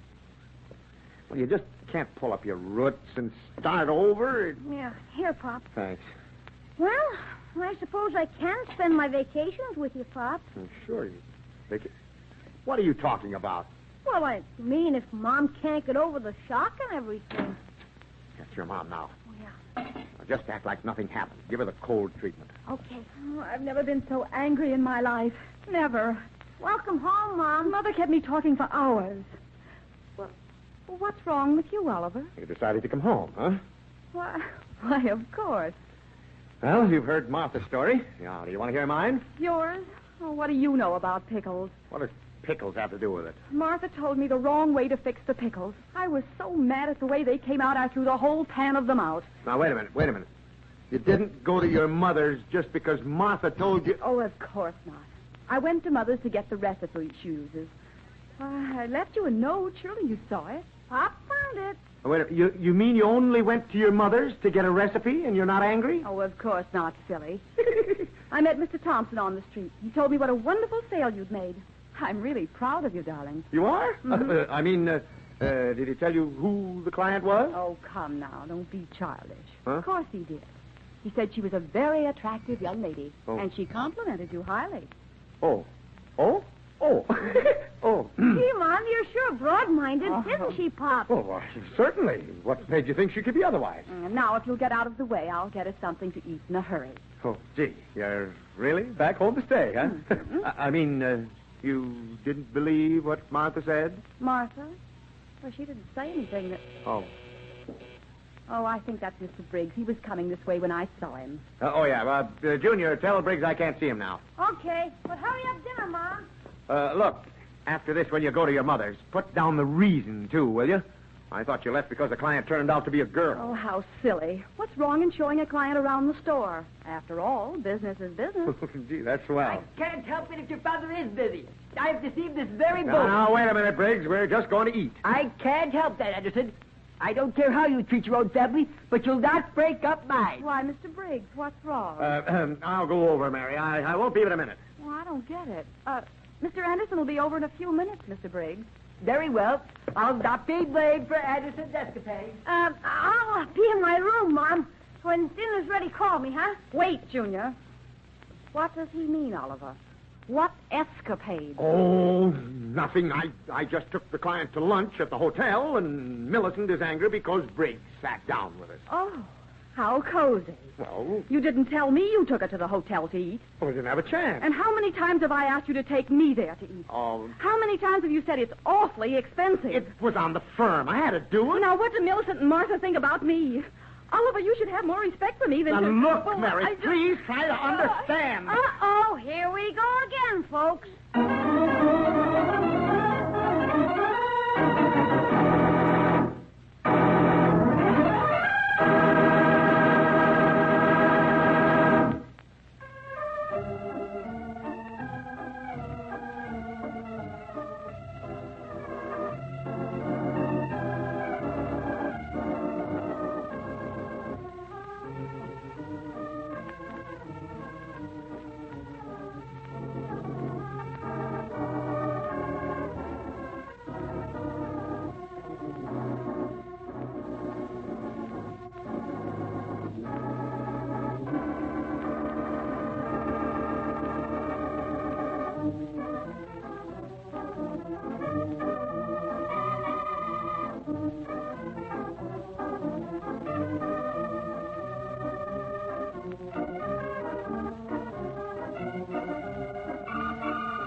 Anderson Family is written by Howard Swart, directed by Herb Litton, and features Dick Lane as Oliver, Louise Arthur as Mary, Walter Tetley as Junior, and Herbert Rollinson as Homer.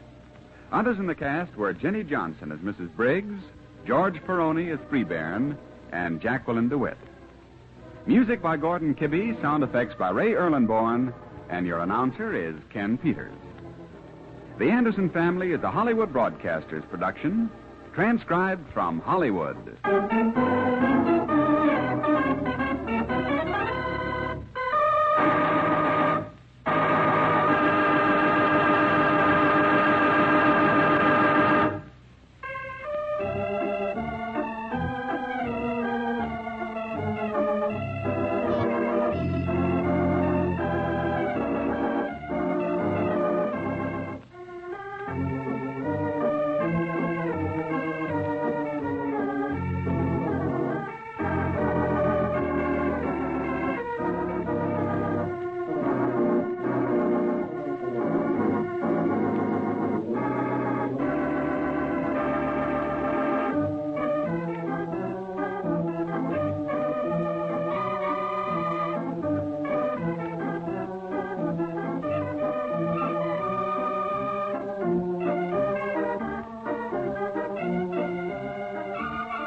Anderson Family.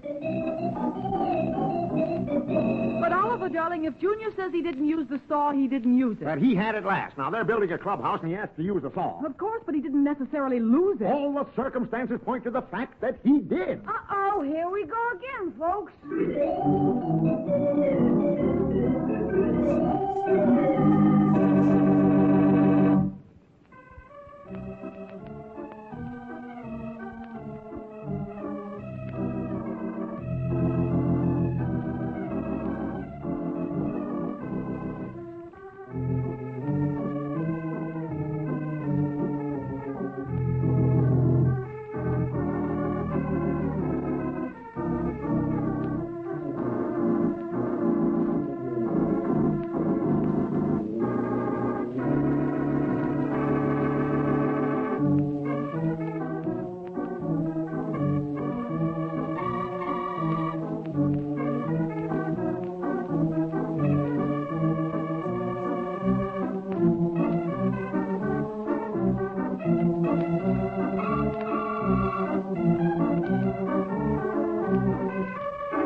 Now let's visit the Anderson family.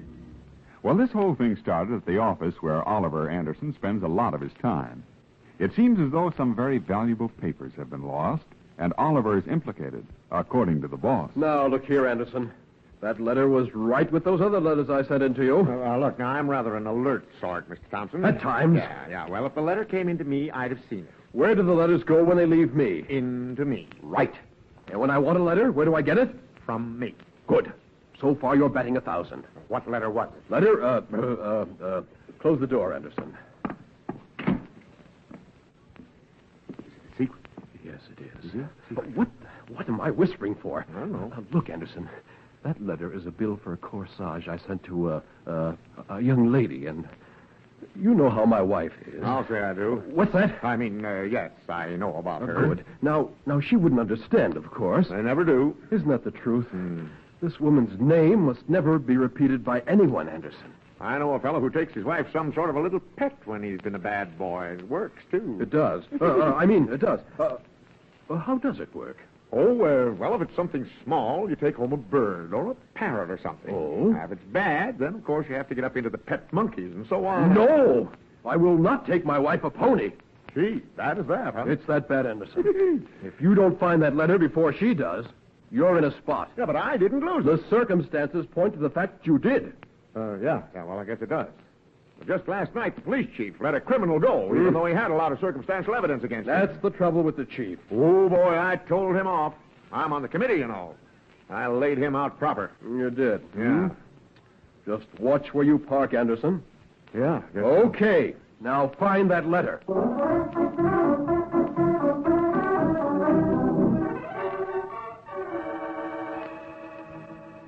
You better find the saw, Junior, before your father gets home. He wants to get it sharpened tonight. Well, gee, Mom, I brought it back and put it on the back porch. I remember. It's not there now. Think hard now. What did you do with it? Oh, gee, I don't know. Oh, hi, Pop. Oh, home so soon, dear? Oh, yeah. Did I leave a letter here by any chance this morning? I didn't see any, Oliver. What letter? Oh, letter about a corsage for someone. Corsage? Mm-hmm. Why, no, I didn't see the letter nor the corsage. Well, it was for someone else. For someone else? Yeah. I'm mildly interested. Well, I don't see why. You don't? No. Junior, go on out and bring in the hose from the backyard. Put it in the basement. Your father has something he wants to discuss. Now, don't start that, Mary. Gee whiz, can't I listen? Now, hurry. Do as I say. Hurry. Oh, darn it. Why can't I stick around? Seems like I'm missing everything lately. Now, look, Oliver, I admire your frankness. I'll give you that. Some men would have sneaked or lied about it. Why should I lie about it? Well, why should you have sent some woman a corsage? Gee, did I say that? Indeed you did. Huh? Let's talk it over, No. I have to keep her name out of this, honey. Her name? Is it someone I know? Oh, no, of course not. You know, Oliver, this is the first time in 13 years you've ever done a thing like this. It's the first time I've ever lost a letter. Oh, so there have been other times. Oh. Well, I'm sure you don't mind telling me more. I promised the boss I wouldn't even mention. The boss? Yeah. You didn't send him a corsage. Now, I'm not that stupid. I didn't say that. It's a letter of his about some corsage to a girl, and I lost it. Oh. Well, for heaven's sakes, why didn't you say so? Oh, I don't know. The boss has me upset again. But you didn't lose the letter, is that it? Well, the boss said I lost it. But you know how he is. Oh, well, never mind. You remember I phoned to have that saw ready so I could take it down and have it sharpened? Oh, yes. The saw seems to have disappeared. Oh, no. I told Junior not to lose it. Well, he didn't. He said he left it on the back porch. Now, wait. No one's going to walk up onto a strange back porch and pick up a saw. But he says he left it there, Oliver. Look, now, he asked to use the saw. He took it and used it. I didn't use it, nor did you. He says he left it on the back porch. The fact is, there is enough evidence there against him. Why don't you run for district attorney? Well, Huh? Oh, you think it's funny? Let's have a short lull, darling, till we see who this is. Oh, well, good evening, Chief. Come in. Thank you, ma'am. Is Mr. Anderson home? Yes, of course. Oliver, the police chief to see you, dear. Oh, yeah. Hello, Chief. Sit down. I can't stay, Mr. Anderson, but I've been thinking over what you said about me letting that criminal go. Oh. Because the evidence was circumstantial. Well, I'm glad you have, with all the robberies going on. But, Mr. Anderson, we can't just hold a man because he's out late or because he's near a place that's been held up. Well, of course, now, being chairman of the Citizens Committee, I take my duty seriously. Yeah, but I'm in a bad spot. Yeah, I know. I'd kind of like to have you go along with me on some of these things till I can work them out. Well, the only thing we decided on at the meeting is this. When you catch them, convict them. But what if the evidence is purely circumstantial? Convict them anyway. At least you'll get a couple of guilty ones that way. Well, I'm sorry to see you take this attitude, Anderson. Well? You could be in the same boat yourself sometime. You'd want justice. Me? I'm not a crook. Well, we won't go into that. Oh. Well, I'm sorry that's your attitude, Anderson, but it might work out somehow. I'm sure it will. All you have to do is jail them when you catch them. Yeah, well, you can tell the committee I'll do just that. That's fine. I'm glad you stopped in. Yes, of course. Good night. Good night. I'm awfully sorry this thing came up, Anderson. Oh, well, maybe it's for the best, Chief. Yes, maybe. Good night. Good night. Oh, you should be ashamed of yourself talking like that to the chief. Well, the committee expects it, Mary. I don't really mean to be that way. Well, never mind. If we're going to the Bronsons' party, we'd better hurry. Party? What, party? Tonight? Why, yes, the costume party that the committee's giving. You made the date yourself. Oh, yeah, that's right. That you, Junior? Yeah, Mom. Party. Costume party. Gee, Pop, I looked all over the back porch and the saw isn't there.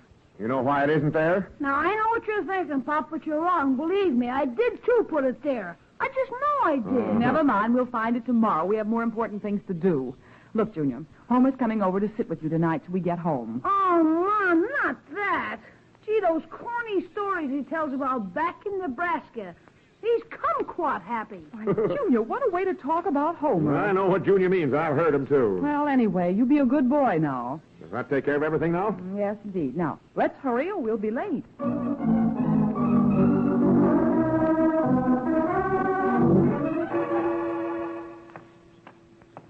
You certainly look like a Bowery queen in that getup. You don't look like a congressman yourself. Oh, well, tough guys always wear caps like this. Ah. Now, I'll give you 4 sticks of gum, and you'll be queen of the taxi dancers. This is fun. I haven't been to a costume party for years. I wonder if anybody will know us with these masks on. Not if you don't talk. Oh, all right. All right, get in now, Queenie. Thanks, Bo. You've got manners. You have. Check, sister. Hey, wait a minute. What's this junk in the front seat here? Junk? Tin hat, sword, and a gun belt. Wait a minute. What's this? Look, Mary, Junior's got a real gun. Where'd he get it? Oh, calm down. The boys found it down by the creek. It's no good. Junior says it won't fire anyhow. Well, you never can tell with these things here. Maybe it does work.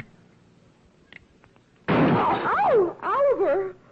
Look at that car window. Oh, it isn't loaded, huh? Well, I'll see that he doesn't get hold of that gun again. Oh, give it to me, Oliver. I'll bury it. No, never mind. We don't have time. Just toss it alongside of me here. Now, that's it. Oh, I wonder if anyone heard the shot. Well, if they're awake, they did. Homer may come running with his squirrel gun. Come on, let's get going. Fast.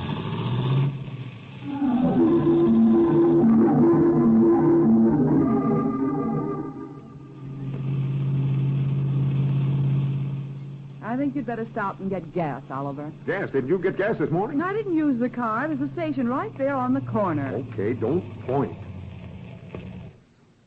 Oh, good evening, folks. Good evening. Fill her up? Nope, just 4. 4? Trying to wean it? Brother, you listen to too many radio comics. Pardon me, sir. 4 it is. I'll get out and see that I get 4, too. Oh, you dropped something on the driveway, Oliver. Just that old gun. I'll watch it.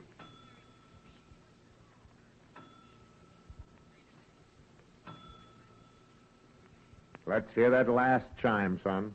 Yes, sir. That's better. And put the cap on tight.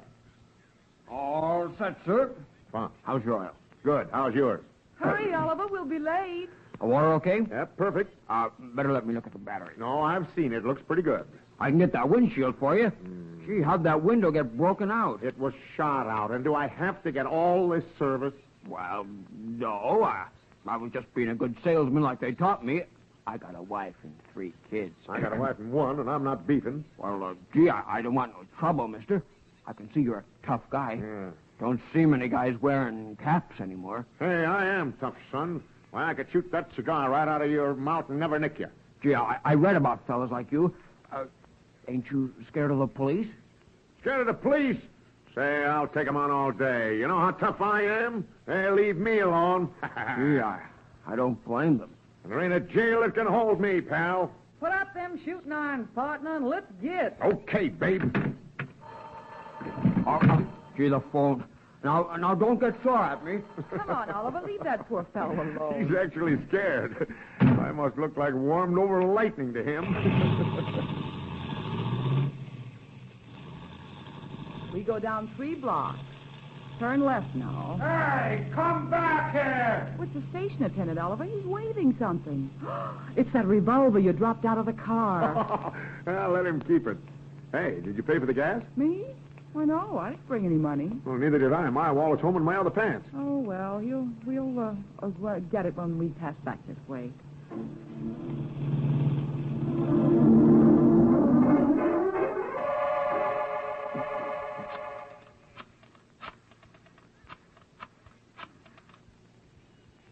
Hello, police? This is Sam Snodgrass at Light's filling station. I've been robbed. Get a squad car. Help. Do something. Huh? Yeah, 2 of them. He's got a mob with him. He was going to shoot the cigar out of my mouth. His license number is Q, like in cucumber, 39.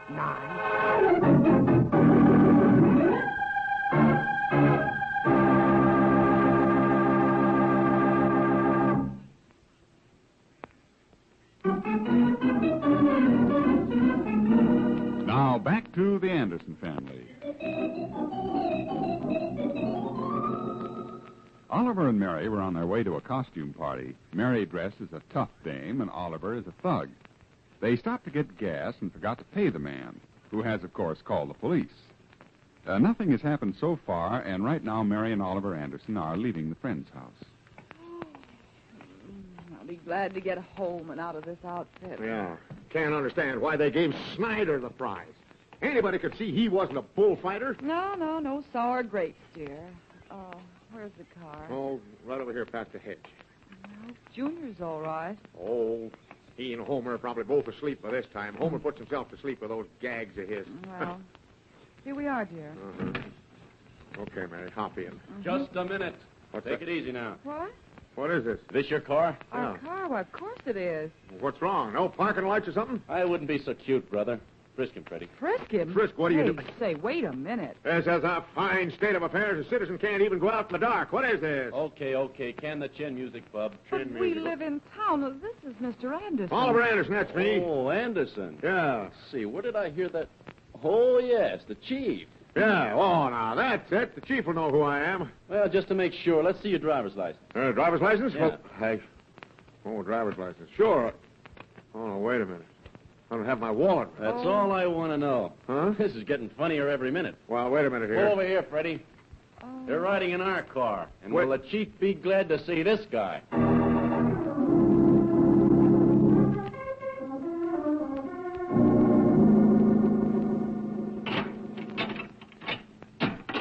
All right this way, babe. Huh? You with the makeup. Me? Yeah. Oh. What have you done to Oliver? Oh, he's cooling off in the tank. He won't get in bad company. All right, just follow me now, Toots. Chief wants to see you. This is positively humiliating. Well, you should have thought of that when you held up that gas station. Held up a gas station? I can't help you, lady. It's up to the chief. Oh, dear. Let me talk to the chief. He knows us. The idea of You'll get driving your wish, lady. Go right in. He'll talk to you. Chief, I've never been so humiliated in all my life. I know just how you feel, miss. I see it every day. But you know me. I'm Mrs. Anderson. Names don't mean a thing, miss. It's the crime that counts. Oh, but we've committed no crime. Committed no crime, she says. Mm-hmm. Yeah, well, here's the report. 1, no driver's license. 2, parked without lights. 3, hold up and extortion. And 4, this is the worst of all, armed robbery. Why, Chief, that's a lie. Why, lady, we have the gun. Yes, and we have the witness who saw you and the man who held up. Oh, now look, Chief, that isn't true. It isn't? Well, Oliver did have a gun in the car, and we did forget to pay the man for the gas. Oh, you admit it then, huh? Well, of course it sounds bad. Yeah, that's what I wanted to hear you say. Well, you admit that it looks like a pretty good case, now don't you? But we'll fight it. We're not guilty. Yeah, I know you aren't. And we'll get a lawyer and... Huh? You know we're not?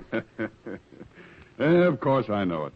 But by rights, I could hold both of you on suspicion of armed robbery with those masks we found in the car, the gun, and other things. Oh, but, well, what are you going to do to Oliver? That's what I want you to see. You know, he's been giving me a tough time in counsel with his saying I don't hold people on circumstantial evidence. How do you like it up to now? Frankly, Chief, this is the worst experience I've ever had in my life. It is? Yes. Well, you ain't seen nothing yet. Oh? Wait till that husband of yours gets in here. But remember now, Mrs. Anderson, don't tip him off. And, no. You might even help me along a bit. Well, you mean to cure him of meddling? Right. Now, help me out on this, Mrs. Anderson. Well, if it won't take too long. No. Won't take but a couple of minutes. Oh, fine. Bring in that Anderson.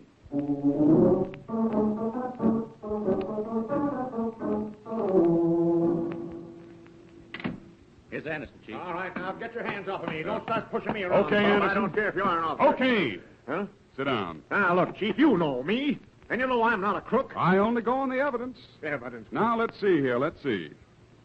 No driver's license. Oh, that's not... You were driving a car. Well, yeah. That's about $10. $10 I'll pay. Then, you drove into Snodgrass's filling station, held up the attendant at gunpoint. I did no such thing. Snodgrass says you did. Oh, Snodgrass. And anyhow, we have the gun.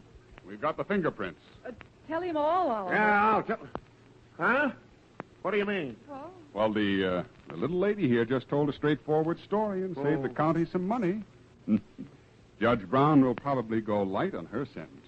Sentence? Now, wait, Chief. Yes, Anderson. From what evidence we have, you're good for at least 5 years. 5 years? And with the committee crowding me, I can't show any leniency. Oh, he's right, Oliver. He's right! Mary, what's wrong with you? Well, nothing, but it does look bad, Oliver. I'll fight it. I'll get out of here.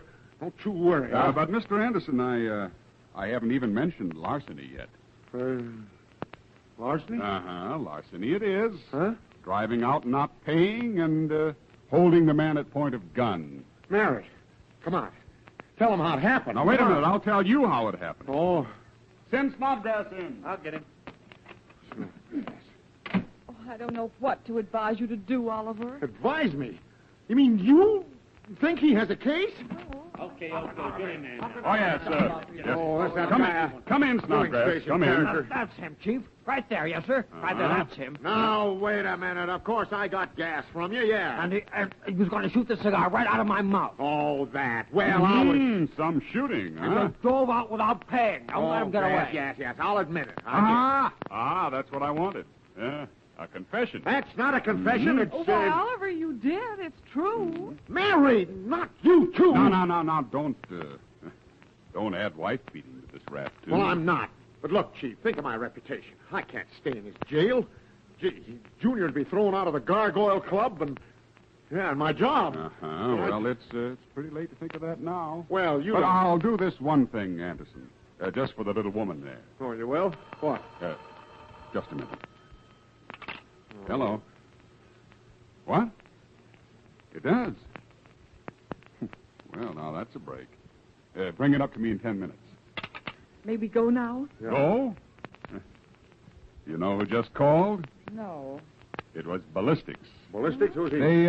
They fired a bullet from that gun of yours. Oh, Anderson. that, yeah. And the bullet matches the one found in the wall of the millinery store that was held up last week. Now, wait a minute, Chief. That's Junior's gun, right? Oh, I see. Throw the blame on your own son. Oh, I It don't... was an old gun Junior found in the creek. Yeah, Chief. you He hear? did, huh? Yes. Well, of course, it's only your word, Mrs. Anderson. But it's true, Chief. Believe me, This keeps getting worse and worse. Look, Anderson, up until now, I've got you down for 15 years. 15 Yeah, years? that's not counting the gun thing. Oh. But we're kind of full in the jail tonight, so I'm releasing you to go home. Go home? Mhm. I can? Gee, Chief, that's great, but what about Mary? Well, she can go, too. well. Don't worry about her. The judge is lenient with women. Now, go on home. But I warn you, don't try to leave town. We'll be watching you. Yeah.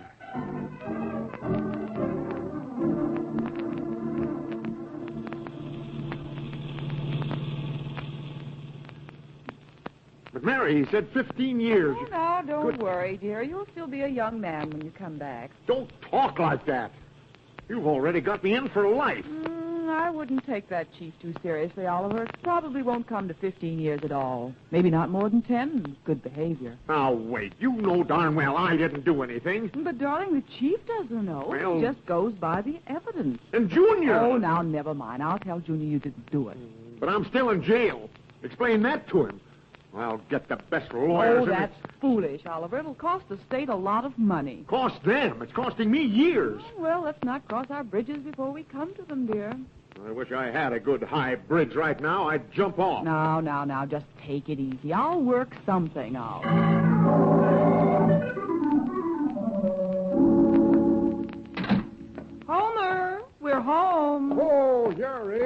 good. Well, I'll run on then. Junior gone to bed? Yep. I've been reading a couple of magazines to kill time. What's wrong with Oliver, huh? Shall I tell him, Oliver? Look, why don't you just go on home, Homer? Home. Well, yeah, I guess I should, all right. Yeah, maybe tomorrow I'll feel better. Oh, that's all right. I'll just get my magazines and scoot. You understand, Homer. Yep, I do, yeah. Oh, by the way, I returned your saw, Oliver. Saw? What saw? Well, your saw. I rung the bell, but there weren't nobody home. So I just took it off your back porch, and I was going to leave a note. You took the saw? Well, gosh, hope you ain't mad. He's not angry, Homer. At that. Oh, well, I'll be going along. Marthy's waiting for me. Yeah. Thanks a lot, Homer, for staying. Yeah, thanks. Oh, that's all right. Glad to do it. Well, you're sure Junior was wrong when he said he left the saw on the back porch. Look, Mary, forget the whole thing. And you had to pick a fight with the chief because a lot of busybodies thought they knew more than he did. They elected me to do it. Sure, and you did it. The idea of making it bad for the chief because he let a man go. How do you feel about it? Now, you see the other side of it, don't you? I'm going to be gone for 10 years, and you want to argue. I'll admit the evidence is overpowering, Oliver. You know, Mary, if I had to do it over again, I'd let the chief run his business, and I'd run my own. Now you're getting sensible. Maybe if you told the chief that, he might help you. No. You heard what he said. I'll answer it. All right. Yes, Oliver Anderson speaking. Anderson, this is the chief. Oh, wait, my sentence hasn't started yet. What's funny? Funny? Yeah. Why, nothing. But I just wanted to check the time of that next committee meeting, Anderson. They've asked me to attend again. If I let you go, they'd say I was misusing my authority. They won't say any such thing. I know what you're up against, Chief, but now it's too late. Well, Anderson, sometimes we don't think before we do things. Just talk it over with the little woman. Talk it over with Mary? Yeah, that's right. And then call me back. Yeah. So long. The chief? Yeah. What do you mean, talk it over with a little woman? He said that? That's what he said. Well, then I'll tell you. He had no intentions of putting you in jail. He didn't? Of course not. Had he followed the argument you put up to him on that committee meeting, he could have held you forever. Now, how do you feel? Feel? Why, Mary, I feel great. Hey, what a great guy. You know, people don't appreciate a guy like that. And tomorrow you'll go down and tell him so. Ooh, that's like getting a reprieve, Mary. How about some coffee, huh? I think it could be arranged. Gee, kitchen looks funny. Hey, what'd you do? Wash the dishes? That's cute. This cake out on the table. Cake? I remember I told Junior not to touch it. Touch it? No, wait a minute. No, you might have left it out when we went. I did no such thing. And the icebox door open. It is. Well, you remember that catch on it doesn't hold any too good. It could have swung open, you know. But, Oliver, I left the cake in the cake box. Oh, you did? Mm-hmm. Oh, I know what it was. What? I bet those mice have been around again. Oh. That's what it was. Mice. Junior wouldn't do a thing like that.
The Anderson Family is written by Howard Swart, directed by Herb Litton, and features Dick Lane as Oliver, Louise Arthur as Mary, Walter Tetley as Junior, and Herbert Rawlinson as Homer.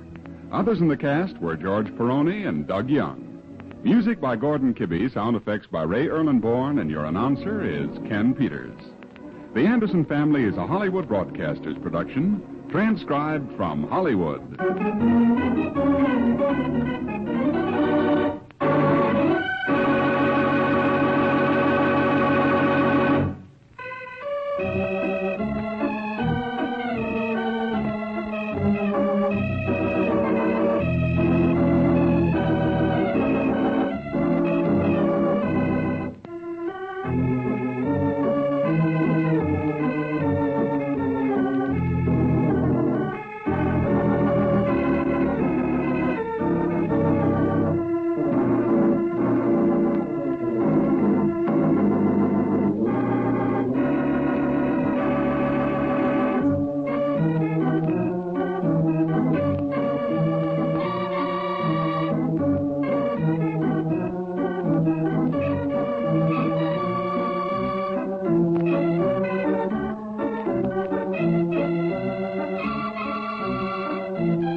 The Anderson Family.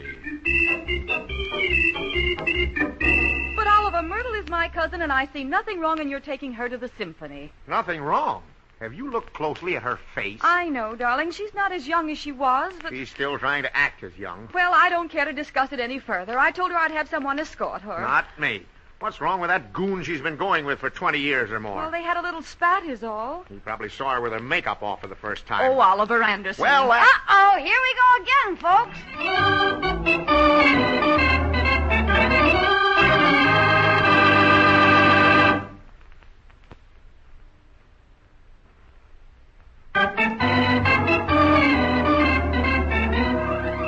And now let's visit the Anderson family. Well, this whole thing started when Mary's spinster cousin cried on Mary's shoulder and told her that Phineas Pilston, her boyfriend, had refused to take her to the symphony. Mary hates to see anyone in trouble, so she reassured her cousin, patted her on the shoulder, and agreed to get her an escort. Oliver doesn't know about this as yet, but he will in one moment, for right now he is coming up the front walk and greets Junior. Hi, Junior. What are you hunting for? Nothing? Oh, nothing, Pop. I'm just cutting some flowers for Cousin Myrtle. I see. Myrtle, is she here? Yeah, and she feels awful, Pop. It's nothing new, is it? Well, no, but this time she has something to feel awful about. You mean she found her engagement ring was brass? No, not that. But her boyfriend has turned her down. Oh, well, it can't be very serious. I'll go on in and have her laughing in 5 minutes. She doesn't want to laugh, Pop. She just wants to cry. Okay, maybe I can help her out on that, too. When you get those lilies cut... Dahlias. Yeah, whatever they are. When you're through, come on in the house. Okay, Pop. Be right with you.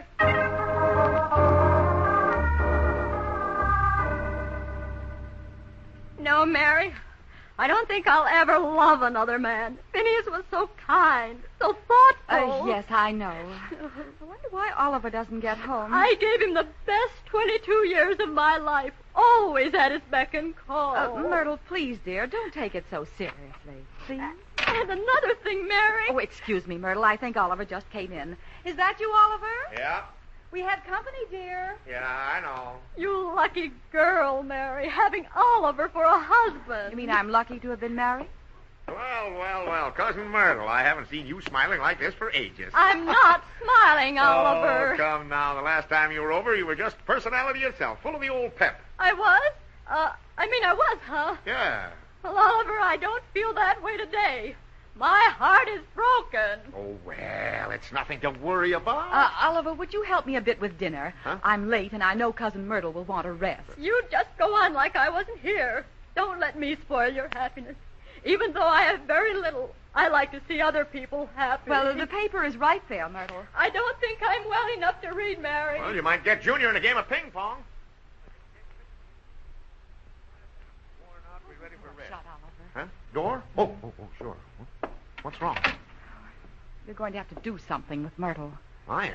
I mean, you're going to have to find someone to take her to the symphony tonight. She has tickets and no escort. Well, that face, she doesn't need an escort. Oh, that's enough of that talk. There's nothing wrong with that face. She's a lovely girl. Now, wait a minute. Girl is out. That's the word that's been kicked around at all camp meetings. Well, she's only 46, Oliver. Yeah, but those depression years didn't do her any good. Regardless, I told her I'd see that she had an escort. She has to be there to present some medal or something. That's fine. Now, all you have to do is find an escort. Well, I'm depending on you for that. Oh, no, not me. Just a minute now. It's merely a case of taking her there and bringing her back. Back here? Well, she didn't say, but You're talking to the wrong party, Mary. But I'll do this for you. I'll try to find her an escort. Oh, you know how particular Myrtle is, Oliver. Well, now, look. If the escort is particular, she'll have to stag it tonight.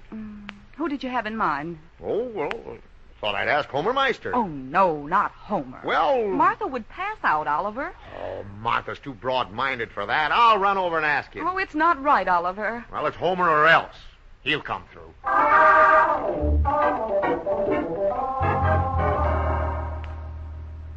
Now, look, Homer.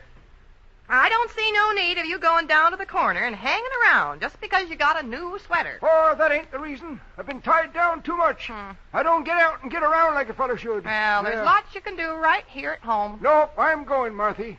A fellow's got to be seen around now and then. You coming home early? Well, I might. And then again, I might go way downtown. What do you know down there? Oh, nobody. Well, just remember this. I got the same right to be seen around as you have. Ain't nobody stopping you, is there? Someone at the door. Oh, go get it while I tie this tie. Oh. It's Anderson. Yeah. Come in, I guess. Oh, thanks, Martha. Gee, you're looking nice tonight. What do you want to borrow? Borrow? Well, nothing. Just dropped in to see Homer. Well, you better see him quick. He's a-going downtown. Hey, neighbor. Right. Come on in, Oliver. Well, what the best-dressed man should wear. Hey, aren't those pants new, Homer? Yep. So's the coat. Gee, they'll match that yellow sweater perfectly. Yeah, you like 'em, huh? Sure, for a change. What do you want with Homer? Yeah. What's up, Oliver? Oh, nothing much. I had just one ticket for tonight's symphony, and I thought Homer might want to go. Alone? How many do you think they let in on one ticket? Hey, let him finish, Marthy. Dag nabbit. You know, I like good music, Oliver. Well, that's fine. Then you're in. How come you got only one ticket? Why? Marthy's got a lot of stuff to do, Oliver. Suppose we run out to the garage, and then we won't bother Marthy. Come on, Oliver. Now, wait, Homer. Hey, you say the ticket's good, Oliver? Whoa. You heard what I said, Homer. You know, it's been a long time since I heard classy music, Oliver. Yeah. Homer Meister, you listen to me now. You'll do. I think Martha wanted to speak to you, Homer.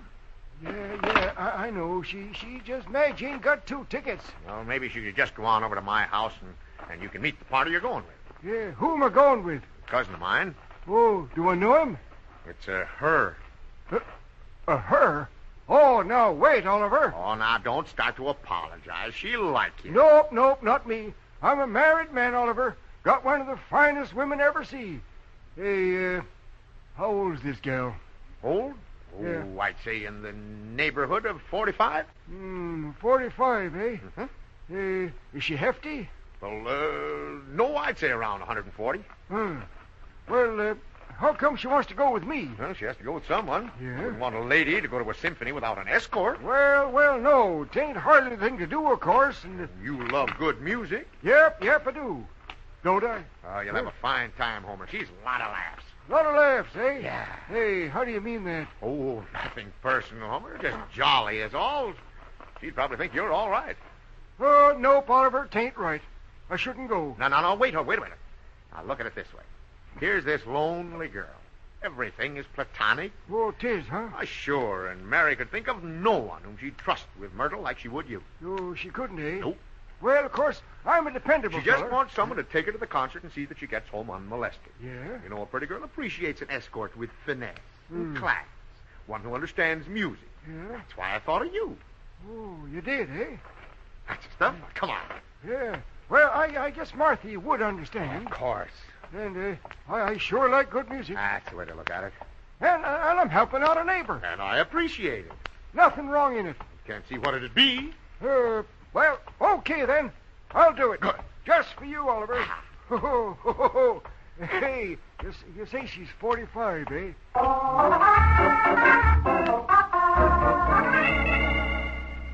I guess I don't remember meeting Mr. Pilston, your boyfriend. No, Junior. He just likes meeting people. Something happened in his early life. He just doesn't like to bring it up. Well, you'll meet him someday, Junior. Yes, I must bring Phineas over. He's fond of children. Is he tall? Rather. He's distinguished looking, too, but he has a terrible temper. He doesn't know his own strength when he's aroused. You don't mean he's violent, Myrtle. Only when he's angry, Mary. But he's so sweet when he's happy. At one time, I merely walked to the drugstore with a neighbor gentleman, mind you. Merely met him on the street. And Phineas almost got 3 years. But they couldn't prove he had brass knuckles on. Oh, Junior, dry those few dishes for Mommy, will you, dear? I get it, Mom. Gee, brass knuckles.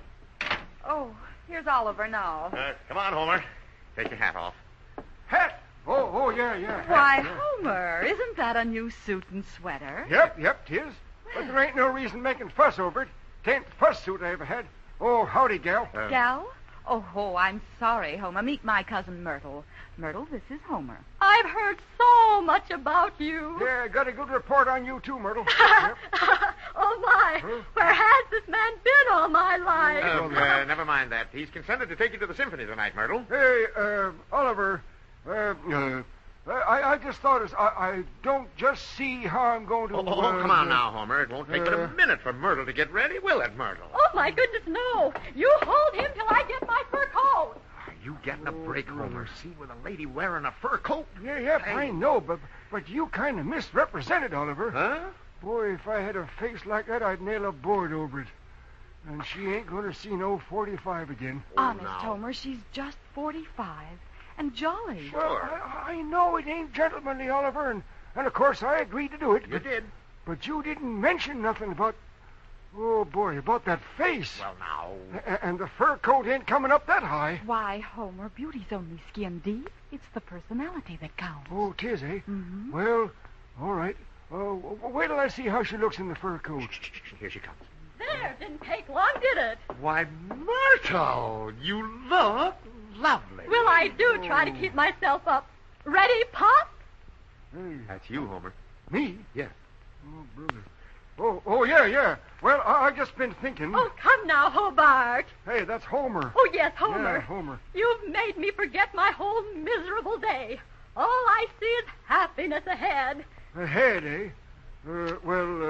Of course, this is only for tonight, you know. Oh, of course. Yeah. Oh, well, we'll be back early, Mary. Unless Hobart has some other plans. Oliver, we'll be home early, believe me.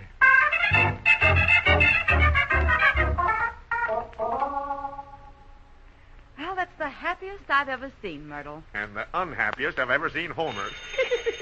Oh, I'll get it, Oliver. Probably Homer down at the bus stop without his fare. Yes, Mary Anderson speaking. Hello, this is Phineas Pilston. Is Precious there? Precious? Oh, yes, of course, Myrtle. Well, no, she, Oh, I said she would be.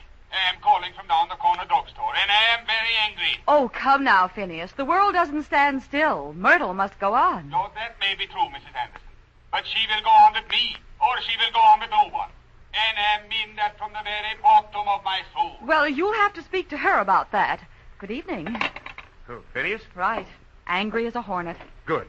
Let him see she can get another man, and he'll hang around all right. Jealous is a wonderful thing. Oh, but he's angry, Oliver. Well, so am I. I don't see why we have to always be caring for some of your wandering relatives. Well, this is what you wanted, isn't it? Well... Alone, quiet, no one to bother you? Doesn't seem natural. At least Myrtle's gone for 3 hours. Well, it was nice of Homer to go through with the deal. What else could he do? Now what? Who is it? Oh, Mary! Mary, the awfulest thing's happened. Huh? Let me sit down. Get me some water. Get some water. Oh, goodness, sit down. Oh, what is it, Myrtle? Oh, Mary, it's Hobart. You mean Homer? Oh, what's wrong with Homer? I don't know. Just as I was helping Hobart on the bus, Phineas rushed up and... Oh, no. Where's Homer? I don't know. They were rolling on the sidewalk, and I screamed and ran home.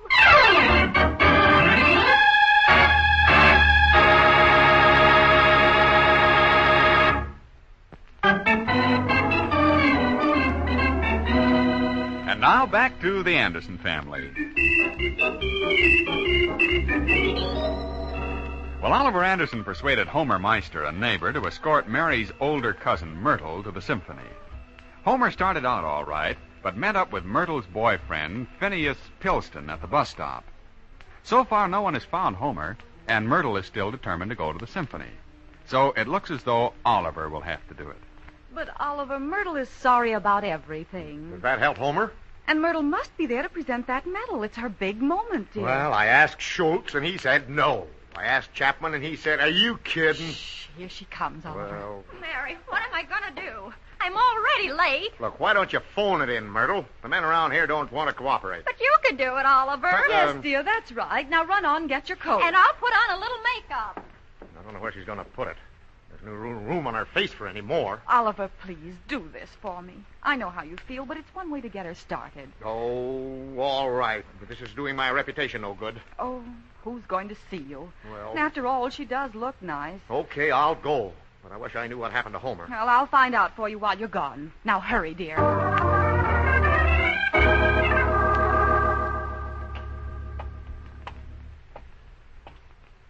There. Right there. That's where Phineas leaped on Hobart. Homer! If this guy's still in a leaping mood, he'd better look before he leaps. I don't like him just because he's connected with you. Well, I told you he had a temper. Well, Don't see a temper, bus I got coming a yet, temper, Oliver. too. Well, look, Myrtle. Pull that fur up around your face. This night air, you know. I'm glad you thought of it. Is that man looking at you? What man? That smart-looking man there by the drugstore door. Oh, yeah. I see him. Oh. Hi, Freeburn. Good evening, Anderson. Gotta hit it? Why, yes. Excuse me just a second. It's Mr. Briggs. Fine fellow. Of course. Go right ahead, Oliver. Well, what's on your mind, Briggs? I don't seem to recognize the young lady. Oh, the young lady? Why, it's Myrtle. A stranger out here, isn't she? Why, yeah. Well, first time I've ever been out with her. Of course, it's none of my business, but, aren't you kind of close to home, Anderson? You mean with her? Yes. I was going to suggest. I'm going right downtown on the bus, alone, and I'd like to... Briggs, you're a lifesaver. She's taking the bus, too. Say, do you like symphony music? I adore it. That's swell. You want to go with her? It all depends. Of course, she's an attractive little creature. Well... and the fur coat and all. But, has she got the ticket? Yep, and paid for. Come on over. I'll introduce you, and then I'll bow out. You're a thoughtful person, Anderson. Oh, I'll be well. happy to do the same for you someday. Well, thanks. That's all right. Come on. Oh, Myrtle, it's an old friend of mine, Freeburn Briggs. What'd she say? Nothing. Keep the fur up, Myrtle. Oh, my goodness. She has a dimple, too. That's just the bottom part of it. I can't see you so well in this light, but you're a fine-looking lady, Myrtle. Everyone's so kind to me. What's happening now, Oliver? You're going to sneeze, I guess. Achoo! There you see. What's wrong, Briggsy? Could I speak to you just a moment, Anderson? Yeah. Excuse me a second, Myrtle. Say, is that her own face? Well, sure. What's wrong? I'm not taking the bus, Anderson. But she has tickets, Briggs. Not for me. I have to keep up a certain amount of prestige. When she sneezed, that was the last straw. Well, let it go. There'll be another one along. So seeing how things turned out, I'll bid you a pleasant good evening, Well, Anderson. now look, Briggs. I've seen enough, Anderson. How did he get so hoity-toity, that little pipsqueak? Oh, I just know we're going to be late, Oliver. Well, the bus runs every 10 minutes. Now, don't worry. Remember, I'm just helping you out. Keep that fur up around your face more. Well, I can't see anything if I do. I know, and no one will see you either. What's that, Oliver? But nothing. Wait a minute. Hey, wait a minute. Here's Slim Slipnickel coming. Oh, excuse me just a minute, will you, Myrtle? Don't leave me standing here alone for long. It's embarrassing for me. For you, huh? Hey, Oliver. Oh, hi, Slim. Where you going? Well, I take the bus downtown and look over the ladies. I see. I think Mrs. Anderson you're with, is it? No. It's, Myrtle. Just a friend. How do you do it, Anderson? Oh, you know, a fella has to do this sort of thing once in a while to make his wife happy. Yeah. To what? Look, Slim, how'd you like to hear a symphony tonight? You mean music? Well, yeah. And escort a lovely lady. Well, of course, my check don't come till tomorrow. She has the tickets. Well, that'd make a difference, of course. Hmm? Cute looker, too. Well, now. Sure dressed up good. That fur coat. Oh, you like her. She's jolly. Well, of course, I don't want to cut you out. That's all right, Slim. She'll understand. Come on over. The bus, Oliver, hurry! Oh, wait a second. What's wrong? Everything was all right till she stepped under that street light. Oh, well, now, just a minute. You made a bargain. Let go my arm, Anderson. Don't insult a woman I know walking you on. don't like me, but I didn't think you'd carry it this far. I just want to introduce you to the woman.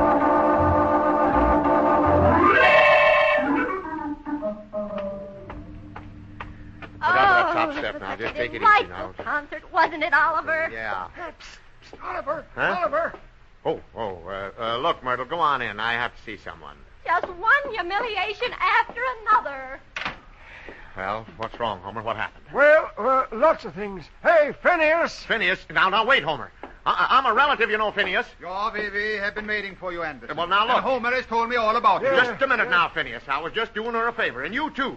I don't want any argument. Oh, shush up, will you? There ain't no argument at all, Oliver. No? Not at all, no, sirree. Well... Now, look here. Phineas has acted real nice-like since I went over him once lightly. Well, Homer... Now we're friends. Friends, huh? Yeah, sure. He saved me from going with her, didn't he? Huh? Yeah, that's right. Yeah. Well, I think we should clear this episode up completely, Mr. Anderson. That's what I want. I love Myrtle. That's your business. With a love that's all enduring and strong. Yeah. Of course, that's your privilege. And I'm the type who never does things by halves. I will fight for her. I'll fight anybody. Wait a minute, Phineas. You let go of my coat now. You don't have to fight me. As much as I don't like you, Anderson, I would rather have your cooperation Well, I'll do than all any this. satisfaction I might glean from wiping off the pavement with Well, you. now, just a minute. Wait a minute now, Phineas. I'm not worrying about your doing that. I'm worried about whether you can get her to leave with you. Well, now, look, I'll tell you how I handled a situation like this when I was a cut it young out, feller. Homer. This babe says to me, Now, that's Homer, not, she wait a says, minute, that's not helping us any more. and I right away smelled a mouse. There's Yep. something beside a mouse who's smelling this whole thing Oh, up. now, just a minute. I'm finishing this story. Yeah, but is it helping Phineas? That's what I'm pointing out. This babe I mentioned, she come to North Platte, see? Wasn't nobody could make a date with her. You're real true blue, huh? True? Are you kidding? She was about as true as a $2 cornet. Well, sir, I said... Look, oh, Homer. hush up, will you? Quiet. Oh. Well, sir, this girl had a profile like a stack of wheat cakes and a fur coat. No, wait just a minute, Yeah. Herr Homer. You're speaking pretty close about someone near and dear to me. And I'm getting mad. Look out, Fighting Phineas. mad, am I? Okay, if that's the way you want it, Finney. Here, Oliver, hold my sweater. I'll not. Oh, Homer, cut it out. You hold my jacket, Oliver. I'll fight Now, for Myrtle. Wait a minute, Phineas. Oh, Nothing's I going to be really- gained by challenging Homer again. This all dissolves down to one thing. Do you love her enough to see her at breakfast every morning?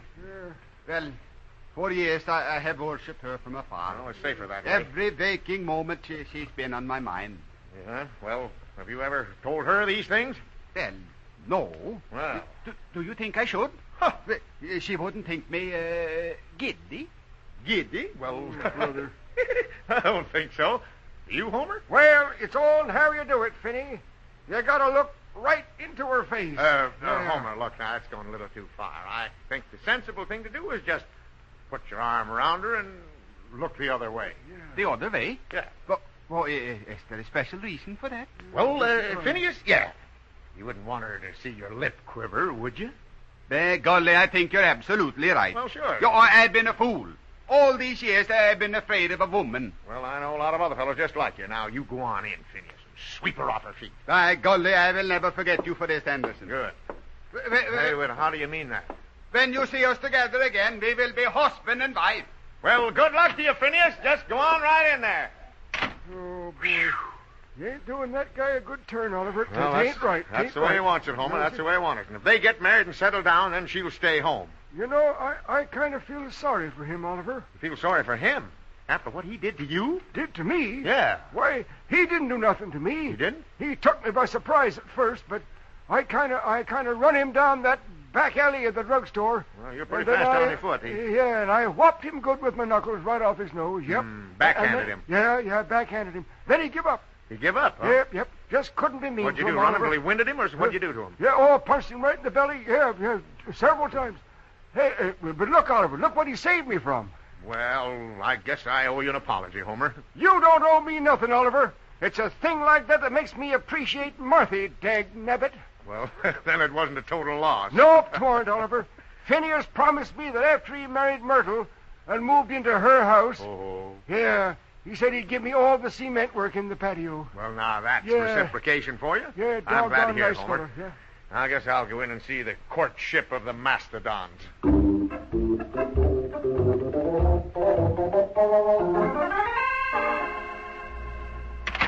I hope I'm not too late. Oh, Oliver. Huh? I'm the happiest girl in the world. Well, Phineas promised to get the license tomorrow. And Wednesday we get married. Oh, I'm so thrilled. well, that's swell. How about you, Phineas? Oh, I'm just so proud and that she's so happy. Oh, good. Yeah, come, my sweetie. Let us go out in the moonlight Well, where there's we a can little be out there for alone. you. Huh? Oh, Phineas, you do care. Yeah, I do. Come. Let me carry your pocketbook, sweetheart. No more heavy work for my little pet. Night. Good night, Mary. Good night, you two. Well, I hope you're satisfied, Oliver. They're happy, aren't they? That man's up to no good, Oliver. He's a man. That's all Myrtle has ever wanted. That's not true. Well, at least we accomplished one thing. She won't be coming over here so often. Poor Myrtle. Poor Myrtle. She's never been so happy in her life. Junior, what are you doing up? I couldn't sleep with all that noise. Well, they've gone now. What was Cousin Myrtle crying about, Mom? 'Cause she's happy, Junior. Happy? And crying about it? Well, Gee, I don't get it. Don't worry, Junior. Someday you will. she'll always blame me for this. Blame you. That Phineas doesn't know how to treat her. He doesn't. No. You heard him ask to carry a purse, didn't you? I don't want Phineas coming around here later saying he got a bad deal on Why, this. Oliver Anderson, she's my cousin. Well- She's not a bad deal. Oh, well, I just got a side look. I've always tried to be nice to your side of the family. Gee, Pop, what's Mom crying about? Well, I guess she's happy, too. I'm not happy. Well, what are you, then? Here we go again, folks.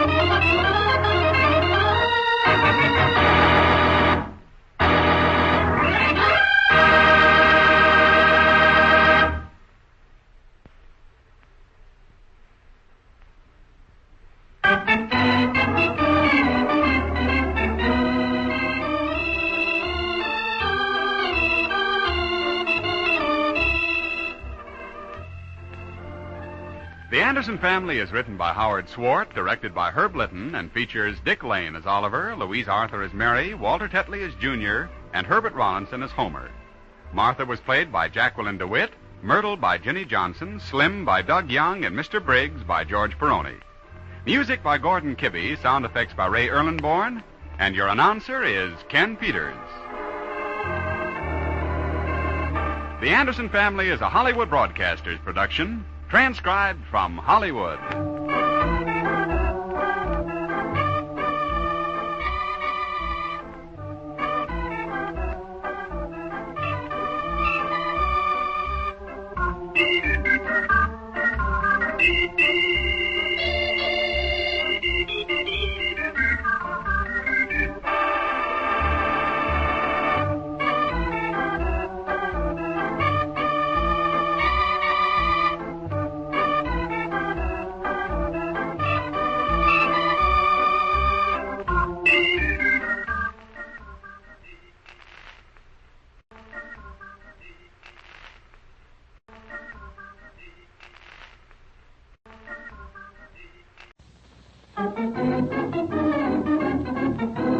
The Anderson Family. Yes, ladies and gentlemen, meet the Anderson family. There's Papa Oliver Anderson, who doesn't believe in the adage, be sure you're right, then go ahead. He just goes ahead anyhow. Then Mary Anderson, his lovely wife, who thinks everything happens for the best. And she's the best. And let's not forget Junior, 12 years old and the spark plug of the Andersons' daily life. They're a happy family, although Oliver is somewhat confused with life. He takes a mental beating from the boss all day, and then he comes home to his little family where he is king. Well, almost king.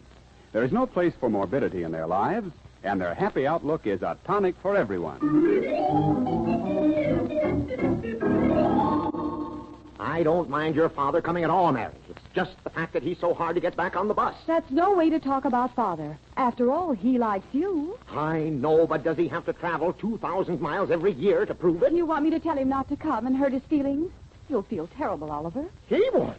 What about me, Mary? Uh-oh. Here we go again, folks.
This whole thing started when the Andersons learned that Mary's father was on his way to see them for the second time this year.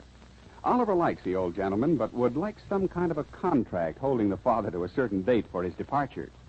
Mary, of course, is anxious to see her father, while Junior is rather non-committal. Right now, they're on their way out to the junction in the highways, where Mary's father will meet them and follow them into town. You act like this visit is all my fault, Oliver. I do not. You shouldn't have written and told him I was going to be elected county supervisor. I haven't won yet. I didn't tell him you were going to make more money or anything like that, darling. That's good. Otherwise, he'd have flown out. I wonder which road he'll come in on. Oh, that one on the left, I suppose. It's all downhill. Oliver, it's getting dark. I hope we don't miss him. We won't. We can hear him. But will we know his car? Yeah, it'll probably be the one without the mattress on top. Oh, Oliver, I wish you'd cooperate with me. Dad's such a nice guy.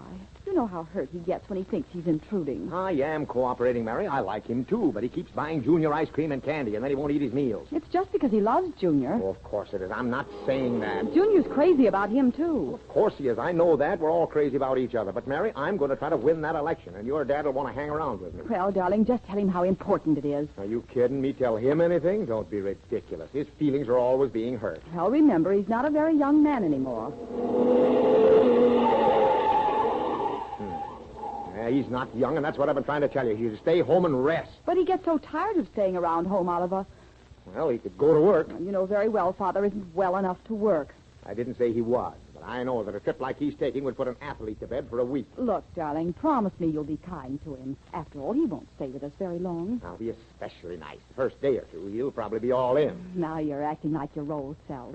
You and Dad always had a lot in common. The only thing we have in common is you. Isn't that enough?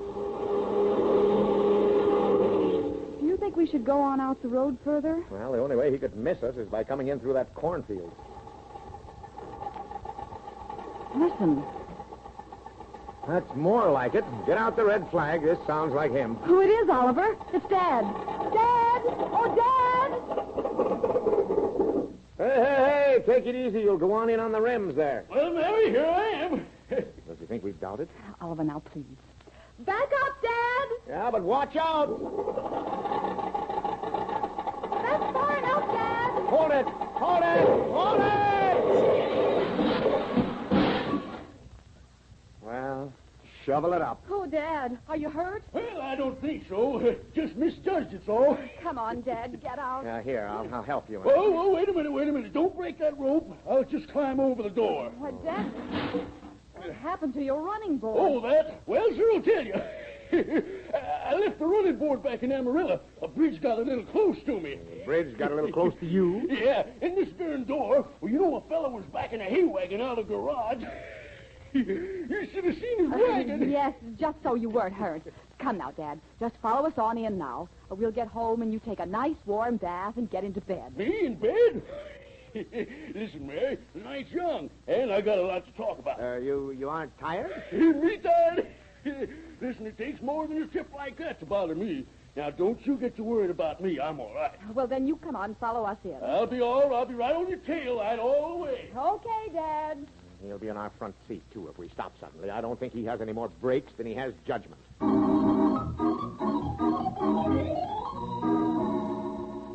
Dinner will be ready in just a moment, Dad. Oh, no hurry, Mary. I stopped back down the road a ways and had 5 hamburgers. 5 of them? I'll show you the model plane I just made, Grandpa. Oh, yeah, all by yourself, huh?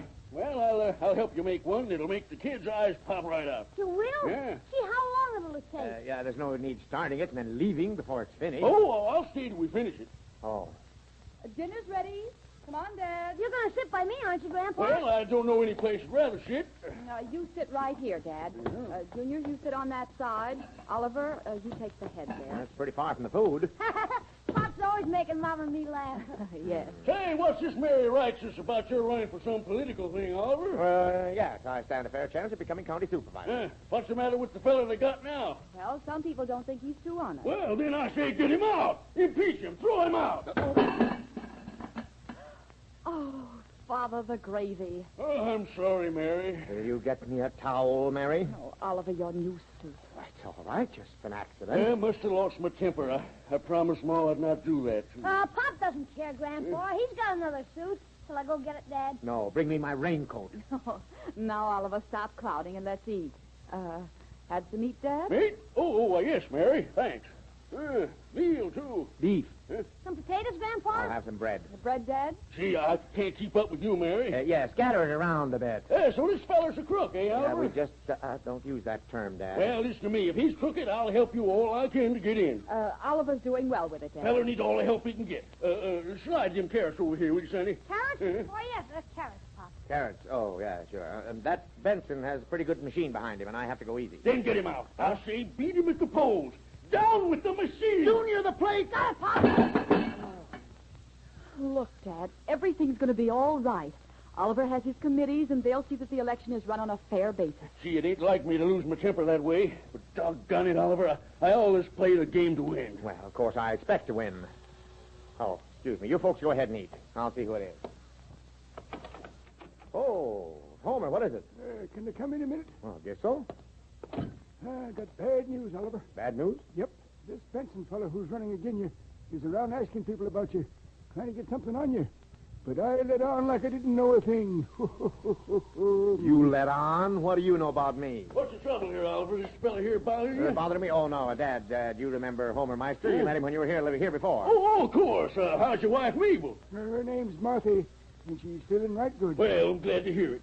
You're looking good, too. Dad, Homer wanted to tell me something. Oh, well, great. Come on in. Mary, put on another plate, will you? Harry's here. Look, Homer lives just next door. He eats at home. Oh, cancel it, Mary. He ain't eating. Now, what's on your mind, Henry? It's Homer. Why don't you finish your dinner, Dad? I'll join you in a minute. Oh, hello, Homer. Anything wrong? Well, not yet. Not yet? How do you mean? Well, this Benson feller is sending stooges around to get something on Oliver. And I just wanted to warn him. They're a dirty bunch, Mary. Well, of course they are. Oliver, you're too easy. Now, wait a minute. Maybe Homer and I should go out in the garage and talk this over. Dad, maybe we'd better finish our dinner. Not me. I'm in this fight to the finish. You are? Well, you don't have anything to do with it. Well, I just thought you'd like to know, Oliver. Well, I am, and thanks, Homer. We'll have trouble finding anything wrong with my life. And when he does, he'll have to prove it. Well, I just thought I'd tip you off. Right glad you did, too, Henry. It's Homer. And come on over later, will you? We'll have a little game of euchre, eh? Not tonight, Dad. Homer has to spend some time with Martha. Yeah, Martha's a good woman. Yeah, and you'll be here for a couple of days yet, Dad. A couple of days? I'll be here longer than that. Tell Martha I said hello, Homer. Yeah, probably will. Well, good night. So long, Homer. Good night. Night. Let's finish our dinner. The varmints trying to get something on you, eh, Oliver? Oh, you know how they do. It's just worry is all. Gee, sounds like election night already. Oh, we'll show 'em, won't we, Junior? Pass them beans down here this way, Junior. Here, let me have them first. Never reach across the table, Junior. How about some more potatoes, Dad? Nope. Guess I lost my appetite, Mary. Oh, them varmints get me so mad trying to get crooked, eh? Now, Dad. We'll show 'em. Junior, the plate. Got it.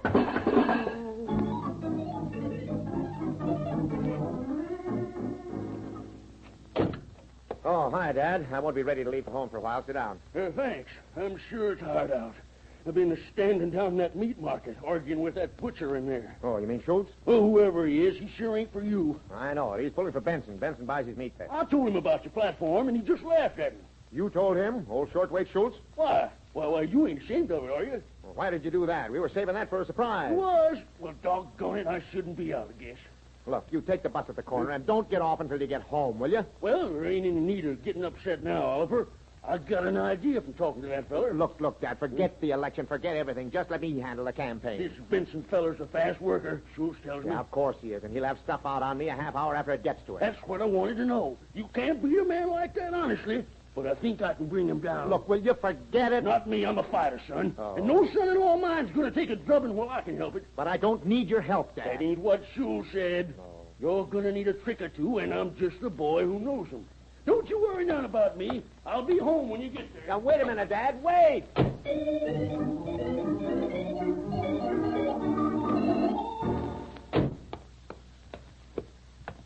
Oh, hello, Mrs. Thompson. Let's eliminate the niceties, Mr. Anderson, and get down to facts.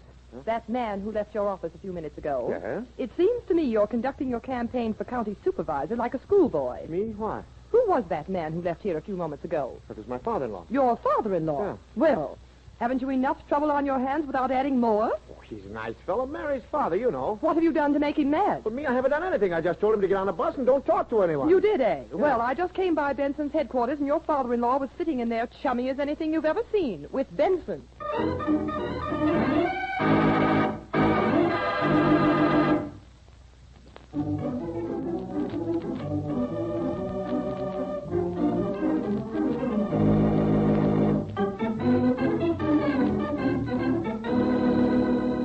Now back to the Anderson family.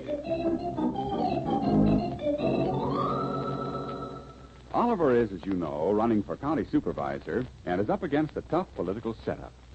However, this didn't seem to stop Oliver's father-in-law from dropping into the opposition's headquarters after Oliver had told him to go home and talk to no one.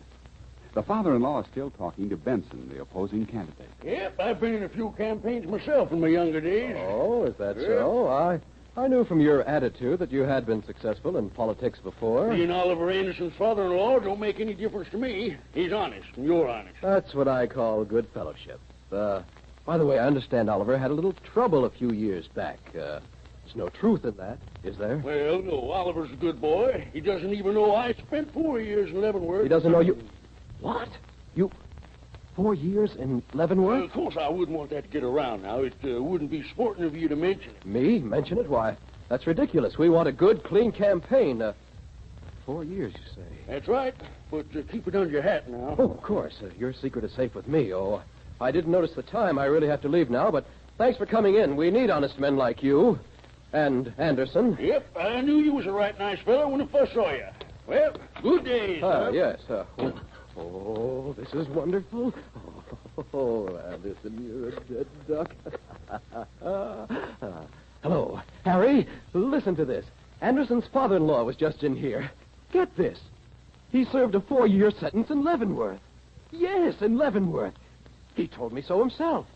I guess he doesn't think so much of his son-in-law himself. So get that right in the speech I'm making at the community club tonight, and we'll blast him wide open.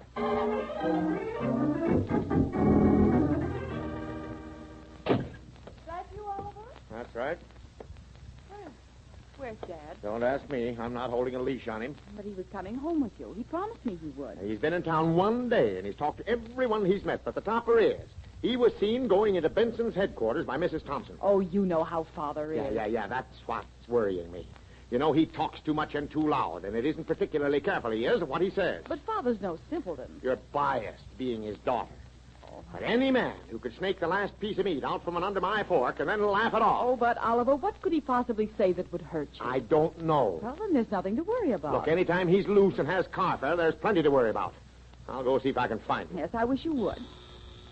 Well, maybe this saves me a trip. But don't expect me to fall all over him. Just calm down, Senator. Oh, it's Homer. Oliver home? Why, yes. Come on in. Yeah. Oh, I can't stay but a minute, but I want Oliver to hear the good news. What good news? Did Martha get back to her mother? Nope, but I'm going to be doing some cement work for the county pretty soon. Kind of political pull. I don't get it. See these handbills? Why, Homer, what are these? Oh, I see. A fine thing. A trader, huh? Delivering handbills for Benson for county supervisor. I ain't no traitor. He's a right nice feller. And he said if I swung this neighborhood to him, he'd see I got a lot of cement work from the county. Well, that isn't honest, Homer. And politics, we don't stand around and quibble over whether a thing's honest or not. Cement work has to be done, and I'm a party man, ain't I? Huh?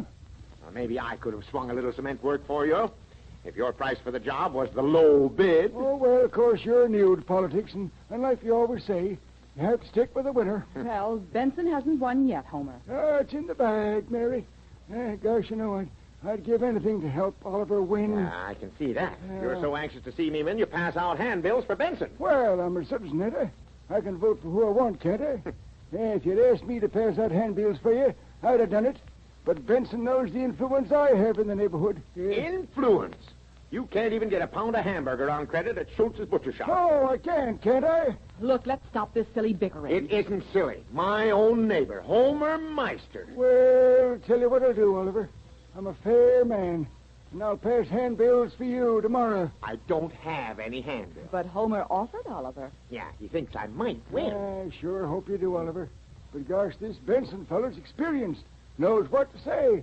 And the people go for him. Look, why don't you walk around the neighborhood this evening and tell them what a swell fellow I am? I'd sure do it, Oliver. Except I have to be at the Bensons for county supervisor meeting.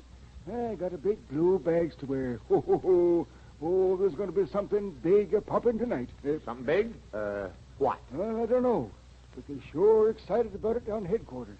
Well, I'll run along. Remember, I don't want no hard feelings. Oh, of course not, Homer. Remember, Benson isn't in yet. It's in the bag, Oliver.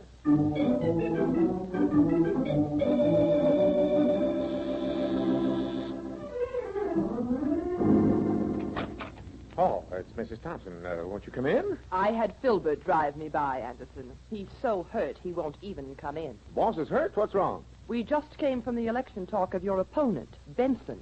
And I'm giving you a chance to deny it. Deny what? Your father-in-law served a term in Leavenworth.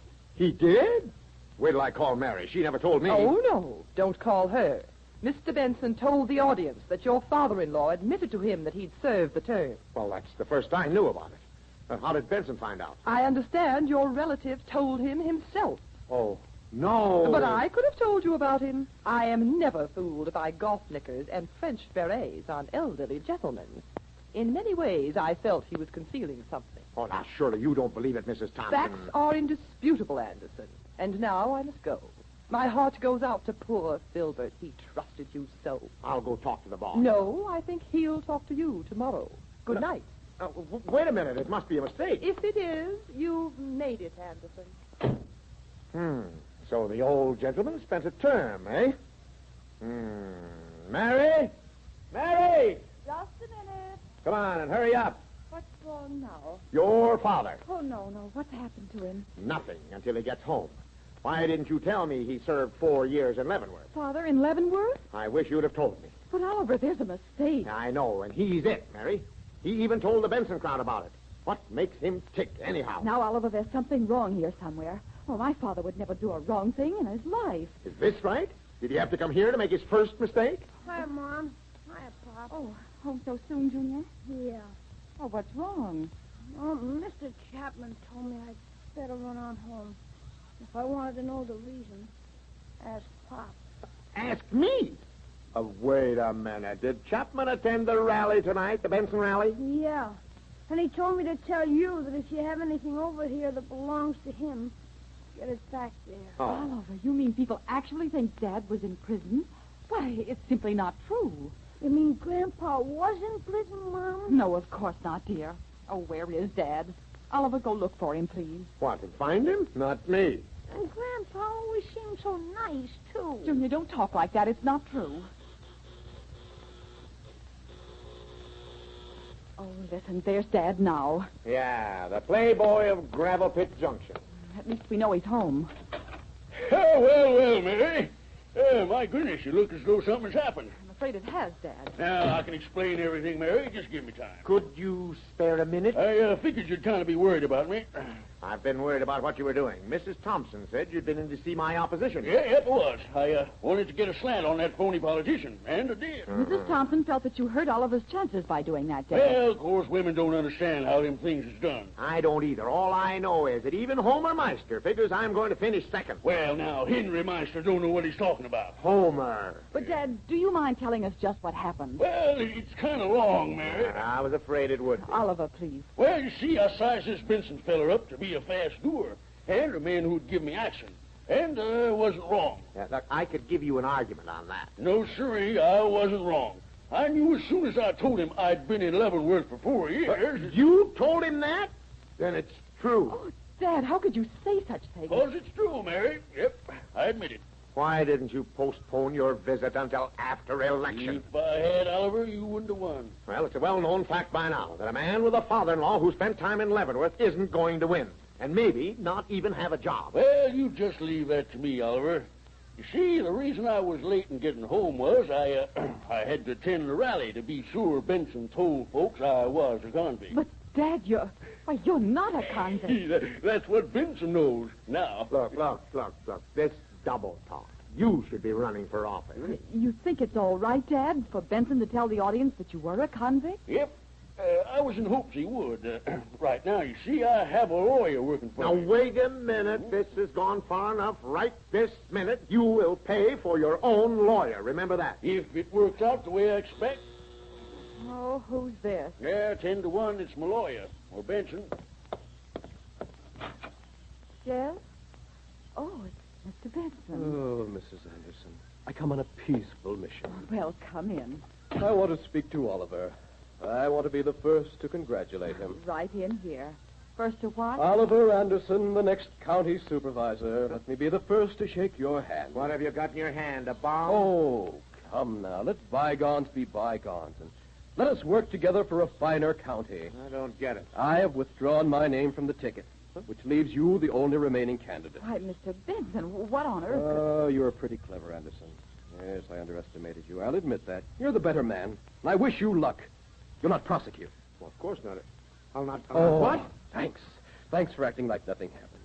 I'll be able to do you a lot of good as you go along, but now I want you to celebrate your victory, and I'll bow out. Before you go, would you explain this?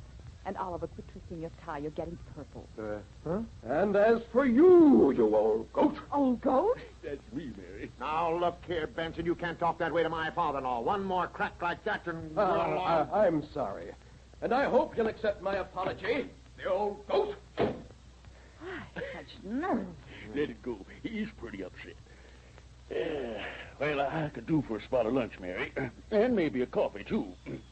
You know, having to attend his rally was pretty tiring on an old man. Look, wait a minute. First, you're in Leavenworth. The opposition uses that to oust me.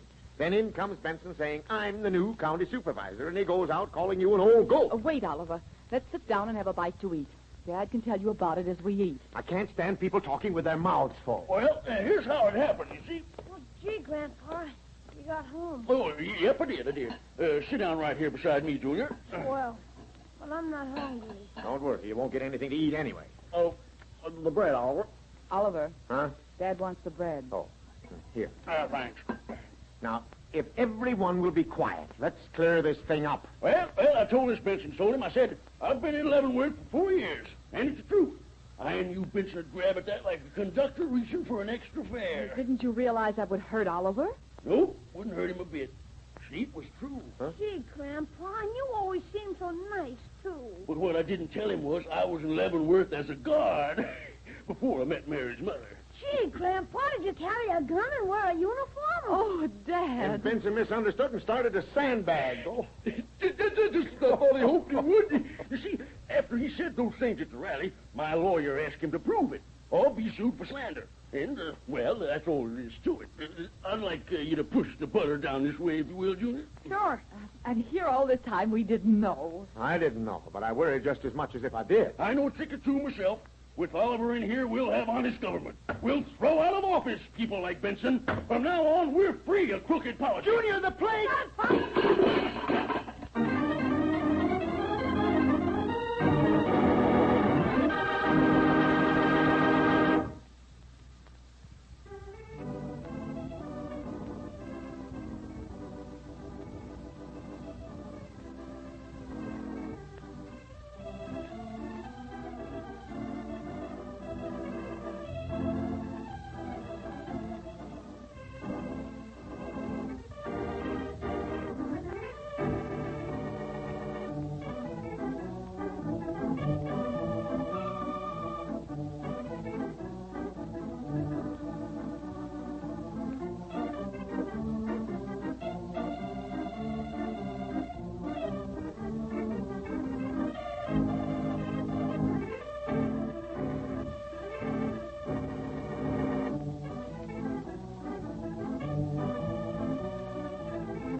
Anderson Family is written by Howard Swart, directed by Herb Litton, and features Dick Lane as Oliver, Louise Arthur as Mary, Walter Tetley as Junior, and Herbert Rollinson as Homer.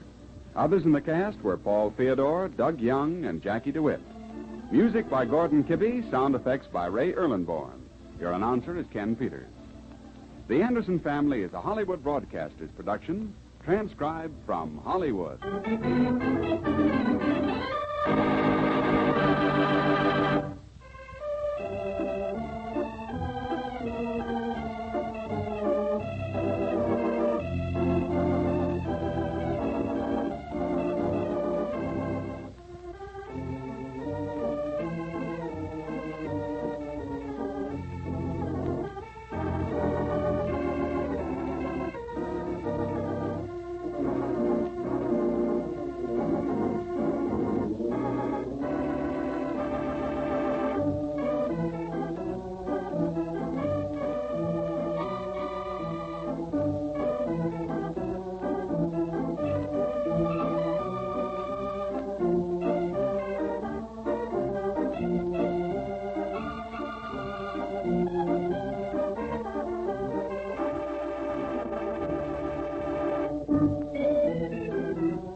The Anderson Family.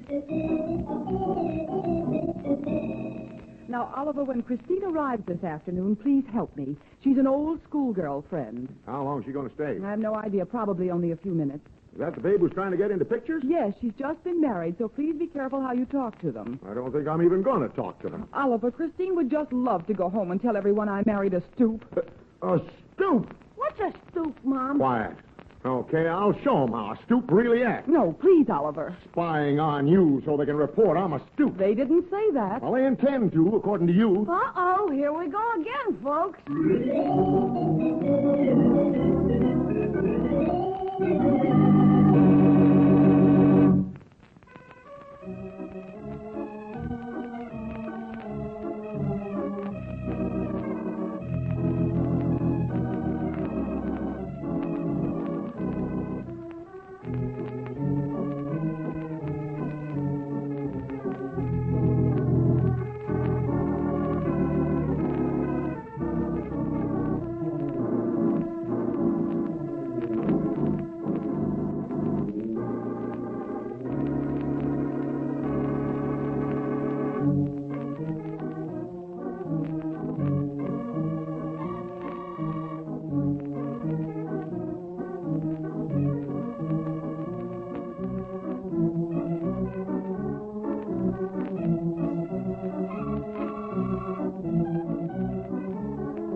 Now let's visit the Anderson family. Well, this whole thing started when Mary received a wire that a school-day girlfriend is going to drop in on her for a short visit. The young lady is bringing her new husband with her, and needless to say, Mary is determined to make a good impression. Hurry now, Junior. Get all the papers off the back porch and then come in and help Mother move this chair over the worn place in the rug. Gee, Mom, is this a visit or an event? Gosh, why don't you act like you always do? Well, because when you have company, Junior, you have to exert yourself a bit to make their visit pleasant. Well, if you haven't seen her for years, why do you care, Mom? Well, because I do. Now run on and get your work done. Mom, that's kind of cheating. She'll think we're always like this. Oh, you just don't understand, Junior. I have to make her think I'm happy. A nice home, lovely son, money in the bank. Is Pop going to meet him, too? Oh, I wish you wouldn't bring that up now. I have enough to worry about. Run on. Your father will be here any minute. Call me when Pop gets home. I want to see this. Oh, I suppose the door is locked. Hi, Hi, Club. It's Mr. Anderson. Well, I'm sorry you're so late. Oh, I stopped over and talked a few minutes with J.J. Tuttle. He has a new remedy he's going to make called Youth Back. Well, tell me about it some other time and take hold of the other end of this radio. Now, wait. I've worked all day. We can do this housework Saturday. We can do no such thing, Oliver. Here, read this. Where? Now, wait. Your father wasn't here, only... It's not Father. Oh. Arriving on 8 o'clock train. We'll be thrilled to see you, bringing Roland with me. Christine. Christine Johnson. Went to school with her. You wouldn't know her. You mean she's just barging in with no notice? Well, the only thing that counts is she's arriving at 8. You have 20 minutes to meet the train. Well, why don't I take the newlyweds to a hotel? Oliver Anderson, I'm about frantic as it is. You can't treat people like they weren't welcome. I'm not. Well, I should think you'd try to help instead of having it all fall on my shoulders. Now, wait, honey. Calm down. I want her to think I married well. I want her to feel that she isn't the only one who made a success of her life. Oh, come on, honey. Why pretend? Let's just be normal. Oh, Oliver Anderson, I'll not have her go back to Pleasantville and talk about me.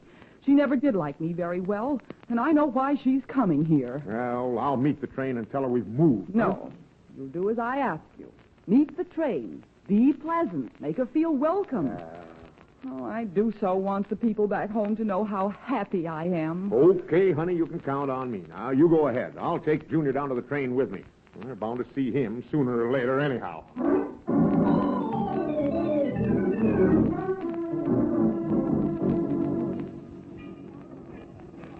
They come in this way, Pop. Mom said she was a blonde and rather prominent front teeth. Well, all we have to do is look for teeth and hair. All right, you look for the hair and I'll watch I think this is the lady, Pop, coming over toward this post. Blonde hair, prominent teeth? Brother, she isn't kidding. Oh, hello there. Is this Christine? Oh, you're Mr. Anderson. That's right. I would have known it in a moment, just like Mary wrote, only a little older. Oh, well, this is Junior, Mary's boy. I've heard so many nice things about you. Oh, you darling. Looks just like his mother. Well, a little, yes.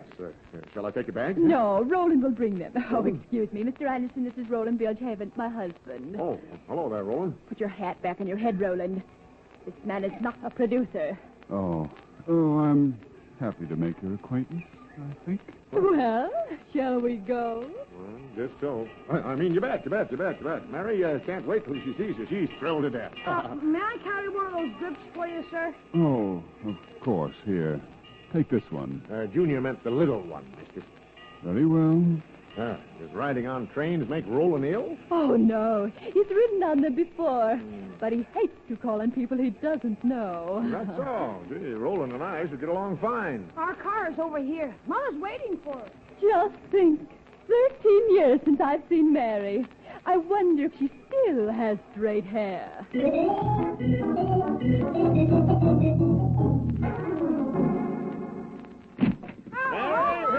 Christine, darling, how are you? Let me look at you. Hello, dear. I'm so happy I could cry. Oh, do put your things over there and come on in the other room. I don't know what to tell you first, Mary. How about Roland there? Oh, yes, of course. I'm not used to having a husband. This is Roland Bilgehaven. Mary, my husband. Oh, how nice. How do you do? Roland is assistant teller at the Farmers Bank over in Springfield. And he gave up his career to bring me here. Oh, are you going to locate out here, Christine? Oh, yes, of course. I have a letter from Mr. Weber there at the Bijou Theater, which will give me a few starring roles in pictures. Gee, are you going to be a movie star? You can just bet I am, and nothing is going to stop me. That's the spirit. Now, how do you feel about it, Roland? Oh, I suppose it'll be boring, but I'll go through with it because I love Christine with a love that is deeper than the deepest ocean. I like to see that in a man, Roland. Of course, it wears off a little later on, but... Yes, I guess that sort of thing could become monotonous, Roland. Will you have a cigarette, Roland?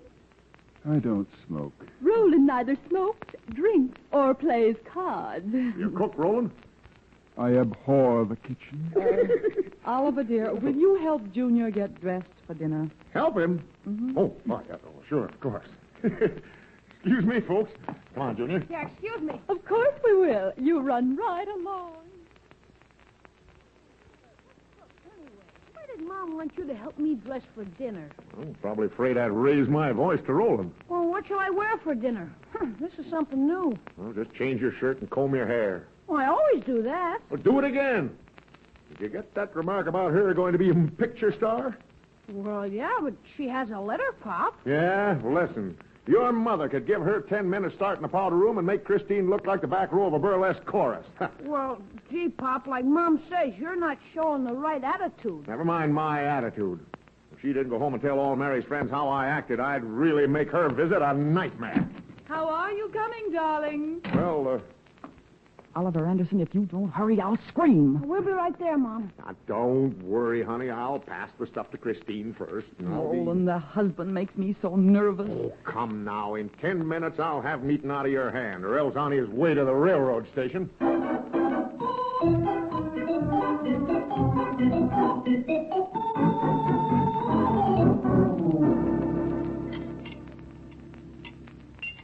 Oliver, dear, will you bring the soup? Right away, Mary. My, you've a perfectly trained husband, Mary. Does he always help this way? Well, he does now, but it took a lot of patience on my part. I do hope Roland will cooperate. Excuse me, Christine. Hot. Oh, my goodness, I should say it is. And you, Roland? What kind of soup is it? Split pea. I don't eat it. Not it, huh? These peas are different. They're split sideways. Junior, please, you're spilling your milk. I don't care for any, thank you. Okay. Mary? Thanks. How about you, Junior? Oh, yes, thank you. We'll spend a few minutes for the soup, but there's more coming. You just read the paper, Roland. Thank you. Comics are on page 11. Roland, dear, you're not yourself. You're generally so quick with witty answers. Please leave me be, Christine. Don't nag. Oh, Mary, I must tell you. Remember Creepers Christensen, the boy with 6 fingers? Vaguely, yes. Well, he married a girl from the city, and when he brought her home, people just gasped. What's the matter? Did you have 2 heads? Well, no, but she was a sight. And they have 3 children now, and... Oh, I know what I wanted to tell you. Oh. Remember that little dark girl, Irma Crumps, who sat right behind you in the 8th grade? What was the matter with her? Oh, nothing. But I do remember that day the teacher sent you home to have your hair combed. Remember that? Seems as though I do. I guess the wind had blown it. And how Mrs. Buzzford begged you to curl it. Well, yes, but remember, I was young then, Christine. If you'll excuse me, Mama, I'll take the plates. All right. Go ahead, Junior, but look out now. Be quiet. You'll wake Roland. I hope you'll excuse Roland, but strangers seem to subdue his will to be exuberant. But look, don't you think he should take his chin out of the salad? Oh, my goodness. Roland, dear. Yes, darling, you're right. Roland, darling, please, your tie. Have I eaten yet? Not yet. Then why am I sitting here? Just be patient, dear. Duncan, his tie. You've had a long, tired day. Mary, would you mind very much if Roland retired early? Of course not, if he can make it. I do seem to be sort of worn thin. Possibly I should tub and retire, darling. Oh, I'm so sorry. Oliver, come help me put Christine's things in their room. Oh, sure. Oh, excuse me, folks. I'll be right back. Huh? Why don't you act like a human being, Roland? They bore me. What do you think they're doing to me? There isn't a hotel room in town. He's the type of person I abhor.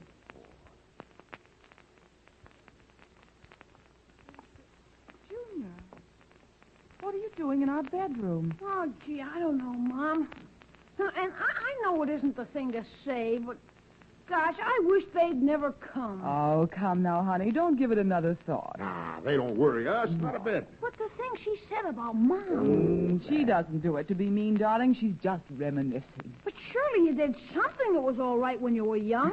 Sure, she married me. Yeah, she probably thinks that was a mistake, too, Pop. Yeah, I know. I wish I could put some cinders in their bed. Oliver. Oh, you don't know where we can get some, do you, Pop? Look out now, look Quiet, please. They'll hear you. Christine was always like this. I understand her. Now let's just all relax. I'm going to relax, but I'm also thinking of a way to bounce that gopher face. Oh, why, Oliver. Kid likes it. Oh, now her teeth aren't bad at all, Oliver. Her teeth aren't bad. Those teeth. She's the only woman I ever saw who could eat corn on the cob through a picket fence. Gee, Pop, we should tell them that. Don't worry. I'll tell you what I'll do. I'll have them out of this house in an hour from now.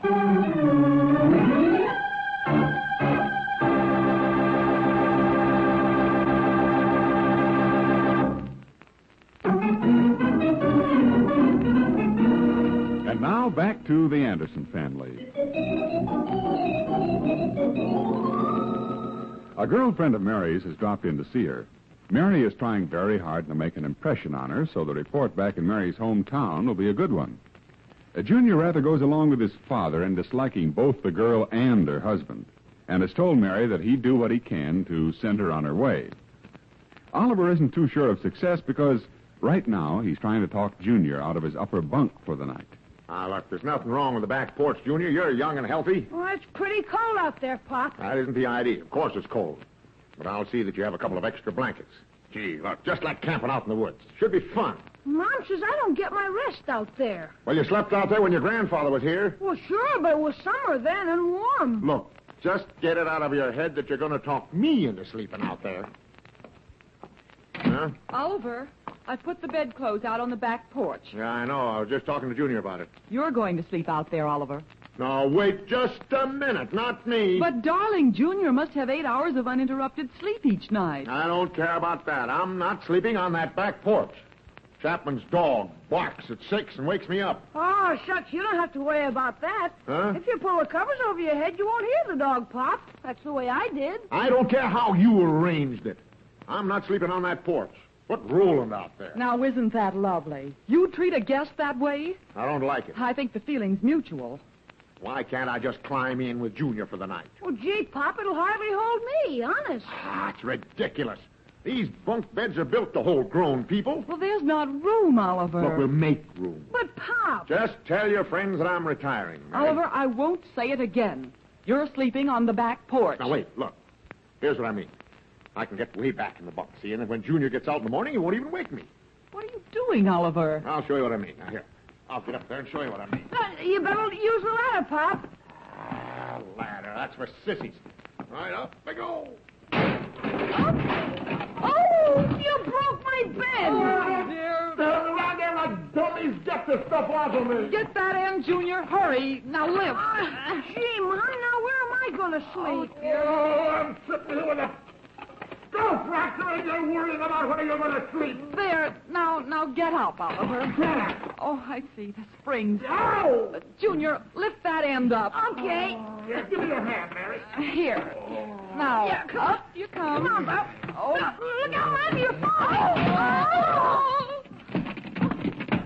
Oh. I saw him strike you, Mary. Huh? You beast striking a woman. I didn't strike her. Now get out of here. No, Pop just fell through the bed. Get out of here. Here, Mary, darling. Let me help you up. I'm sorry Roland saw all of this. Positively revolting. Now, look, I didn't strike her. I'd expect you to say that. Oh, Christine, don't be ridiculous. Shall I strike him, Christine? No, Roland. Don't bring yourself to his level. Look, get this fop out of here before I wind this bedpost around his neck. Oh, I've never been so insulted in my life. Well, it's the first time Come, for everything. Roland, and control your temper. Well, you better listen to her, Roland. That's the first sensible thing she said today. Now, look, Christine, this was an accident. There's no reason for this excitement. Just calm down and go out with Roland. I'll be Sticking her right nose in with where you. they're not belong. After 13 years with him, and you can act calm. I don't get it. Oliver Anderson, I've never been so humiliated in my life. You haven't. Who fell through the bed? Yeah, that brings us up to sleeping again, Mom. All right, you and Mom figure it out. I know where I can get a good night's sleep. Now, Oliver, don't you go over to Meister's garage and disturb poor Mr. Tuttle. Listen, I'm going to get a night's sleep regardless of who it disturbs.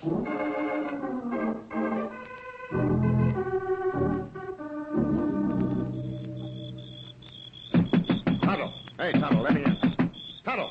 Great Caesar. Who is it? It's Oliver Anderson. Come on, open up.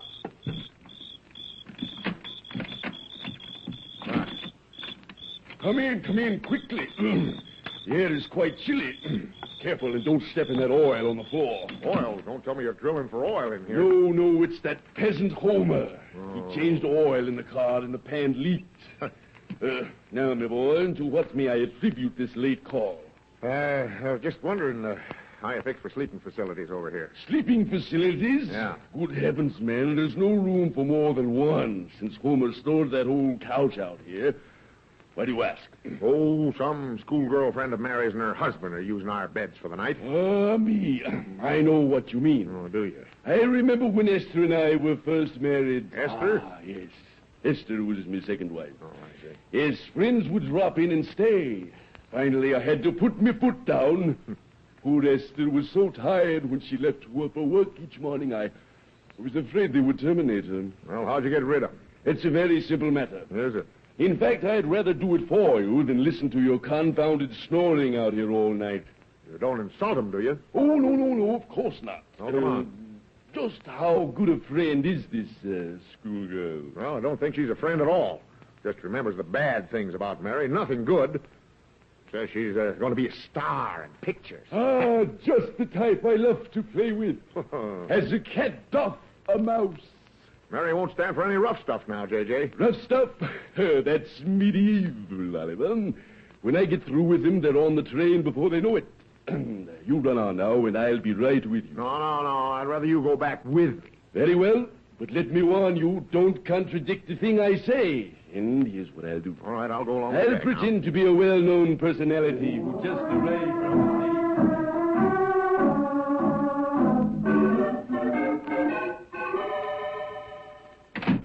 Is that you, Oliver? Yeah, Mr. Tuttle's with me. Come on in, J.J. Now, let me handle this, Oliver. Or go ahead. I'll follow you. Mr. Tuttle. I'd like to have you meet some friends of mine. Well, happy indeed. But you have so many friends, Mary, my dear. This, Mr. and Mrs. Bilgehaven. Ah, how do you do? From Pleasantville over here. Yes, and I assume you're strangers in our fair city. Yes, that's true. I'm going to be in pictures. Pictures, how wonderful. However, I can perceive that you are a newcomer to our profession. We call it the cinema. Oh. You're... Yes? How wonderful. Sure, yes. The old school, J.J. Won't you sit down, Mr. Tuttle? Mary, J.J. does better when he's standing up. Go on, tell Christine Moore, J.J. My. And you call him J.J.? Sure. Yes, my dear girl. We're old friends. Sure. For a while, you know, Mary was rather perturbed with me for insisting she be the lead in my play, Thorn and the Tulips, a Frederick H. Korn production. Comedy. Comedy. You mean Mary? Mary Anderson? My wife, remember? Please, Mr. Tuttle. Now, don't be modest, Mary, my dear. Me, I can remember how I pleaded with Mary to take her test. Why, I can hardly believe it. Why, I remember Mary had such straight hair in school. Straight hair? My, I could name a dozen of my closest associates who started out life with straight hair. And now they're on straight salary. Yes. But, Mr. Tuttle, Pretty Mary's good dad, skin too, I was thought. never very good.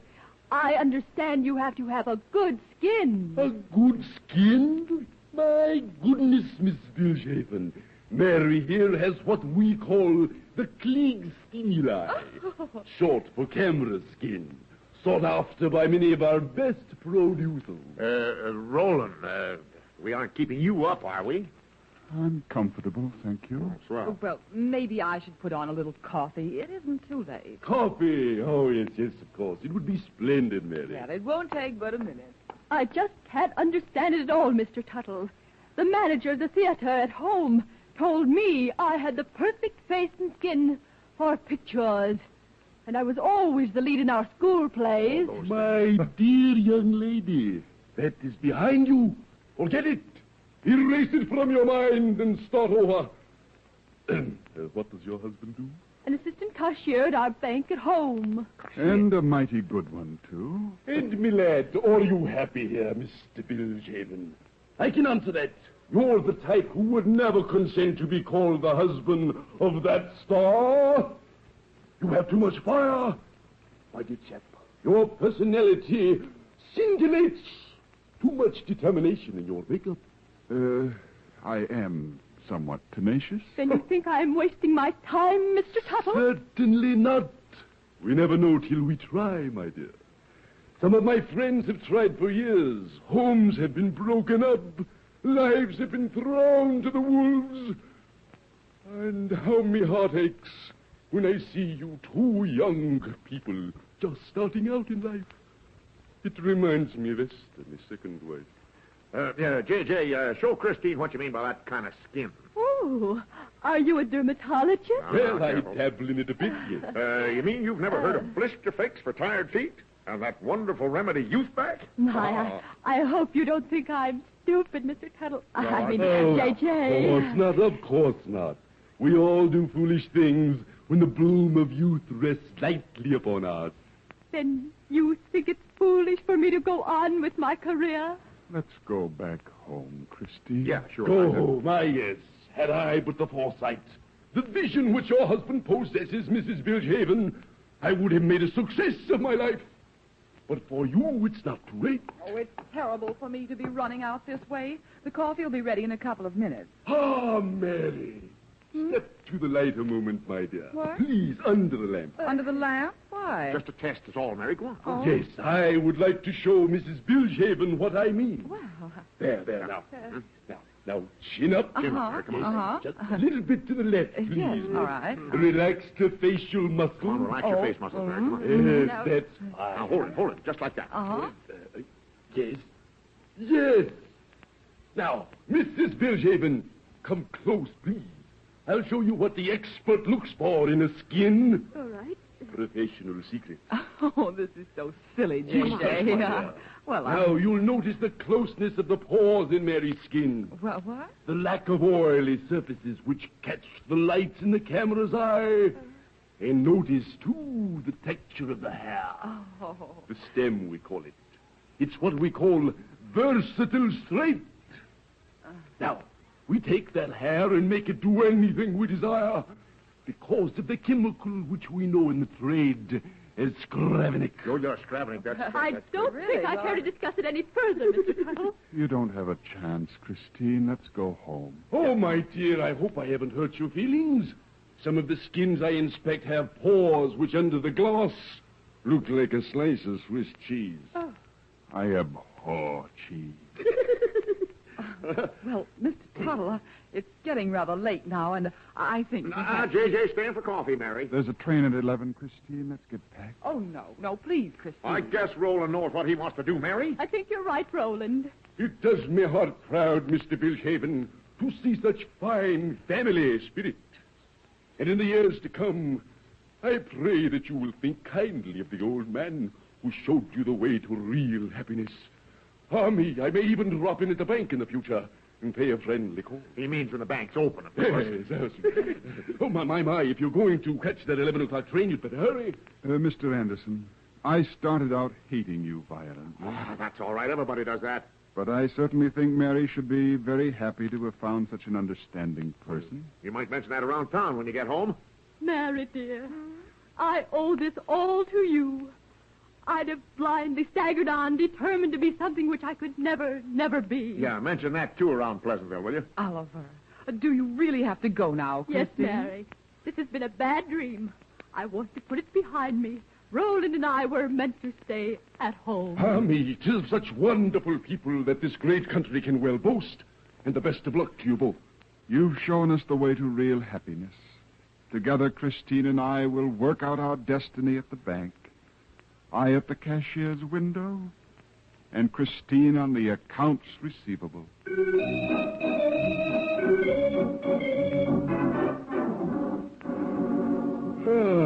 Gee, it's quiet with them gone, Mary. Oliver Anderson, I've never been so humiliated in all my life. Now, just a minute. How long do you think Roland would have stayed around and starved with her? I don't know. About 2 weeks. Now they're home and happy. What else could you wish for? But the way it was done, Oliver. Oh, yes. An artist to his fingertips. You know, Mary, that Tuttle's a mighty handy fellow to have living around you. Well, maybe you're right, dear. Now, is everything taken care of for the night? Yeah. Oh, wait a minute. I better get Junior. Junior? Oh, why, of course. There's no need of his sleeping out there on that cold porch. I'll go get him. Mary! Yes? There's a note on his cot here. Huh? He's sleeping in Homer's garage tonight.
Anderson Family is written by Howard Swart, directed by Herb Litton, and features Dick Lane as Oliver, Louise Arthur as Mary, and Walter Tetley as Junior. Others in the cast were Ginny Johnson, Doug Young, and George Peroni. Music by Gordon Kibbe, sound effects by Ray Erlenborn, and your announcer is Ken Peters. The Anderson Family is a Hollywood Broadcasters production, transcribed from Hollywood.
The Anderson Family. Mary, this is your birthday, and Junior and I have a little surprise for you. Oh, Oliver, I hope you didn't buy something foolish. I didn't. Look, a fur coat. Oh, no, Oliver. How could you? How could I? Why not? But that's that old second-hand coat Mr. Jacobs has been trying to sell everyone in the neighborhood. Gee, Pop, were you taken? I was no such thing. What's wrong with it? I simply won't wear it. You can take it back to him and get your money. But I couldn't do that. I wouldn't wear that imitation weasel to wash our car. Uh-oh, here we go again, folks.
And now back to the Anderson Family. Well, this whole thing started when Oliver Anderson and Junior decided to surprise Mary Anderson with a birthday gift. The spirit was there, but the merchandise was weak. But let's not get ahead of our story, for right now Martha Meister, the lady next door, is talking with Junior and Mary. I tell you, Mary, I don't know what I'm going to do with that Homer. My. You never saw a husband so set on getting something for his wife for her birthday. That's one of his good traits. When is your birthday, Martha? Next month. But Homer always starts a little early to fix up a surprise for me. My birthday is day after tomorrow. I'll bet Oliver doesn't even remember it's my birthday. Gee, Mom, you don't ever tell anyone anymore you're having another birthday. Why, Junior, I do, too. I just don't make so much over it, is all. Well, that ain't the way Homer is. He's right out with the thing. Why, do you remember what he got for me my last birthday? 2 wash dresses. Prettiest things you ever see. Here's Pop. Hi, Pop. Hi, young man. Hello, honey. Gee, you're looking sharp tonight. Ah, my gosh, I believe you look younger than when we were married. Boss. What's that, Martha? I say it's boss. When a man talks that way, he's got something on his mind, and it ain't good. I know. Why, Martha. Ah, here I was in a swell mood, and I have to meet this smudge pot. Why, Oliver. Oh, I understand him, Mary. He don't mean half, he says. You got to be around a man a long time to understand him, like I do. Anything new developed, Pop? You know. Oh, no. Now, if you'll step out in the hall, I'll explain, Junior. Oh, sure, yeah. Excuse us a moment, ladies. I don't get it, Papa. Something happened. What are they up to? I'm sure I don't know. Of course, it ain't none of my business, Mary. But if he can't talk to his son in front of you, I'd look into it. Oh, don't be ridiculous, Martha. They must have a certain amount of freedom, you know. I know it. I could tell by your face you didn't get the fur coat, Pop. Should have seen the prices on them. I just can't afford one, Junior. Gee, Mom will be disappointed. She's been looking at fur coat ads for a week now. Oh, well, don't give it away. We'll maybe find something we can afford. Yeah. Keep looking, Pop. It'll soon be hot weather again, and all the ladies will be putting their fur coats on. Well, when Martha goes, we'll see if there's something else she'd just as soon have. I hope Mrs. Meister goes home soon. She's been over here 3 hours. Well, did you come to an understanding? I think we understand each other. Mary says she's having a birthday. Yes, I know. I don't forget those things. Neither does Homer. Now, those 2 wash dresses he brought to me last year. Yes, I remember them, Martha. The ones you had to put V's in the hips? Well, they were a bit snug, but after Homer spent $6 on them, I couldn't hurt his feelings, could I? Look, Martha, Homer's home, and he's probably wondering where you are. Let him wonder. That's funny. Mary, look. What is it? Mr. Jacobs going in to see Mrs. Briggs across the street. Oh, what's funny about that? Nothing. But the Briggses and the Jacobses ain't spoken for months. Oh, well, 'tain't no business of mine. I wonder what he wants with her.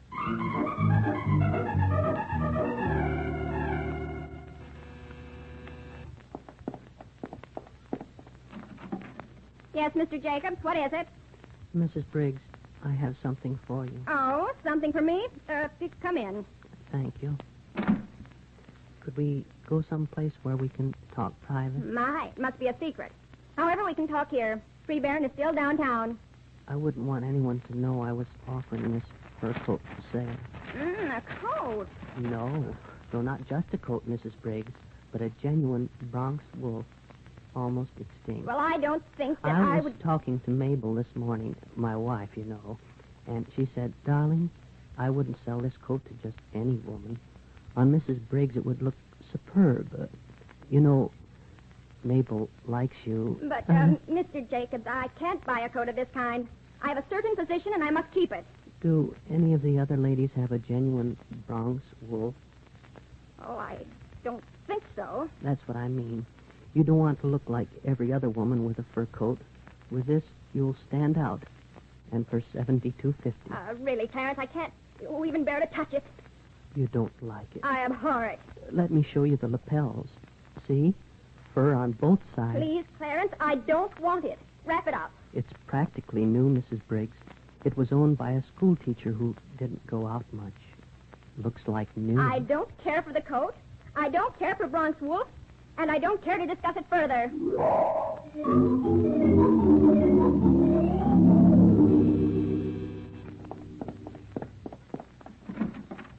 Why, Clarence Jacobs. This is a surprise. Quick, Mrs. Anderson. Let me in before anyone sees me. Before anyone sees you? I'm always nervous when I have something valuable out of our store. Is anybody else home? Anyone else? Oh. Why, no, Oliver and Junior are downtown. What's wrong, Clarence? Oh, Mary, that is Mrs. Anderson. Mm-hmm. You remember I told you I'd keep watch for a good buy and a fur coat. Oh, that. I was just talking. I can't afford a fur coat right now. That's where you're wrong, Mrs. Anderson. When this coat came in yesterday, Mabel said to me, why don't you show Mrs. Anderson this coat? Oh, but really, Mr. Jacobs, But she says, with a nice, slim figure like Mary has, this coat would be beautiful. Well, Mabel likes you, you know, so pardon me, Clarence, but I don't have the money now. Oh, let me show it to you. Your eyes will pop right out of your face when you see it. Well, what kind of fur is that? Mary, that's genuine Bronx wolf. Almost extinct. Bronx wolf? almost extinct. Oh, I never heard of it. Of course not. That's what makes it so rare. Here, just slip it on. No, I don't think I'd like Oh, to. come now. Just see in the mirror how it fits. It's practically new. Oh, but the sleeve is worn thin. The shoulder's all ripped. Oh, now, Mrs. Anderson, those things don't count when you're getting real Bronx wool. You'll never know it was there when the tailor gets through with Oh, it. but it's been worn, and Very little, Mary. It was owned by a school teacher who didn't get out much. No, I don't think I'll even try it on, Clarence. Mabel will be so disappointed. She told me not to even stop at the Meister home. You know how heavy Martha is. It would look like the wolves were still in it. She insisted I let you have it for practically nothing. $75 even. No, thanks, Clarence. Too much? Well, it's not so much the price. $70, Mrs. Anderson. I know Mabel will be very angry with me, but after all, we're all friends and neighbors. Yes, I know, and I'd like to stay friends, Mr. Jacobs. Maybe Mr. Anderson would like to look at it. No, Oliver's downtown with Junior. He won't be home for an hour. Oh, I see. Is he driving? No, I think they took the bus. I see. Well, Mrs. Anderson, it hurts me to see someone else get this beautiful skin. Oh, well, we all have our little worries, Clarence. Right now, mine is getting dinner on. Well, I won't keep you, but I know Mabel will be so disappointed.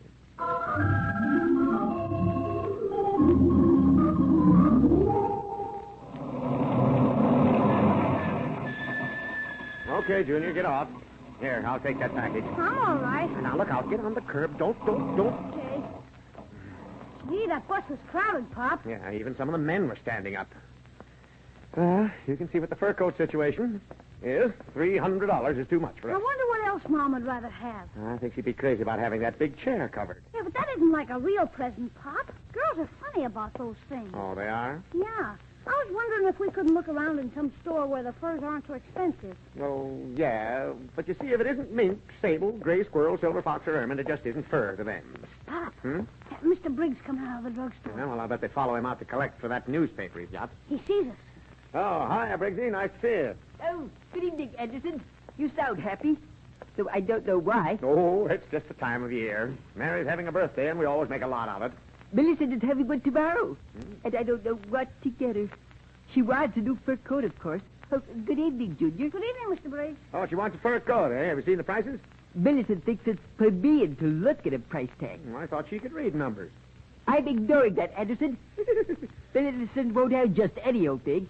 So, of course, I buy her the best. I'll run on ahead, Pop, and tell Mom to get dinner on the table. Okay, son, I'll be right along. Oh, fine little man there, Anderson. Yeah, pretty nice little guy. Anderson, here's Mr. Jacobs. Oh, yeah. Oh, good evening, Clarence. Good evening, Oliver. My, I was so worried. I thought I'd missed you. Missed me? Why? Could we step in this doorway a minute? Doorway? What for? I'm sure the gentleman won't mind. Gentlemen? with- You know Mr. Briggs, don't you?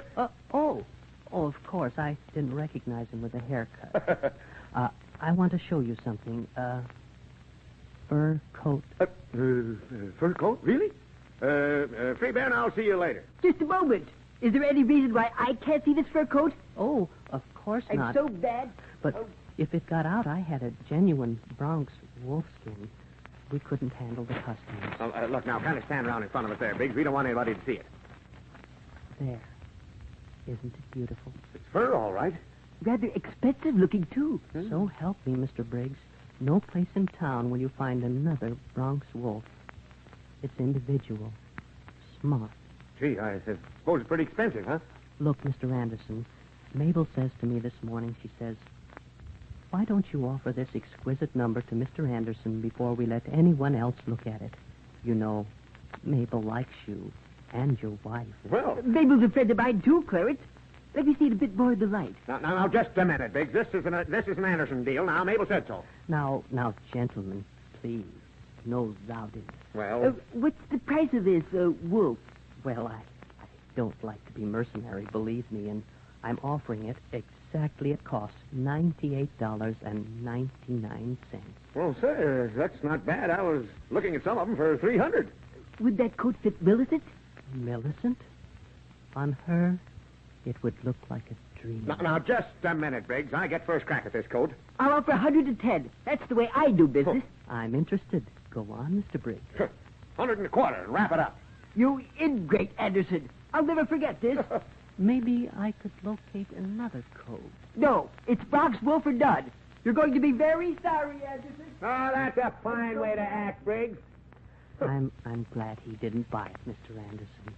On his wife, it would look like a dish towel on a hall tree. Oh, now, Millicent isn't that bad, Clarence. She's a nice girl. 135, you said? I said 125. Oh, well, I'll wrap it up for you. Mm-hmm. It's yours, Mr. Anderson. And you've made Mabel so happy. Okay, now here's your money. Gee, genuine Bronx wool. Oh, boy. Wait till Mary sees this coat.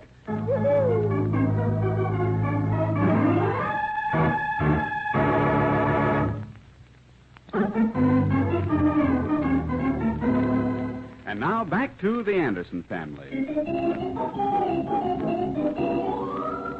Oliver Anderson shopped around for a fur coat for Mary's birthday, but couldn't afford the best. But on his way home, he met a neighbor who runs a small clothing store, and he bought a fur coat from Mr. Jacobs, the neighbor. But he doesn't know that Mary had been offered the same coat and would have no part of it. Oliver is just entering the house with a fur coat in a package under his arm. Oliver Anderson, what held you up? Oh, I had a little talk with someone in the corner. Well, please hurry. We're waiting dinner. What's in the package? Package? Oh, nothing important. Just a little something I picked up.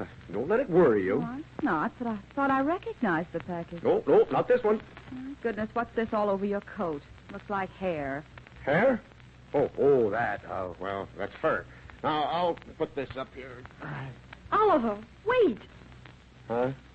Let me see what's in that package. Oh, Mom, don't be snoopy now. I want to see what's in that package. No. Oliver Anderson, have you seen Mr. Jacobs? Why, yeah. I talked to him a couple of minutes at the bus stop. Oliver, you didn't buy that fur coat. Fur coat? Why? I won't have it. Oh, now, come on. We can afford I won't it. wear a thing like that even if I could, and I wouldn't pay $75 for it. 75? Then you did buy the coat. Oh, well... Another birthday gone. Why can't we be like other families? Surprises and all. Because I won't wear a rabbit skin coat. Hey, Pop, let's see it. Leave it in that package. I can't look at it. I see. All right, I'm sorry. I don't seem to be able to please. Well, if you'd only asked me first, I could have told you. Oh, Gee, I hate to see Mom unhappy. well, so do I. But how do I know about furs? And just 5 minutes ago, our home was a happy one. Sunshine and smiles. And I came in with a cloudburst, huh? Oh, I didn't mean to infer that, Pop. Well, you... But you are a bit impulsive, if I may coin a phrase. But let's face facts. You're stuck. You've been taken again. I am not stuck, and I haven't been taken. Look at that fur shine. What's wrong with it? Well, I'm no judge, Pop. Hey, don't shake the coat. There's more hair on the floor than there is on the coat. I should have looked at it in the light. Hide it, Pop. Why? I paid for it. I'll see who it is. Oh, good evening, Mr. Meister. Is Paul home? Yeah, won't you come in? Yep, leave it will. We were just going to eat, Homer. Well, I won't stay long, Oliver. I just want to be where I can see a friendly face. Take a fast look. A smile to warm my broken heart. Oh, Oliver, I'm a beaten man. Excuse me, Mr. Meister. I'll eat my dinner. Yep, you run along, young fella. Oh, me, Oliver. Youth. Yep, wonderful thing. Let me sit in that chair and you take this one. Huh? Yeah, it's got a sharp spring sticking up in it. Now, look, Homer. I'm in no mood tonight to coddle you or anyone else. I know. Oh, me, my heart's heavier than a pan of Marthy's biscuits. Marthy again? Yep. Well, of course, 'twas my own fault. Marthy got to looking at ads for fur coats, and I, like a darn fool, told her I'd get one for her. Fur coat? For Marthy? Yeah, yep. Marthy's a good woman, Oliver. Yep, she deserves the best. Why, I'd have spent up to $150 for a good one. But there just ain't any for that price. Fur coat, Look, Homer. Have you had your dinner, Homer? Yep, sure have, Mary. Thanks. Homer, remember now, I'm not promising anything, but I might be able to locate a good buy for you in a fur coat. You can? Martha says she's going to have a birthday soon. Yep. Next month it is, somewhere around the 10th. Mary, let me talk to Homer a minute, will you? Oh, excuse me. How stupid of me. Well, it's not that. I'm helping Homer out of a spot. Hey, did you say something about a fur coat, huh? That's right. Now listen, Homer. Did you ever hear of a Bronx wolf? No, can't say I have. But I remember back on the range, I shot an breasted coyote once. Yeah, I was aboard well, one mule. Then you know all about furs. Ah. Yeah. You can see how rare this coat is. I know where you can pick up a Bronx wolf fur coat. Yeah? Worn by a school teacher who didn't go out much. Oh. Do I know her? You don't mean old Abigail Snodgrass wore a brown dress? No, not her. And that isn't the point. Now, I can locate and deliver a 3/4 length double fur collar, which will go clear around Marthy and still have room to button it. Well, now you got me all hipped up. Of course, a coat like that would be kind of expensive. Huh? How does 125 sound? Sounds like it'll fit my budget. Where is it? Right behind that chair. Wait a minute. Huh? Pull that shade down. Shade? Well, now, anything wrong with it? No, nothing. Here, look. Hey, that's real fur. Would any woman be happier than owning this coat? Well, whose is it? Yours. $125. Well, now, let's see how long it is. Wait. Don't shake it. No? Never shake Bronx wolf. Never shake it, huh? No, sir. That's right. Now, what do you know? Now, look, I'll wrap it up. And you keep it out of sight till Martha's birthday. Well, now, that's right nice of you, Oliver. Oh, I don't know. You lifted a load off of me. Here's some of the weight's gone off my heart. Well, no, that's swell. I mean, here, quick. Take it now. Bring me the money. Right? Yep, right. Yep. Hey, I'll get it for you right away. Yeah. And if Martha wants to look at it, don't let her. Oh, no, look, I know how to handle her. I'll be right back, Oliver. Well, I think I can eat now, folks. Is Mr. Meister gone? Yep, and also the coat. Oliver Anderson, you didn't sell that coat to Homer. Sure, Martha won't know the difference. Well, I think that was a pretty mean trick. Martha knows all about that coat, and it's way too small for her. Okay, just remember, 60 What's that, Pop? That means let the buyer beware, I think.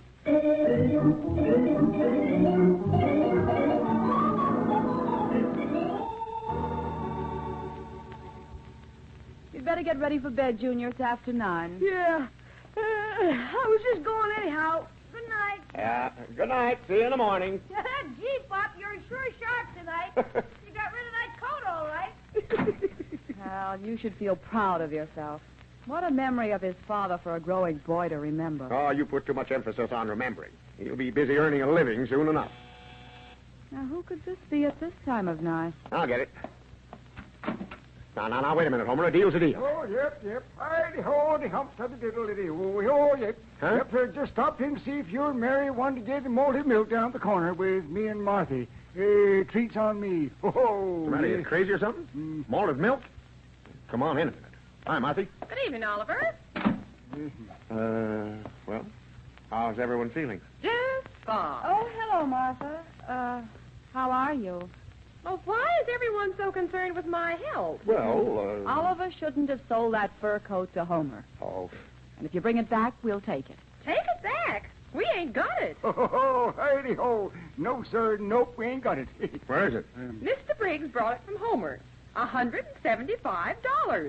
$175? Oh, yep. He saw me going home with it, and, well, sir, he made me an offer, and by gum, I took him up, Oliver, and look here. Here's your $125. Oh, look, Oliver. Now, Homer, Millicent will be upset about it. She won't wear the coat either. Well, that ain't my lookout. He wanted it. And by gum, I let him have it. It's in the bag, Oliver. Now, wait a minute. You knew he wanted that coat when you bought it from me. Yep. I could have had that $175 myself. Why, Oliver, you just ain't to learn at all. Well, are you going with us? No. No? You No. ain't going, huh? Well, now look here, Oliver. You know I don't want no hard feelings. Oh, that's silly, Homer. Of course there won't be any hard feelings. Oh, me. Wait till that Briggs feller sees that fur coat in the light. Looks like someone used it to clean out fireplaces. Did you see the shoulder? Oh, I don't like this, Oliver. Well, if it's Briggs, just let him start something. Think we should wait, Homer? Sure, golly, I wouldn't miss this for nothing. Let me in. Now, wait a minute, Freeburn. Let me in, I say. Okay, but behave yourself. I didn't sell you the coat. My mission is a peaceful one, Oliver. Okay, well, then what's on your mind? This whole thing's been a mistake, Mr. Briggs. Yes, Mrs. Anderson. But Oliver and Homer are the ones who made the mistake. We did. How? In selling it to me. Huh? I don't see no sense in that kind of talk. Either you're mad or you ain't. Well, everybody stand back. Martha, you stand back, too, because I may start swinging. Now, look out there, Homer. Please, boys, stop. Now, it. just Stop wait a it. minute. Wait a minute. Now, let's get this thing straightened out. Look, you bought the coat. Fair enough, Briggs? Fair enough, Anderson. Well, see? And I gave the coat to Millicent. And she threw it out. She started to throw it out, and me also, Anderson, when she felt something in the lining. Probably more.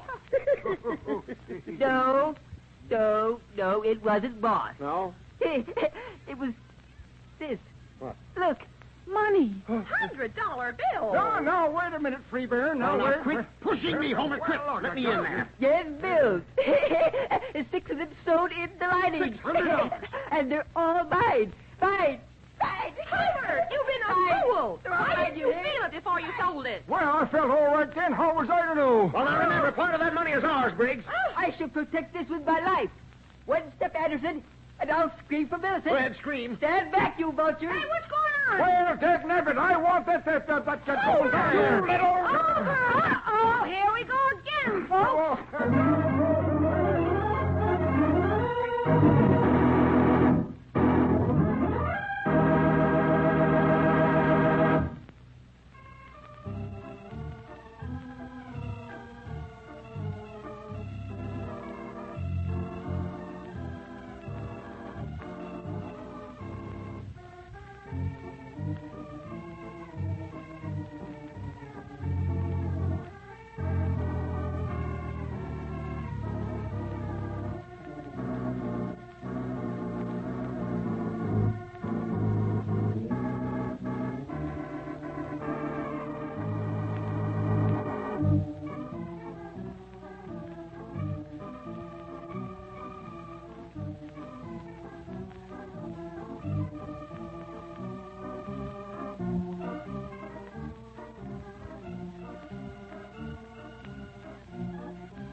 The Anderson Family is written by Howard Swart, directed by Herb Litton, and features Dick Lane as Oliver, Louise Arthur as Mary, Walter Tetley as Junior, and Herbert Rollinson as Homer. Also in the cast were Jacqueline DeWitt, George Peroni, Ray Erlenborn, and Jenny Johnson. Music by Gordon Kibbe, and your announcer is Ken Peters. The Anderson Family is a Hollywood Broadcasters production, transcribed in Hollywood.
The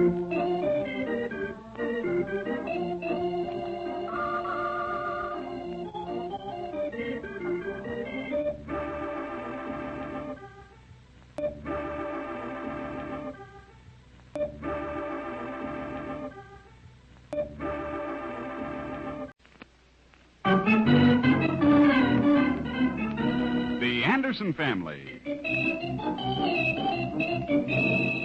Can you imagine this J.J. Tuttle trying to sell me a third interest in his book, My Life in the Sudan? Why, Oliver, you talk as though his book isn't any good. Just this afternoon you told him it sounded great. I told him that just to get rid of him. Oh, then you think the book's no good? Of course not. Tuttle's never been further than Long Beach. Well, I wouldn't put a dime in it. Homer Meister did. Well, what would you expect? Of course he did. Well, then you can prepare yourself for a shock. A shock? Yes. You seem so interested in the deal that I paid Mr. Tuttle $150 for a share. $150? Where did you get it? Out of the cash box. Out of the cash box? That wasn't my money. That belongs to the boss. Uh-oh, here we go again, folks.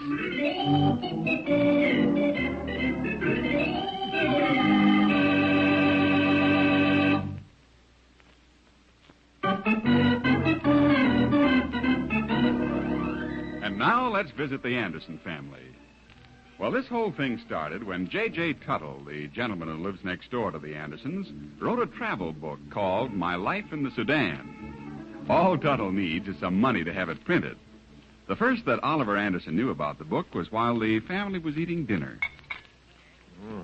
Did you tell Pop about Mr. Tuttle's book, Mom? Not yet, dear. What book's this? Oh, Mr. Tuttle's written a book about his travels in the jungles.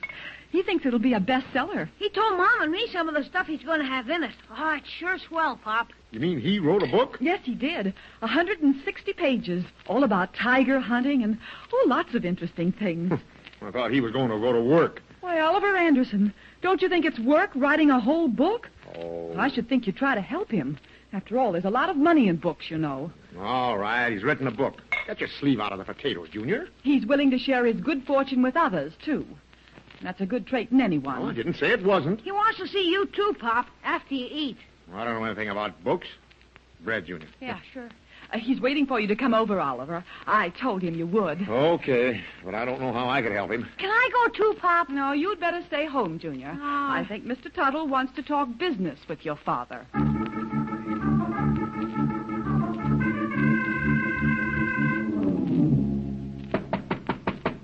Hey, Scott, what now? Yes, what is it? Never mind, it's just Anderson. My, step right in. Oh. Why don't you identify yourself, my dear fellow? Why, were you expecting the cops? Cops? What made you mention the constabulary? Oh, just kidding. Huh? Hi, Homer. Hi, Oliver. Tuttle, Mary said you wanted to see me. Yes, I did. Oliver, I've the greatest book which has hit the publishing field for many a year. Have I read it? Well, no, not yet. Oh. You see, we have to be mighty careful who we let in on it. And the first one we thought of was you. Yep. Is this going to cost me something? Like I told Mary this afternoon. A man with your wonderful sense of humor will go far. Lock the door there, Homer. I don't want a word of this to leak out. Yep. Well, maybe if it's a secret, I shouldn't listen. Come now. Let's get to the business at hand. Homer, were you successful? Here, Homer, sit down in my chair. No, thanks, Oliver. I'm going to stand. Well, Tuttle, I hate to say it, but I didn't make it. Marthy's got a new lock on the trunk. A new lock? Yep. You don't mean you're moving out, Homer? Quiet, please. Homer, you told me expressly that you could obtain the $200 on a moment's notice. Well, Yes, so I saved you a fourth interest in my book, My Life in the Sudan. $200? That's silly. Well, I can buy any book for $1 and have no worry. Please, Anderson, just a moment. Well, a stupid $200. Homer, this is a fine state of affairs. After I've made arrangements for you and the photographs and all. Oh, well, Homer doesn't take a very good picture anyhow. Oh, well, I done the best I could, Tuttle. Look, maybe I just better run on home. No, please, Anderson. This is most important. Oh, well. Now, Homer, I've made concessions in your favor. I made arrangements for your picture to be taken with my old squirrel gun. Oh, me. Yes, that, of course, goes on page 2 of the autobiography. Well, just how is that going to help Homer, Tuttle? Help him? Great Scott, he can send an autographed copy to the mayor of North Platte. Yeah, well, maybe the mayor can't read. Oh, he can, too. He can read as good as I can. Yeah, right nice feller. You say I get my picture in the front? Oh, me. How big a picture? Well, now, wait, Homer. You only got half a page, you know. Yes, half a page. For 200, that's a fair deal. I'd take it myself, Homer, if I had 200. I have also arranged a native costume with rifle, and you pose with a full-grown tiger. Is the tiger tame? We take the picture at the zoo. Yep. And, of course, Homer is outside the cage. They take the bars right out of the photograph. Gee, Homer, for 300, you could get right in and ride the tiger. Well, it's a mighty interesting deal, Tuttle. Homer. And as soon as Martha goes downtown, I'll get the 200 out the trunk. Yep. That's the way Homer is, Tuttle. If he wants a thing, he spends. Of course, if Homer can obtain, say, an additional 100, I might see fit to enlarge the picture. Yeah, instead of it, the title being My Life in the Sedan, you could call it Our Lives in the Sedan. Yes. This is I see financial security ahead for you and for me, Homer. Just think of the millionaires today who would still be riveting or welding, doing common laboring chores, if they hadn't taken a chance on a good thing. Oh, there's no question about it. Yeah. Well, I hope everything comes out all right. Well, I may drop over with Tuttle. You coming over soon? Oh, maybe an hour or two. Oh, me. Antoinette down at the Jam Cafe said they was having corned beef and cabbage.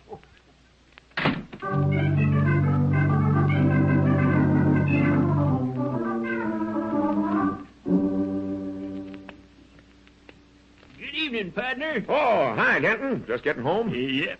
How's the missus? Well, she's feeling a mite better. Been laid up for a couple of weeks. Kind of off her feet, I guess. Had to have the vet for her last night. Gee, that's tough. I guess she got hold of some bum pretzels. I guess a person has to be careful. Say, who's this stranger that moved in Meister's garage? Oh, you mean J.J. Tuttle? Yeah. Big fellow? White spats, gray vest, and a derby? Yeah, that's the varmint. Thought he was with a medicine show. No. He writes books. You don't say. Yeah, got one ready for the publisher right now called My Life in the Sudan. You don't say. About time somebody wrote about the housing shortage. No. It's Sudan, not Sedan. You know, I'd kind of like a place where I can stretch my legs Now, a look, bit. you don't get it. It's a hunting story. Hunting about tigers, jungles, and stuff. He expects to clean up with it. Yeah, that's the way with them fellers. Selfish-like. Make all the money themselves and keep it. Oh, no, he's not that way. Homer Meister just bought a third interest in the book for $150. Well, now, it's that good, eh? I don't know. I haven't read it yet. You know, I always wanted to get mixed up in something artistic like that. Do you reckon he'd let me in on it? Well, you could ask him. Well, I don't know the man now. Just tell him you know me. It'll be all right. You don't? Well, do tell. You know, it's right nice of you to steer me onto this thing, Anderson. I won't forget it. You know, I may be able to do something for you someday myself. Always glad to help a neighbor, Denton. Well, I sure hope this thing turns out good, Anderson. Last investment I made, I ended up broke. And the other varmint ended up in Boot Hill.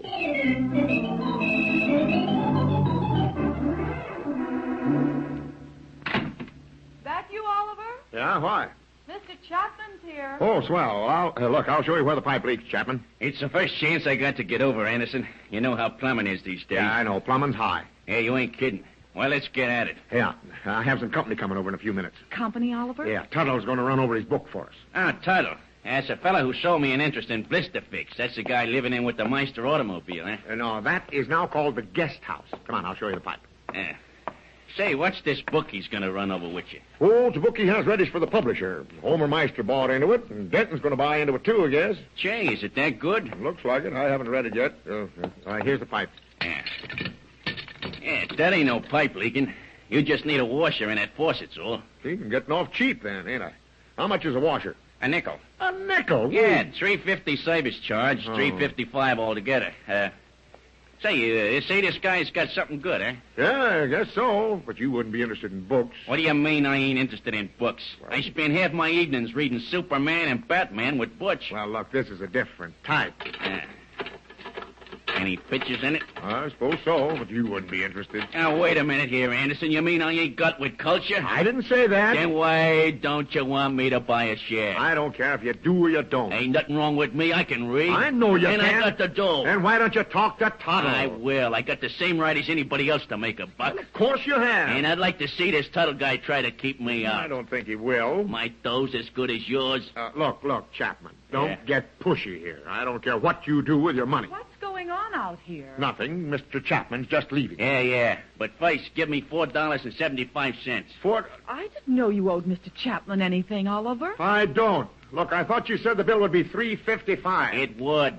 But you got me in this argument, and I ain't arguing with nobody on my own time.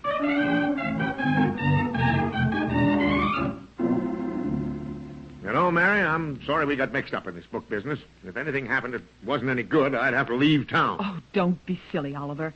I understand Mr. Denton bought a share. And it looks as though Chapman wants a piece of it. But the book's bound to be a success, Oliver. Mr. Tuttle said so.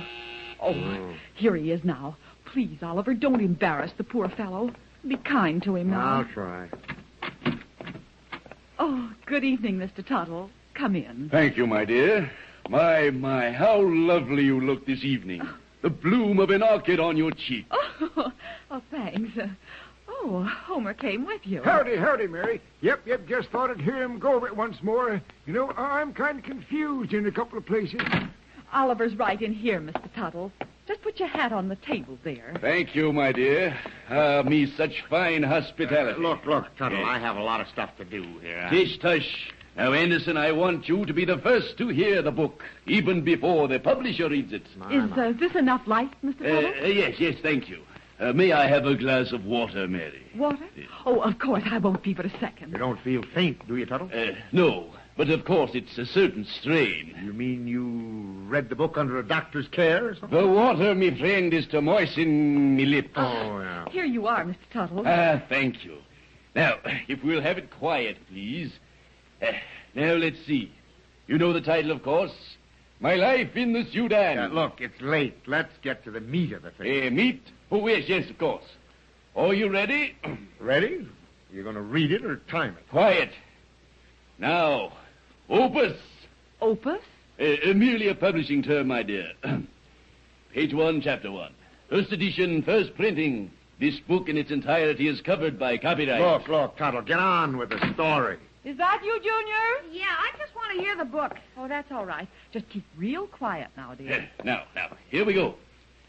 A tropical sun burning and scorching the very terrain upon which you stand. And in the distance, the warm glow of campfires. Fires during the heat? No, it doesn't make sense. Yes, I see what you mean. Well, perhaps I could just cut out about the campfires. Please, Junior, quiet or leave the room.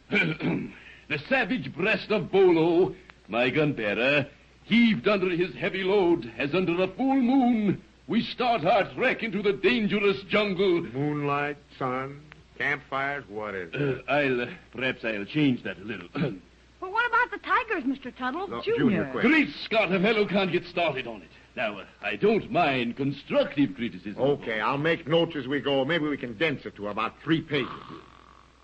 Oh, look at that. Junior, is that you? No, not me. It's Mr. Meister. Great Scott, I've never been so humiliated in my life. You take it easy, Tuttle. Mr. Tuttle, you're bending the And pages. I shall bend them all. Great Scott, I shall take the story where people appreciate real literature. If you do, you'll be misunderstood. Homer, wake up. Poor Homer. Sound asleep. Come on. What? Oh, doggone it. Must have dozed off. Yes, come. We're leaving, Homer. I've never been so humiliated in my life. Well, I'm sorry, Mr. Tuttle. Oh, he's the temperamental type, Mary. He's going to be all right. Saves time anyhow this way. Well, there goes the author. I knew I should have read the thing before I talked about it. Oh, but Oliver... But I thought it was funny, Pa. Gee, I could have listened all night. It may be funny to you, Junior, but I'll bet Denton and Chapman aren't laughing. After all, they have money in it. Oh, no. You don't think they'll lose it? It's not my lookout. Oh, but Oliver, it is. How do you mean? Because we have 150 in it, too. We have? Where did you get $150? In the cash box. Oh, brother, that wasn't my money. It belonged to the boss.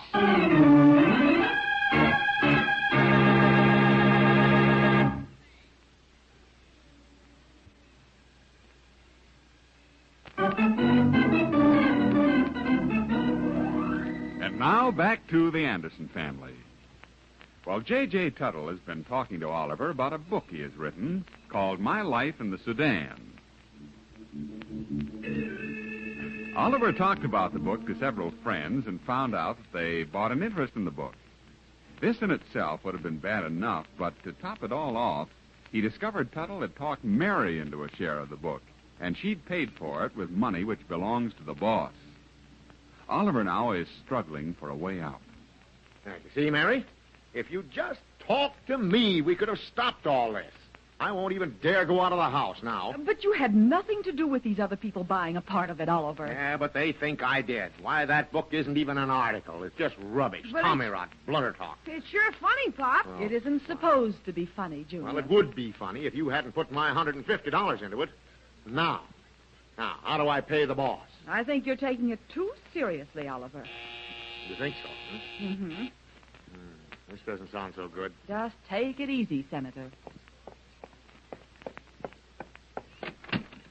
Oh, Mr. Denton. Good evening, ma'am. Is your man to home? Why, yes. Won't you come in? Thanks. Mr. Anderson is in here. It's just a little business matter, ma'am. Oh, good evening, Mr. Denton. Well, sit down. No thanks, partner. It's all the same to you. I'll just stand this one out. Well, suit yourself. What's become of that hombre next door? I rattled his doorknob and nobody answered. Looks like he's gone over the hill. Mr. Tuttle gone? Yep. He's saddled up, I reckon. Oh, no, I don't think so. Well, of course, I know my money's safe. As long as Anderson's got anything to do with it. Sure, of course. Well, I'm glad to hear it. I thought I'd drop in and pick up my investment. I understand you're in the firm, too. Yeah, I am, but I'm not the cashier. Oh, you ain't it? No. Well, all I can say is this. Some varmint is going to get dry gulched in this neighborhood if I don't see my money by tomorrow's sundown. Oh, well, I'm sure you won't lose anything, Mr. Denton. Well, I'm glad to hear that, lady. I'm not aiming to have no trouble. All I want is my money back. I'll see Tuttle. I just want my money, and by tomorrow's sundown. Fine mess. I'm not going to be stuck with this thing. Well, maybe you could sell it to someone, Oliver. Are you kidding? Well, Junior liked it. Maybe it would make a good children's book. Yeah, but it made him laugh. All the better. That might be a funny book for kids. Hey, wait a minute. Maybe you've got something there. Yeah. I know Peterson down at the publishing house. Oh, say, maybe this is Tuttle. Well, I'll get it. Anderson speaking. Anderson, this is Chapman. Oh. Now, look here. I got dough in that book, see? And I can't find his punk Tuttle. Well, that's not my fault, is it? Yeah, you talked me into this deal, didn't you? Why, no, I just told you. Told me no such thing, and get this, Anderson. I'm collecting that $200 before Saturday, or there's going to be something mighty unpleasant happen on this street. You'll get your money. Now, just calm down, Chapman. That's what I want to hear. I'm glad I got that all straightened out. Yeah, it's all straight. Goodbye. Chapman? Yeah. Blowing a valve, too. I knew we shouldn't have been mixed up in this thing, Mary. But Mr. Tuttle sounded so earnest, Yeah, so did Chapman. Now, all I have to do is sell the book.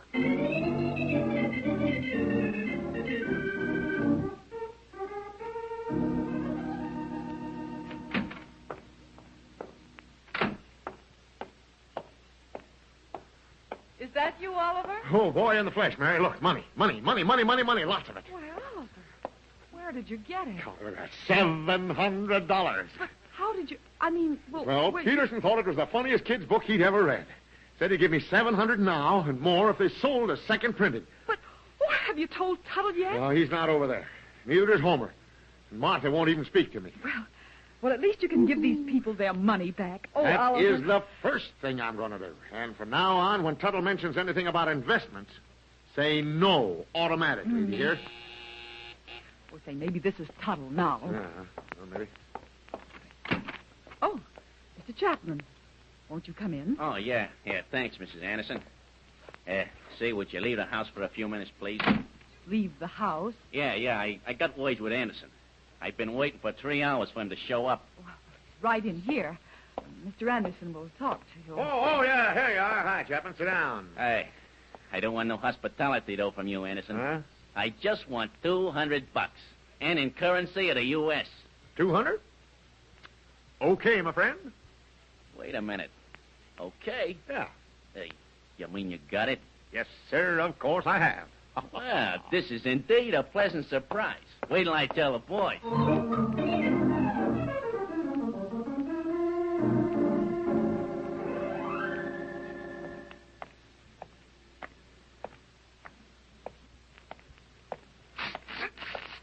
Hey, Oliver. Huh? Who is it? Hey, it's Homer. You know, I've been hiding in them darn bushes for 3 hours. Got all caught up there and everything. I've been afraid to come out. Well, you'll be glad to hear that I collected something on the book. Oh, you mean you sold it? Yes, sir, I sold it. But it isn't my life in the Sudan anymore. Well, a rose by any other name. You got the money? Yes, sir, got the money. Oh, boy, I don't know how glad I am. Oh, boy. How much did you have in it? Well, let's see now. $100 in money, and I better get it back, too. $100, huh? Yeah. And then, of course, he's been living in my garage, and then outside of that, of course, it'd be kind of nice if I'd get a little profit out of it. Profit, you know? nothing. You're going to be disappointed. I just got your money back. Oh, you did, eh? Yeah, look, and by the way, where is this Tuttle? I can't tell you. Can't tell me. You don't know? Yep. Oh, come on. Well, we? Well, no, I can't tell you. Oh, yeah, can't tell me, huh? I can get him, though, if everything's all right.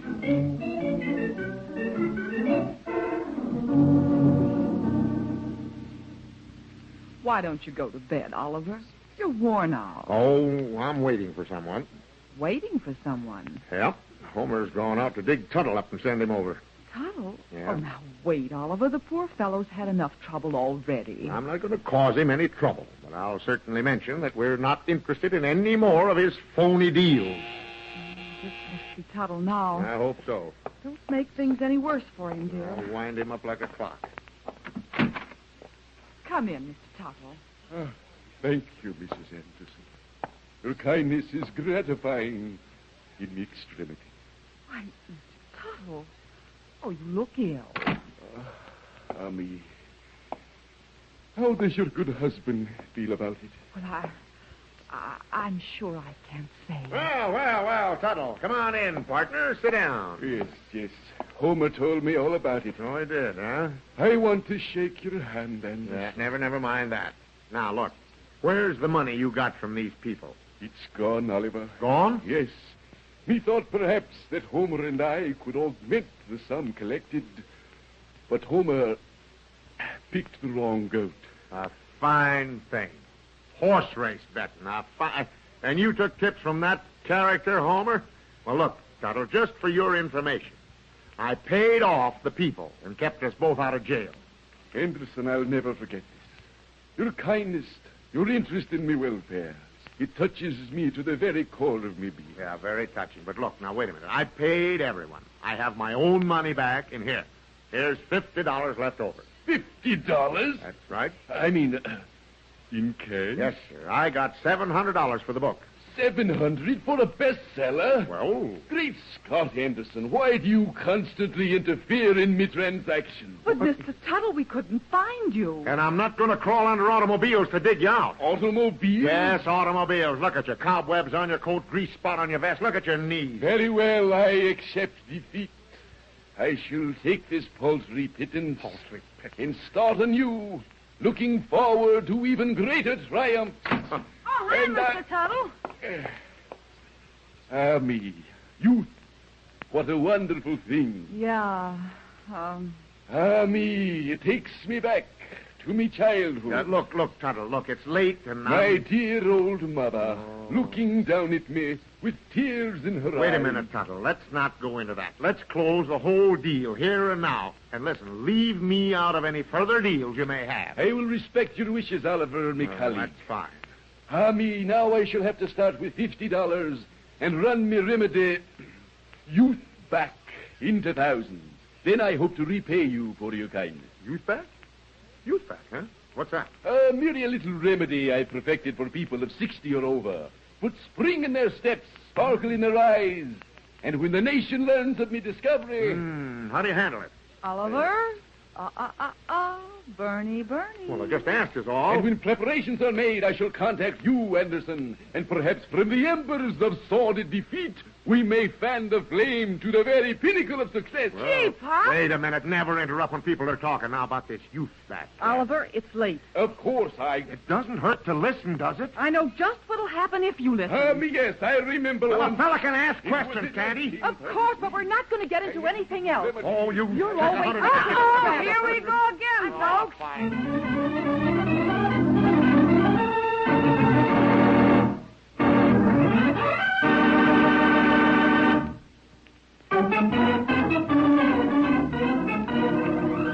The Anderson Family is written by Howard Swart, directed by Herb Litton, and features Dick Lane as Oliver, Louise Arthur as Mary, Walter Tetley as Junior, and Herbert Rollinson as Homer. Others in the cast were Doug Young and Ray Erlenborn. Music by Gordon Kibbe, and your announcer is Ken Peters. The Anderson Family is a Hollywood Broadcasters production, transcribed from Hollywood.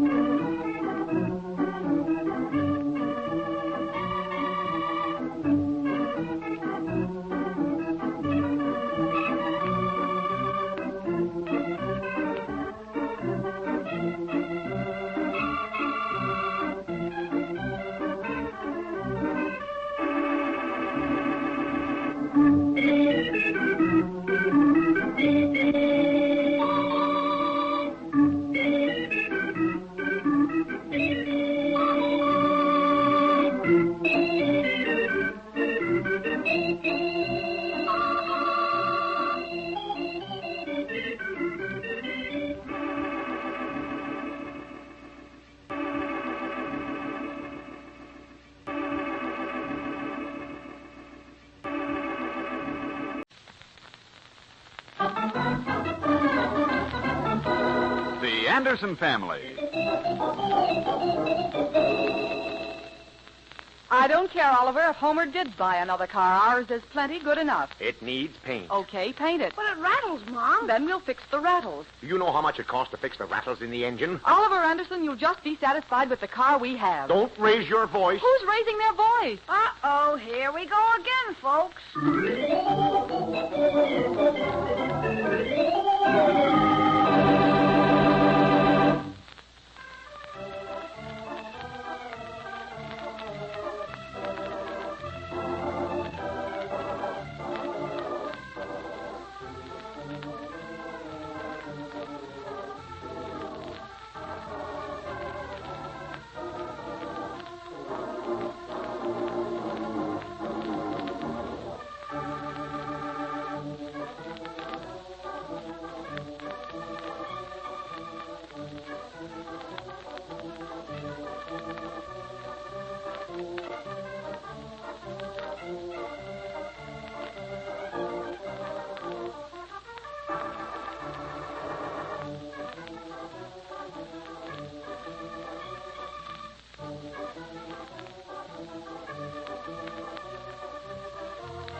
And now let's visit the Anderson family. This whole thing started when Oliver heard that Homer Meister, the man next door, had bought a new used car. As soon as he heard this, he found 100 things wrong with his own car. But he has a tough audience in Mary, the holder of the purse strings, despite the fact that Junior rather leans toward his father's wishes. Right now, Oliver is over talking to Homer Meister, which only serves to fan the flames of action in Oliver. There she is, Oliver. Hey, ain't she a beauty? How do you get in it? It's a two-door. Martha kind of liked that kind. Of course, I'm more of a top-down man myself. Well, what made you get green? Didn't they have any other color car? Nope, not in this model, it didn't. And the fellow who sold it to me, well, he just acted like he didn't care if I bought a car or not. They're fine people. How much to pay for it, or is it a secret? Nope, it ain't. I give him my car and $600 for it. $600 and your car? It's a hold-up. No, 'tain't no such thing. Yeah, she purrs like a kitten. You want to get in, see how it sits? No, I'll just listen. Okay. Got one of them push-button starters. Yeah, that's an improvement over the crank. Yep. I'll just turn it over a few times so you can see.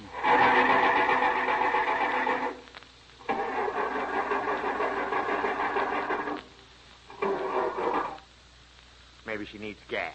Yeah, got plenty of gas.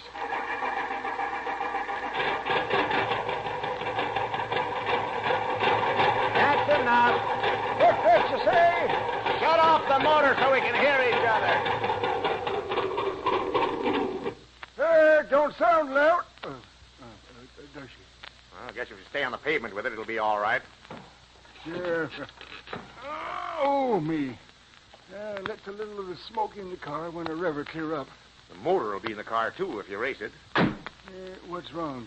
You jealous, are you, Oliver? Me? Jealous? Don't be silly. Jealous of what? Oh, me being progressive-like? But what's progressive about buying a car when you need it? Well, now, if you want to go down and meet the fellow where I got this, well, he can get you one of them unusual deals. No, I don't think so. If I decide to change my car, I'll shop around a bit, not pick up the first thing they offer me. Pop, are you all here? Yeah, in Homer's garage. What is it? Mom wants you to come home. Oh, hello, Mr. Meister. Oh, howdy, son. Hey, seen my new car? It's keen, Mr. Meister. You wouldn't know it was a used car, would you? No, I thought you made it yourself. Oh, you hush. I like green, Mr. Meister. Well, no, thanks, sonny. You're coming in when you did kind of makes me feel like the car's all right. Now, look, Homer, I didn't rib the car. I just don't like green is all. Well, it's better than the one I had, anyhow. When are we going to get a different car, Pop? Well, I hadn't given it much thought. Maybe if we just painted ours. No, it's past paint, Junior. Oh, don't run so bad, Oliver. Well, it needs work, of course. Maybe if I run into a good buy someplace, I may deal. Mom's waiting, Pop. Oh, yeah. Well, Homer, thanks for the interview, and I hope you have good luck with it. Yep, hope to. Come on, Junior, let's go. You got stuck with that car. You know that, don't you? Maybe. But, gee, Pop, you make him feel bad. Feel bad? I don't see why. Well, I thought the green was kind of icky, too, but, gee, I wouldn't want to hurt Mr. Meister's feelings. Oh, he's not that sensitive. Are you going to change our car, Pop? Well, it's according to what I can do with your mother. I think she knows that, Pop. Knows what? Oh, I don't know, but she thinks our car is plenty good enough. Look, if Homer can afford a different car, so can we. Oh, I agree with you there, Pop, but Mom's a different person. Now, you leave Mom to me. You run on in. I'll drop over to the drugstore and call this man who buys cars and have him come out and see what he'll do on mine. Is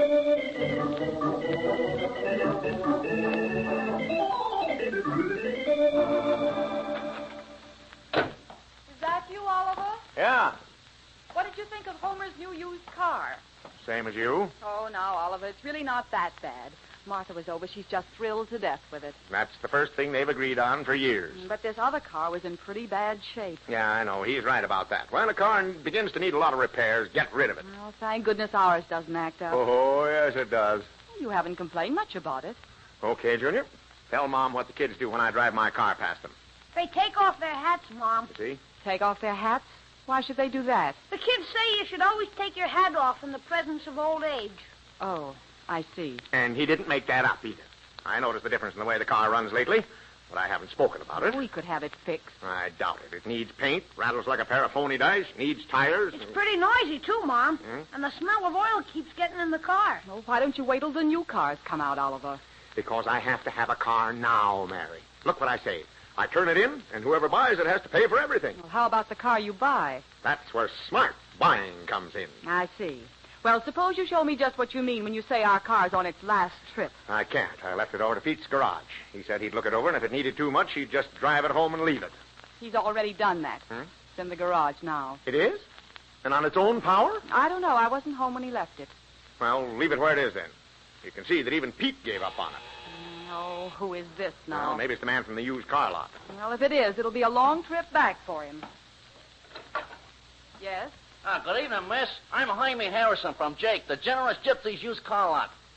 I'm to look at a clunk. Oh, a clunk? Huh. Come in and talk to my husband.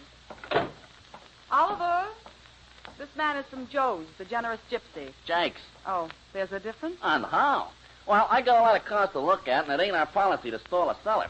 So I'll give you $250 for it. $250? We haven't seen it. Oh, well, if you want to go through all that, I can't offer a dime more than $220.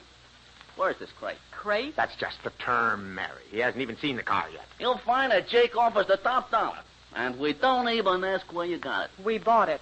But you're honest people. You mean everybody doesn't buy them? You'll be surprised how many dishonest people there are. Well, it seems to me those people would buy a car and not pay for it like honest people do. Oh, well, this is a funny world, brother. Well, let's look at the clunk. Clunk? Oh, yes, you mean the car. Come on, it's out in the garage.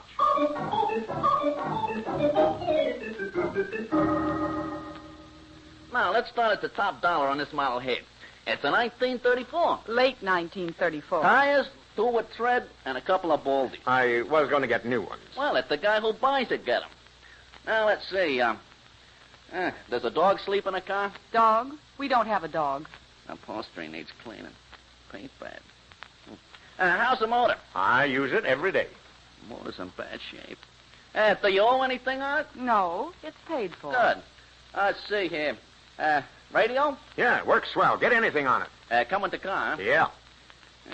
Old-fashioned radio. No charge. If the radio isn't worth anything, we'll take it out. No, leave it in. It fills up the dash. Now, let's see. Suppose it has an engine? Oh, sure. I'll start it up. No, never mind. I'll just take a look at it. Looks good, doesn't it? Yeah, needs motor overhaul. We just put new spark plugs in it. Plugs won't help this chariot, miss. Well, do I hear 150? 160. 70. 80. 90. Hey, wait a minute. I'm bidding against myself. I didn't hear 200. Because I didn't say it, mister. Now, look, let's be honest. By the time we install a motor and paint it... Yeah, it does need paint. Of course, we have a system of painting them. Run them through the course and they're dry. Looking like a new car in 2 hours' time. Maybe we should keep it, Oliver. We could have it painted like that. How much would it cost us, honest Hermie? Well, if you had it done, it would be $77.50. With us, we get a rate, $6.95. No. I don't think I'll sell it. I have to get more than 200 for it. Okay. Tell you what you do. You stop in on your way to work and see my boss. Maybe he can do better. Maybe that's sensible. You'll find that Jake the Generous Gypsy is a man of integrity. That's why he's tops. Okay. I'll see you later. Okay. Now, don't put me in the middle, though. I'll be looking for you. I'll be seeing you soon. 200 for our car. Don't worry. I'll get more. I'll have Homer take me where he bought his car.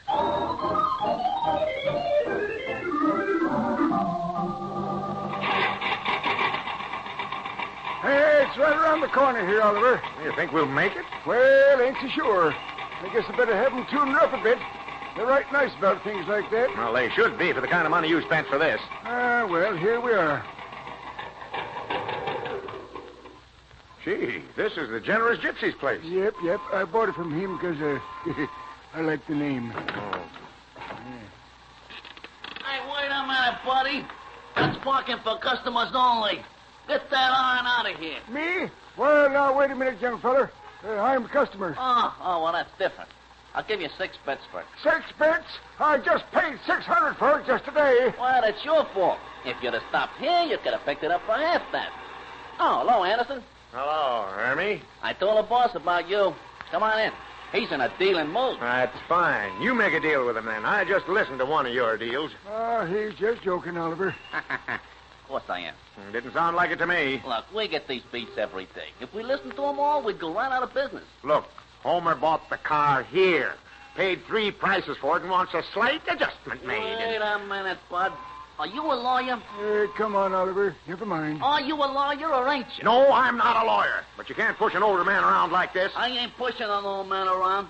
When a guy buys a car from Jake, he's made a buy. He can't come crying around later. Hey, I ain't crying around. And if I was 10 years younger... You'd what? Well, maybe 20. Now, look, Hermie, don't get pushy. If you want to push someone around, you push someone your own age. Meaning who? Meaning me. That's what I thought you said. You asked for it, Pop. Ow! You better get up, Oliver. The folks are looking at you.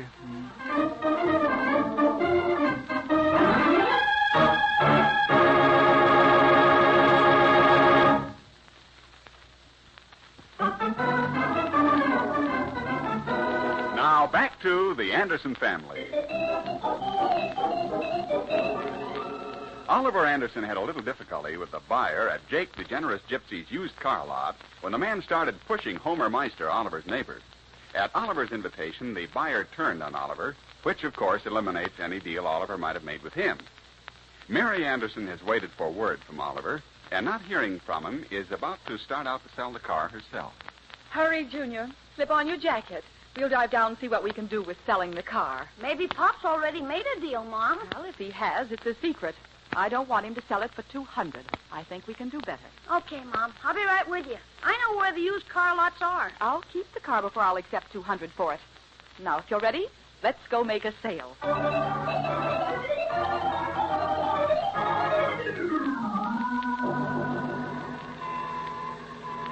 Now, take it easy, Mom. The lots are right in this block. Yes, so I see. Isn't that the Generous Gypsy's lot across the street? Yeah, and a place to park, too, Mom. Pull in. We'll walk over. There we are. Gee, there's a lot of used car lots along here, Mom. So I see. Come on, get out. Good afternoon, ma'am. Want to sell your car? I think it's already sold. Oh, we can top any price you've had. Fair Play Farnham will not be outbid. Hello, Sonny. Hello. My husband was going to see about selling it to Jake, the Generous Gypsy. That crook, why, you don't know what generous means. Well, of course, I'm only interested in getting the most for the car. Well, you park right in front of the right place, ma'am. Come in the office, and you'll go out with the top dollar.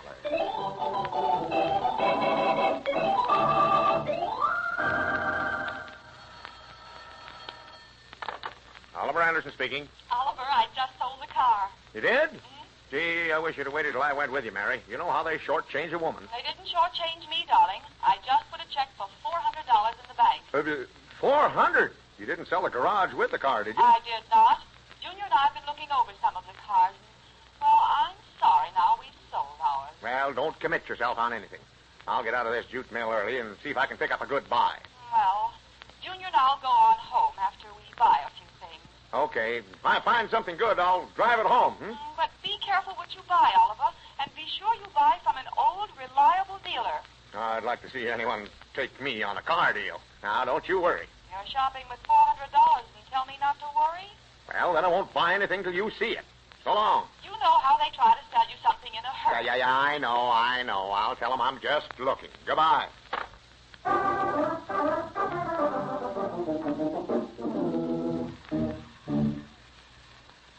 How do you do, sir? Find something you like? No. I'm just looking around a bit. We sold our car this afternoon. Oh, then you've come to the right place. There's no high-powered salesmanship at Fair Play Farnham. That's the way I like it. Now, if you'll step this way, we'll see what we can do. I'm just looking. That's all right. Now, let's see. Are you married? What's that got to do with it? Any children? One. Oh, then you'd like a sedan. Now, over here, I have an excellent buy in an Essex. Essex? Now, wait a minute. Let's not go back that far. Oh, it's the condition of a car that counts. I don't want an Essex.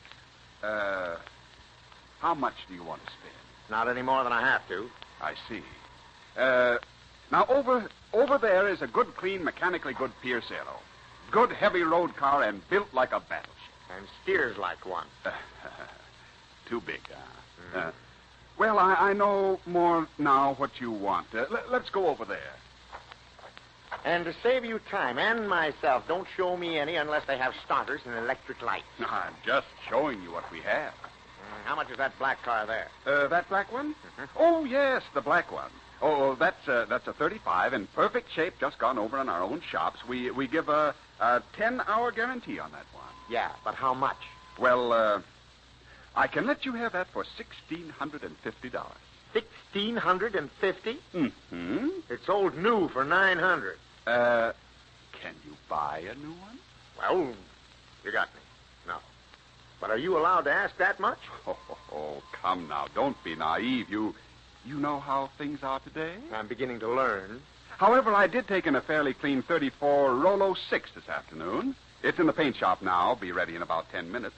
Maybe you'd like that. Well, that sounds more like it. I just sold a 34 Rolo 6. Oh, then you know what a lot of service you'll get out of it. Mine was in pretty bad shape. Well, you did the right thing. When they get in bad shape, sell them and let someone else spend the money on them. Okay, let's look at it. Well, we're about ready to close now, but if you like, I'll stick around a few minutes and wrap it up for you. Well, now, don't change your routine. Oh, no. It's no bother at all. You can see it anyhow. Hey, Oliver. Huh? Oh, boy, gee, am I glad to see you. What's wrong with you, Homer? What are you doing down here? Well, there won't be nothing but my car, and Marthy's mighty unhappy. And you know something? What? You can't get home. Well, stick around a few minutes. I'll tow you home if everything comes out all right. Want to trade it in on a good one? Nope. Shucks, I just bought it yesterday from Jake, the generous gypsy. Every time anyone mentions a deal with that outfit, it's bad news. Well, sit down over there, Homer. I'll be with you in a few minutes. Okay.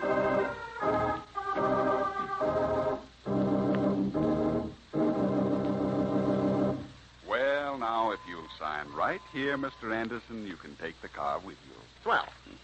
And you're getting a good deal, let me tell you. It isn't often I cut $150 for anyone. I see. Now, this calls for $850. And $35 for the radio. Yeah, but it's an old radio like the one I had. The old ones are better than the new ones. Are they? And then the $50 for the 2 new white sidewalls. Oh, well, just add it up. Homer's waiting for me to tow him home.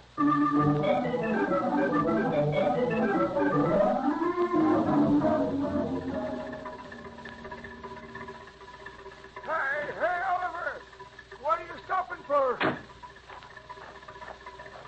Homer, I'm a dead duck. What's the matter? You mean you can't make it? Look, if you make one crack about that car, I'll leave you right here on the boulevard. I've pulled you around corners, through alleys, and up hills, and now you'll be happy to hear my clutch is out. Well, doggone it, don't blame me. I'm right sorry, Oliver. I'll just call Pete's garage. Maybe he can help us. Well, go ahead and call him. I'll watch the car till you get back. I don't know how I'm going to explain this at home.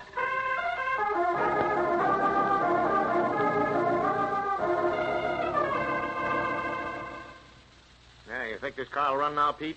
It should. It needed those new points, and its coil was weak. I'll try it now. Step on the starter and see what happens. Well, there she goes. Oh, that'll do the trick. Have Homer bring it in tomorrow, and I'll go over it again. Okay, now, what about my car? You'll need a new clutch. A new clutch? That's right. Probably get out of it for around $60. Oh, that's fine. But how am I going to get it home? Well, have Homer tow you. It'll make it. Oh, okay, Pete. And thanks.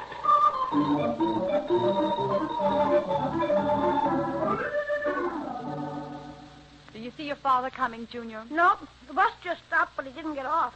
Well, I hope he didn't stop and buy some rattletrap car. Oh, he wouldn't do that, Mom. Pop knows a lot about cars. Just the same, you don't know what they've done to them. Hey, Mom, come here quick. Here comes Pop. What's so exciting about it? He's got 2 cars, Mom, tied together. Oh, no. That's all we need. Turning into the driveway. Oh, I see now. He's pushing Homer's car. Well, of all things, treating a new car that way. Gee, Mom, it's sure a beauty. Green. Oh, no, not green. Come on out, Mom. Let's look at it.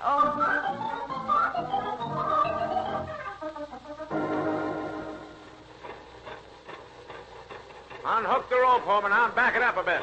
Oh, well, now, don't be in such a hurry. We got all night. I know I have. Marthy's a good woman. It looks like I'm going to have to sleep out again tonight. Gee, Pop, it's sure keen. Almost new, isn't it? Oh, hello, Junior. Yeah, that's pretty clean. Why, Oliver, almost like our other car. Yeah, I know it. Back it up a bit, Homer. Well, all right, now, get the family back out of the way. Okay, Fakes. Okay, now, stand back. Homer's not too sure of himself. All right, everybody, stand clear. Hold it. Oliver, look at the car. Oh, I'm too sick, Mary. Gee, Pop, the whole front end. I know it. Oh, now look at my fenders. Your fenders? You shouldn't be allowed in a car. Oh, is that so? Yeah. That's what I get for trying to help a buddy. You help a buddy. That's how I tore the clutch out, helping you. Oh, no, you didn't do that, Oliver. Yes. If that's the way you feel when I'm just trying to help, you can pay for my fenders, dag nabbit. I'll pay for nothing, and now you get that iron out of my driveway.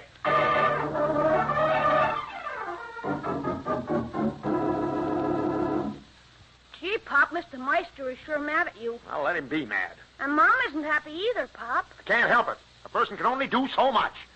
What are you going to do with it, Pop? Well, Pete will be here in a minute to give me an estimate. Mom thinks you should have waited and picked out a car with her. Sometimes I wish I had. Wow, you got it home all right, eh? Oh, yeah. Well, hiya, Pete. Yeah, we got it home. Take a look at it and tell me what it'll cost to fix it up, will you? How come you got rid of your other car? Well, it needed too much work on it. Work? Why, I put a new coil in it, adjusted the spark plug's gap, ran like a new car. You did? You mean it was okay? Why, sure. Ran like a top. Oh, well, we all do things different, I guess. Yeah. I'll look her over. You didn't hear what he said, did you, Holmes Jr.? I didn't hear a word, Pop. Good. How does it look under the hood, Pete? You say you traded off your car? Yeah, why? Either you're kidding me or you should have had your head gone over. You mean I should have kept it? Kept it? You've still got it. You mean this? This is my car? It sure is. Same tape as on the wire I put on. And that cracked plug on number 3. But this one's green, Pop. Yeah, look, Junior, you didn't hear that either. Now, suppose you run on in and keep real still about all this. Okay, Pop, but if Mom finds out, oh, brother. Yeah. Look, Pete, you take it down to the shop and put it in good condition. If you don't mention this to anyone, I'll see that you get Homer's work, too, and he'll have plenty, believe me. Okay, I'll tow her in the morning. Swell, and mail the bill to me at the office.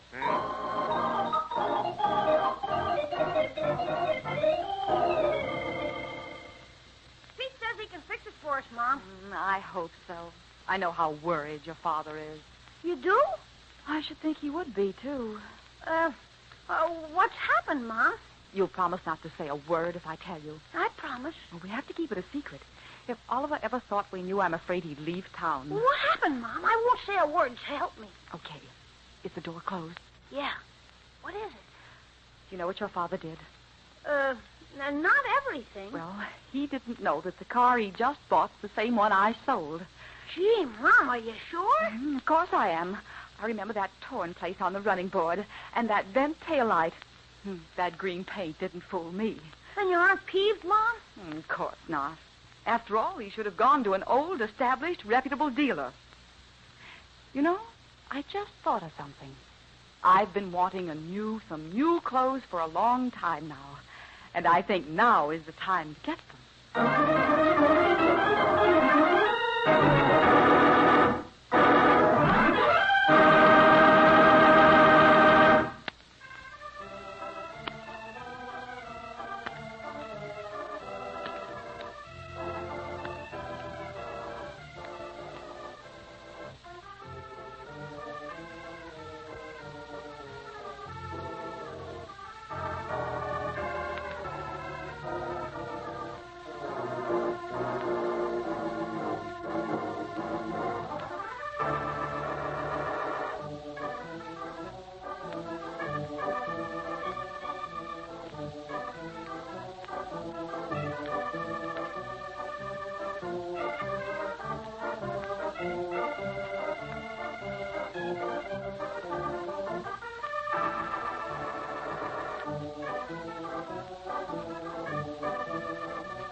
The Anderson Family is written by Howard Swart, directed by Herb Litton, and features Dick Lane as Oliver, Louise Arthur as Mary, Walter Tetley as Junior, and Herbert Rollinson as Homer.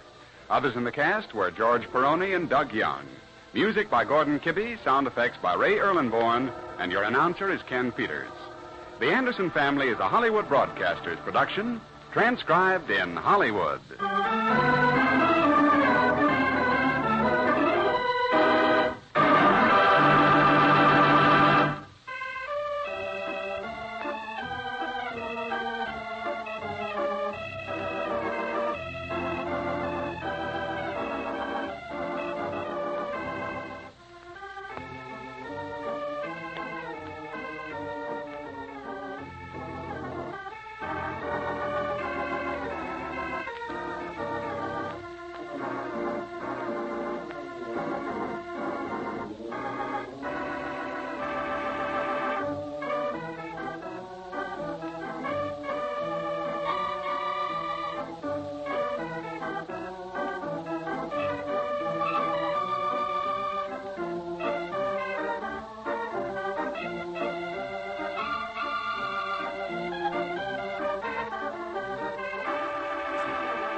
Anderson Family. Oliver, did you know the Meisters have taken in a new roomer? Yeah, Pop, he's been all over the world. He's a great hunter, too. What's he hunting for at the Meister home? Just wait till you meet him. He bows from the waist and clicks his heels. Probably has broken arches. Oliver Anderson, that's not the way to talk. Well, what way do you want me to talk? Uh-oh, here we go again, folks.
Now let's visit the Anderson family. Well, this whole thing started when Homer Meister, the neighbor next door, rented a room to a man he had just met. Mary is explaining to Oliver just what Martha Meister had told her about the new roomer. But he seems to be a very cultured person, Oliver. Has he been around? Europe, Africa, gee, everywhere. Homer wants him to have a home. What's the matter? Did the pool hall burn down? Now, that's a fine remark. You've never met him. And I don't want to meet him. Now, look, Mary, I have something important to talk about if you can tear yourself away from this Meister's roomer for a minute. Important? Yes.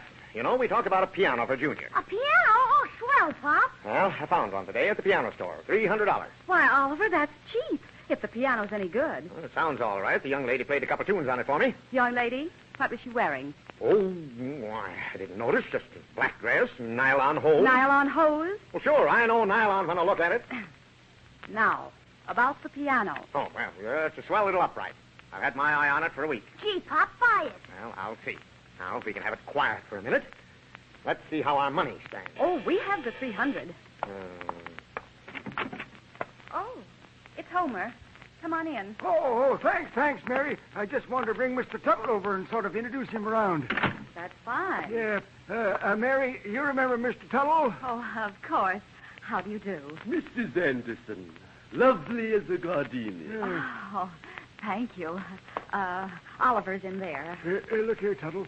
When you meet this fella Anderson, you'll be meeting someone. Oh, Homer. Yep. Howdy, Oliver. Hi. I want you to meet a bosom pal of mine. Moved in with us yesterday. Oliver, meet Mr. J. Tuttle. Hi. Greetings, friend and neighbor. Huh? Greetings in the top of the day to you. Oh. This is indeed one of the most pleasant moments of the day. Won't you sit down, gentlemen? Well, we can't stay, Mary. Oh, must you go so soon? You heard what Homer said. He said he couldn't stay. Well, sit down, J. Might as well rest. Look, Homer, we were just discussing something when you came in. Ah, yes. The little family unit. My. And this young man's a member of your family? Yes, sir. Polite little fellow. Junior, dear, take the papers out for Mother, will you? Sure, but I'd like to hear more about Mr. Tuttle's tiger hunt. He won't get to that till probably 10 o'clock or after. Yeah, it's sure interesting, Oliver. If he gets to it before 10, call me. Run on now, Junior. Be a good boy. Ah, me. Such a lovely home life. I remember as though it were only yesterday. Esther promised to be my wife. Oh, she spoke English, huh? Esther? Yes, my third wife. Yes, Esther and I decided to buy a little cottage with roses on the porch. And she ran out of money. And she ran out... Yeah. Hammy, I can see we're going to have jolly times together. Where is Esther now? Mary, maybe he'd rather not say. Now, where is she? I often wonder. That is, she's doing well. Yes, we hunted for days for a place to live, but Try as we could, we couldn't find a thing. What was wrong? Did they want the rent in advance? Oliver. Well, Mr. Tuttle used to manage a large symphony orchestra. Oh, is that so? Yep. That's strange. We were just discussing buying a piano when you came, Homer. Piano? Mr. Tuttle, if you lift your feet off the radio, I'll put this paper under your shoes or scratch the finish. Paper? Oh, I see. How rude of me. Oh, that's all right. Do you know anything about pianos, Mr. Tuttle? Pianos? I'm familiar with the concert grand. Well, look, we're not getting a concert grant. Yeah, seems like J.J. could help you on that one, Oliver. No, look, I've already picked out the one I want, and I like it. It may help, Oliver, my friend, if you'll present my card to the salesman when purchasing the piano. No doubt he's heard of me. Professional discount, you know. Here, my card. Oh, thanks.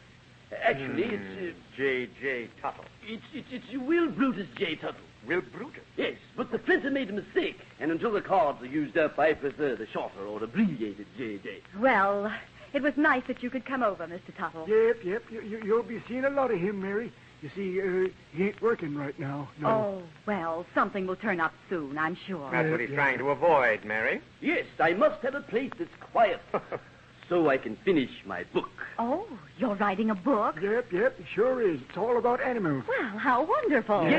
Yes, it's a brief resume of my hunting trip through the jungles of the Sudan, about the habits and home life of the animals. Oh. I think their private home life is their own business. Yes, that's true. However, during our dangerous trek through the undergrowth, I was ever alert to dangers. Mabel walked on ahead of me, carrying the camp equipment and tent. Mabel? Yes. Mabel was my second wife. Rather a strong young lady, and Mabel was a wrestler in the circus. Well, surely you don't mean your wife was carrying all the equipment and you carried nothing. But, my dear young lady, I carried the rifle. We never knew at what moment we would be ambushed by some ferocious beast. Oh, where is Mabel now? Mabel? I really don't know. The last I heard of her, she was engaged to a traffic cop in the Congo. Look, I hate to break up this tour, but I have to go down and take a look at this piano. Yeah, how much you paying for it, Oliver? $300. That's not too much, is it, Mr. Tuttle? Well, as we say in the French, c'est la guerre beaucoup, which translated means he who has gets. Now, look, I've found the piano I want, and that's the one I'm going to see about. Now, if you'll just excuse me, I think I'll slip on my coat and hat and go down and see that piano again.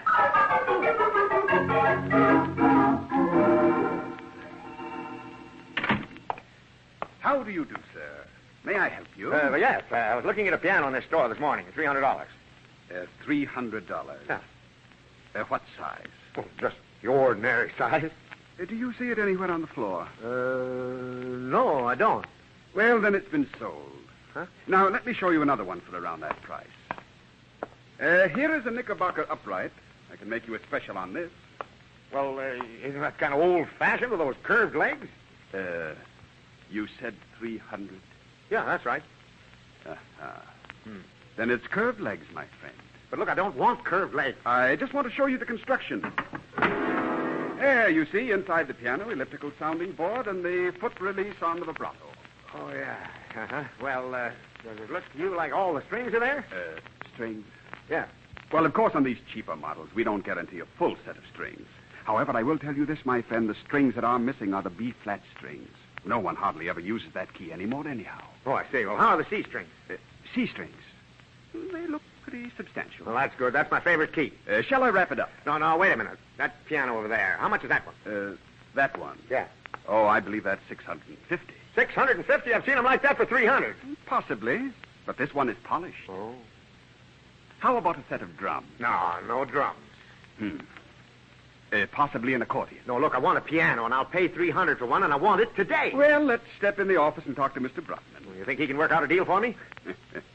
Don't worry. Anyone Mr. Bruckman talks to buys a piano.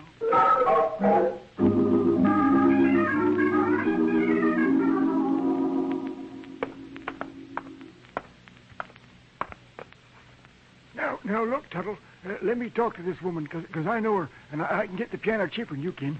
Yep. I'll have to work rapidly before Mr. Anderson buys one. Yes? Mrs. Fraser, I'm Homer Meister. I live over on the next street. Martha told me you had a piano out in the garage that you ain't using. Piano? Yep. Well, yes, I have, but it ain't for sale. It ain't no good. My husband had it in the soft drink parlor. Oh, it's just for a young boy. It wouldn't have to be very good. Well, won't you step in? This is Mr. J.J. Tuttle. Lives over at my house. How'd you do, Mr. Tuttle? It's indeed a pleasure to meet such a charming and gracious lady. Well, thank you. I hesitated to inquire about the piano, but now that I know the real you, the real Mrs. Fraser, I feel that a person of your apparent breeding and culture would cooperate. Well, I guess I do want to cooperate. And I know that money means very little to you when you realize that this piano will mean to a small boy. Well, of course, it's been in the family a long time. Yes, I realize. And it's just ordinary wood, kind of scratched up a bit. Well, of course, that wouldn't make much difference neither. And anyhow, I'd hate to let it go for less than $50. $50? It is with heavy heart, Mrs. Fraser, that I turn from your hearth $50. Those pleading eyes will be turned up to mine in the struggle to hold back the little tears when he realizes there is no piano for him. It makes me think of that old French proverb, cherchez la femme, which translated into English means, I'm a dead duck. Well, it ain't that I don't want to give the piano to him. Ah, I knew you were pure gold, Mrs. Fraser. Ah, that I were the marrying kind, and you were free as the very birds which flutter overhead. But it's too late. Lucky Mr. Fraser. Oh, it's been years since I've heard anything like that. Then we can get the piano for him, huh? Yep. If you can have the piano for $10.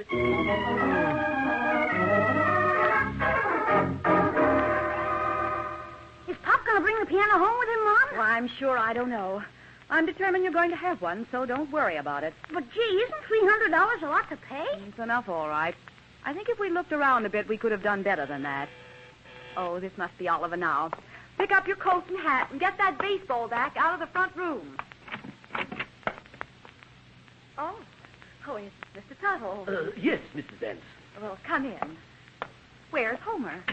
Homer? Oh, yes, Homer. Why, he's making arrangements for the delivery of your piano. Gee, then Pop got it. Swell. This is a different piano, young man.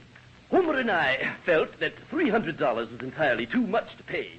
So I immediately contacted an old friend of mine, a brother lecturer, Professor Scrum, and put it up to Scrum squarely. He didn't dare turn me down. I have a piano for you. Really, Mr. Tuttle? Yes, it's a very rare instrument. Genuine koa wood. Oh? Wood which is brought by the natives in the log to the mills in deepest Africa. It's probably worth thousands, but Professor Scrum and I do little things for each other, so I prevailed upon him to let Junior have the piano for his very own. Oh, why, Mr. Tuttle, how wonderful of you. And genuine koa wood, you say? Oh, you shouldn't do this, really. Gee, genuine koa wood. Nothing's too good for J.J. Tuttle's friend. But isn't this terribly expensive, Mr. Tuttle? Ordinarily, you would never buy a piano of this type.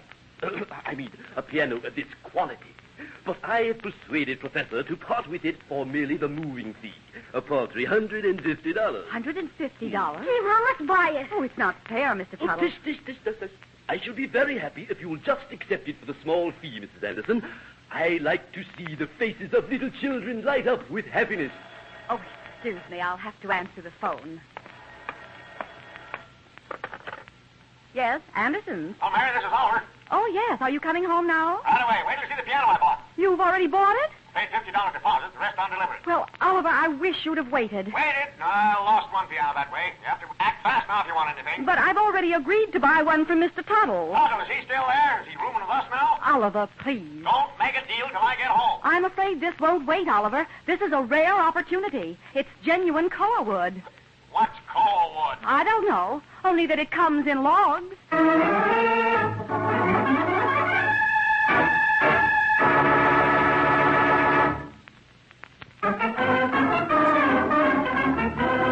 Now back to the Anderson family. Oliver called Mary to tell her he had arranged for a piano to be sent out for Junior, only to find that a Mr. Tuttle, the new roomer in the Meister home, had already promised Mary a piano for half the price. Oh, now, where is this work of art you mentioned on the phone? Mr. Tuttle's gone after it for us. It's owned by some Professor Scrum, I believe he said his name is. How much? Only $150. And you bought it without looking at it? Well, I'm sure it must be lovely. It's a genuine koa wood. Koa wood, huh? Well, we can't use two pianos. Just send the one you bought back to the store. Look, I've already paid $50 on it. They'll keep that. You see what I mean? Like the lobby of the Ambassador Hotel. I'll see who it is. Anderson, That's right. Are you a new roomer, too? I'm delivering a piano. Sign right here. Wait a minute. I'll change my mind about the piano. You'll have to take it up with the boss. I just bring him. Well, I don't want it now. You'll save dough by taking it. This is an as-is deal. I'll take it up with the salesman in the morning. I've bought another piano. Koa wood. Koa wood? Never heard of it. Never haven't either. But nevertheless, I'll hold off on this deal till I find out where I stand. Okay, mister. You're the doctor. I'll leave it uninstructed. Yeah, I'll be in tomorrow and fix everything up. Well, now, where were we? Oh, I don't remember. Is the man taking the piano back? Sure. You'll get your $50 all right? You know, Mary, I don't feel right about this. That's because I showed enough initiative to push on ahead and get a piano for $150 when you were going to pay $300. It's not that. Junior! Yes, Mom? Come in here and help your father move some of this furniture. Move furniture? Yes, I want the piano right there along that wall. Piano hasn't even come yet, Mom. That's all right. I want to put it in the right place while we have some help. Well, it's 8 o'clock and no piano, no help or anything. What was that? Well, it's on the porch, whatever it is. Oh, it's Homer. Oh, yep. And Mr. Tuttle. Yeah. Oliver, come here, hurry. It's the piano. I think the leg went through the porch, Mary. Oh, that's all right, Homer. Yeah. We can fix that. Can you bring it in? We must be very careful and not scratch the finish, Mrs. Anderson. And it's rather heavy, too. Oh, you got the piano already, huh? Oh, yep. Schultz helped us put it up on the porch. Now, get hold of it with them, Oliver, and let's get it off the porch. Jeepers, Pop, it's sure shiny. Ah, yes, me lad. Nothing like a genuine koa wood. Well, do you think it'll go through the door? Why, yes, there seems to be a clearance of 30 thousandths of an inch there. Possibly more. Grab that in there, Homer, and Oliver, you take the back. What are you taking? Oliver, please. Let's get the piano in before it gets damp. But it won't go through the doorway, Mary. Oh, tush. We have plenty of room to spare. Ready, Oliver? Yeah. Yeah, I got my end. Now, look, when I get her started, keep her going. How about this porch? Never mind the porch, dear. You better stand back out the way, Junior. We got to keep her going when she starts, yeah. But it won't go through. When I say 3, everyone exerts themselves to the fullest. Now, 1, 2, 3!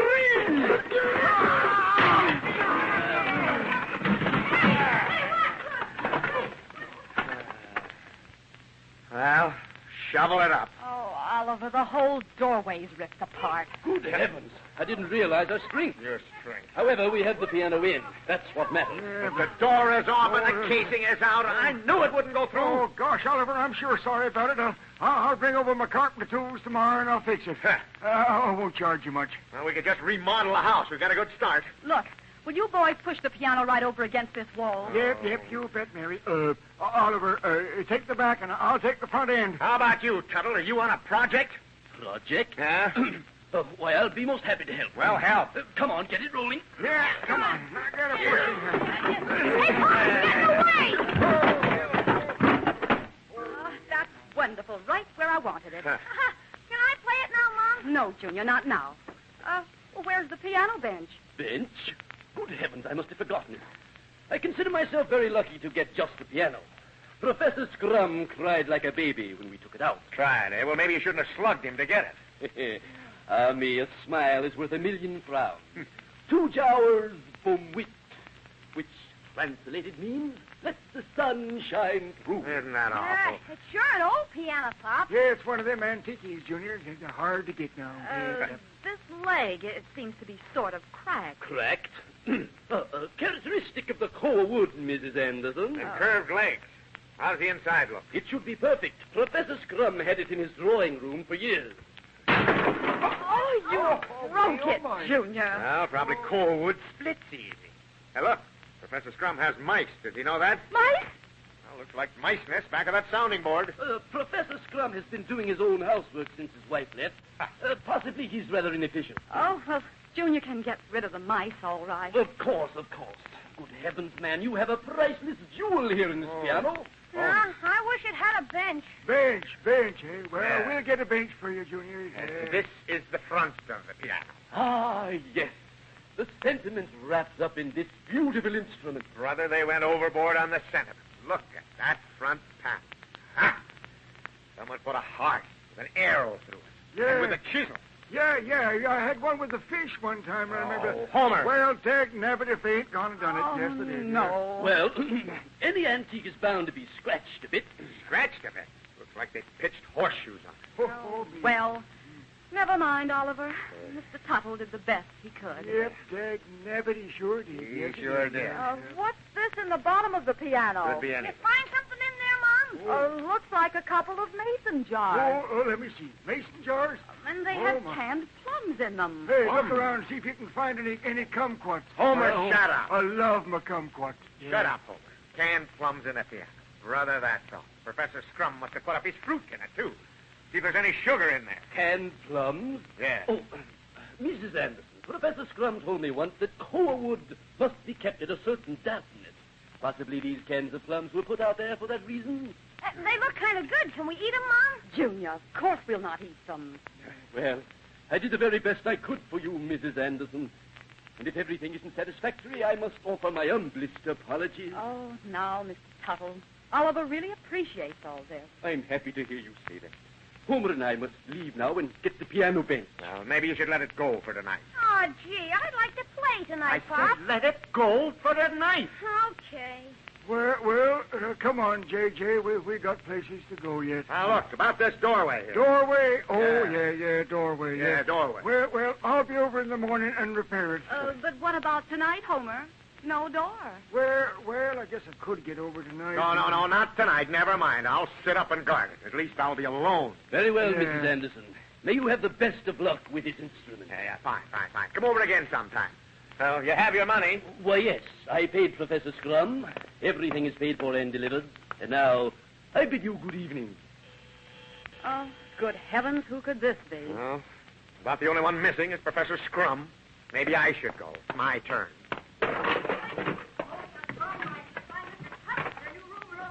Well, yeah. See, he's just leaving, I hope. Oh, Mrs. Fraser.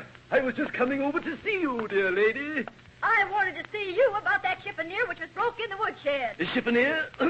Yes, sir. Excuse us, Mr. Anderson. Mrs. Fraser wants me to look at a chiffonier. Homer, come on. We'll need a bit of help. Yeah, take Homer with you. Yeah, oh, it's Mrs. Fraser. Oh. Well, how'd you know we was here? Martha told me. Oh, Martha, eh? Is she mad? I'm sure I don't know. Oh. Well, come, Mrs. Fraser. Everything will work out all right, I'm sure. It's such a beautiful evening. The heavens full of stars. Ah, me. Come on, Homer. Yeah. That chiffonier was worth what? About this whole deal, something phony. What do Mrs. Fraser and Tuttle have in common? He moves in on a Wednesday, and Thursday housewives are running around after him. Well, I'm sure I don't know. What on earth are you doing to that piano, Junior? Well, maybe you should get him a hatchet. I don't think he can do much damage with that screwdriver he's got. Junior, what on earth are you doing? Digging into the wood. I'm not digging in wood, Mom. It's a hole in the side of the piano filled up with putty. Putty? Well, you better leave it alone. That putty may be holding the whole front on. Hey, look, Pop. It looks like a slot. A place to put money. Might have been used for a piggy bank, too. Junior, what are you doing down there? Hey, Pop. There's a tube runs down through here and into a tin box. Come out of there, Junior. You'll get dust and spider webs all over you. Hey, Pop. Here's a tin box. It's heavy. What's in it? Look, Pop. Listen, it's full of something. Sounds like money. Oh, well, open it, Junior. Oliver, a box full of nickels. Liberty Head nickels. And, well, we'll have to give them all back. What do you mean, give them back? They can have the plums, but not this money. It'll cost more than that to put this thing in a playing condition. Must be $50 in nickels. Probably Professor Scrum's way of beating the income tax. Hey, Pop, I got a great idea. Yeah? Yeah, let's put this plug in the wall, Pop. Maybe it'll work. Well, careful now, Junior. Yeah. There it is. Now, it's all plugged in. I'm going to drop this nickel in and see what happens. If it isn't a booby trap, we're lucky. Now, here it goes, Pop.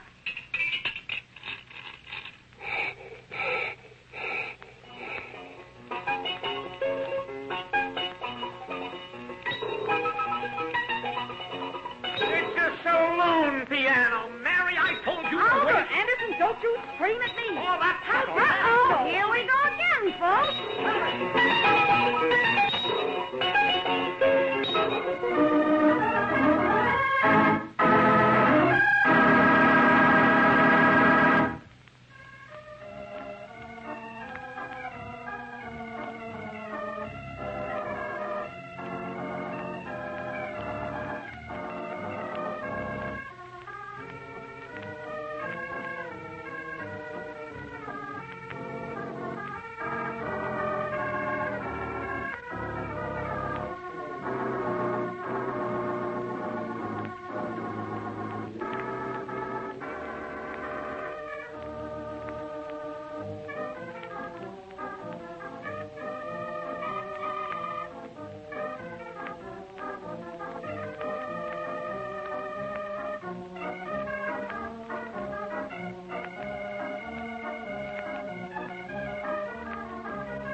The Anderson Family is written by Howard Swart, directed by Herb Litton, and features Dick Lane as Oliver, Louise Arthur as Mary, Walter Tetley as Junior, and Herb Rollinson as Homer. Also in the cast were Doug Young as Mr. Tuttle, Jenny Johnson, and George Peroni. Music by Gordon Kibbe, sound effects by Ray Erlenborn, and your announcer is Ken Peters. The Anderson Family is a Hollywood Broadcasters production, transcribed from Hollywood.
The Anderson Family.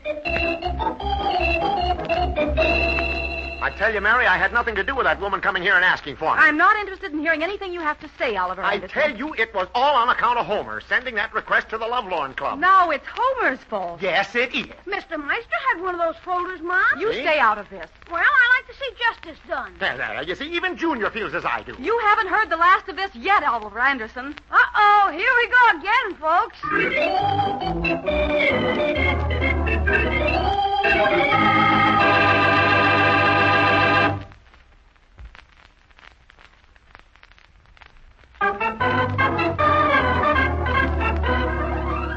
And now let's visit the Anderson family.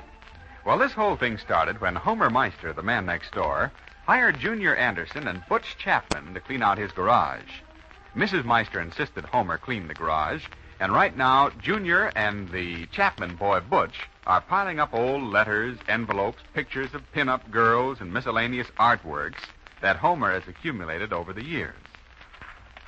Tie this junk together, Junior. I'll stack up all these old newspapers here. Okay, Butch. Gee, what a bunch of junk. What's Mr. Meister doing with all these pictures of these dames? I guess it's just a hobby with him. Besides, Butch, he's married. Oh, don't be a jerk, Junior. That's the kind that got their eye out. Mr. Meister explained to me that he's fond of art. Art? Call this dame art?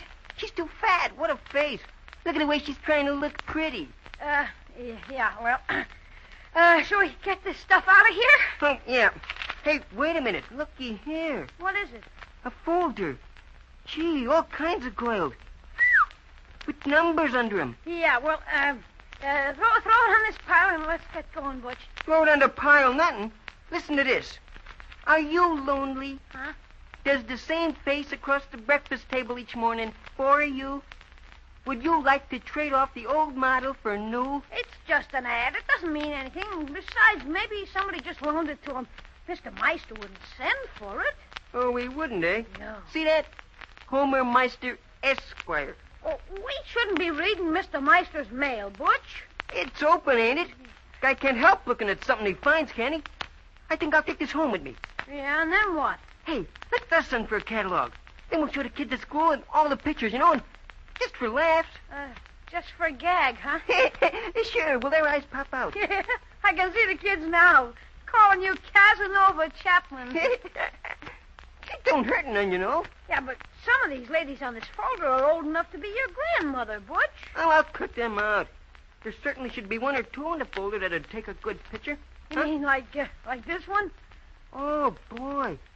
Say, she's a peach. You know, Junior, I got an idea. Let's write to this thing. Say we're interested in the picture of this particular girl. You and me? Me? Sure. Well, why don't just you? Oh, you're scared, huh? Oh, come on. We'll have some fun. It's just for laughs. Well, we could get into trouble. Trouble? Don't be funny. My old man would punch anybody in the nose who gave me a bad time, and he's just the guy that can do it. Yeah, I know. Butch, look. Don't say nothing to nobody about this until they send the pictures. Then we'll have some fun. Well, gee, what are you going to do? Well, here's exactly what I'll do. Wait a minute. Here, somebody's coming. I'll slip this folder in my pocket. And if they know what's good for you, you'll keep your mouth shut. Well, for God's sake, you mean you ain't got this garage cleaned up yet? We're tying the last bundle right now, Mr. Meister. We were held up a bit. Oh, you was, huh? Oh, me, I kind of hate to see them pictures go. It kind of made it home-like out here. Yeah. It'll be kind of lonesome now. Yep, but of course there comes a time in every man's life when he has to kind of forget the past and close his mind to things you like. Get that end over here, Junior. Yeah. Time was when I'd rather fight a man than eat. Yeah, just put that pile on top and we'll take both piles, Butch. Why, I had so many women crazy about me, I had to leave town so the other fellas could find a wife. Okay, up Yeah. she comes.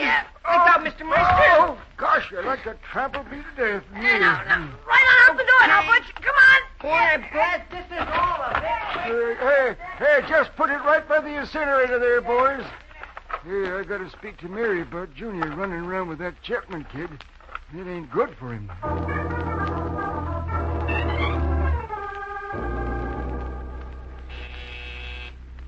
Sit still, Oliver. I'll get it. Yeah.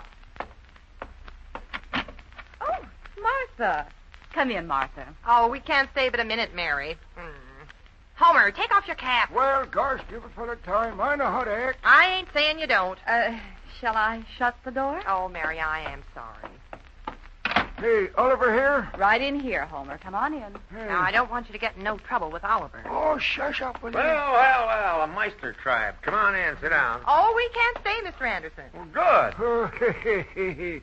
Oh, gosh, I wish I could be funny like him. You are, but it don't show. Sit down. Why, Martha, a new hat. It's stunning. Yeah, the off-the-face kind it is, Mary. Mm-hmm. The only time Martha comes over is when she has something new. Now, that ain't right, Oliver. You know it.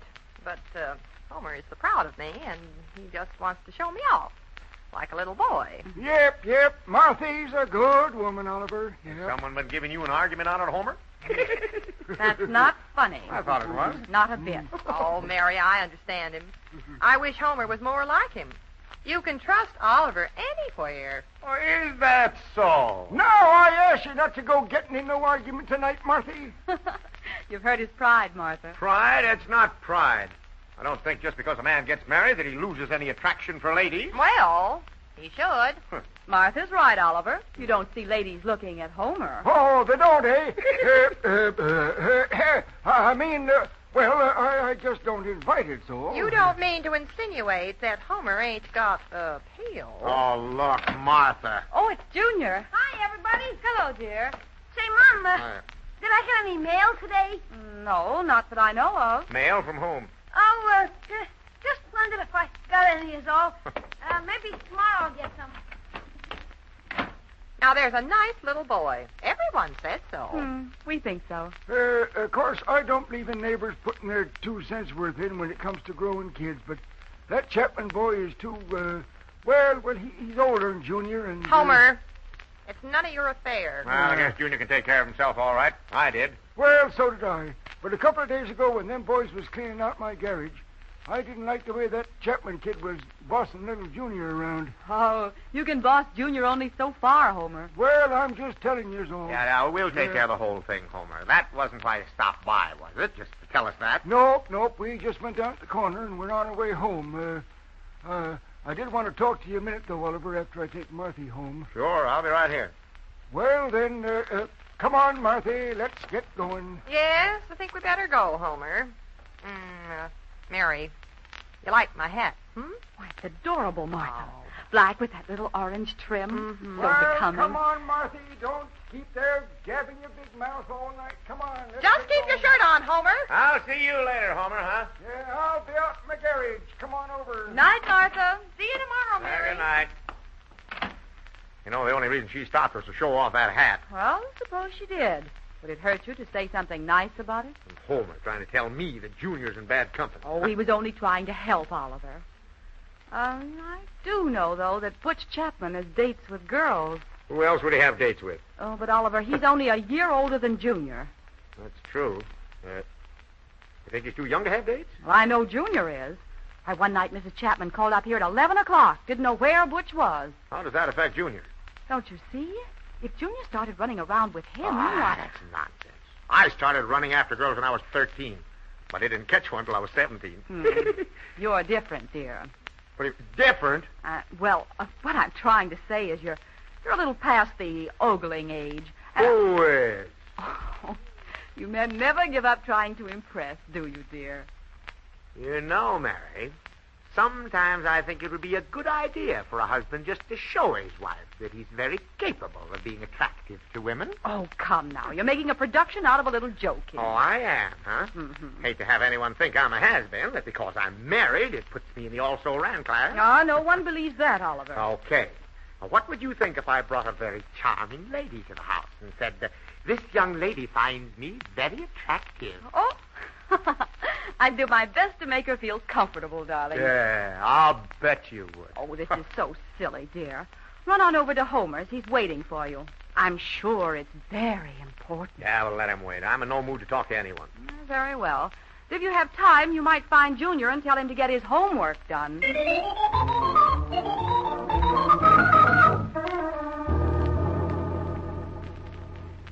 Junior, did you get your mail? Huh? No, I didn't look. Come here, see what I got. Gee, you got an answer from the Lonely Club? An answer? Look, little folder. Here, sit down, under cover, sit down. Take a look here on page 3. What if your father finds out? Don't be a joy, Junior. There, look at her. Isn't she swell? The top one there, with the coils. Well, yeah, kinda. Kinda? You just don't know class. Now, there's a girl I'd like to get a picture from. Hey, what's that letter? Did that come with the folder? Oh, this? Yeah, listen. It says, Dear Mr. Chapman. That's me. Please look on page 3, number 77332. I think this is the sort of girl you described in your inquiry. A personal interview is being arranged. A personal interview? Oh, Butch. Yeah. That means she's coming out to see you. Gee, I hope not. Oh, me too. Look, you didn't mention me in your letter, I hope. Why, sure. How else would we get the pictures? It's just a gag. All right, here comes Mr. Meister, Butch. Keep quiet. Don't say nothing to him. Hey, where's your pa, Junior? In the house, I guess, Mr. Meister. What are you fellas up to, huh? Why? Are you a detective or something? Well, no, I'm just sort of inquiring. So But we was just discussing things in general. Oh, you are, eh? Yeah. Junior, run on in and tell your pa I'm waiting to see him. Okay, Mr. Meister. Hey, wait a minute. What's that picture you got there, Butch? I'm something of a sort of an admirer of art, you know what I mean? Just a few pictures of some deluxe models. You wouldn't want to see them. Who wouldn't? Let's glance at them. Hey, where'd you get it? I'll tell Pop you're waiting, Mr. Meister. Just a minute, Junior. What's wrong? Oh, nothing. 77226. Oh, boy, she's a little beefy. Reminds me of some cattle I had one time.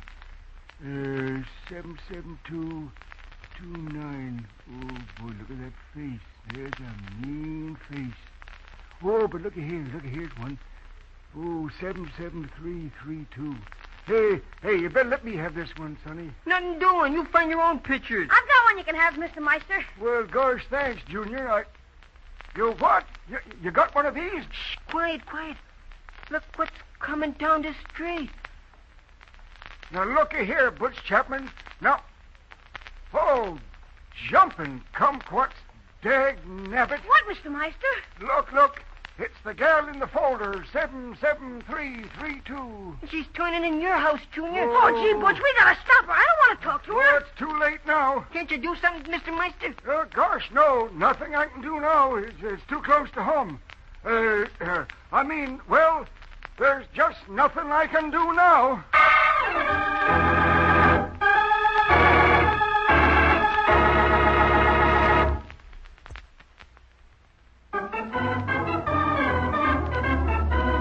Now back to the Anderson family.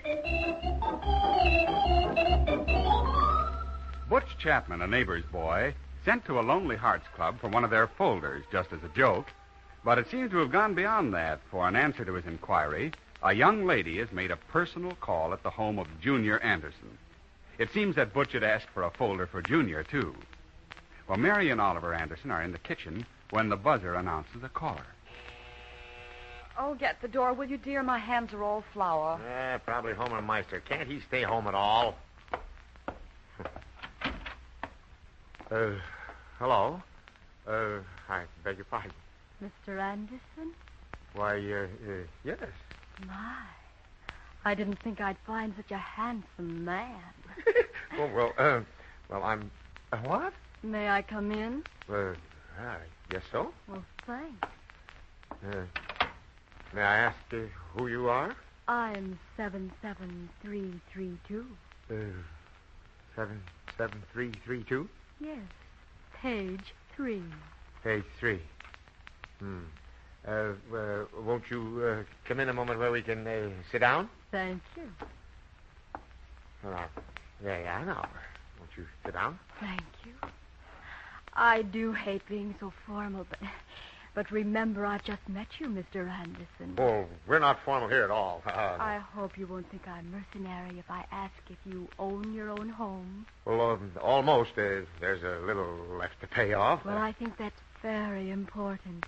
It shows thrift. Yeah. And I insist on a thrifty man.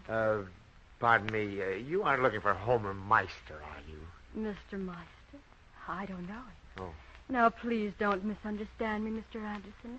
A girl can't be too particular these days. You mean with the shortages I and asked all, yeah. for so little, Mr. Anderson. A girl unprotected and alone these days finds it very hard to manage. Well, of course, I could be so happy with a home of my own. I'm sure you could. And until I met you, I'd almost given up hope. I've been in 3 issues, and I've had offers from motormen to cowhands. Yeah, but let me tell you now. Please, don't tell me anything now. Huh? Just let me look at you. Well.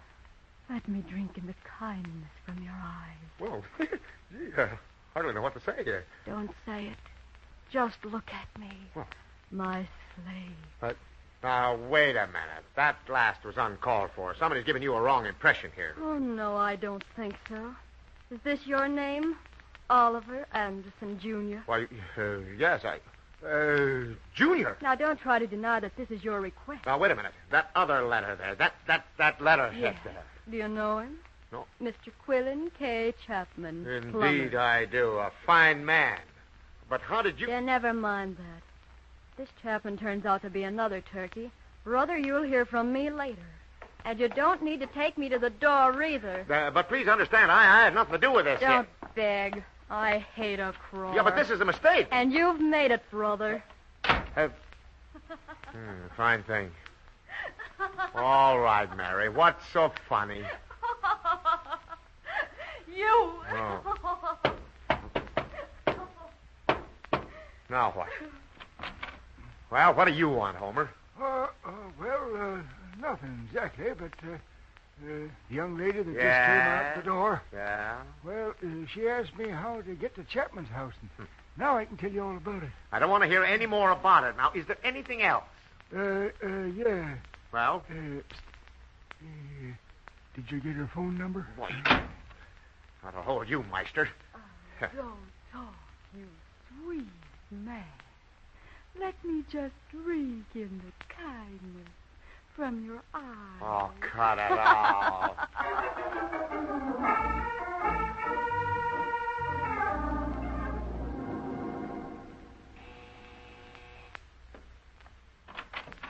How you doing, ma'am? Something?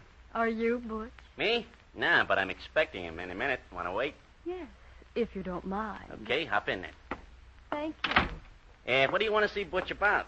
Well, it's rather personal. Oh, well, he should be home any minute. What sort of work is Butch engaged in? Work? Him? Why, he ain't lifted a finger all his life. Oh, my. How does he live? Oh, he does all right. Is something wrong? Oh, no, nothing. But I don't know whether Butch would want me discussing our future with anyone else. You can tell me.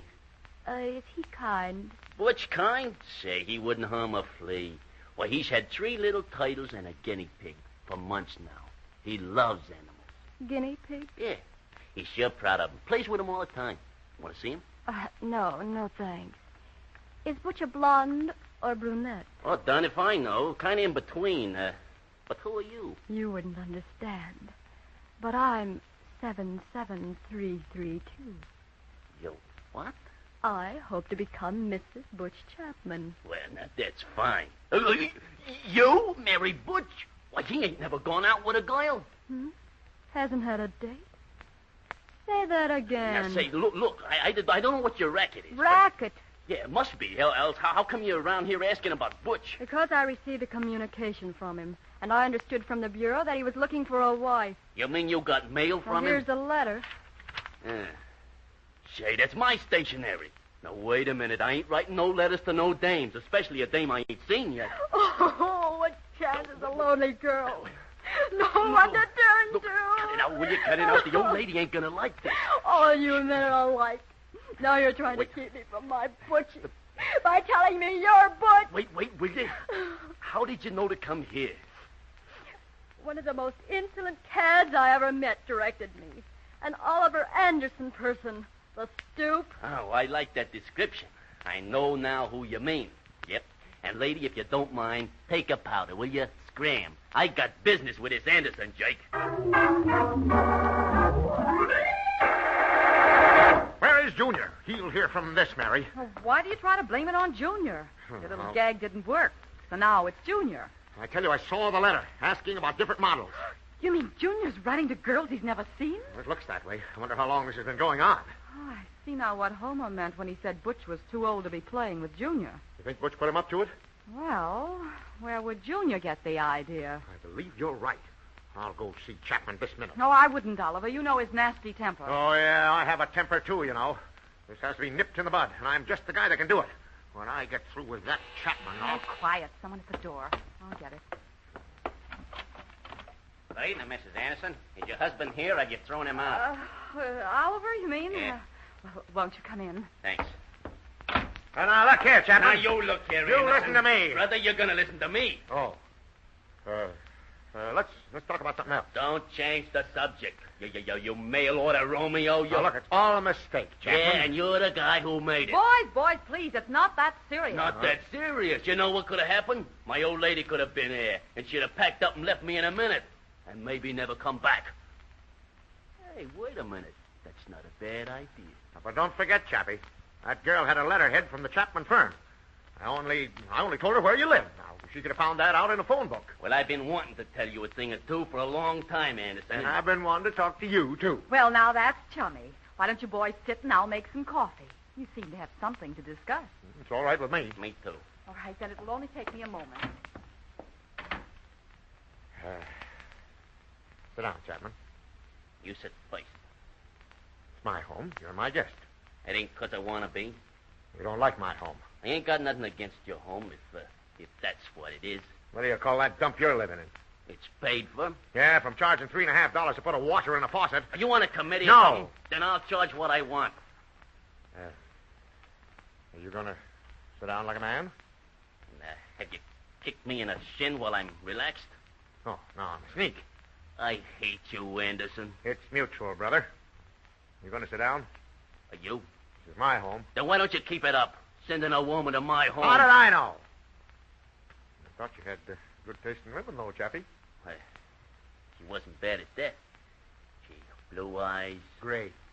Are you kidding? She stood right in the light. Okay, blue.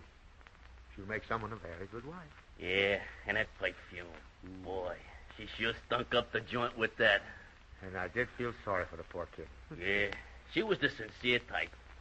And the way I treated her. Anderson, you know I'm a heel. Yes, Chappie, but we can't have everything. You already have a lovely little wife. Yeah. She ain't bad, is she? And a swell son. Looks just like you. Now, wait a minute, Anderson. That kid looks all right. Now, that's what I say.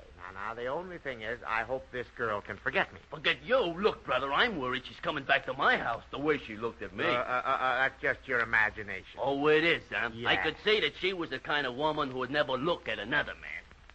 I got that impression, too. But she'll meet some nice, young, broad-shouldered and narrow-foreheaded young man and be happy. Yeah, I guess that gal would be pretty hard to please. Why don't you men sit down? Sit down? Well, I ain't tired. Well, then maybe you'll join us in a cup of coffee down to the corner cafe. I'm out of coffee, I just discovered. Oh. Well, now, that's right nice of you. I sure will. Well, of course, I'd like to speak to Junior first. Now, look, Jake, I mean, Anderson. I'll take care of the whole thing. Junior and Butch just didn't realize what they was doing. Yes, maybe he has an explanation, dear. Well, I just thought it was funny. I haven't seen him around this evening. Well, there's lots of time to speak to him. Come on, let's go.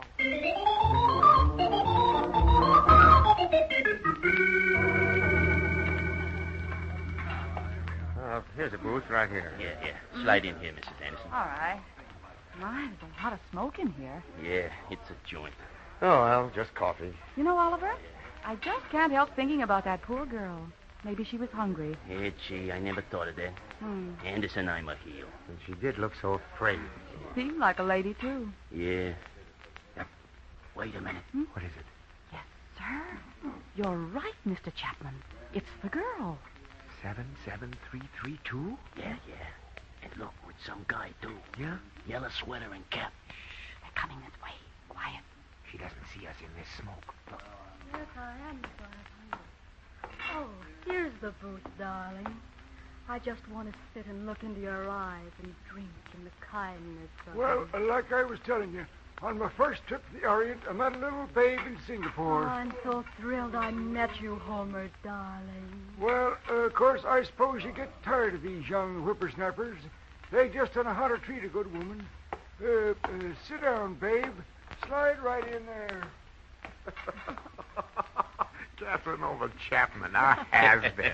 Romeo Anderson, what a lad. Now, Mr. Chapman, Oliver is a Romeo. He's my Romeo. Yeah, that's right. Now, if I can just go home and convince the old lady I'm Casanova, we'll call this whole thing square.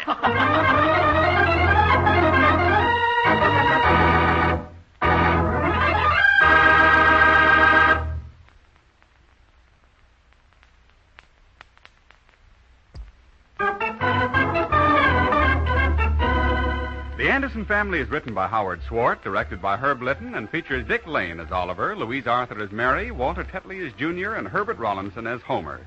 Others in the cast were Doug Young as Chapman, George Peroni as Butch, and Jenny Johnson as 77332.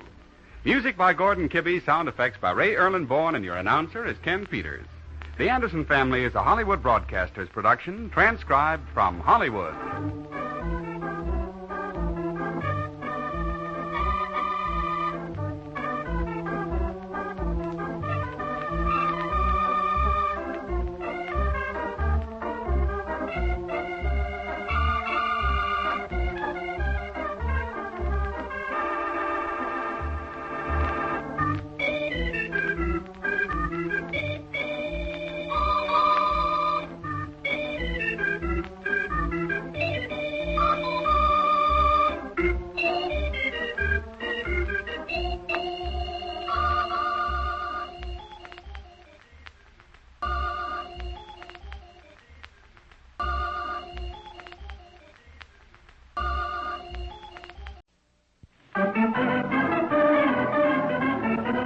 The Anderson Family. Now, wait a minute, Chapman. You don't hold a football that way at all. You're telling me how to kick one of those things?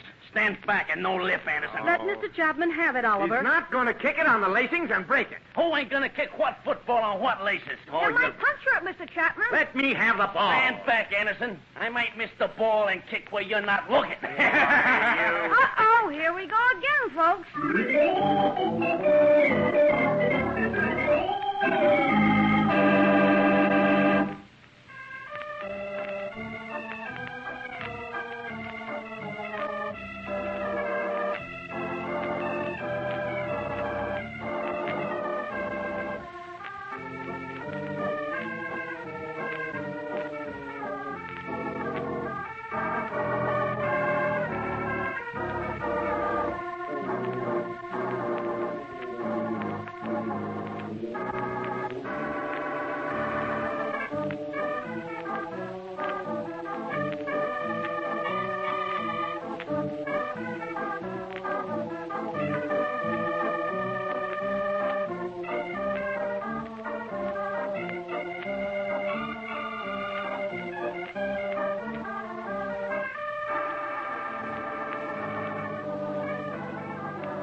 Now let's visit the Anderson family.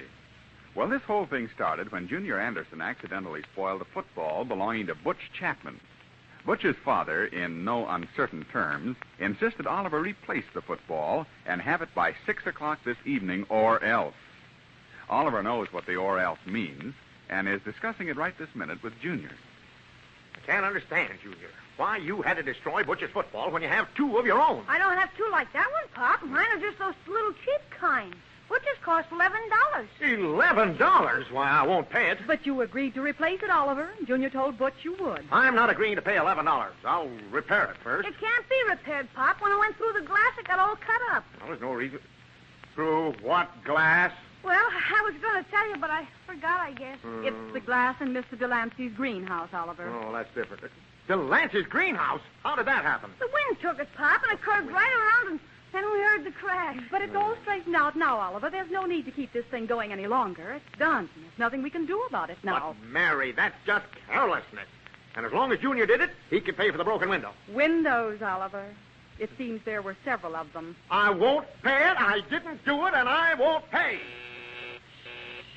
Maybe this is Mr. Delancey now.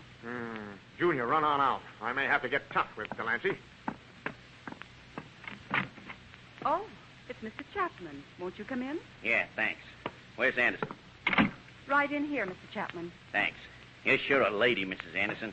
It must be boring for you around this house. Oh, hello there, Chapman. Come in. I am in, Bud. Huh? And I want to have a little talk with you. Oh. Maybe you should leave the room, Mrs. Anderson. Leave the room? Oh, come now, Mr. Chapman. Is something wrong, Chappie? Is something wrong, he asked me. Nothing that $11 won't remedy. Oh, the football. That's right. Well, I don't like your attitude, Chapman. Well, my general behavior ain't at stake, Anderson. I won $11.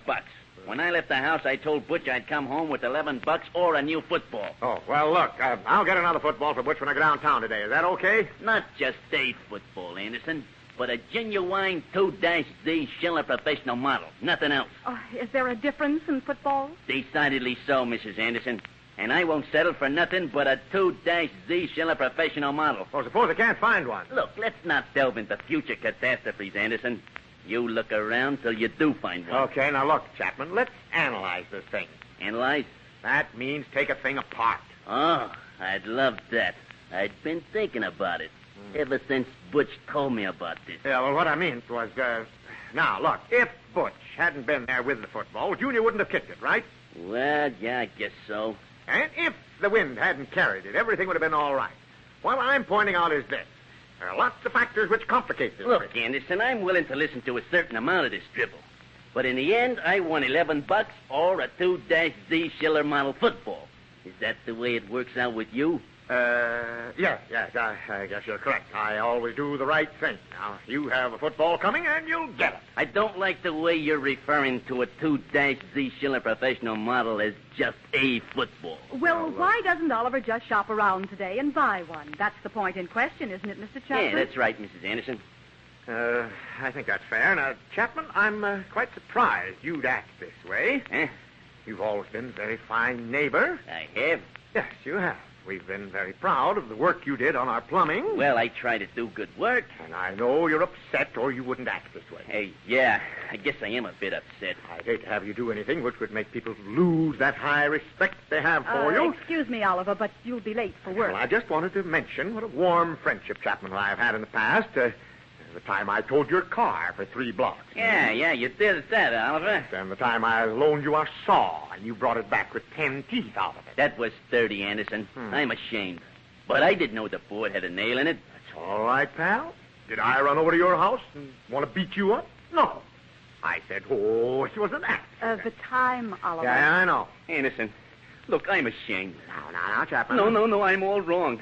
I don't know what makes me do these things. Oh, well, I know you're upset. It was little Butch's football. Yeah, fine little fella. Well, maybe we can work this thing out so we're both happy. I sure hope so. This little talk I've had with you has learned me a lesson, Anderson. Now, that's fine. And we'll have no more trouble, will we, Chapman? Well, not if you bring home a 2-Z Schiller professional model football, we won't.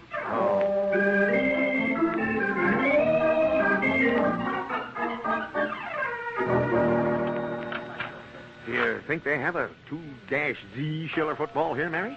I'm sure they have, Oliver. This is the most complete department store in town. Well, I wonder if we should disturb this gentleman over here with a wilted carnation or just hunt for the football ourselves. Oh, now don't start off the trip that way, Oliver. Of course he'd be happy to help. That's what he's paid for. You won't resent it then?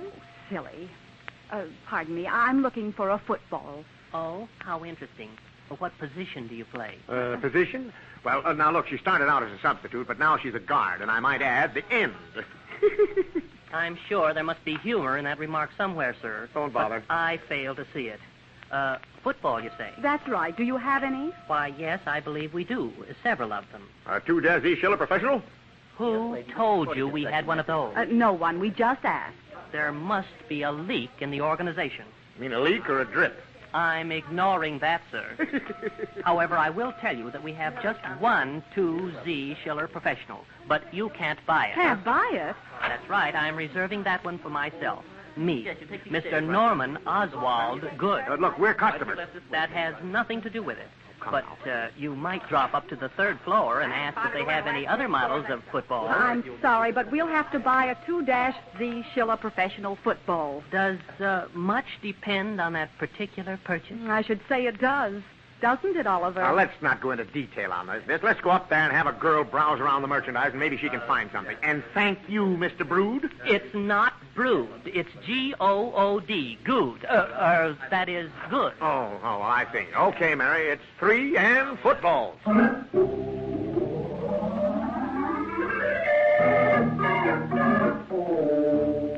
you kind of saunter around over there through the drapes and let me have a moment alone with this sales girl. How interesting. Okay, now forget the humor. Have to get this football by fair means or foul. Good luck, darling. But remember, I'm watching you. I'll remember that. Pardon me. What'd you do? Nothing. I just wanted to inquire about a football, but I didn't stop to think that such a beautiful girl probably doesn't sell footballs. Yeah, you're just saying that, I'll bet. No, I'm not. I'm serious. I'll have to congratulate Joe on his choice of employees. Joe? Joe who? Joe Westerling, the owner of the store. Joe and I are like that. You know the owner? Gee, maybe you can put in a good word for me. I'm sure I can. I only talked to him once, and he was so kind and nice. He said I was indescribable, imbecilic, and wait till you get this. He said I was obnoxious. He did? Well, thank you. Can see what he thinks of you already. And I think he's wonderful, too. Yes. Now, there's a football in your department, a Z2-Z Schiller Professional model, I think it is, and it's all wrapped up. Hey, how did you know? You must be a friend of Joe's. Well, I'd like to look at it, the football. It's right under the counter here. I saw it a few minutes ago. Oh, here it is. Oh, but gee, mister, I don't want to sell a friend of Joe's, Mr. Westerling, a football that ain't no good. No good? That's what it says here. See? N-O-G-O-O-D. No good? No, that's all right. I don't like the person I'm giving it to anyhow. I'm glad it isn't any good. Just wrap it up. All right, if you say so. Now, let me see. $11. Here it is. Bladders, $3.50. You mean that's extra? 50 cents for laces. And do you want this gift wrapped, or will you take it with you? No, just mail it. Pardon me, I'm a little upset, I guess. No, I'll just take it with me, and right now, please. There you are. Remember, it's not returnable. I'll write it right on your sales slip. No, that's all right with me. And if you see Joe again, Mr. Westerling, you might say something about me. You can depend on that.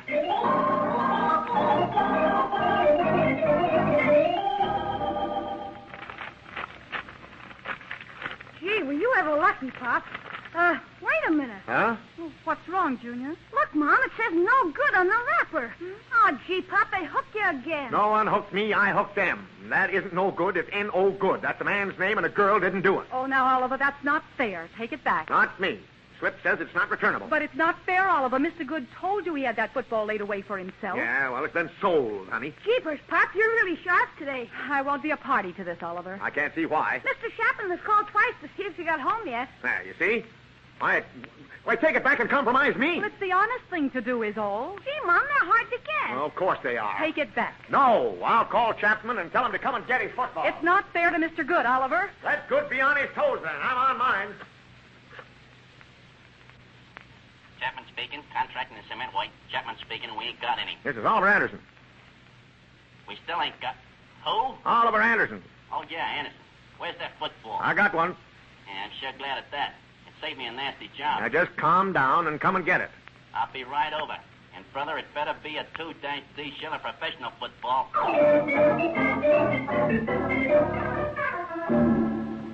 You see, Mom, you go on being kind to everyone and being fair, and what does it get you? Junior's right. I bought the football, and it's mine.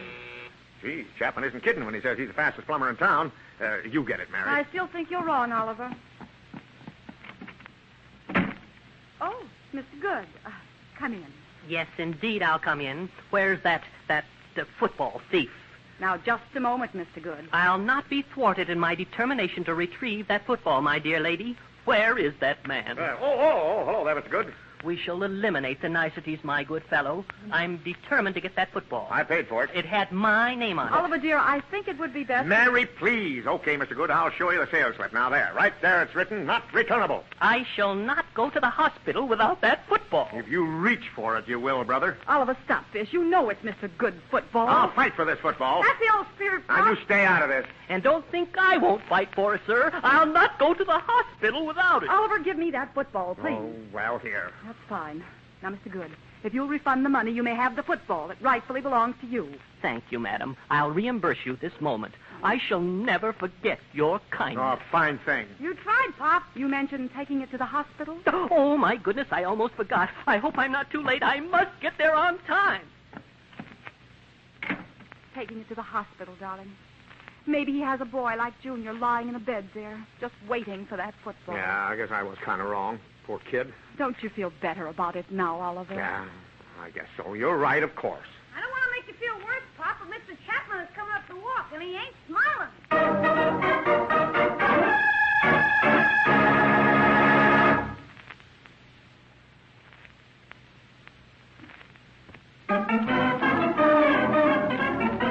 And now back to the Anderson family. Oliver Anderson bought a football to replace one Junior had broken. But unfortunately, Oliver had bought the football in a rather unorthodox manner and had to return it. Now, all he has to do is either avoid or face the irate Mr. Chapman, who at this moment is coming up the front walk. Well, now, look, Mary. Tell him I've stepped out. And you won't be lying, because I'm leaving right now. I'll be over in Homer Meister's garage. But don't tell Chapman. This is no way to handle this, Oliver. Well, now, let's not argue about the right and wrong of it.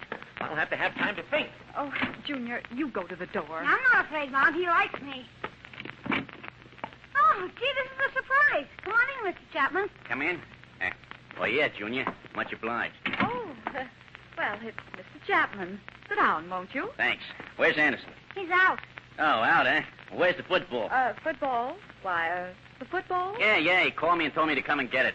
He wasn't lying, was he? Oh, no, he had the football. Oh, he had it, huh? You mean he ain't got it now? Well, I'm sorry, Mr. Chapman, but the man wanted to take it to the hospital. Oh, the man wanted to... Say, what is this double talk? What hospital? Well, Oliver bought one, but it really belonged to another man. And the man came and got it back. He had to take it to the hospital. Yeah, I think maybe his little boy was hurt or something. Hey, you mean his kid was hurt? Well, he mentioned he had to take the football to the hospital, so it must be a little boy. Poor kid. And Anderson let him take it. Why, yes, what could Oliver do? Gee, I admire the jerk for that.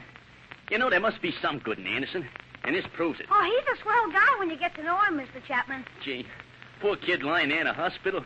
Maybe run over or something. Gee, I gotta hand it to Anderson. I'd have done the same thing, and to think I acted like a heel. Oh, now, Mr. Chapman, you were within your rights. No, I'm just no good. I'm always shooting off my big mouth. Look, tell Anderson to forget about the football. He don't know me nothing. But I'm sure he intends to find another ball. No, I don't want it. And Butch don't want it, and I'm apologizing for acting like I did. Oh, that's very nice of you, Mr. Chapman. And I know Oliver will be happy to hear of it when he gets home. I'd sure like to see him. I'll tell him. Then he could talk to you. Okay. Any way you say, Mrs. Anderson. Mm-hmm. Well, gee, I feel a lot better now about Anderson. Gee, giving up a football to some poor kid lying in a hospital.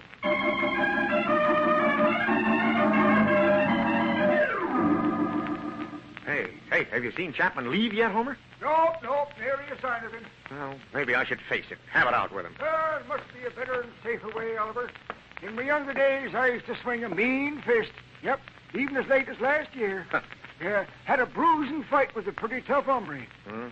Belcher, down at the real estate office, yeah. Belcher? Why, he's 65 years old. He ain't no such thing.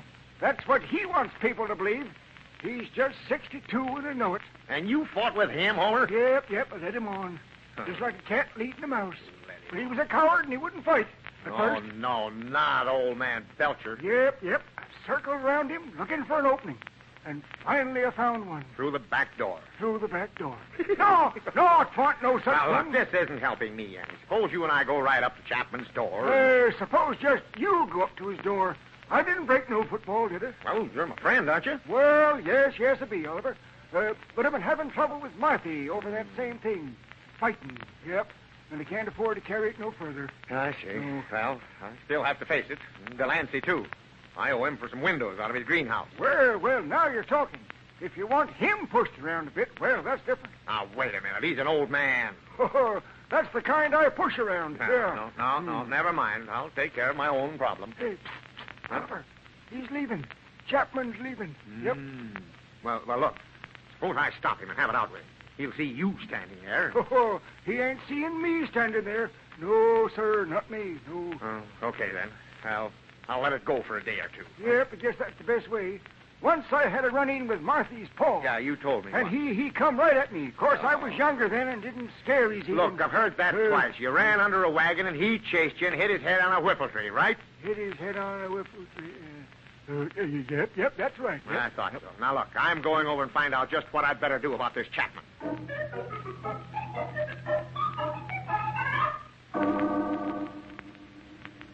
Come on in, Pop. I guess everything's going to be all right. All right, how do you mean? He's sorry. What, about losing the football? No, about the kid in the hospital. Oh. What's going on out here? Oh, you. Yeah, Junior says Chapman's all right.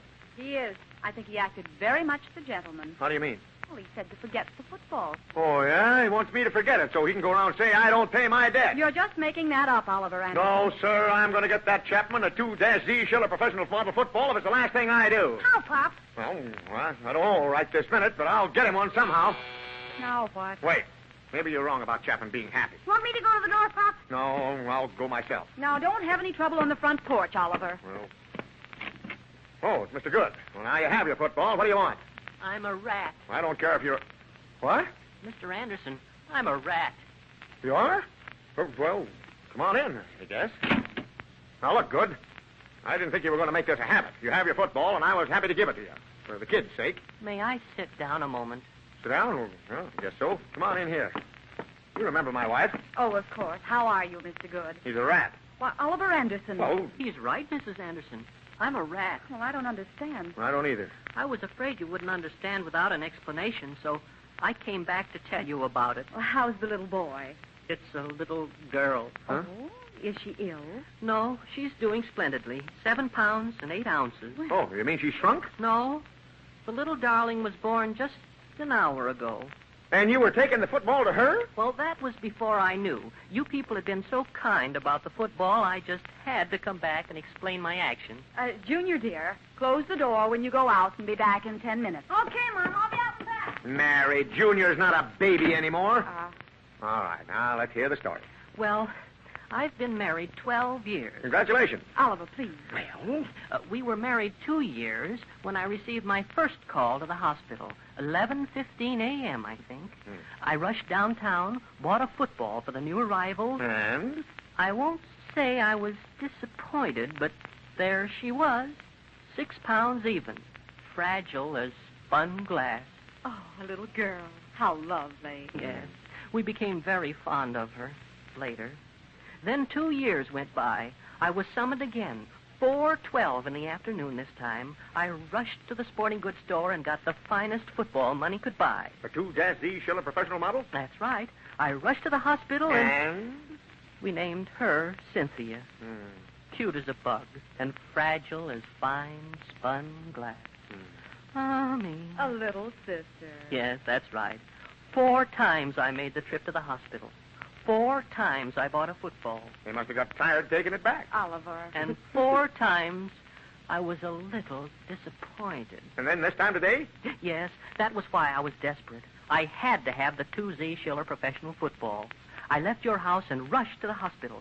I waited 4 hours, and the nurse came out. Same nurse? Yes. You probably call her by her first name by this time, huh? Go on, Mr. Good. Well, the nurse laid the little bundle in my arm. And you started blowing up the football? I did not, sir. I looked down into that beautiful little face. And it was, Fragile as fine spun glass. Yeah. Mm-hmm. Oh, she was a beautiful little creature. Yeah, it's a shame. Yes, yes it is.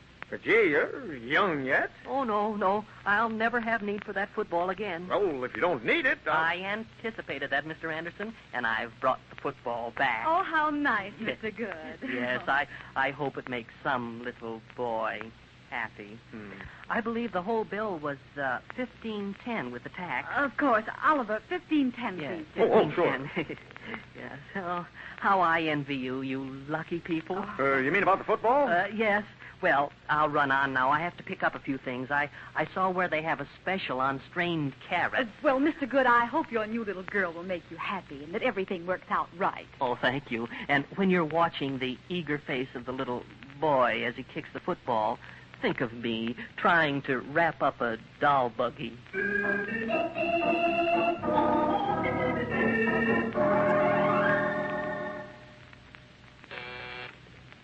That's Mr. Chapman now, Oliver. We can straighten this whole thing up right now. Good evening, Mrs. Anderson.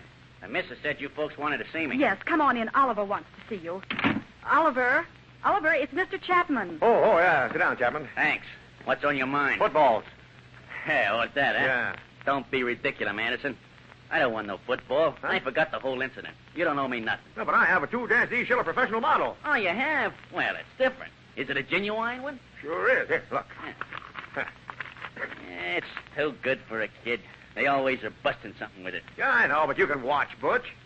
Yeah, it sure is a beauty, Anderson.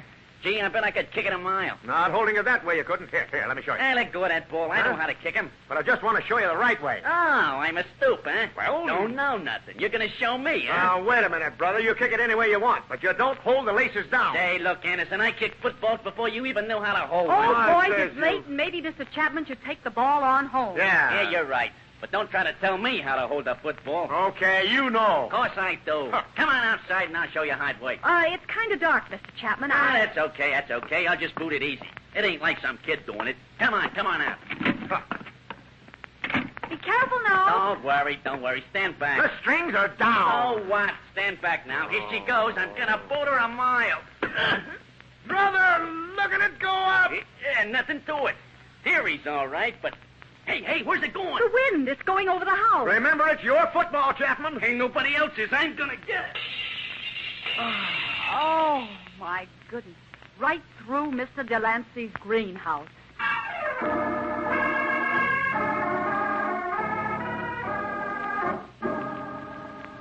If you just left well enough alone, Oliver. He didn't hold it right. He sure can kick, though, Pop. Well, that's beside the point. I'm out $15 and he's out 15 more for the glass. You know, Mary, boys and footballs are a menace. Dear, maybe Mr. Good had something after all with that fragile as fine spun glass idea. Now, don't start that. Uh-oh, here we go again, folks.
The Anderson Family is written by Howard Swart, directed by Herb Litton, and features Dick Lane as Oliver, Louise Arthur as Mary, Walter Tetley as Junior, and Herbert Rollinson as Homer. Mr. Good was played by Ray Erlenborn, Chapman by Doug Young, and the Sales Girl by Jenny Johnson. Music by Gordon Kibbe, and your announcer is Ken Peters. The Anderson Family is a Hollywood Broadcasters production, transcribed from Hollywood.